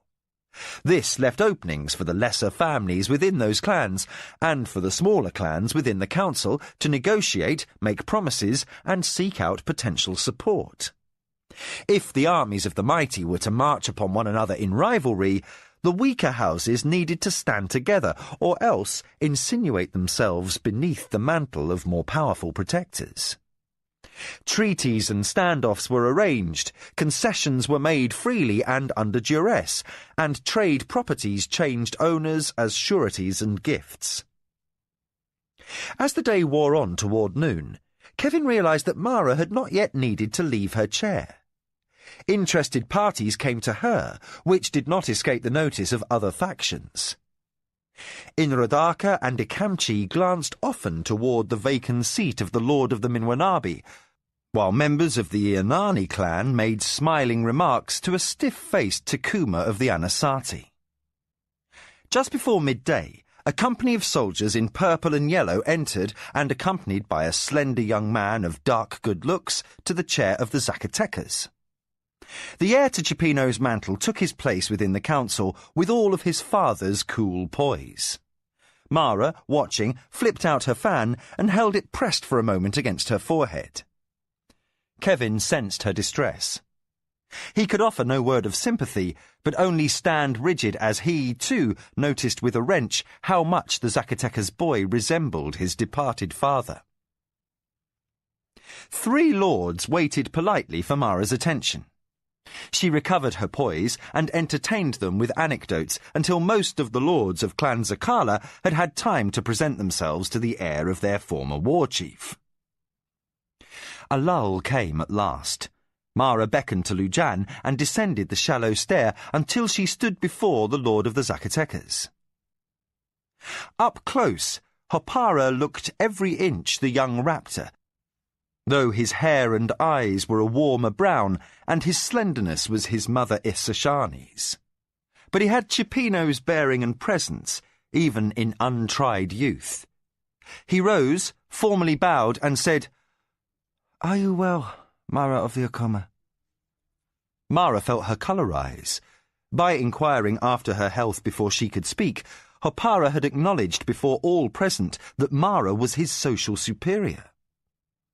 Since his blood was of the 5 great families, this gesture was little more than a courtesy, but in some meaningful, if subtle way, the concession held stunning consequence. Even as Mara drew breath to frame her reply, she could sense the stir in the galleries. Nobles near Lord Zacatecas regarded her with astonished awe, while others looked sourly on from their seats across the dais. Her answer held true warmth. "I am well, my lord of the Zacatecas. Your grief is the grief of House Acoma. Your father was a credit to his family and clan and more. He defended the empire's borders with courage and honoured the Acoma by permitting us to count him an ally. I would consider it a signal privilege if you would number my house among the friends of the Zacatecas." Hopara managed a creditable smile, though the effort did not entirely mask his grief. "My lady, I would count it an honour if you would consent to dine with me this afternoon." Mara bowed formally, indicating she was at his disposal. The way back to her own chair was suddenly impeded by a wave of flatterers, and until the Zacatecas' first adviser came calling to fetch her to lunch, she had no moment to herself. The Zacatecas' apartments in the imperial palace were twice the size of Mara's. The carpets and antiques were sumptuous, black lacquered furnishings in tasteful contrast to shades of lavender, royal purple and cream. Lee-birds in hanging wicker cages filled the room with song, and the flutter of brightly coloured wings. Mara recognised Ishani's love of comfort and grace, and she settled in relief upon soft, thick cushions. The servants had been trained by Lord Cipino, and one of them had served on the desert campaign.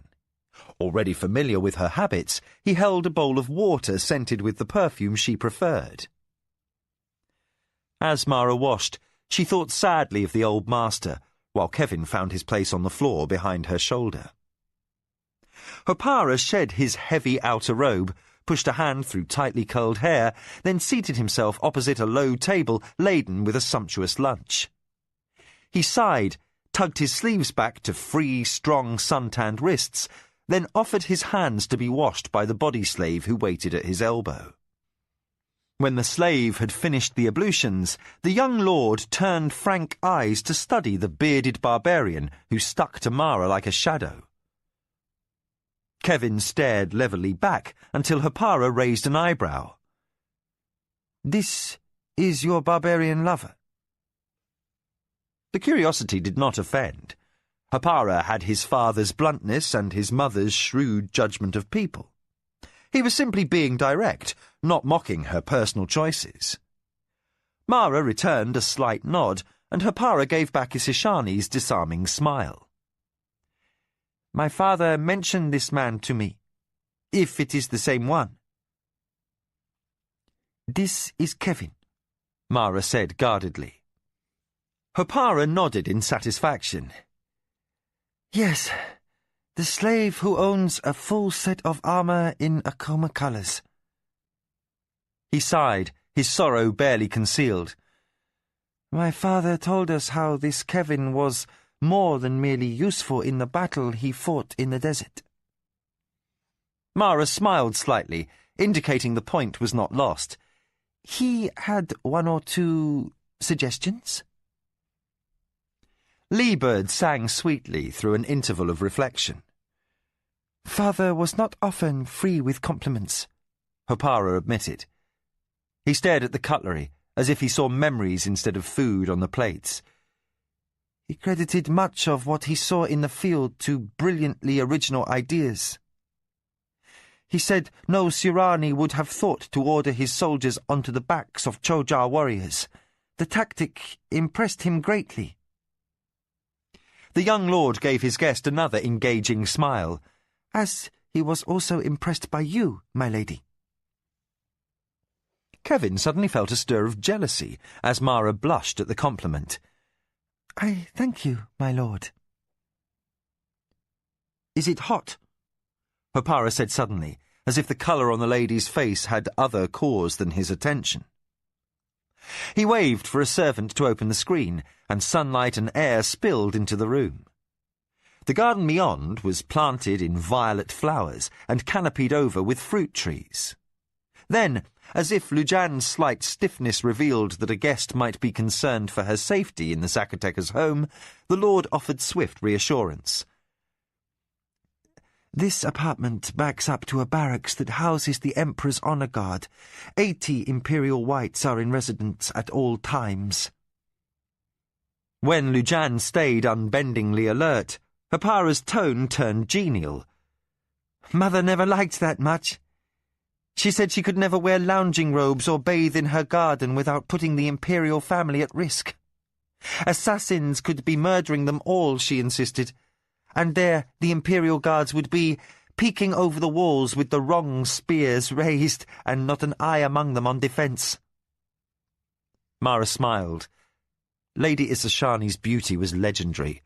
Repeated motherhood over the years had done little more than add a mature lushness to her figure, and her forthright, spicy tongue was the outrageous delight of polite Sirani society. "How is your mother?" Mara inquired. Hopara sighed. "Well enough. My father's and older brother's deaths were a blow to her, of course." "Did you know," he added, unwilling to lose the thread of his original subject, that my sire suggested you might marry one of his younger sons one day, should you escape from Desio's attempts to obliterate you. Mara's eyes opened wide at that, for gossip said Isashani unequivocally favoured Hokanu for her match. I'm flattered. You're not eating, Hopara observed. He lifted his knife and stabbed a morsel of wine-soaked meat. Please refresh yourself. My sister's lapdogs are all overweight. If the scullions give them more scraps, the poor beasts will end up being mistaken for pillows. Hopara chewed thoughtfully. He appeared to weigh Mara's expression. Then he arrived at some inward decision, and his manner changed from charming to serious. My father believed you will become one of the most dangerous women in the history of the Empire. As a man who chose his enemies with great care, he clearly wished to have you as a friend. Mara could only bow low at the compliment. She sipped at her fruit drink and waited, while the lee birds chirped dulcet melodies. Now convinced beyond doubt that she would not soften to praise, Hopara tore an end off a loaf of bread. He soaked the crust in a sauce and remarked, You realize, of course, that many of us are going to die before the new warlord is invested. Mara made a spare gesture of assent. The white and gold had too many contenders, and alliances were too much in flux. Even a fool could perceive that rivalries would become bloody. I have been ordered to seek you out, and will bluntly make my point. Hopara motioned to a servant who bowed and unobtrusively began to remove the bird cages. Into an air of growing silence, the young lord said, The Zacatecas wish to survive this ordeal without surrendering too much of the prestige my father gained in life. To this end, we look for the situation of greatest advantage.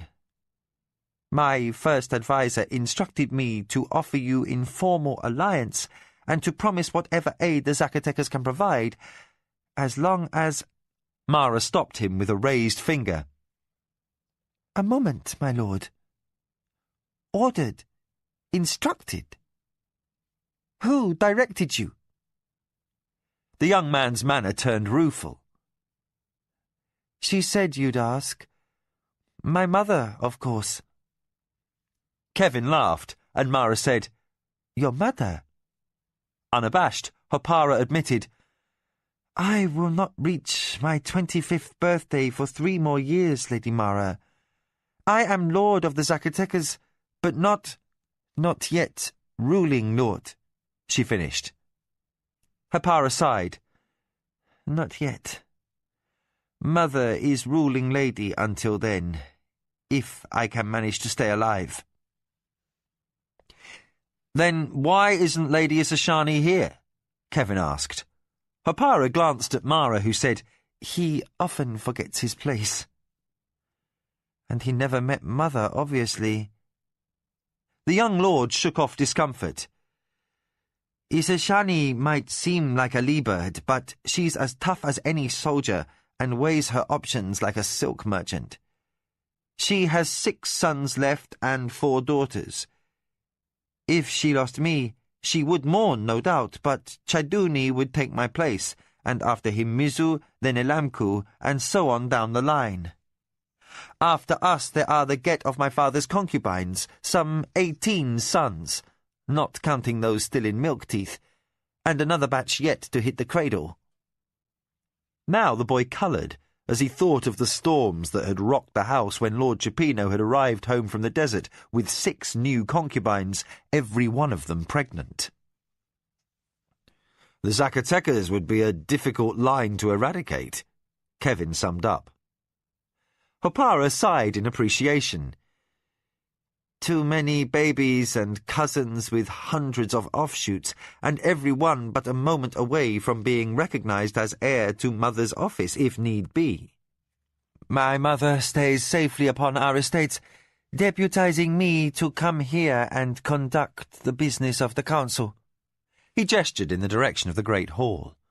Most of our rivals don't realize I am not ruling lord yet. And they won't be given cause to pose the question, since I have full authority from my mother to negotiate on behalf of House Zacatecas, within limits. Mara's mind raced along as she examined the implications. Then we know for a fact what few will guess. You did not come to council to claim the office of warlord. Even had father lived, he would be no higher than third among those who claim the white and gold, Hopara said. Who stands higher?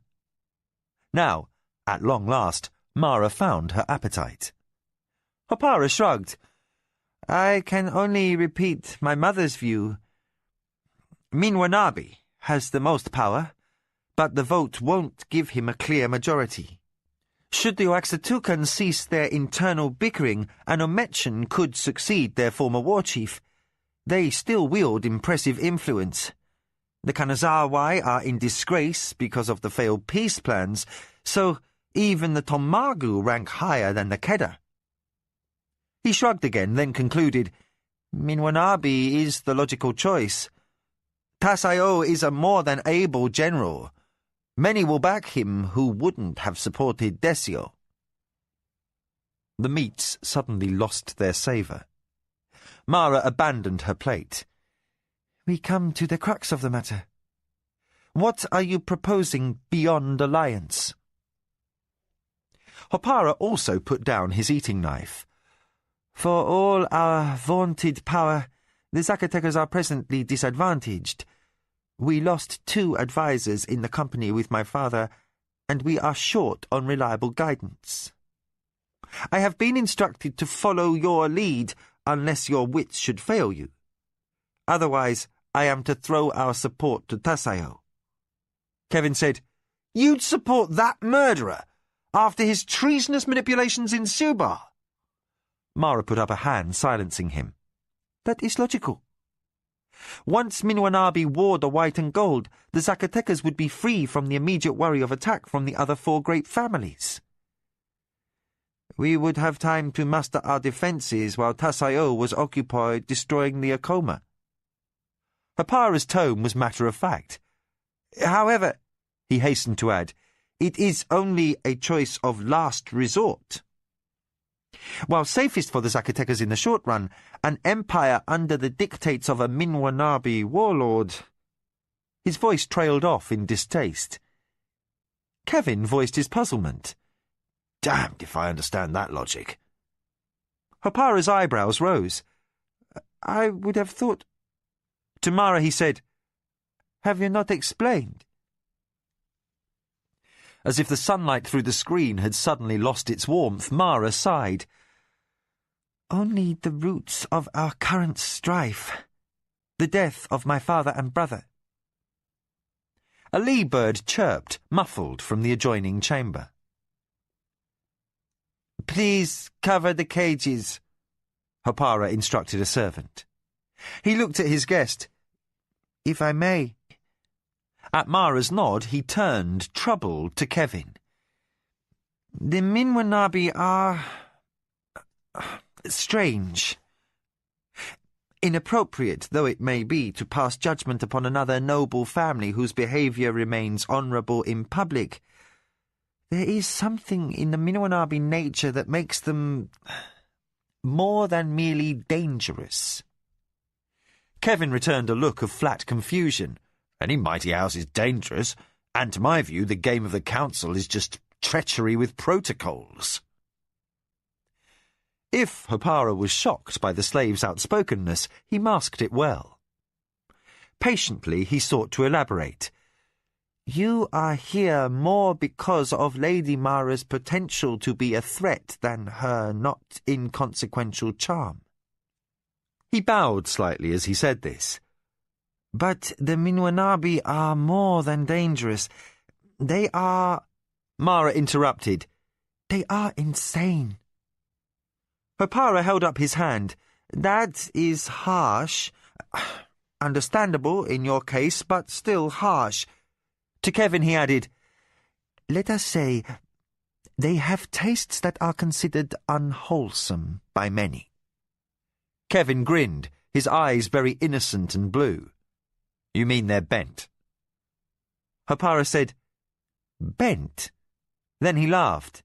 I like that. Yes, they are bent. The Minwanabi enjoy pain. Mara's gaze fixed on some inward image less pleasant than Isashani's lavender sitting room. Sometimes their own, always others. They kill for pleasure, slowly. Past Minwanabi lords are known to have hunted captives like wild animals. They have tortured prisoners and hired poets to compose verse in praise of their victims' agonies. Some have a sickness in them becoming aroused at the sight and smell of blood.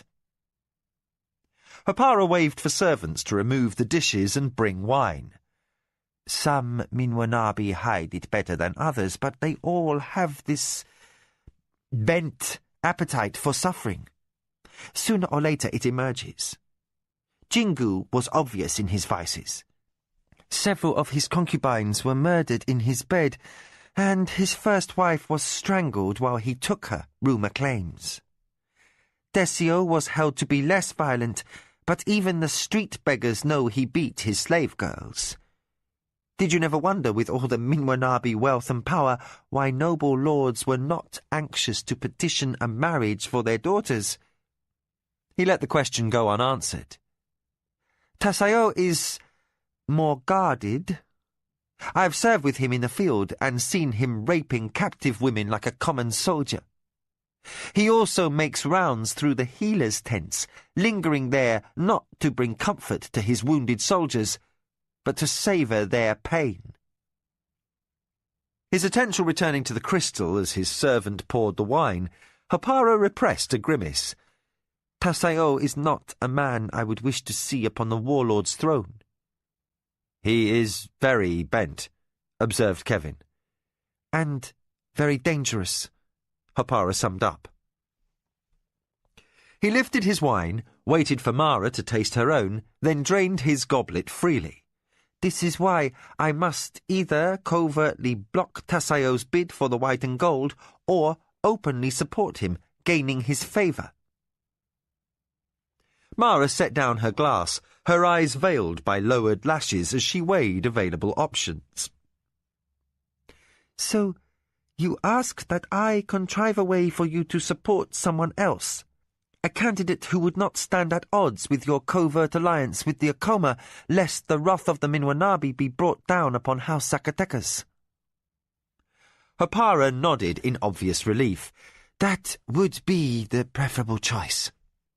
Mara rose and waved the young man back as he moved to get to his feet. Your father was never formal with me in private, and I prefer to keep the custom. As Lujan assembled her honour guard by the outer doorway, she guardedly said, I will consult with my advisers and keep you apprised, Lord Hopara. But understand that should I be able to save you and protect your house, you will be required to support me in another matter. The boy nodded, silent, and motioned his hovering servants not to pour more wine. Mara bowed slightly and departed toward the door.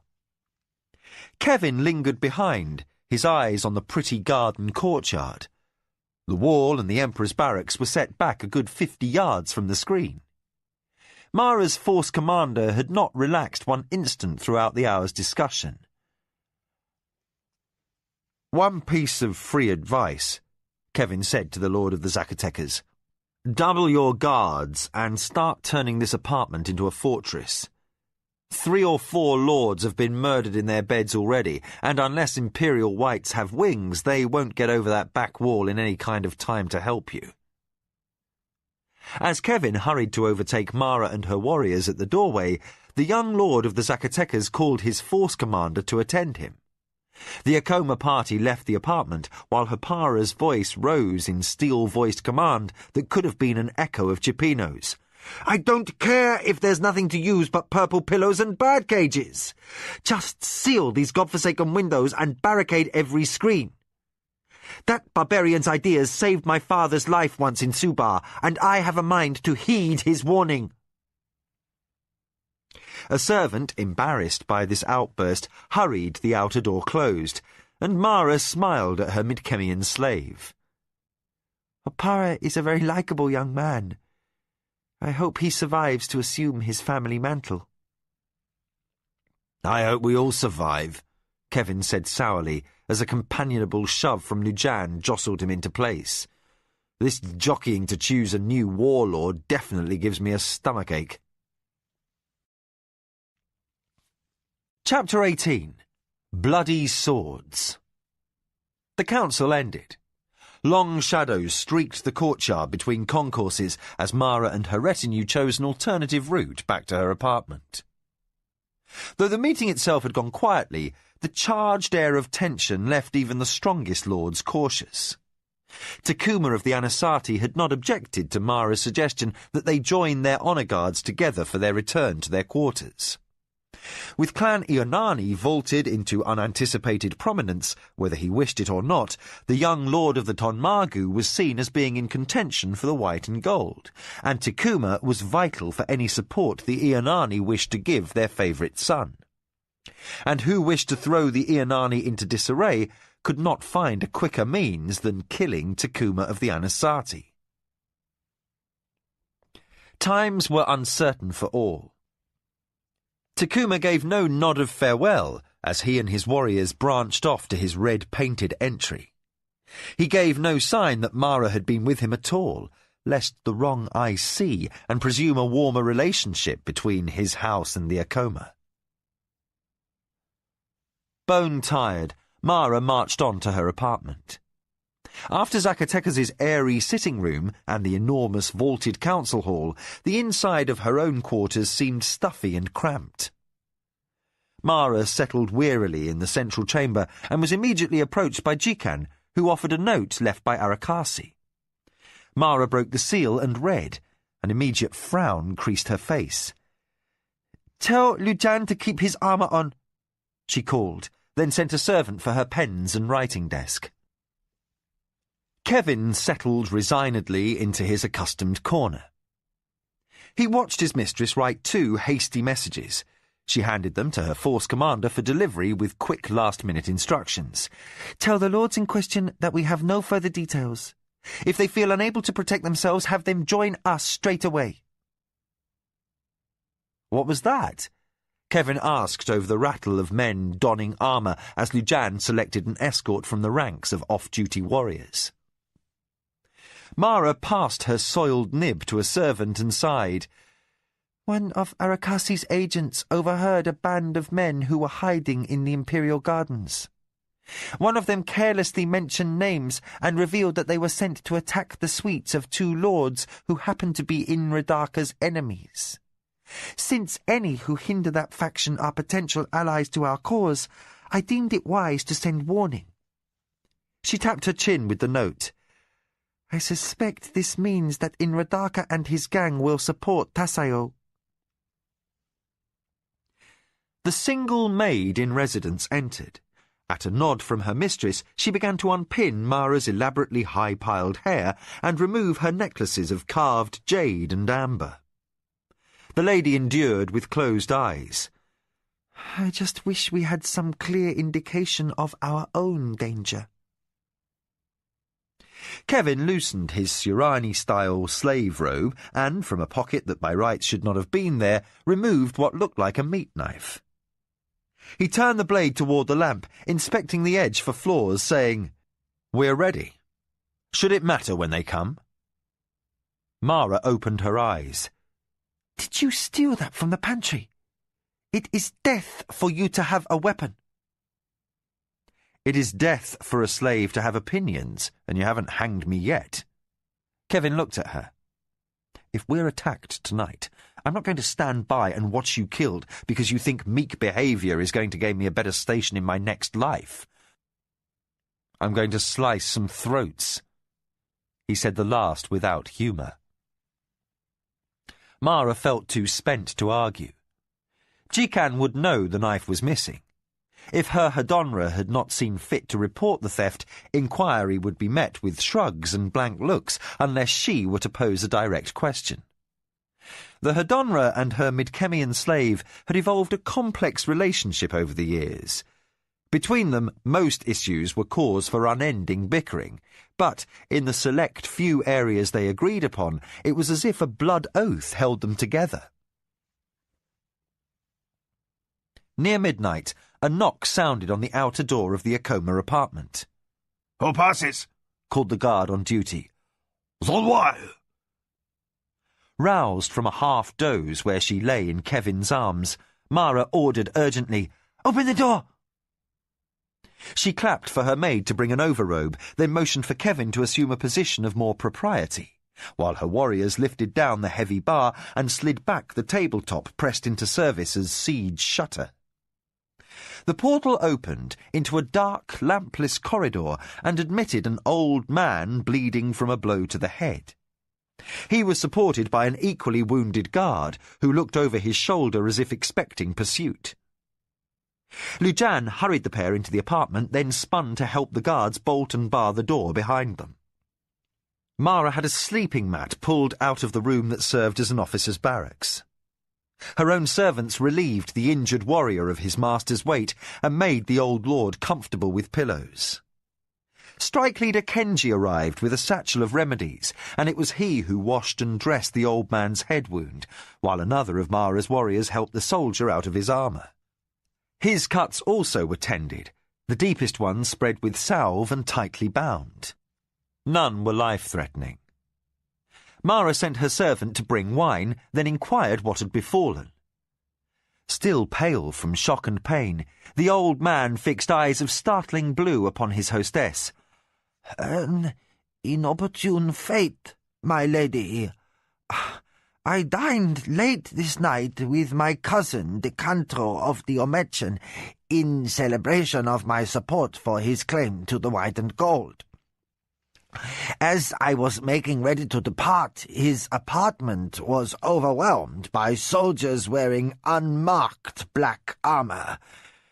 Lord Decanto was the target of their attack. I just happened to be in the way.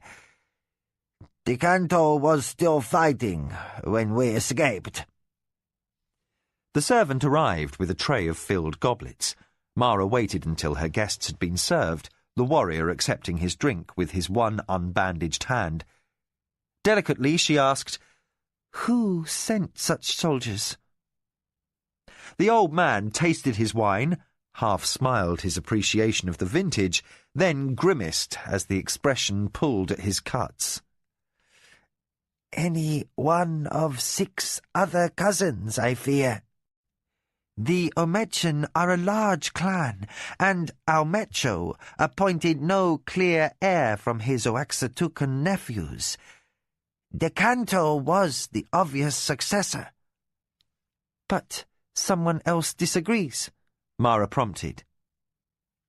Lord Zanwai pressed the cloth against his scalp and scraped back a damp strand of hair. "Decanto is the first son of Aumecho's eldest sister.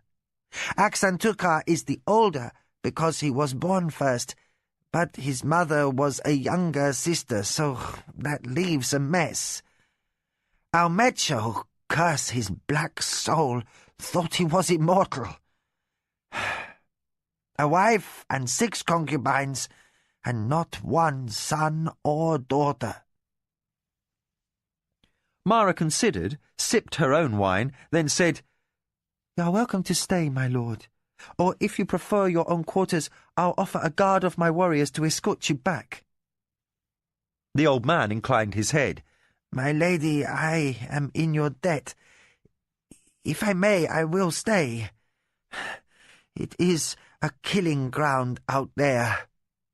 I had an honor guard of 5. We eluded no less than 6 companies of men. I fear 4 of my warriors lie dead or dying. There were other armored bands afoot, but the gods be thanked they ignored my last man and me." Quietly, Lujan doubled the guards at the door. Then he leaned on the lintel between the chambers and, out of habit, squinted along the edge of his blade. "Did all wear black armor, like the ones who attacked you?" I did not see, the old man said. The wounded warrior did better. Revived a bit by the wine, he grated, No. Some were like that. Others wore Minwanabi orange and black. Lord Tasayo must have arrived in Kedosane tonight, and still others were Tong. Mara almost spat. Assassins! Here in the Imperial Palace! Over the shiningly perfect edge of Lujan's weapon, the eyes of Lady and Force Commander met. The one recalled, and the other knew that Mara had once almost died at the hands of a hired Tong killer, dispatched to her home by Jingu of the Minwanabi. The warrior continued bleakly with his tale. They were Tong, my lady. Black robes and headcloths, hands dyed in colours, swords across their backs. They swept through on silent feet, glanced at our colours to determine our family, then passed on. We were not their chosen prey this night. Kevin arose and joined Lujan by the screen track between the rooms. Softly he asked, "What are tongs?" Lujan ran his thumb over his blade. No unseen flaws met his touch, but a frown marred his complacency nonetheless. Tongs, he said in a dead, flat tone, are brotherhoods, families without clan or honour. Each Tong holds allegiance to no one, and nothing, save their Oba-Jan, the Grand Master, and their outlaw code of blood. Politely put, they are criminals who have no respect for tradition. The sword flashed in the lamplight as the Force Commander turned it. Some of them, like the Hamoy, make of their unclean craft a renegade religion. They believe the souls of their victims are true prayers in praise of Turakamu. To them, murder is holy. Lujan sheathed his sword, and his tone assumed a grudging admiration. They make terrible enemies. Many of them train from childhood, and they kill most efficiently.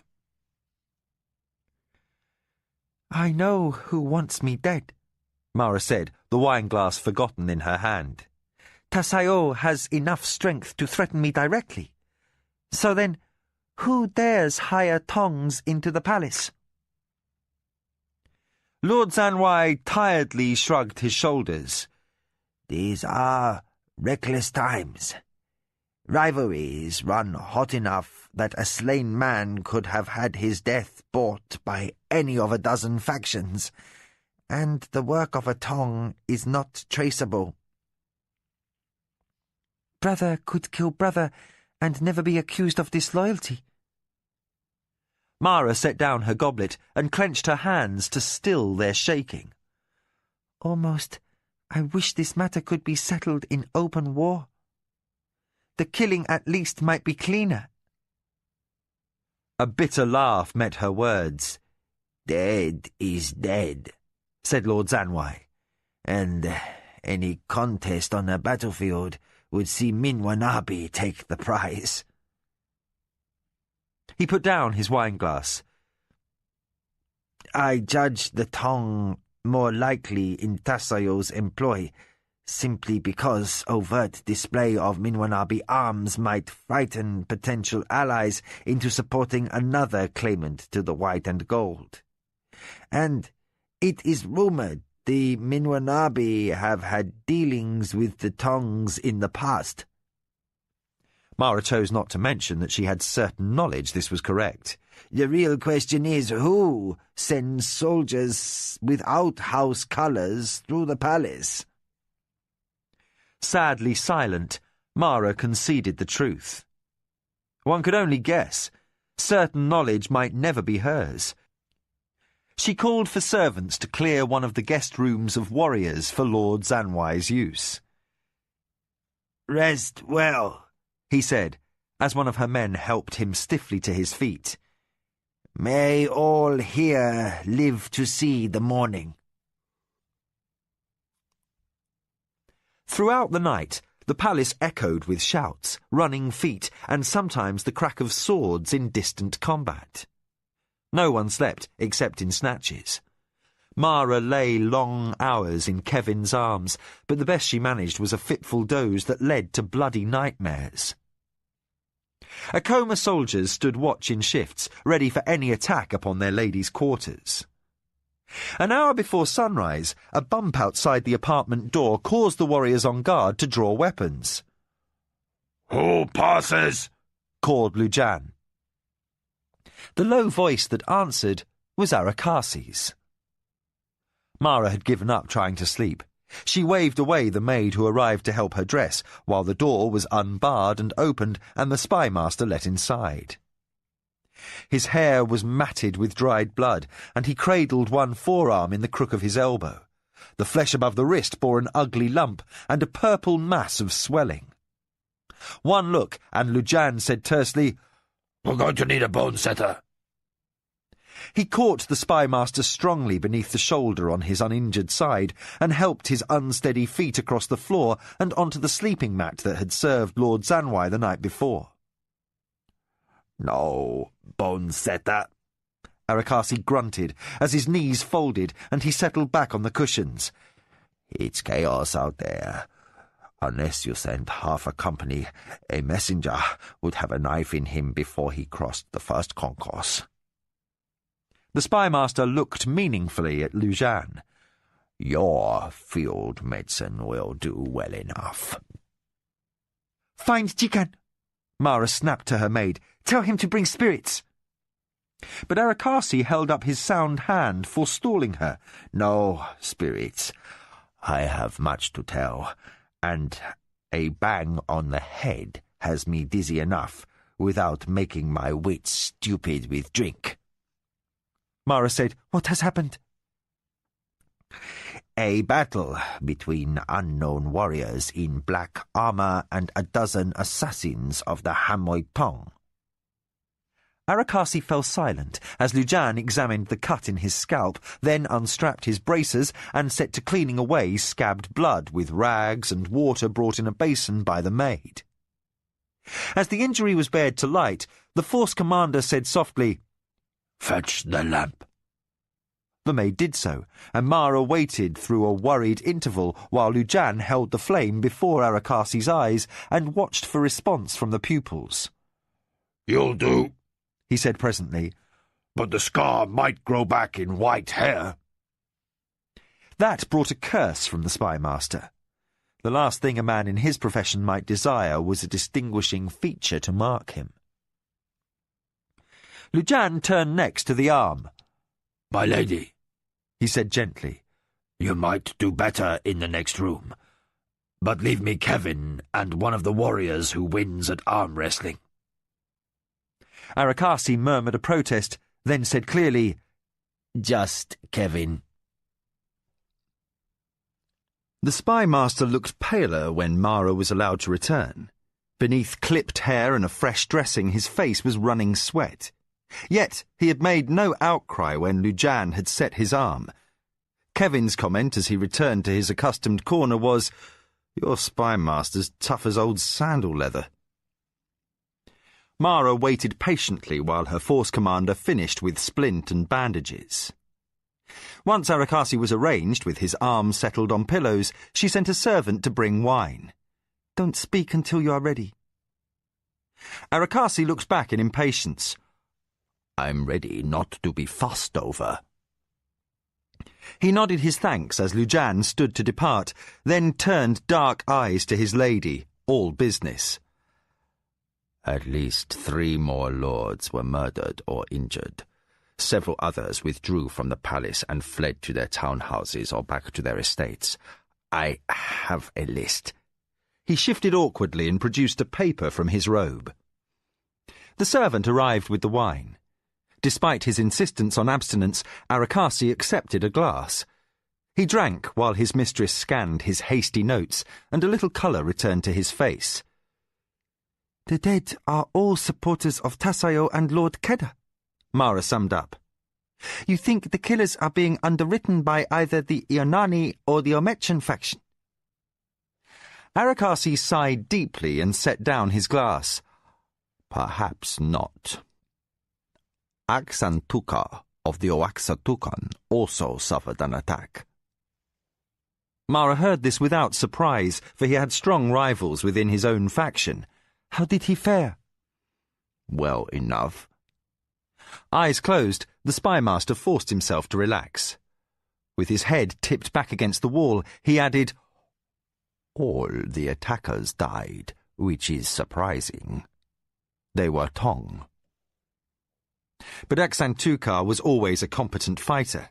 He too had managed armies on the barbarian world. Mara observed her spymaster and noted that tension had not quite left him. You know more. I wish that I did not, mistress. Arakasi opened eyes that shone too bleak. A delegation of lords went to the imperial barracks and presented the commander of the emperor's garrison with a demand. They wished 3 companies of imperial whites to guard the council hall. The commander refused. Since the Light of Heaven has called no official council, the halls are not his responsibility. The duty appointed him was to protect the imperial family, and he would send no soldiers away from their post unless his emperor saw fit to give orders. Mara tapped her wineglass in a fever of suppressed irritation. When will the emperor return? Noon tomorrow, by all reports.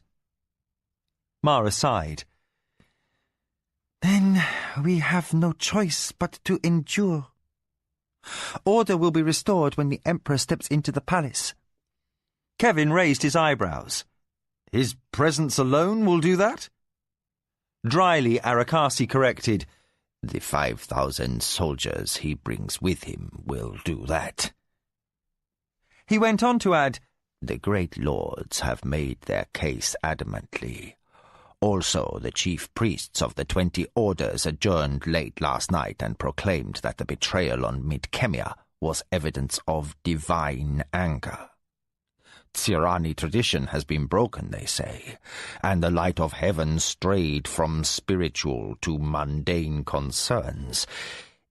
If Ichindar had the support of the temples, he might command still, but at this point he must relent and allow the council to name a new warlord. Then the matter must be settled by noon, observed Mara. The reasons were all too clear. Enough misfortune had occurred since the Emperor set his hand in the game. The High Council lords had shown they would not be displaced. A new warlord would greet Ichindar upon his return to the palace. Tonight, said Arakasi quietly, this building will become a battlefield. Kevin yawned. Will we get any sleep before then? This morning only, Mara allowed. We must be at council this afternoon. Today's meetings will largely decide who lives through tonight, and tomorrow, whoever survives will appoint the new warlord of Suranuani. As Arakasi gathered himself to rise from his pillows, Mara waved him back. No, she said firmly. You will stay and rest for the day. The spymaster did little but look at her, yet Mara spoke as if he questioned her aloud. No, she repeated. This is a command. Only a fool would assume that the Minwanabi will not make an appearance. You have done enough and more, and Kevin spoke rightly last night. Whether or not there is a threat against the Akoma, I will not leave this council. We are already as prepared as we can be for an attack. If our efforts are not enough, then Ayaki is protected at home. Arakasi inclined his white-wrapped head. His fatigue must have been great, for the next time Kevin looked, the nervous intelligence of the man had stilled. Mara's spymaster lay in a loose-limbed sprawl, soundly and finally asleep. Disquiet pervaded the great council hall. Mara was not the only ruling noble to enter with more than the traditionally permitted honour guard. The aisles between seats and concourses were packed with armoured warriors, and the hall looked more like a marshalling yard than a chamber for deliberation. Each lord kept his soldiers at hand, sitting on the floor at his feet or lined up along the railings between stairways. Any who needed to travel from place to place were forced to take tortuous routes, often stepping over warriors who could only bow their heads and mutter apologies for the inconvenience. As Mara picked her way between the retinues of two rival factions, Kevin muttered, "If one idiot drew a sword in here, hundreds would die before anyone had a chance to ask why." Mara nodded. She said softly, "Look there." In the lowest gallery, the seat opposite the warlord's dais at last stood occupied. Warriors in orange and black filled the floor in a wedge formation, and in their midst, clad in battle gear barely more ornamented than an officer's, sat Tasayo of the Minwanabi. If Kevin had been disappointed by the late Lord Desio's innocuous appearance, the same could not be said of his cousins. Tasayo sat his chair with a relaxed and waiting stillness that even from a distance revealed presence. Kevin was reminded of nothing so much as a tiger. Briefly, Tasayo glanced across the chamber. His eyes locked with Kevin's for an instant, yet recognition occurred. The face beneath the fluted rim of the helm stayed impassive, but there was no mistaking the shock of awareness that passed between the two men. Kevin stared a moment longer, then bent his head toward his lady. The tiger knows we're outside his lair. Mara arrived at her chair and sat, and by all appearance seemed occupied with arranging her formal overrobe. Tiger? Like one of your sarcats, only four-legged, twice as big and a lot more dangerous. Kevin assumed his position behind her chair, crowded into the narrow space by the press of extra warriors who normally would have waited on the upper concourse. Mara took stock of the hall, which seemed more gloomy and oddly more resonant to sound. There were empty chairs with the gloss of armour and sword scabbards more plentiful than fine silks and jewels among the lords present. As intrigues became more tangled, the talk turned convoluted. Words gained layers of meaning, and looks between lords were all weighted. Each empty place meant a council member dead or intimidated into withdrawal. The factions that remained were resolute, and some caucuses fairly bristled with unspoken aggression. A council runner brought Mara a note. She slit the seal, glanced at the two chops stamped inside, then motioned for the boy to wait while she read. Lord Zanwai entered, along with a dozen warriors. He appeared recovered from his ordeal the night before, and, as a blocked aisle forced him to improvise a route, he chose one that brought him close to Mara. He gifted the Acoma lady with a smile and slight nod as he passed. She returned his tacit greeting, then penned a response to the note just received, and dispatched the runner to another gallery. To Lujan she said, "We have gained 2 more votes, in thanks for Arakasi's information."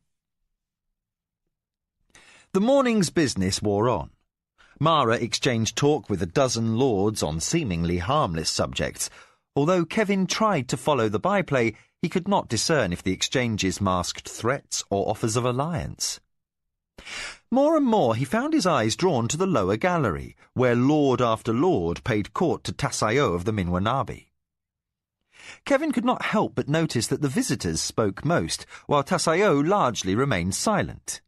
When he did reply, his words were sparse and crisp, as evidenced by the flash of white teeth. The warriors at his sandalled feet moved no muscle all the while, but sat with the inhuman poise of statues. "His followers fear him," Kevin whispered to Lujan in a stolen moment of confidence. The Acoma force commander returned a barely perceptible nod. "With good reason," he murmured back. "Tasayo is a superb killer, and he keeps his skills sharp by using them." His gaze on the figure in the orange and black chair, Kevin felt a chill skim his flesh. If the game of the council was ruthless, there sat the most merciless player of them all. Mara returned to her quarters for lunch and a consultation with her advisers. Arakasi had tied his arm in a sling and commandeered her writing desk. By the clutter of notes and quills, he had been busy, and remained so as Mara asked her servants to bring up trays of light food. Kevin watched the spy master pen 3 more missives in the interim, the parchments held braced under his splinted forearm while he wrote in level, left-handed script. "You're right-handed," the Midkemian accused. He had a swordsman's eye, and noting which hand a man used was part of an ingrained reflex. "I would have sworn it." Arakasi did not look up. "Today I cannot be," he said with spare irony. When Kevin looked to see if the penmanship suffered, he was further awed to find that the handwriting varied like artistry. One of the notes looked as though it had been scribed by a strong male hand, another seemed feminine and delicate, and yet another as if the author could neither read nor spell with skill, but struggled by with scanty education. "Do you ever get confused about who you are today?" Kevin asked, for he had yet to find an impersonation that the spy master would not try. Arakasi deemed the question beneath notice, and went on with enviable dexterity to fold and seal his letters one-handed. By now, Mara had slipped out of her overrobe. She did not ask Arakasi to move, but sat instead on the sleeping mat he had vacated. "Who is going to deliver those?" she asked tartly. The spymaster acknowledged her annoyance by offering a bow made graceless by the encumbrance of the sling. "Kenji volunteered once already," he said gently. "These are the replies to a good morning's work." As Mara's look warmed toward outrage, Arakasi raised his brows in reproof. "You forbade me to go out, and I have not done so." "So I see," Mara said. "I should have assumed you could feign sleep as well as you shape your disguises." "The effects of the wine were quite genuine," Arakasi objected, faintly hurt. He looked at the papers scattered around his knee. "You do wish to know what I've learned?" "Tasayo," Mara cut in. "He's here." "More than that." Arakasi's air of lightness disappeared. "Most of the struggles so far have been tactical sparring. Tonight, that will change. Entire sections of the palace are being set up as staging areas for large numbers of warriors and assassins. Some prior battles were fought simply to gain quarters from which to launch assaults." Mara looked silently to Lujan, who said, "Mistress, our soldiers are still 2 days away by forced march. We must rely upon the forces we have here to defend you." These words left a difficult silence, through which the arrival of the servant with the lunch tray seemed a clattering alien intrusion. Mara sighed. "Arakasi?" The spymaster grasped her meaning by instinct. "Intelligence will not be necessary. Tasayo is preoccupied with gaining support for his own claim to the warlord's throne. He expects you will throw a coma support to whichever of his opponents is strongest. Even if he overestimates your courage, and you try to bury your enmity under a show of neutrality, he will still move to obliterate you. Your death would satisfy his family's blood vow to the Red God, and additionally throw your allies into disarray. Your popularity is on the rise. To cut you down would bring notice, perhaps give the Minwanabi enough edge to claim the white and gold over whoever emerges intact from the infighting of the Omechan clan." By now, Mara had recovered her wits. "I have a plan. Who else is likely to be attacked tonight?" Arakasi did not need to consult any notes. Hopara of the Zacatecas and Iliando of the Bontura seem high on the list. "Iliando of the Bontura? But he's one of Lord Takuma's best friends and an Ionani stalwart." Mara noticed the servant hanging uncertainly by the food trays. She motioned for the man to resume his duties. Why would an Ionani lord be singled out as a target? As a warning to the Tonmagu and other Ionani clan lords not to oppose Tasayo or the Omechans, Arakasi supplied. Kevin said, "A polite note would be sufficient, I should think." Lujan broke in with dry humour. Killing Lord Iliando is a Sirani polite note. Mara gave the interruption short shrift. She asked Arakasi, Could your contacts get word to the lords you judge to be highest on the Minwanabi's list? I need to ask them for time in council this afternoon. Arakasi reached for his pen. He dipped the nib, slipped a sheet of fresh parchment under his splint and said, "You will loan me Kenji and 2 warriors for the task?" Without looking up between lines, he added, "They need only go to the city and leave the notes with a certain sandal maker in the river stalls. From there, the deliveries will be accomplished by other hands." Mara closed her eyes as though she suffered from a headache. You can have the use of half my company if you need them. To Kevin, she added, See what Jikan has ready for us to eat. We must be back in council shortly. While the Midkemian moved off to investigate the trays, Lujan left to review the state of his garrison. "Have the men rest," he instructed his patrol leaders. "Tonight we shall fight." When Kevin returned with a plate and juice, he found Mara still motionless on the mat. Her brows were gathered into a frown, her gaze distantly intense. "Are you all right?" Mara focused on him as he laid the meal by her knees. I'm just tired. She looked at the food without interest. And worried. Kevin heaved an exaggerated sigh. "God, I'm glad to hear you say that." Mara smiled at his japery. Why? "Because I'm scared senseless." Kevin stuck a 2-tine Sirani fork through a slab of cold jiggerbird as if he skewered an enemy. "It's good to know you're human under all that hard-boiled Sirani stoicism. When I set out to do something foolhardy, the last thing I feel is complacent." From the next room came the rasp of warriors sharpening laminated hide swords. "That sound makes me want to commit suicide," Kevin added. He looked at Arakasi, who worked over his notes with economical lack of nerves. "Don't you ever want to throw something?" The spymaster looked up utterly bland. "A knife?" he said, with ice-cold lack of inflection. "Through Tasayo of the Minwanabi's black heart?" He was unarmed, bandaged, a man in tired clothes writing letters in a crowded apartment.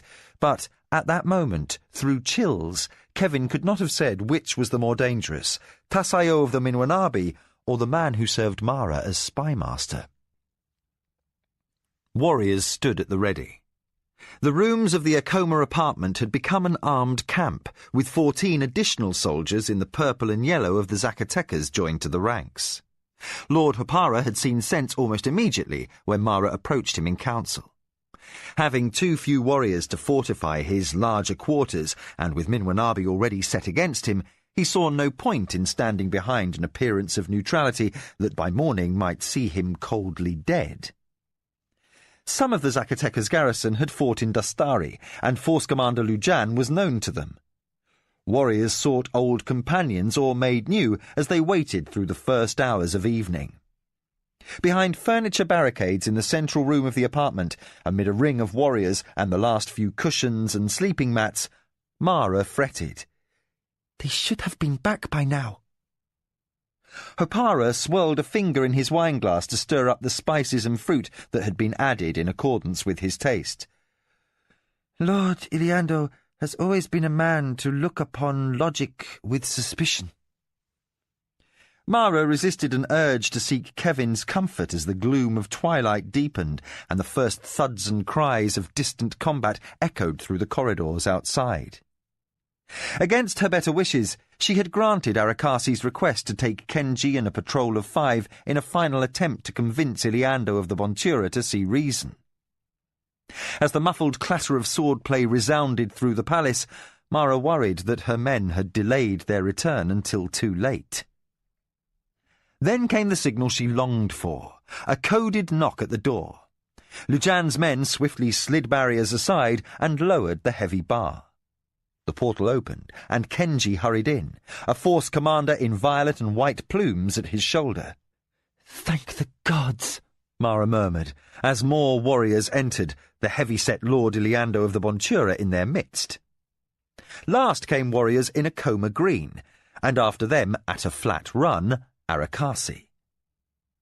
He slipped in just as the door was closing, his helm with its patrol leader's badge shadowing a face pale as parchment. Mara left the inner circle of protection to meet him. "You should not have been running," she accused her spymaster, aware that his poor colour was solely due to pain. Arakasi bowed. "Mistress, it was necessity." The splinted arm under his officer's cloak was flawlessly hidden. No one would think that the warrior before her was not fully able to defend himself. As Mara began to voice recriminations, the spymaster quickly cut in. "Lord Iliando was obdurate until at the last we gave him a detailed picture of his own forces, their deployment, and 4 ways he was vulnerable to attack." He dropped his voice to a whisper. "It was his own weakness that convinced him, not our belief that he is the obvious object lesson for Clan Ionani and Lord Tonmargu." Arakasi glanced to the doorway, where warriors replaced the bar and barricades, and the Lord of the Bontura and his force commander stood in conference with Lujan and Hopara to formulate a combined defence. "We were none too soon," the spymaster allowed. His gaze flicked back to Mara. "Lord Bontura's apartment was already under assault when I left, and the chests I shoved under the door will not detain his attackers very long. When they find the rooms empty, they will be coming here." At Mara's slight frown, he added, "I escaped out the back, through the gardens." She dared not ask how he had climbed walls in his condition. Only his breathlessness told how hard he had run to overtake Lord Iliando's escort. Now, firmly the ruling lady, Mara addressed her spymaster. "Get out of that armour," she commanded. "Find a servant's robe and hide in the cupboards with the scullions. That's an order," she snapped out as Arakasi drew breath in protest.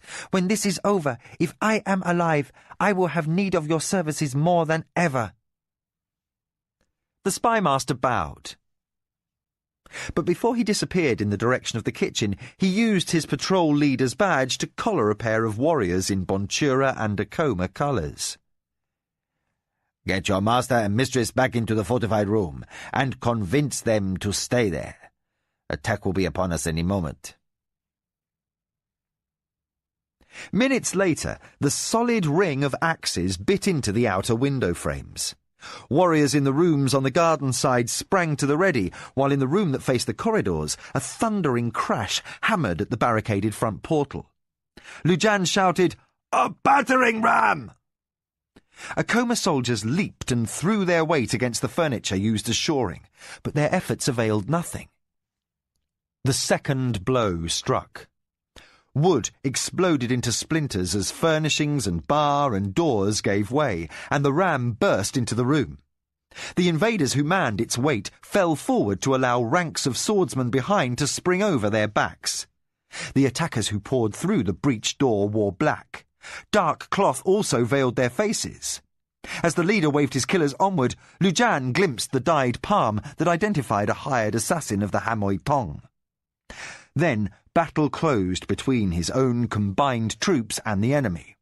Sword met sword with an unnatural belling clang. As Mara's force commander parried and thrust to defend, he realized some of these Tong carried metal swords, a rarity in the Empire. Valued beyond measure, such weapons were never risked in combat, despite their deadly ability to cut through laminated Surani armour. A Bonchura warrior went down, pierced through his breastplate. Lujan switched tactics, using his bracer to deflect the stabbing sword point. He called out a warning to his warriors, and 2 assassins fell before they were 6 feet into the room. Ordinary blades could not withstand repeated impacts. Metal carved chips from the edges and shattered good resin with cracks. 6 Akoma guards went down, and Lujan's men fell back in a race to stop the enemy from gaining the door that connected the outer room to the inner complex.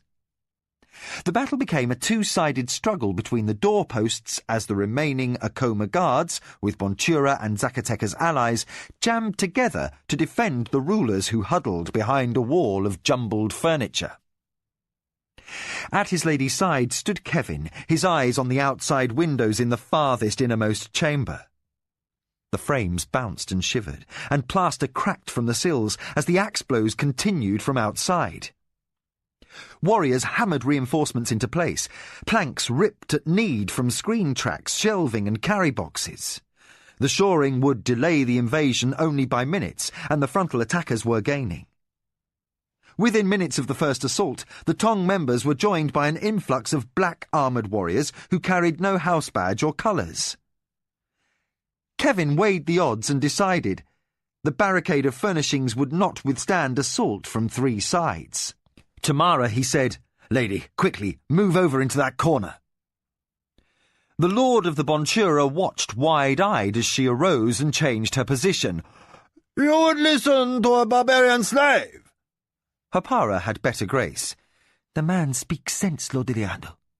If we stay, we'll soon be surrounded." The Lord of the Zacatecas moved to join Mara, then glared long and levelly at Iliando, until the fighting edged nearer and the first of the windows gave way. In the instant before more assailants flooded the rear room, the stout older ruler relented. The 2 lords drew blades and positioned themselves before Mara. Kevin stayed close, but a clear step ahead, enough to move should the need arise. The battle in the outer room intensified. There was no way to guess how many attackers entered through the breached front door. The clack and uncanny clang of metal sword meeting laminate came fast and furious, mingled with horrible cries. Defenders from the inner room rushed in 2 directions, some to stay the frontal assault, and others to stave off the influx of assailants who shoved to gain access through the torn window, while, at the second window, the axe blows suddenly ceased. Kevin cocked his head. Through the bang and crash of the melee, he heard a faint scrape through the wall at his back. "Guards! Someone's found a way into the sleeping chamber!" He hesitated, then rushed to the screen that gave access to the hall. 1 lamp burned, washing the corridor in a wavering interplay of shadow and light. Kevin advanced. His bare feet sensed vibrations through the wooden floor. Warriors falling, and the blows of another axe. He hugged the wall by the bedchamber door, waiting, his hand on the meat knife concealed inside his robe. A man in black armour charged through. Kevin swung around. He drove a knee into the man's groin, then stabbed the meat knife through the hollow of the neck beneath the chin strap. Blood ran hot over his hands as he thrust the shuddering, dying body backwards into another man who followed. Both warriors fell with a crash. There were more coming in a wave. Kevin cried, "Lujan! Back here!" Aware that help might never come, the Midkemian crouched, dagger raised, to meet the black-armoured man who jumped over the fallen pair. Lamplight flickered over a levelled sword too long for a short blade to thrust past, and thrusting too hard to parry. Kevin backstepped into the room. The black warrior lunged. Kevin jumped and all but tumbled over backwards. The sword grazed the cloth over his stomach. Off balance, sure the next strike would kill him, the Midkemian flailed to stab the wrist above the man's sword guard. But the knife grazed flesh and bounced off the enemy's bracer. Kevin gasped a curse, tensing to take the killing blow. Then the Lord of the Zacatecas shoved out of the corner and drove his sword into the man's back. The black warrior stiffened, his locked legs skidded across the floorboards, and his eyes rolled back as he collapsed. Another black-clothed assassin charged from the depths of the hall. "My lord, look out!" Kevin cried. Hopara spun, his guard up, barely in time. The enemy blade did not spit him, but grated edge to edge in a grinding contest of strength. Metal carved the rim of the young lord's chest armour, gouging a groove in the plate. Hopara grimaced in pain. He turned his wrist in a disengage, twisted, and returned a ringing blow to the side of his assailant's head. The unarmoured Tong assassin staggered dizzily back. From the opened hallway dashed more dark-clad enemies. The Lord of the Bontura threw his stout weight into the fray, and Mara was alone, exposed in the corner. Kevin ducked the swing of swords and crashed into a black-armoured elbow. His hand on the meat knife was slick with blood. His grip slipped as he stabbed. The enemy fell writhing between him and his lady. Then a pair of axes bit through wooden bracing, and the shutters behind Kevin burst inward. Plaster puffed from the wall as the heavy panels struck and rebounded to be bashed back again by dyed fists. More Tong assassins in black clothing swarmed through. Unencumbered by armour, they leaped to the sill, swords drawn from scabbards in one fluid motion. Kevin grasped the lead man's wrist. The sword descended. He ducked sideways and jerked mightily.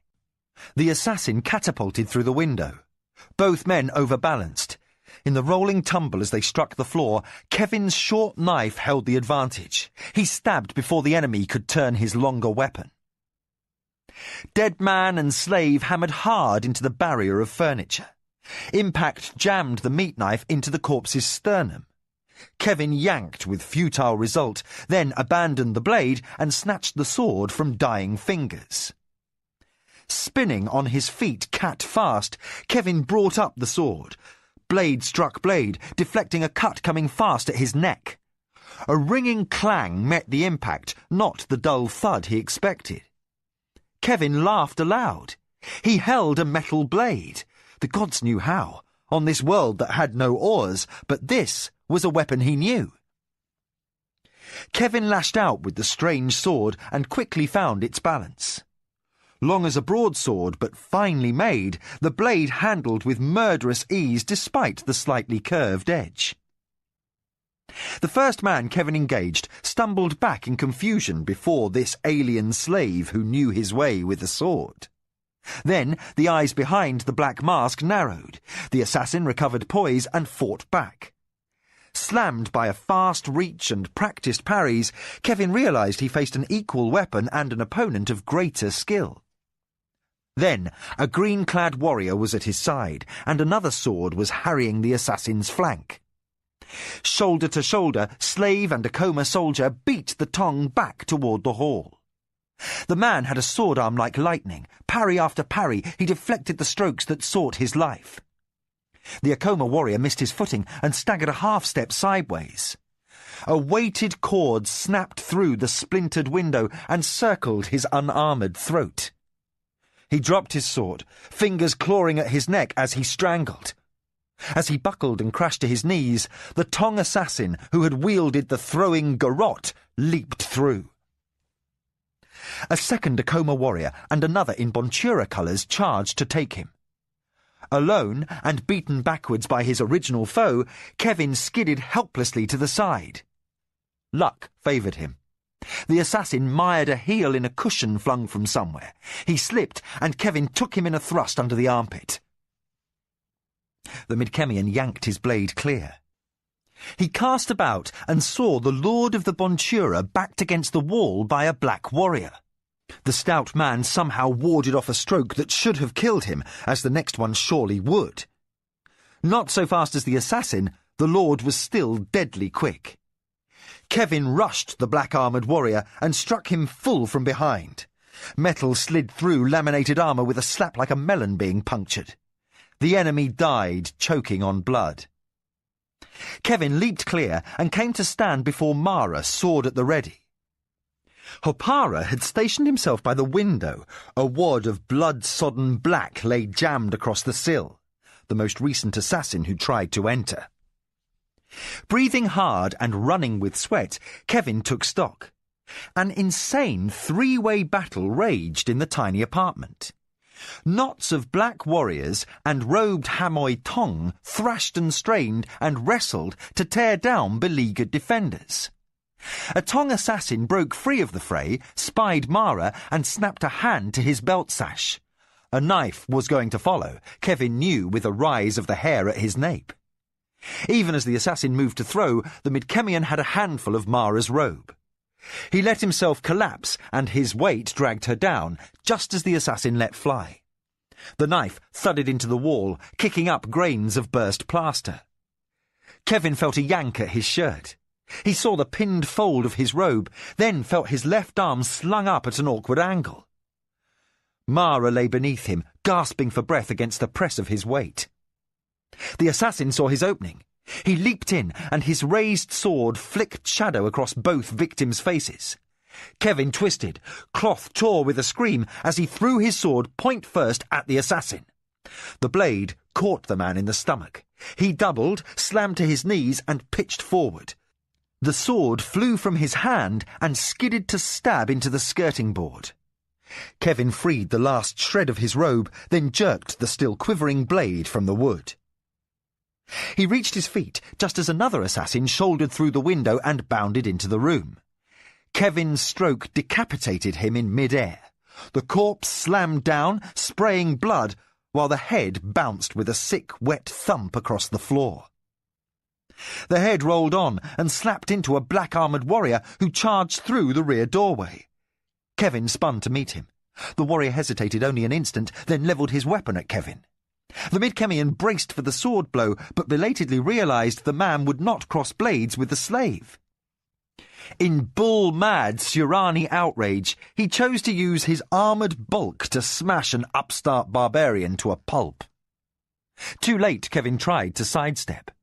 The enemy rammed him, knocking breath from his lungs and driving him backwards into the gloom of the hall. His back met heaving bodies.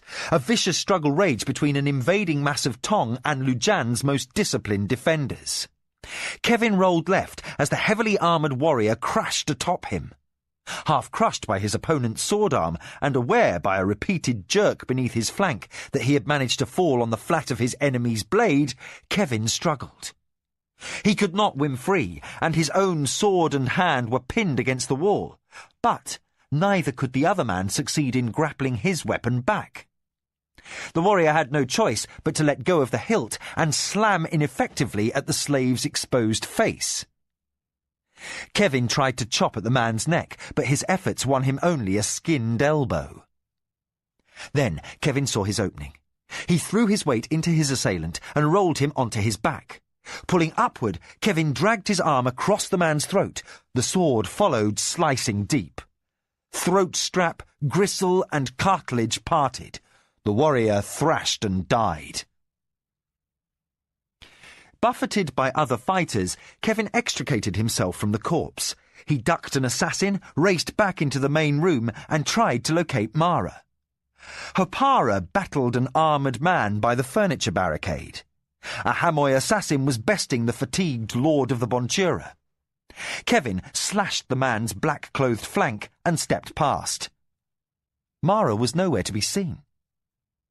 Leaving Lord Iliando to dispatch the wounded assassin, Kevin raced into the hallway that connected the suite to the garden. 2 rooms proved empty. A corpse twitched in the third.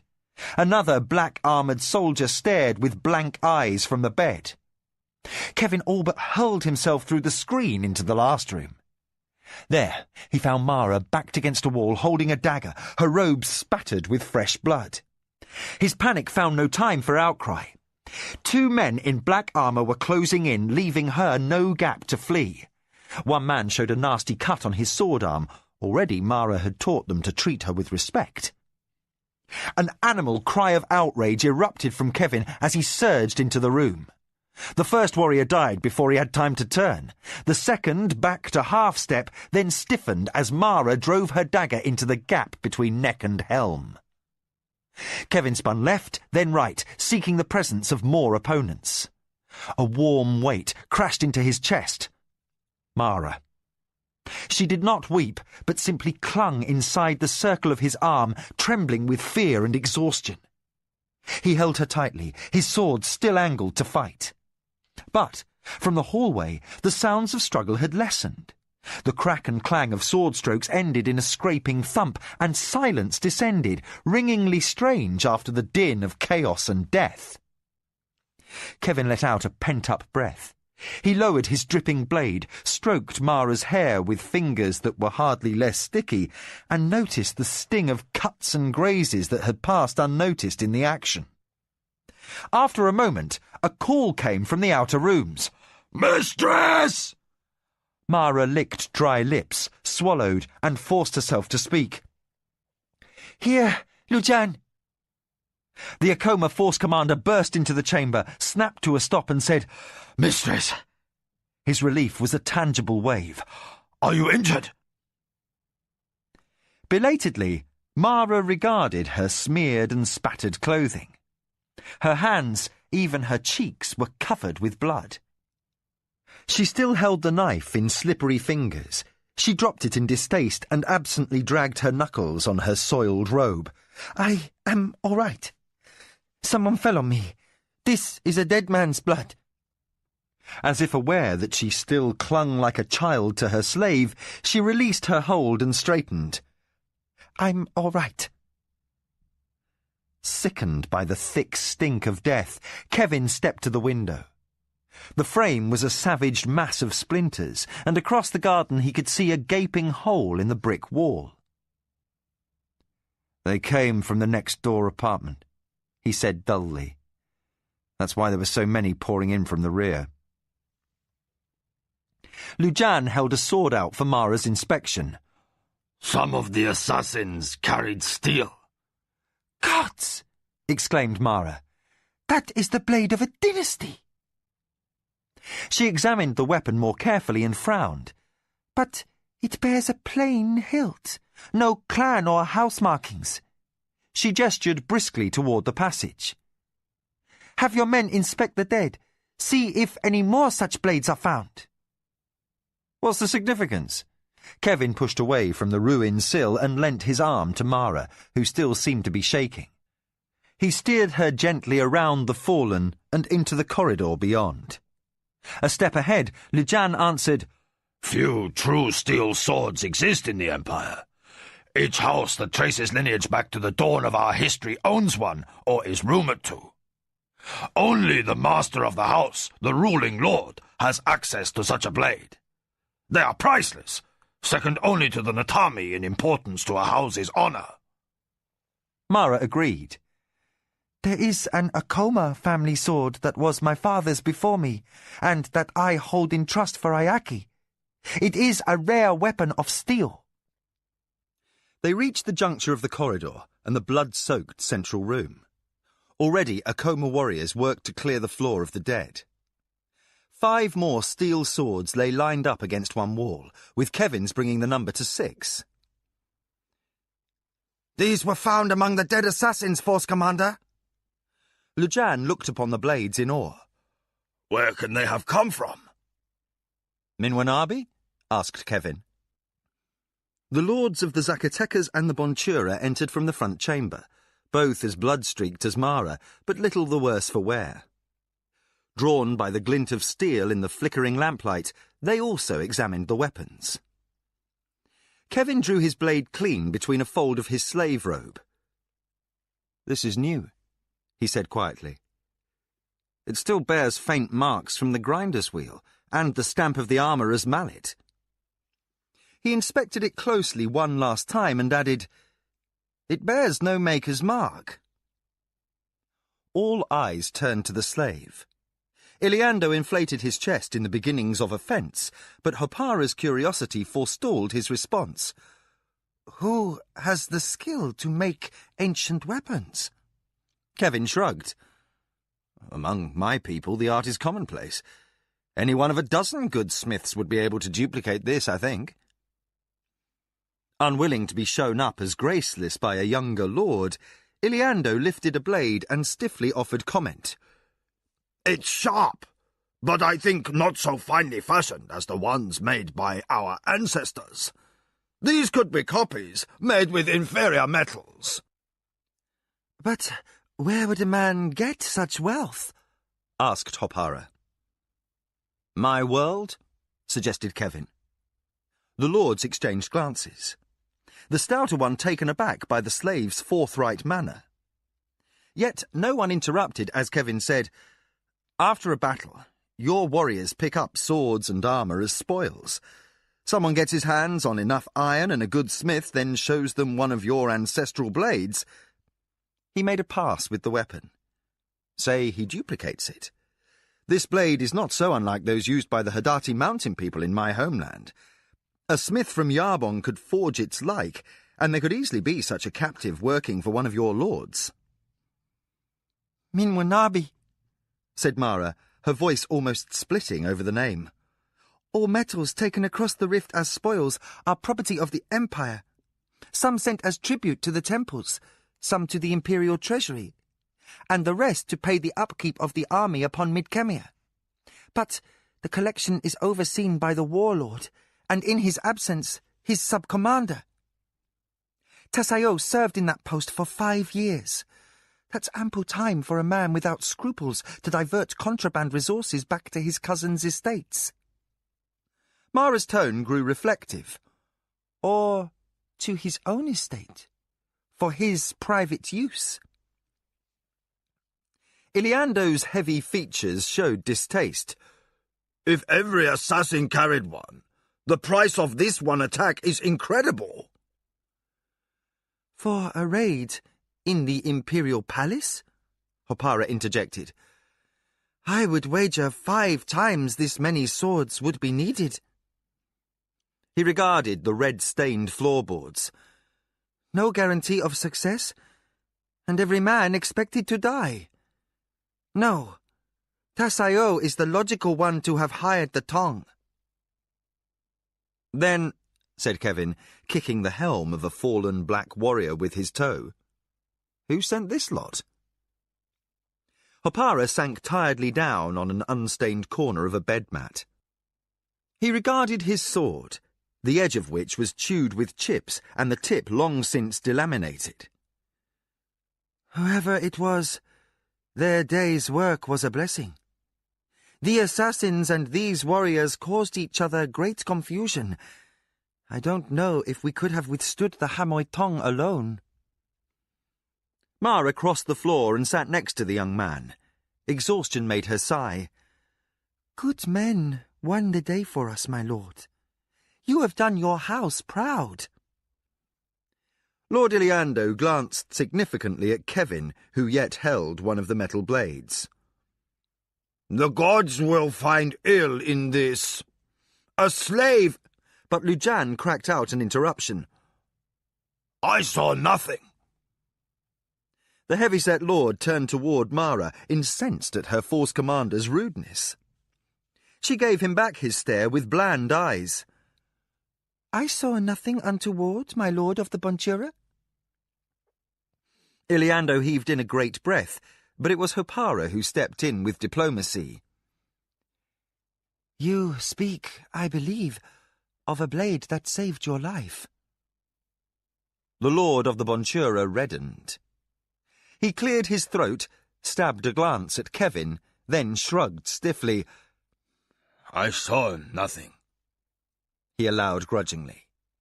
For here, in the Akoma apartments, when Akoma guards had died to spare him, to contradict the word of a lady and her guest was to insult Mara's honour.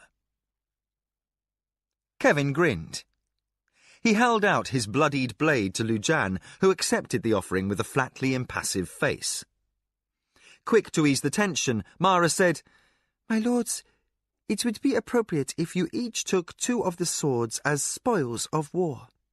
I plan on awarding worthy soldiers with the others as a token of esteemed service. The lords bowed their heads, for her gift was a magnanimous gesture. Hopara smiled. Your generosity is without precedent, Lady Mara. The lord of the Bonjura nodded, and by the flash of his eyes, as he considered the enormous gain in wealth, Mara knew greed had won him. Kevin's transgression would be overlooked. Let us clear these floors of honourless garbage, Mara added to Lujan. The surviving warriors went to work. Scabbards were gathered up and swords sheathed as the dead were examined for any clue that might prove who had ordered the assaults. None was found. Tongs earned their pay through anonymity. The black-clothed assassins bore only the blue flower tattoo of the Hamoy Tong and the traditionally red-stained hands. The black-armoured soldiers were devoid of any common marking at all. When Lujan was satisfied nothing incriminating would be found, he had men dump the bodies out the back screen into the garden.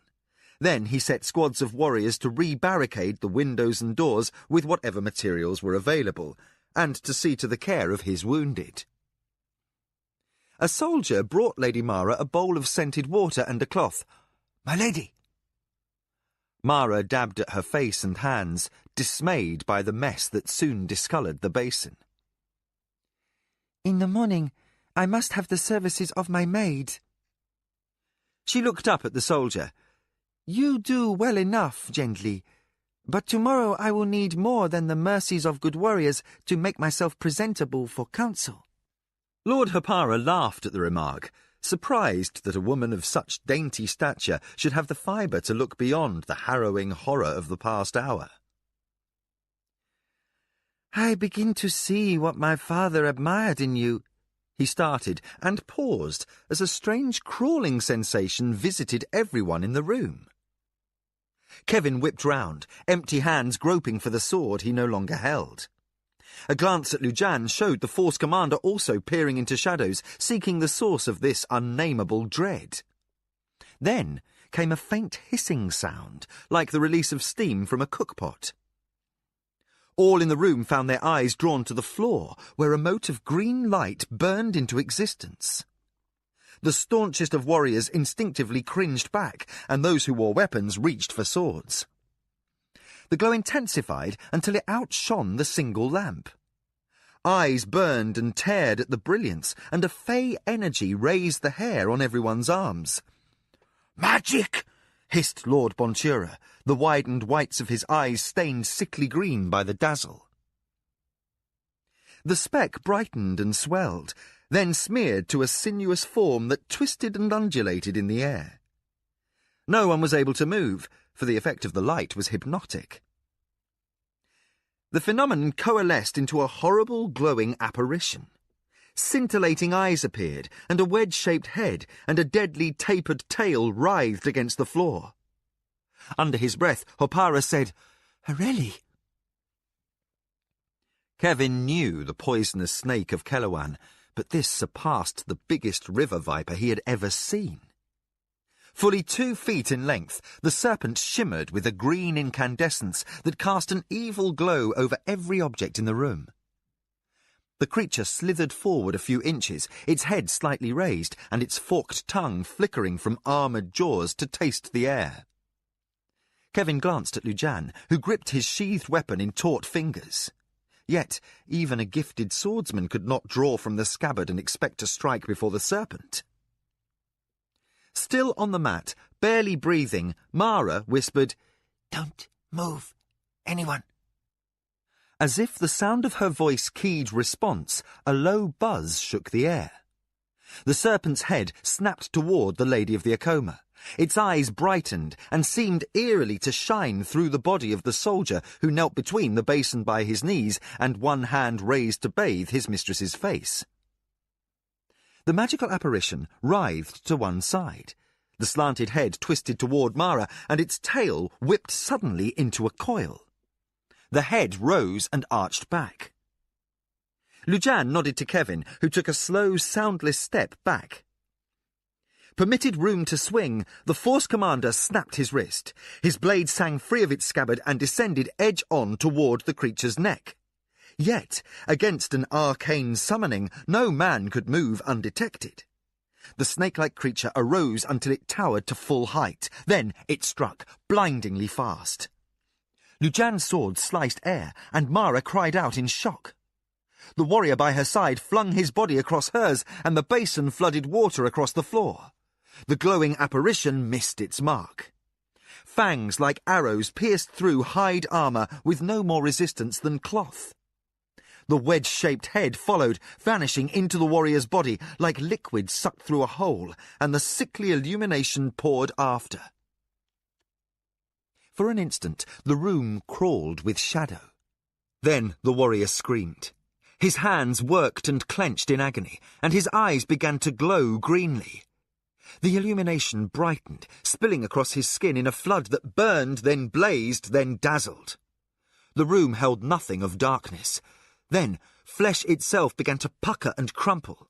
The whites of the man's eyes swelled and collapsed, and his teeth glittered emerald in gums that smouldered and turned black. Hopara and Iliando shrank away in voiceless terror. Mara sat frozen, as if the spell held her rooted. Only Kevin, driven by love, found the will to react. He stepped aside, reached past the shining flesh that now thrashed in mindless torment, and caught Mara's upper arm. With a tortured cry of effort, he half lifted, half dragged her beyond reach of the shrieking warrior. Then he flung his own body before hers. Lujan found his reflexes. His sword spun down in an expert stroke and silenced the harrowing screams. Smoke puffed from the corpse, and the green glow flickered and vanished. Ordinary gloom flooded back, full darkness held off by the flame of one guttering lamp. Openly shaking, the Lord of the Bontura made a sign against evil. A magician wishes your death, Lady Mara. That thing sought you out by the sound of your voice. Kevin wiped sweating hands on his robe, forgetful that the cloth was already sodden. He shook his head. I think not.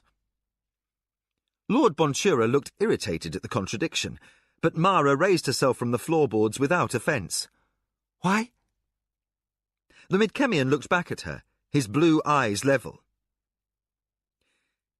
If a black robe wanted you dead, you would be, and no effort of ours could have spared you. Just one of those lightning globes we saw at the games tossed in here would make an end of things. But if someone wanted to scare the hell out of you as a warning, a slow snake would turn the trick nicely. Snake? Said Mara. Then comprehension dawned as she pulled her arms around her knees in a huddle. You mean the Relly? Yes, perhaps you are correct. There is another possibility, Hopara offered, blotting sweat from his brow with the back of one wrist. Lesser magicians and priests can work magic, and, unlike any member of the Assembly, they might be susceptible to bribes. Who? Kevin fought to keep the shiver of reaction from his voice. Who would have the means? Hopara regarded the corpse left dead by the spell, its lips pulled back in a haunting rictus of pain. If a man could consign a nation's wealth to the Hamoi Tong to buy assassins, might he not also stoop to paying off the priests of a powerful temple, or hire the services of a renegade lesser magician? Do you accuse Minwanabe? Said Iliando, his ham hands still clenched in his sleeves. Perhaps. Or else the party who sent us the soldiers in black. Hopara surged to his feet, as if further stillness might burn him. Armoured, blood-streaked, and left haggard by stress, he looked the image of Cipino. We may know tomorrow, if we survive to return to council. No one spoke. Chapter 19. Warlord. 4 more attacks came. Throughout the night, the Akoma soldiers and their allies endured assaults by dark warriors without house badges. The Hamoi Tung troubled them no more, but the armoured soldiers came in waves. On the last influx, the defenders were forced to retreat into the small back bedroom that had no outside door. Jammed in the narrow area, they beat back enemies who sallied from the hall and others who pressed for entry through the shattered window. Kevin stationed himself before Mara at all times and fought like a man possessed. By the third attack, almost no one remained without injuries. The most tradition-bound Sirani was too tired to look twice at the red-headed, loud-mouthed barbarian as he rested with sword and shield in hand after the latest struggle. His blade had stood ground with the best warriors, and let the gods determine the fate of a slave who refused to know his place. While the night wore on, and men died, no hand that could still grip a weapon could be spared. After the fourth attack, Kevin could barely move. His arms ached with fatigue, and his knees shook uncontrollably. When the last black warrior fell under his sword, his legs folded and he hunkered on the floor, while the nervous energy that had sustained him drained away. Mara brought him a cup of water, and he laughed at the reversal of roles. He drank deeply as she moved on to tend to the others able to drink. Kevin surveyed the carnage. The floor, the cushions, the walls, every cranny of the chamber glistened red, and hacked bodies lay sprawled in grotesque positions. The once pleasant room now looked like some nightmare charnel house. Of the 30 Acoma soldiers and 24 Zacatecas and Bontura who had joined the ranks the night before, only 10 Acoma, 5 Zacatecas, and 3 Bontura warriors stood. The rest lay slain or wounded between heaps of black-clad corpses that no one had energy left to clear. Dully, Kevin said, "We must have killed 100 of them." "Perhaps more." Called from the pantry cupboard by necessity, Arakasi knelt beside the slave. The sling that supported his arm was splashed red, and the dagger in his left hand seemed glued to his fingers with gore. Kevin inclined his head. "Doesn't that hurt?" Arakasi glanced at the splintered arm and nodded. "Of course it hurts." He looked out the door. "Morning is almost here. If they are to come one last time, it will be soon." Kevin heaved himself to his feet. He would have dropped his sword, could he have done so without cutting his ankles. Bone-tired and shivering from stress, he crossed unsteadily to where Mara knelt, comforting Hopara's wounded force commander.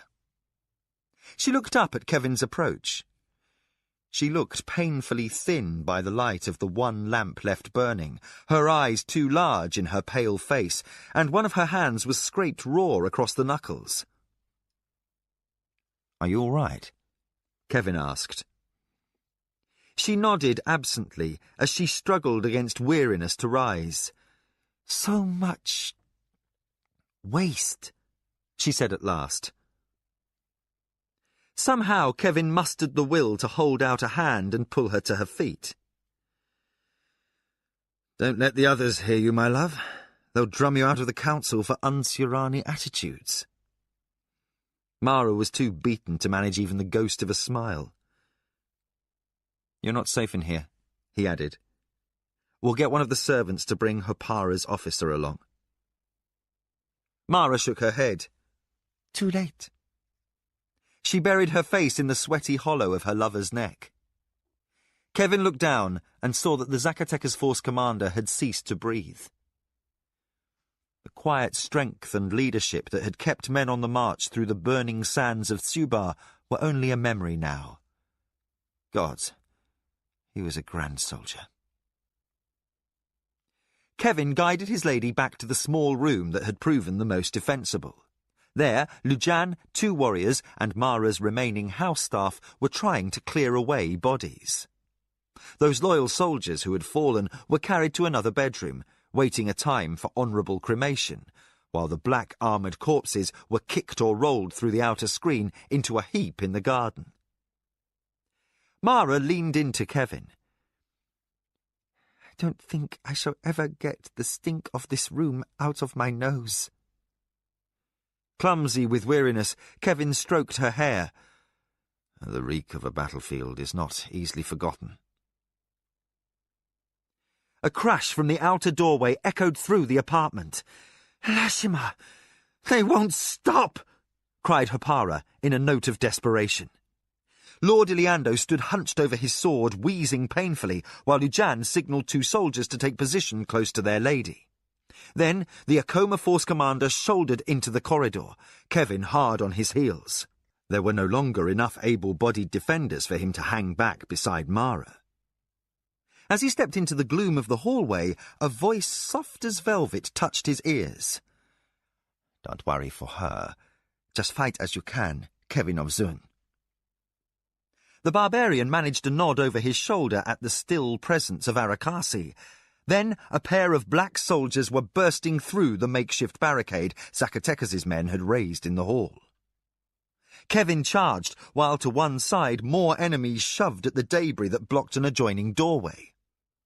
A man could not think, but only react by reflex.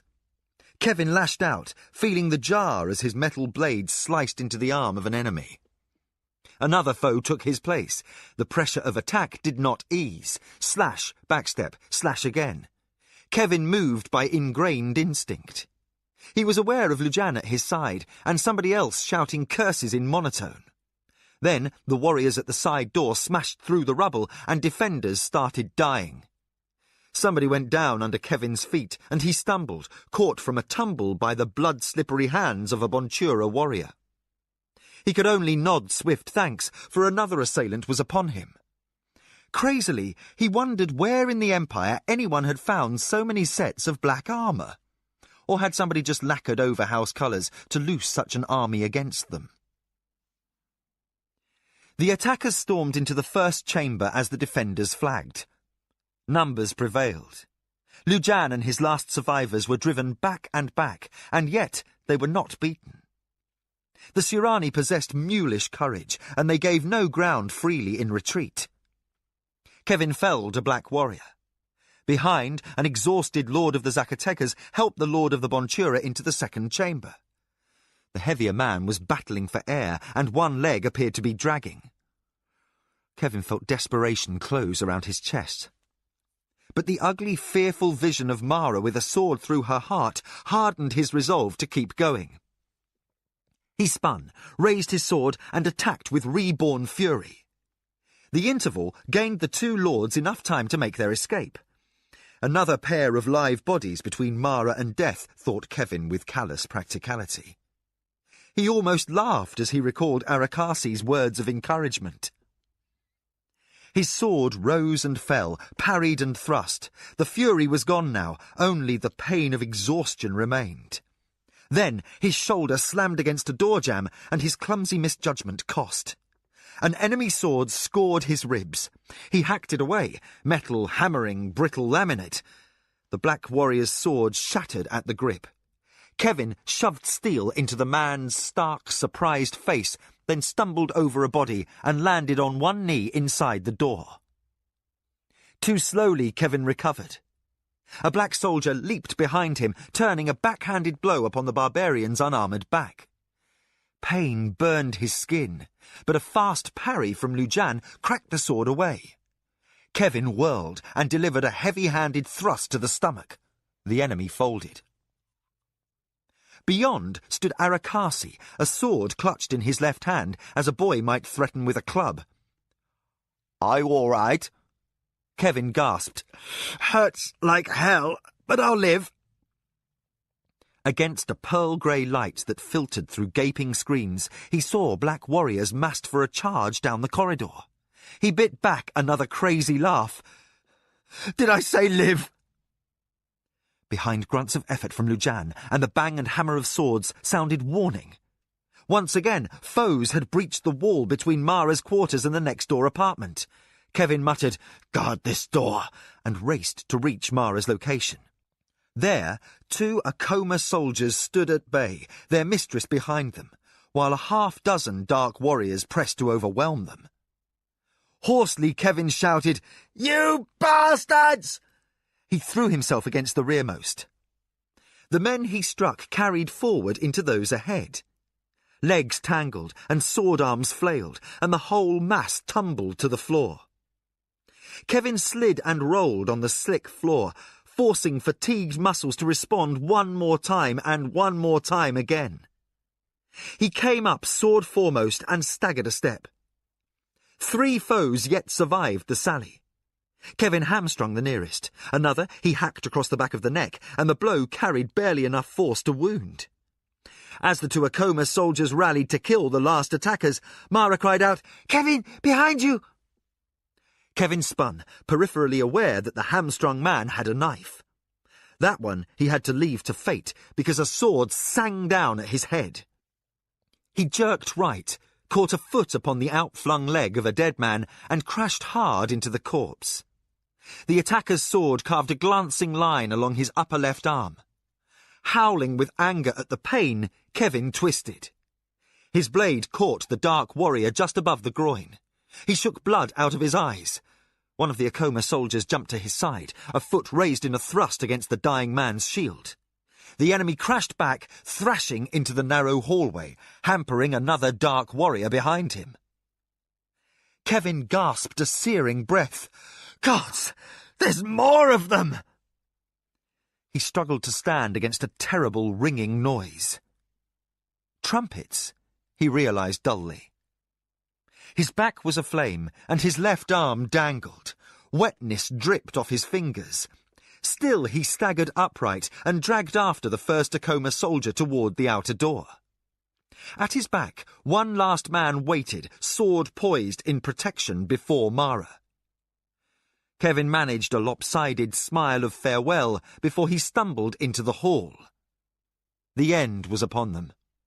Lujan, Arakasi, Hopara, Bontura, all were nowhere to be found, though sounds of struggle issued from the second bedchamber. Without outside help, their numbers were too depleted for them to survive. As he reached the last doorway, Kevin sighted 2 soldiers in black armour fleeing out of the hole in the wall toward the garden. Their rush struck him as funny, but tears came instead of laughter. Again a trumpet sounded, louder.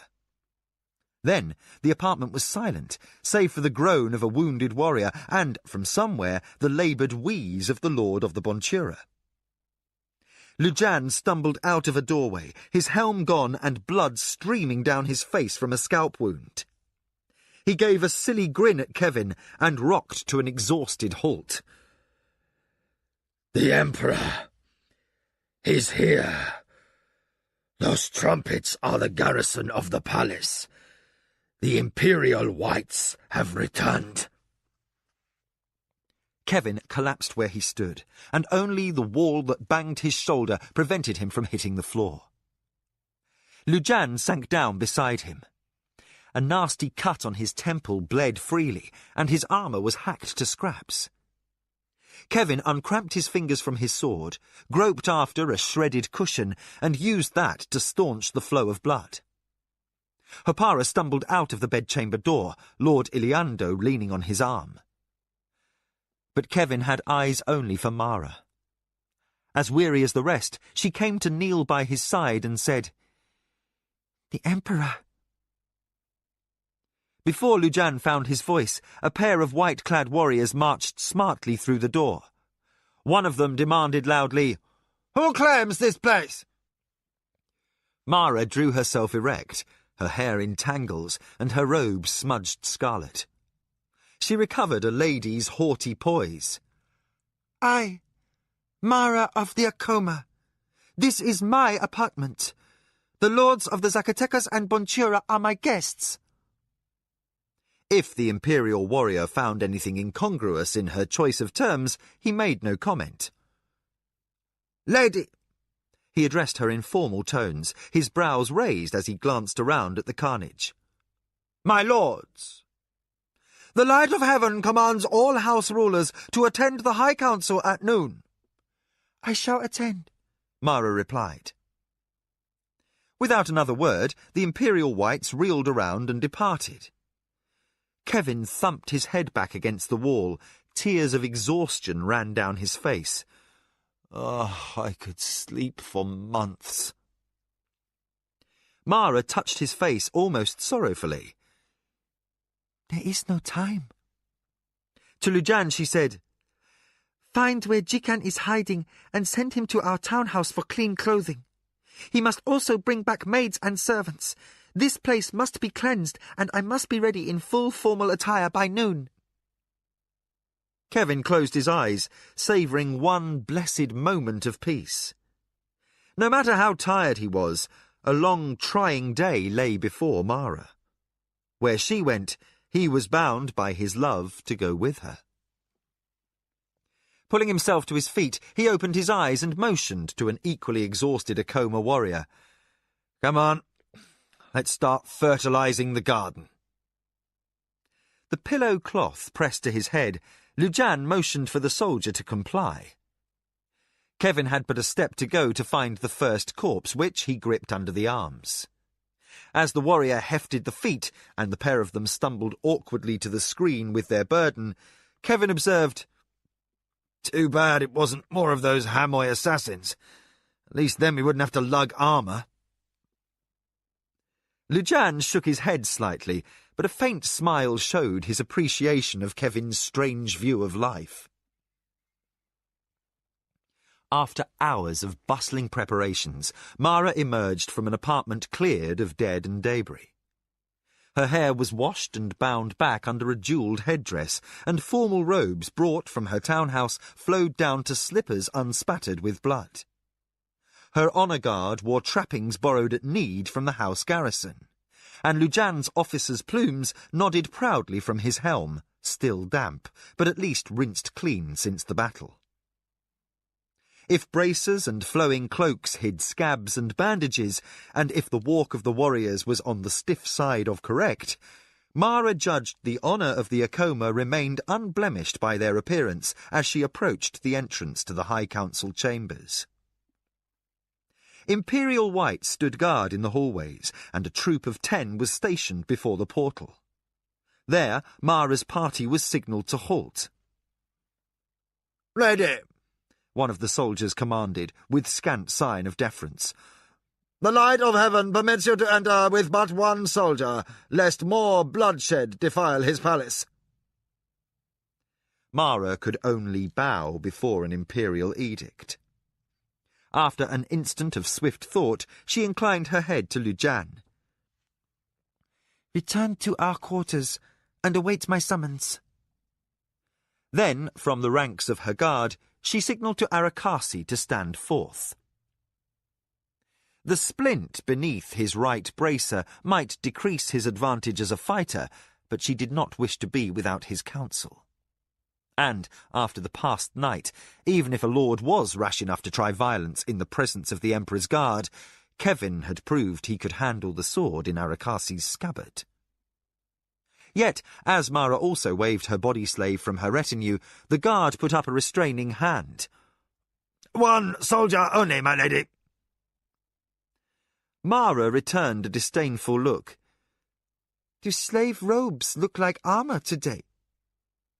Her eyes narrowed, and with all the arrogance she could muster, she added, "I will not subject an honourably wounded warrior to the duties of a common runner. When I need to send for my escort, the slave will be needed to carry my orders." The guard hesitated, and Mara swept past before he could rally and offer argument.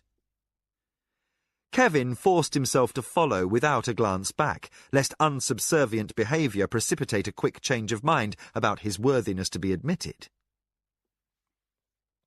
The hall seemed sparsely populated after the previous day, and those lords present were considerably more subdued. Mara acknowledged a few greetings as she moved to her seat, her eyes busy between times taking stock of empty places. To Arakasi she murmured, "At least 5 Omechian lords are absent." The instant she settled in her chair, a flurry of activity commenced. A dozen notes were placed before her by soldiers who simply bowed and left without waiting for reply.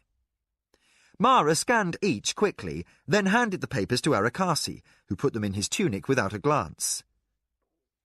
"We have gained," she said in amazement. She pointed to an area that had stayed empty throughout the previous week. Now, elaborately robed nobles were arriving to take their seats, with warriors that looked untouched by combat. "The Blue Wheel Party is among us." Arakasi nodded. Lord Kamatsu of the Shinzawai comes to bargain with others, gaining whatever advantage Lord Keda can command. He and Lord Zanwai will do little more than keep their party from deserting wholesale in the first 10 minutes. Mara glanced at the company, seeking the familiar face of Hokanu. Only one soldier wore Shinzawai blue, and he was a stranger, wearing the high plume of a force commander. Obviously, the heir to the Shinzawai estate was no longer permitted to come where he would be at risk. Mara felt disappointed. A hush fell over the room as the two highest-ranking lords entered last. Aksantuka, now lord of the Waxatukan, stepped down to his chair roughly the same moment as Tasayo. Both walked with haughty bearing, as if they were the only men of consequence in the room. Neither one so much as glanced in the direction of his major opponent. As soon as each candidate was seated, a number of lords stood up and moved as if to confer with either Tasayo or Aksantuka. Each would halt a moment, as if exchanging a quick greeting, then return to his chair. Kevin asked, "What are they doing?" "Voting upon the office of warlord," answered Arakasi. "By this act, each lord confirms his allegiance to the claimant he prefers to wear the white and gold. Those who are undecided," his hand swept the room, "watch and choose." Kevin looked down and observed that Mara closely measured the play of the great game. "When do you go to Axatukan?" "Not yet." Mara's brow furrowed as she studied the order of nobles who moved across the floor to either the Lord of the Waxatukan or the Lord of the Minwanabi. Then, for no reason that was apparent to foreign eyes, Mara abruptly rose and descended the stairs. She crossed the lower floor as if heading toward Tasayo. A hush fell over the room.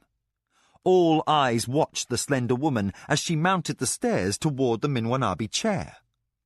Then she turned, and in 3 short strides came alongside the seat of Hopara of the Zacatecas. She spoke briefly to him and returned to her place. Kevin whispered, "What was that? Could the boy take the office?" Arakasi said, "It's a ploy." Several other lords moved to speak to Hopara, and soon it was clear that no other claimant would declare himself. Kevin quickly calculated in his head and said, "It's roughly equal. A quarter for Minwanabi, a quarter for Waxatukan, a quarter for Zacatecas, and a quarter yet undecided." For a long, quiet moment no one moved. Lords sat in their finery and looked about, or spoke to advisers or servants. Then another lord here or there would rise and move to one of the 3 claimants. After a few moments, another pair would rise and make their preference known. Then Kevin said, "Wait. That lord in the feathered headdress spoke to Minwanabi before. Now he's speaking to Axatukan." Mara nodded. "The balance shifts back and forth." The afternoon wore slowly on. As bars of sunlight moved across the high expanse of the dome, the High Council continued the strange custom that determined primacy among ruling lords of the Empire. Twice Mara rose to speak with Lord Zacatecas, showing that her support for the young man was unshaken. Then, as evening approached, Mara nodded at some unseen signal. The next moment, both she and Lord Hopara rose.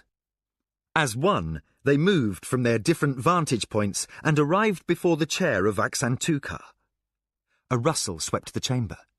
Suddenly, another score of nobles left their places and advanced to stand before the Amechen lord. Then Mara returned to her seat and said, "Now." Kevin saw her eyes move to where Tasayo sat. The lord of the Minwanabi returned a look of such pure malevolence that Kevin felt chills touch his skin. By now his wounds ached, and his robes itched, and every bruise acquired the night before made standing a trial of endurance. As Kevin wondered how much longer the council could drag on without resolution, the climate in the hall changed suddenly from waiting stillness to charged expectancy. Tassayo rose. The great chamber became silent, every lord motionless in his chair. In a voice that rang loudly in the quiet, the lord of the Minwanabi said, "It is fitting. A message be sent to the light of heaven that one among us is willing to wear the white and gold, that he will stand first among us to guarantee continuance of the empire. Let it be known, his name is Aksantuka of the Waxatukan." A cheer arose from the council gathering, a vast echo of sound that filled the chamber to the highest arch in the ceiling. Though Kevin noticed more than half of the lords responded with little enthusiasm. He asked Arakasi, why did Minwanabi give up? Mara herself returned answer. He was defeated. It is tradition for the lord who is closest to the victor to proclaim to the emperor. Kevin smiled. That's a bitter draught. The lady of the Akoma nodded slowly. Bitter indeed. As if she noticed the discomfort that wore away at her love's reserves, she added, Patience. By tradition, we must wait until the light of heaven sends his acknowledgement of the appointment. Kevin bore up as best he could. Despite today's call to council and the selection of a new warlord, the barbarian remained unconvinced that Ichindar was as much a slave to tradition as his lady thought. Yet he chose to say nothing. Within a half hour, a messenger in white and gold livery entered with a company of the Imperial Whites. They carried a mantle of snowy feathers, the edges trimmed in shining gold. They bowed before the chair of Amechen and presented the cloak to Aksantuka. Kevin studied the new warlord as the mantle was laid upon his shoulders.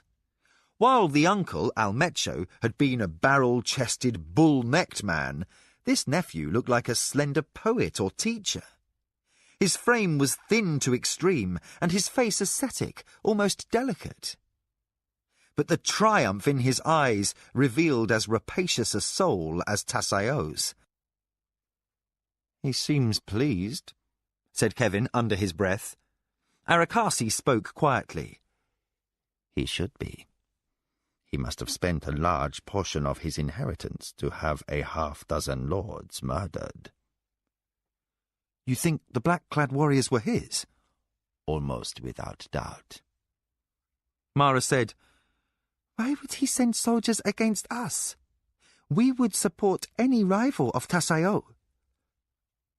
To prevent unpredictable alliances, and to ensure blame for the general slaughter was placed at Minwanabi's door. Arakasi's mood turned expansive, perhaps from satisfaction over an enemy's defeat.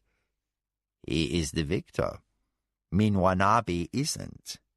The tongue almost certainly worked for Tassayo. Logically, the other soldiers were Amechen.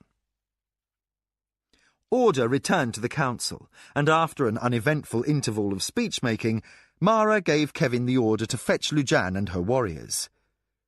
We return to our townhouse tonight. The Midkemian bowed to her, as a proper slave might, and walked slowly from the huge hall with its bejewelled, enigmatic ruling lords. Again, he concluded that the Sirani were the strangest race, with the most convoluted customs a man might ever encounter. Calm returned to Kentasani. For an interval, Mara and her household rested, healing wounds and assimilating the changes effected in politics since Waxantuka's assumption of the warlordship. Evenings were festive in the townhouse as the lady of the Akoma entertained several influential lords whose interest now favoured her house. Kevin seemed more disgruntled than usual, but between exhaustion and her social obligations, Mara had little opportunity to deal with his dark mood. Arakasi sought out his mistress on the third morning as she reviewed communications from several lords still within the city. Clad in a clean servant's robe, and content for the moment to let his splinted arm rest openly in a sling, He still gave her the deep bow her rank entitled. Mistress, the Minwanabi retinue has boarded barges upon the river. Tasayo is returning to his estates. Mara stood, her pens and papers and messages forgotten in the joy of the moment. Then we may safely return home. Again Arakasi bowed, this time lower than before. Mistress, I wish to beg your forgiveness.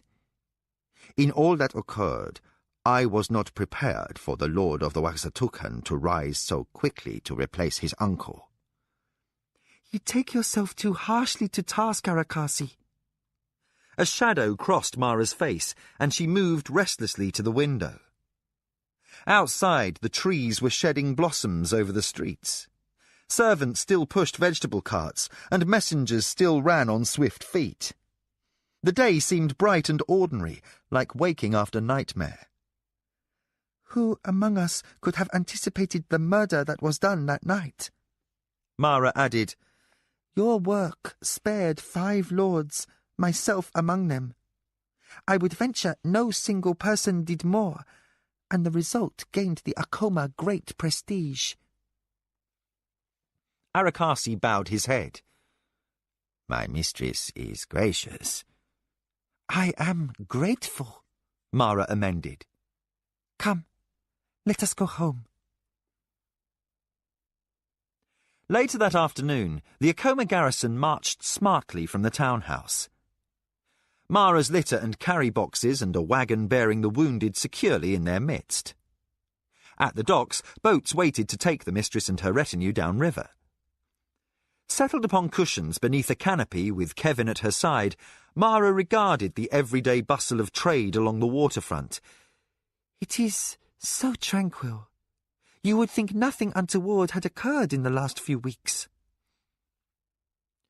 Kevin also watched the dock workers, fishermen and labourers, the occasional beggar and street child interrupting the organised flow of commerce. The common folk are never caught up in the affairs of the powerful, unless they have the misfortune to find themselves in the way. Then they die. Otherwise their lives go on, each day of work like the next.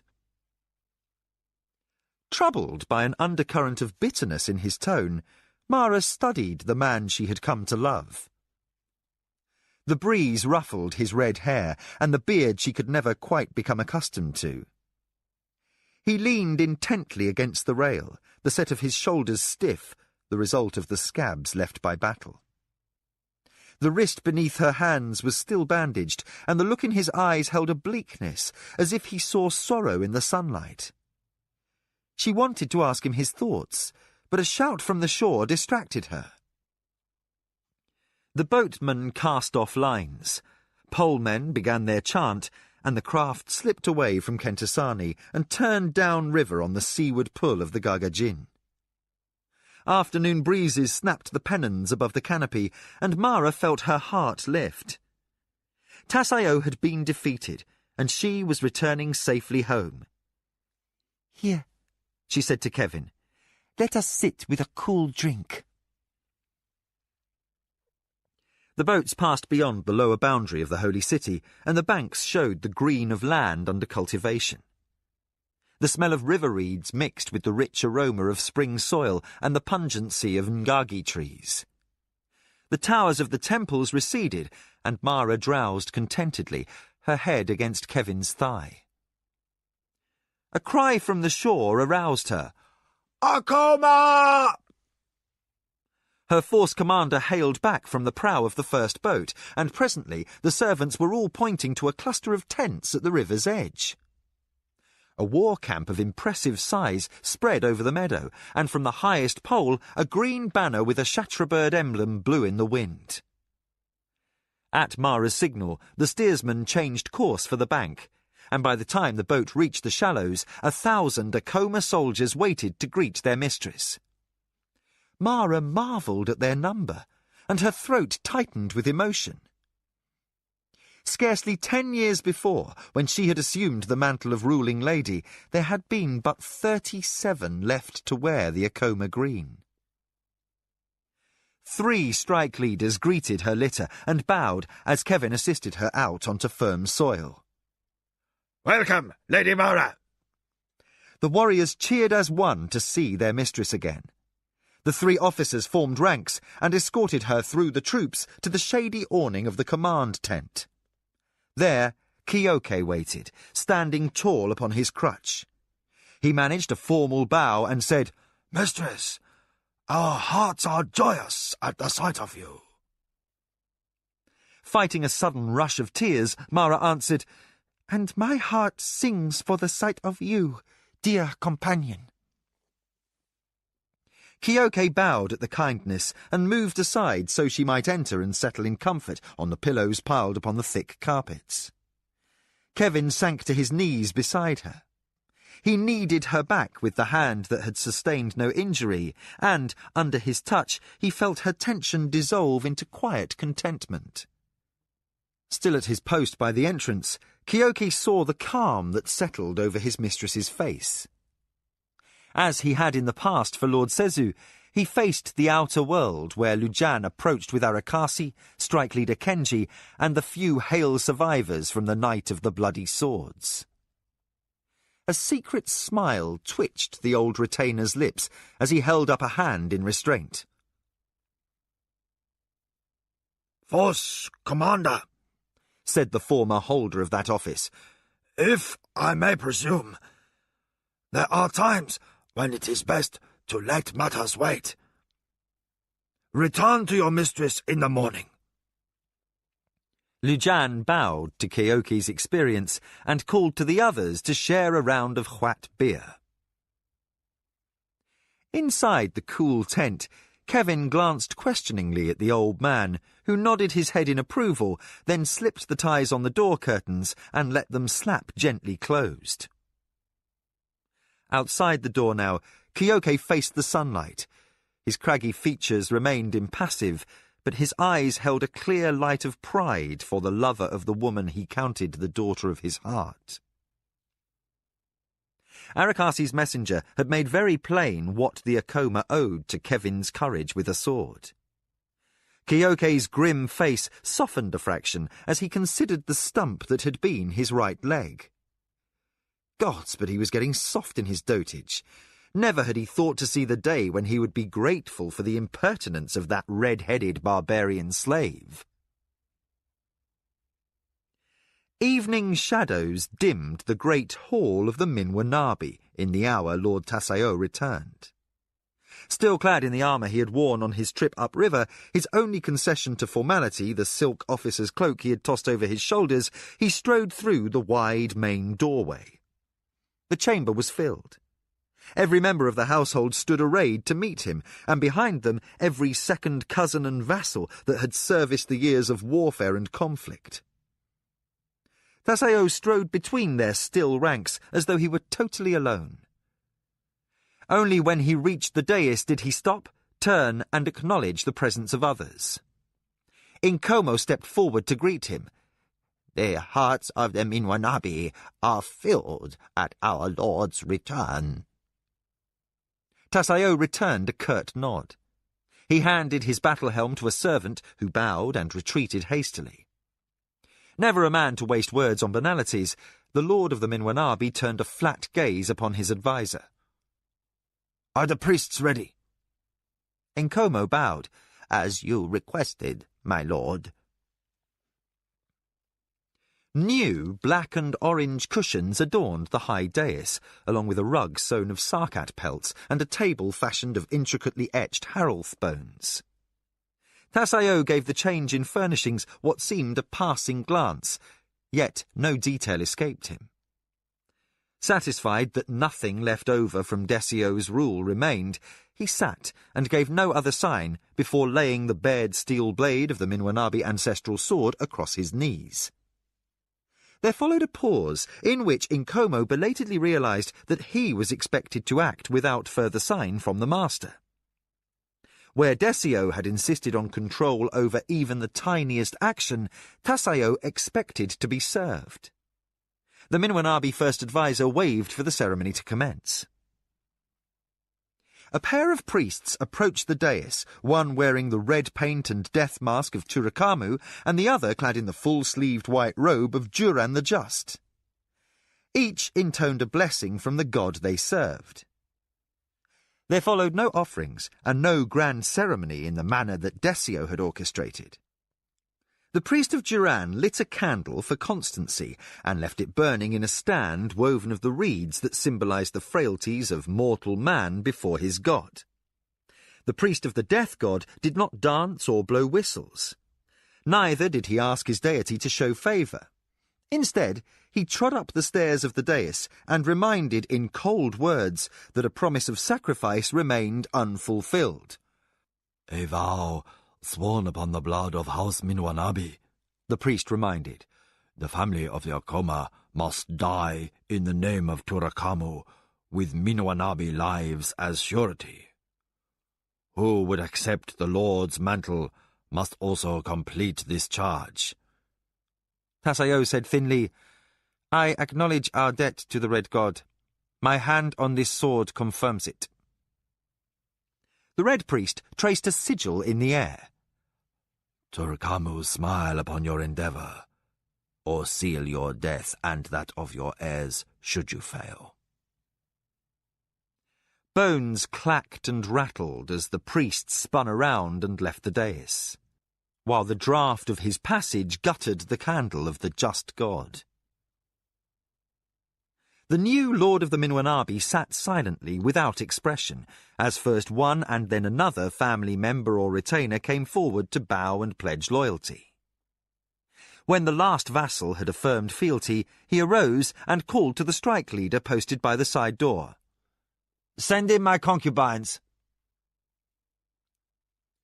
2 young women entered, both wearing rich clothes. One was tall, slender, and fair-haired, her wide-set eyes jade green and delicately enhanced with paint. The other, robed in gauze lace dyed scarlet, had a dark complexion and a rounded figure. Of different types, both women owned a beauty that stopped men's eyes, and they advanced in tiny steps, in the fashion of those trained since childhood to give pleasure. Both bowed gracefully before the dais, slender legs shown to advantage by short robes and loose-wrapped gowns revealing an ample glimpse of breast. Although such women were chosen from among the loveliest in the empire, neither held status above the meanest servant. All who were gathered in the hall stilled in curiosity to see what their lord wished with his courtesans. Before Tasayo's dais, both women fell to their knees, touching foreheads to the floor. "Look at me," commanded Tasayo. Frightened, but in all things obedient, the 2 young women did as instructed. "Your will, my lord," they intoned in voices of practised softness. The new Lord of the Minwanabi regarded them with dispassionate eyes. "Inkana," he addressed the Dark One. "Are your children close?" Inkana nodded, dread draining the colour from her cheeks. She had borne her lord 2 illegitimate children, but their father's rise in status might not be to their benefit. It was not uncommon for a man come to the mantle of ruling lord to kill such offspring, preventing any claim upon the family. "Bring them," Tasayo commanded. A shimmer that might have been tears brightened in Kana's almond eyes. Yet she jumped to her feet and hurried out of the Minwanabi Great Hall. Tasayo's regard shifted to the fair woman, who remained on her knees before the dais. "Sanjana, you have told my first adviser you are with child." Sanjana held her hands clasped, but the beadwork on her robe shimmered in the light as she trembled.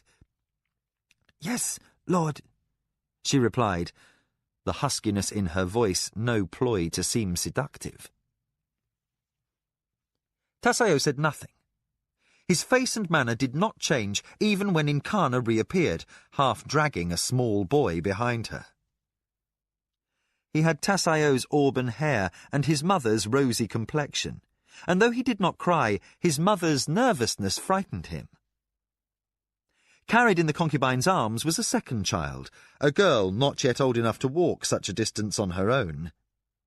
Too young to understand, she rode with her fingers in her mouth, her pale amber eyes on the gathering of people in the hall. From his place on the dais, Tassayo looked the children over as a man might inspect merchandise for flaws. Then, almost absently, he motioned to the force commander Irilandi. Pointing at Sanjana, he said, "Take this woman outside. I will see her die." Sanjana's fist came to her mouth. Her magnificent jade-coloured eyes filled with tears of terror, and her poise failed her. Unable to rise, she remained trembling on her knees until 2 warriors stepped in and gripped her by the arms. Her efforts to choke back painful sobs echoed over the stillness of the gathering as the men half led, half carried her from the hall. Alone before the dais, Incarna stood shivering, her hands clenched to her children and her face sweating with fear. Tassayo regarded her without pity or tenderness and said, "I take this woman for my wife, and name these children. What are their names?" Incarna blinked, then hastily managed to whisper, Dasari and Ilani, my lord. "Dasari is my heir." Tassayo's voice rang out over the gathering and echoed off the vaulted ceiling. "Ilani is my first daughter." Then the stillness broke before a rustle of movement as all in the room bowed to the new lady of the Minwanabi. Tassayo instructed Nkomo, "Have servants prepare suitable quarters for the lady of the Minwanabi and her children." To Incarna he said, "Wife, retire to your quarters and await my call. Teachers will be sent for the children tomorrow. I would have them begin instruction in their duties to their family. Dasari will someday rule this house." The former concubine bowed, her movements still tense with terror. She took no joy from her sudden rise in station, but hurried her son and carried her daughter from the dais past hundreds of staring strangers. To his guests, relations and vassals, Tassayo said, "We shall have the wedding ceremony tomorrow. You are all welcome to share the feast." At this, Nkomo's long face froze against showing alarm. A wedding required careful planning to ensure the most favourable auspices. The timing, the food, the ritual marriage hut, all required the blessings of priests and meticulous attention to tradition. Unions of great lords were seldom undertaken at short notice, lest details be overlooked and ill luck visit the new couple and carry through the next generation. Yet Tassayo gave the matter short shrift. With the silvery steel of his ancestral sword set at rest on his shoulder, he said, "See to the arrangements, first advisor." Then, the bared blade flashing under the skylight as he turned, he motioned for Nkomo to follow and strode from the hall without further speech. Tassayo moved toward the outer door, certain that the 2 soldiers who were stationed on either side would have it open in time for him to pass through. As their lord emerged from the house and stepped into the courtyard, 2 warriors snapped to attention, the terrified Sanjana between them. She had shaken her hair from its pins, and the length of it fell in waves down her back, rare gold enhanced by the sun. She held her eyes downcast, but at Tassayo's appearance she looked up entreatingly. The soft white skin over her breasts showed her quick breathing, but her courtesan's skills did not fail her. Even frightened, even driven by desperation, she still managed to husband the only advantage she possessed. Sanjana parted red lips and arranged her slim body so that no man who beheld her could mistake her for what she was, a magnificent ornament whose sole purpose was pleasure. The effect was not lost upon Tassayo. His eyes brightened as he followed all of her curves and hollows and drank in the promise of lust that her provocative pose implied. He licked his lips, bent down and kissed her fully and long. With one hand he caressed her breasts. Then he stepped back and said, "I have found you a satisfactory bedmate." As hope filled her magnificent eyes, he smiled at her. He savoured the moment and the sparkle of relief in her expression as he added, Kill her now. Her face blanched in stark terror, but she had no chance to cry out. One warrior caught both of her wrists and yanked them high, forcing her to look at Tasayo, while the other, stiff-faced, pulled out his sword and drove the blade home in her stomach. She jerked and gave one thin, high scream of abject agony. Then, blood fountained from her mouth, pattering in drops on the courtyard path. Her legs crumpled. Held pinioned by the warrior's grip, she hung through the throes of her dying. Bright blood darkened brighter hair. Then her muscles sagged and her head rolled forward, and the lovely long white thighs went limp. Take her away, Tasayo said on a wild, ragged breath. His eyes were round and his colour high. Then he inhaled deeply, as if to calm himself, and said to Nkomo, I shall bathe. Send 2 slave girls to attend me, and see that they are young and beautiful, preferably untouched. Faintly sick and distressed that it might show, Nkomo bowed. As my lord wishes. He began to leave.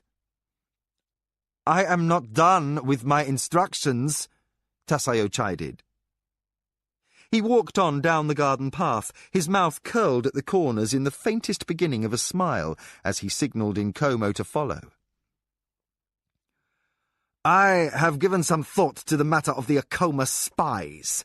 The time has come to turn our knowledge into advantage. Come, I will instruct you before I retire. Nkomo forced his mind away from the memory of the dying courtesan. He must pay attention. Tasayo was not a man who took kindly to incompetence. He would give orders once and expect them to be followed to the letter. Yet the avid gleam in the master's eye left the first adviser deeply discomforted. He held up a hand that shook despite his best efforts. Perhaps, he suggested tactfully, my lord would prefer to discuss such matters of business after the comforts of his bath. Tasayo stopped. He turned amber eyes to his first adviser and studied the older man intently. His smile deepened. You have served my family well, he said finally, his tone like unmarked velvet. I will humour you. Then he continued down the path, saying, Consider yourself dismissed until I call. The old adviser remained, his heart pounding as if he had finished a hard run. His knees shook. He sensed with uncanny certainty that the master had perceived his weakness, then let the matter pass, as if he knew the first adviser's imagination would torment him with abuses far worse than the sport Tasayo planned in his bath with his slave girls. Too shaken yet to feel sadness, Nkomo faced facts. Against his deepest hopes, Lord Tasayo had inherited the family predilection for viciousness and appetite for pain. The Lord of the Minwanabi rested in his bathing tub while a servant poured hot water over his shoulders. He watched his first adviser bow through hazy, half-closed eyes, but Nkomo did not deceive himself. Languid though Tasayo might seem, the hands left poised on the rim of the tub were neither slack nor relaxed. I came as my lord required. Nkomo straightened, his nostrils flaring as he caught a pungent, sweet odour on the air, explained a moment later as Tasayo reached over and lifted a long pipe of tatisha from a side table. He set the stem between his lips and sucked deeply. The first adviser of the Minwanabi buried his surprise. The sap of the tatine bush contained a substance that induced euphoria. The nuts were often chewed by slaves in the field to lessen the drudgery of their lives. But the silks at bloom contained a powerful narcotic. The smoke brought first an enhancement and then a distortion of perception. Prolonged use brought the mind to a trance-like stupor. The first advisor considered the lure of such a drug to a man who enjoyed inflicting pain on others, then thought better of such musing. It was not his place to question the practices of his master. Inkomo, said Tasayo with sharp and incisive clarity. I have decided that we must move forward with our plan to destroy the Akoma. As my lord commands, Inkomo said. Tasayo's fingers tapped arrhythmically on the tub rim as if he ticked off points. Once that is accomplished, I shall then destroy that preening collie bird Aksantuka. His eyes abruptly flicked open. He gazed at the first advisor, every fibre of him angry. If that buffoon of a cousin of mine had done his duty and destroyed Mara, I would wear the white and gold today. Inkomo thought it politic not to remind his lord that it had been Tasayo who had devised the plan to destroy Mara, not Desio. He returned a stiff nod. Tasayo waved away the bath servant. Leave us. Alone with his advisor, and wrapped in rising curls of steam, he drew again on his pipe. Physically, he seemed to relax, and his eyes grew drowsy once more. I want one of those 2 Akoma spies promoted. my lord.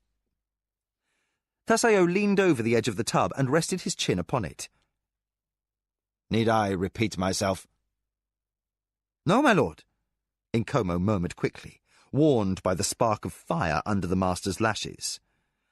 I am just not sure what you mean. I wish to have one of the Akoma spies close at hand. Tasayo considered a rising ribbon of smoke as if it told him secrets. He went on.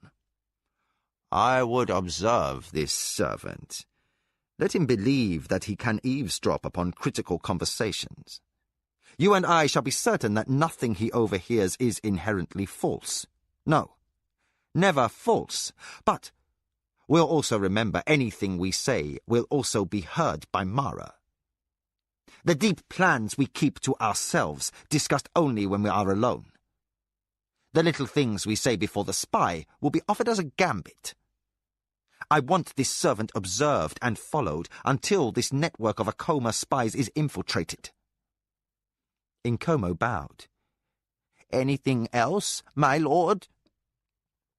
Tasayo set the pipe to his lips and drew another lungful of the intoxicating smoke. No. I am tired. I will sleep.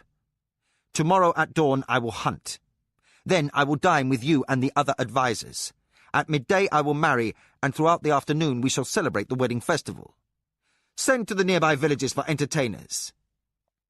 Nothing if not concise, Tasayo summed up, Now leave.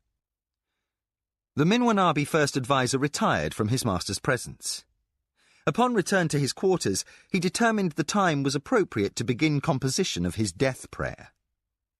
A careful man addressed this task when he got on in years, that his final appeal to the gods be read by someone who survived him. To name the Lady of the Akoma for destruction seemed a perilous enough course, but to mark the new warlord who had just come to power over the bodies of 5 other claimants as a target was suicide. As he shed his formal robe of office, Inkomo wasted no time wondering whether Tasayo's planning was a dream that would disperse with the Tatisha smoke. The eyes beneath their heavy lids had been all too dangerously aware. Sighing at the discomfort of stiff knees, Inkomo knelt before his writing table. 3 Minwanabi lords before Tasayo he had called master, and while they were not men he admired, they were lords he was pledged to serve with his mind and will and, if need be, his life. Taking a deep breath, he took up his pen and began to write. The festivities were modest, but those in attendance seemed to enjoy themselves.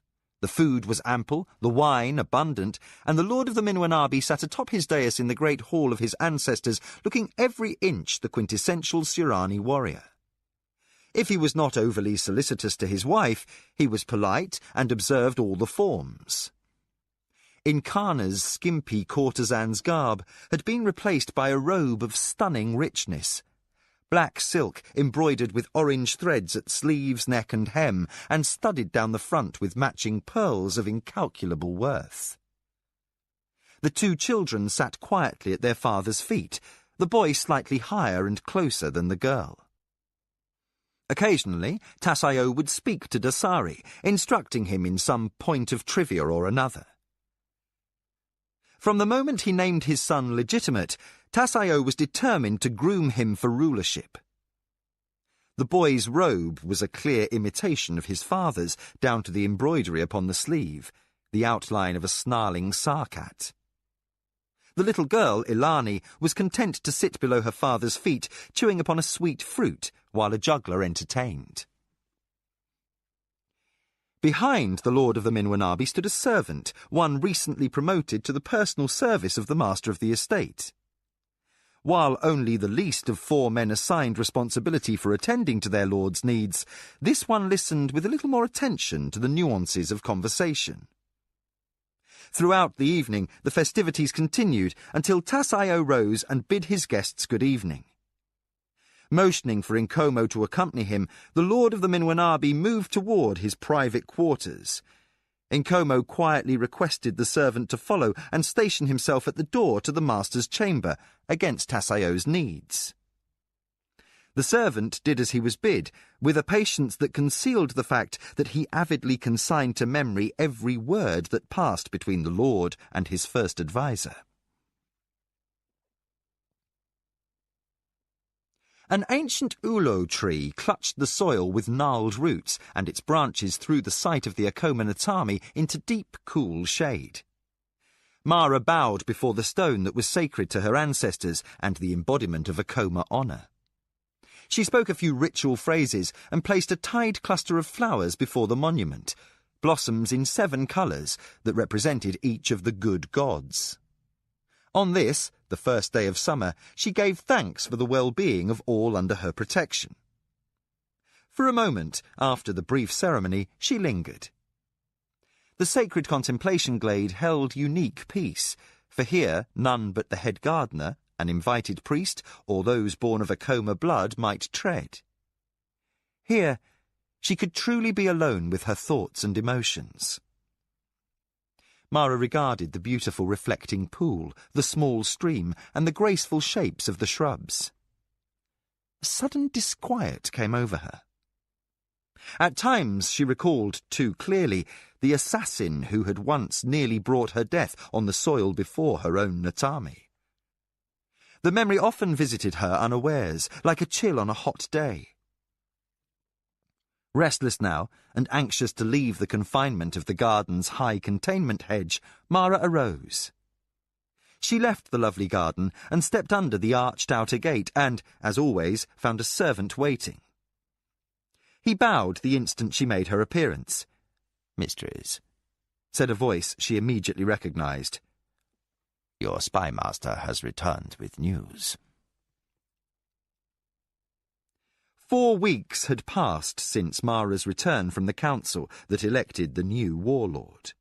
The spy master had been absent gathering information for most of that time, and her delight at discovering him back was most welcome to him. "Rise up, Arakasi," Mara said. "I will hear your report in my study."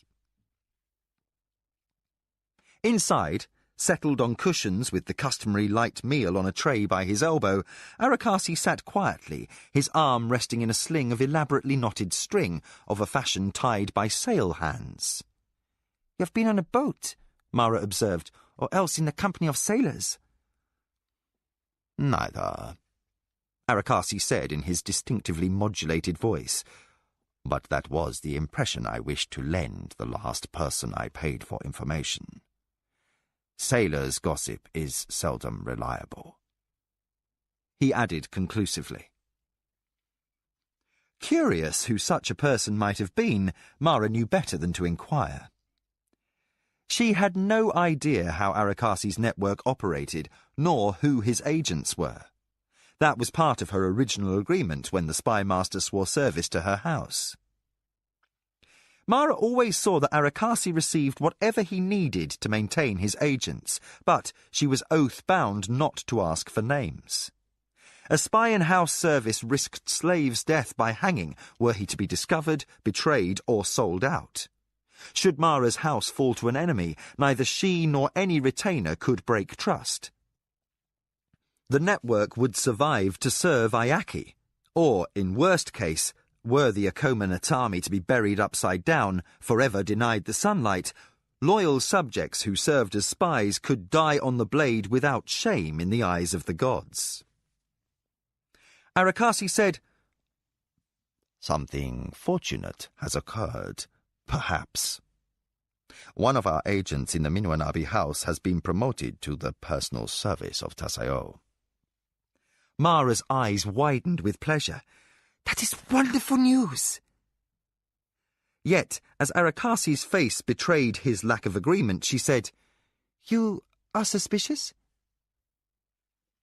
This is too timely. Blandest when he was troubled, Arakasi qualified, We know one agent was discovered and escaped only by means that border upon miraculous. The other two have been left untroubled, and their intelligence has been accurate for the most part. But something in this rings false. Mara considered for a moment, then suggested, Begin to insinuate another agent into the Minwanabi house. Arakasi worried at a loose end of string and watched one of the knots come unravelled. Lady, it is too soon after the discovery of our agent, and too near the accession of a new lord. The Minwanabi will closely examine new candidates for service in any capacity, particularly since Aksantuka's rise to power. At this time, it is too risky to send a stranger into the Minwanabi estate.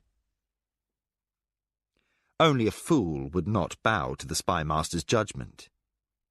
Mara made a tight gesture of frustration that she had no clear line of intelligence into the one house she feared above all others. Tasayo was too dangerous to remain unwatched. Let me think on this, she said to her spy master. Arakasi bowed his head. Your will, my lady. His next item of news was still less welcome. Takuma of the Anasati is ill. Gravely? Mara sat straight in concern.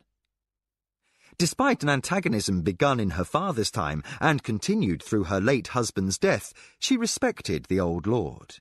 And Ayaki's safety depended heavily upon the unofficial alliance between the Akoma and Anasati. With a pang of self-recrimination, Mara saw that she had tempted trouble by not taking a suitable husband. One heir was too slender a thread on which to hang a Akoma continuance. Arakasi's voice snapped her out of reflection. To all appearance, Takuma is in no danger, but the illness lingers, and he is an old man. Much of his former vigor was lost with the death of his eldest son, Halesko, during the betrayal upon Midkemia. With Jiro now heir, I think the Lord of Anasati grows tired of the game of the council, and perhaps of life.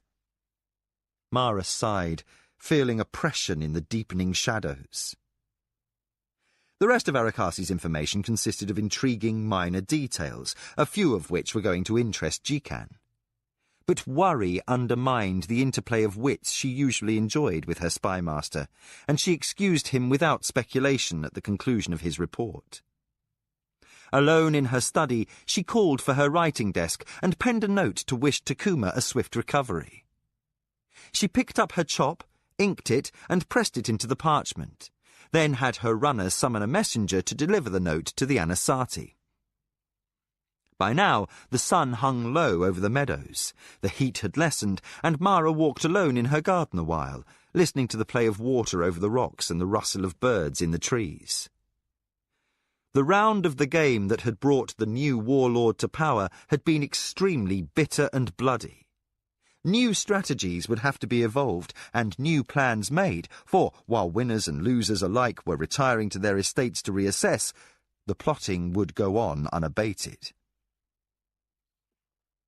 Tassaio was far more dangerous than Desio, but fate had given him a more perilous situation than his predecessor. His defeat in Suba had left his resources lessened, and he had gained an unpredictable and potentially lethal rival in the new warlord. Tassaio would be forced to move cautiously for the time being, lest he overextend himself and find enemies exploiting his vulnerabilities.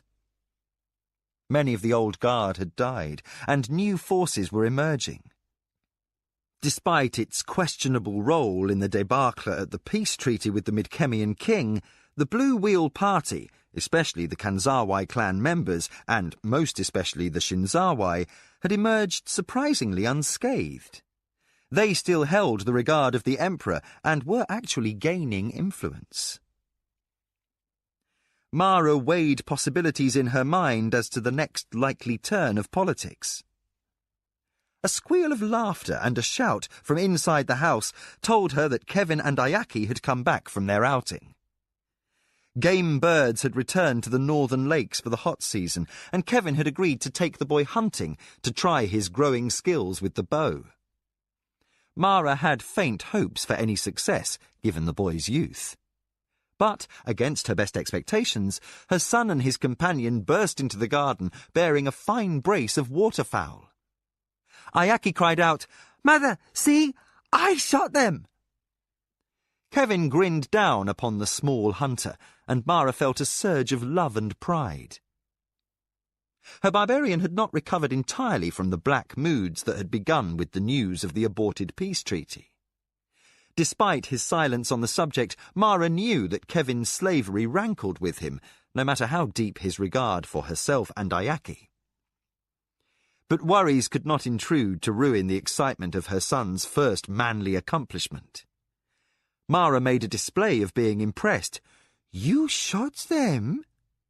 Kevin smiled. "Indeed he did. The boy's a natural bowman. He killed both of these, whatever you call these blue geese." Ayaki wrinkled his nose. "Not geese. That's a dumb word. I told you, they are Jojana." He laughed, for this naming of things had become an ongoing joke between them. Abruptly, Mara was chilled by a shadow from the past. Ayaki's father had been a demon with a bow. A hint of bitterness tinged her words as she said, "Ayaki comes to this gift honestly." Kevin's expression clouded over, for Mara rarely spoke of Buntakapi, the Anasati son she had married as a move in the great game. The Midkemian sought at once to distract her. "Have we time for a walk near the meadow? The calves are now old enough to play, and Ayaki and I made a bet that he can't outrun them." Mara considered only a moment. "There is nothing I would wish for more, to spend some time with you both watching the calves play." Ayaki held his bow overhead and shouted enthusiastic approval as Mara clapped for a maid to bring her walking slippers. "Off you go," she said to her ecstatically happy son. "Take your Jojana to the cook, and we shall see if 2 legs are faster than 6. As the boy pounded off down the path, the brace of birds flapping awkwardly around his knees, Kevin gathered Mara close and kissed her. "You look distracted." Irked that he should find her so transparent, Mara said, "Ayaki's grandfather is ill. I'm worried." Kevin stroked back a stray lock of hair. "Is it serious?" "It doesn't seem to be." Yet Mara's frown lingered. Kevin felt an inward pang, for concern for her son's safety overlaid a quagmire of issues they would rather leave unbroached. One day he knew she must marry, but that time was not now. Put worry aside for today, he said gently. You deserve a few hours for yourself, and your boy won't stay carefree much longer if his mother can't spare him time to play. Mara returned a wry smile. I'd better work up an appetite, she confessed.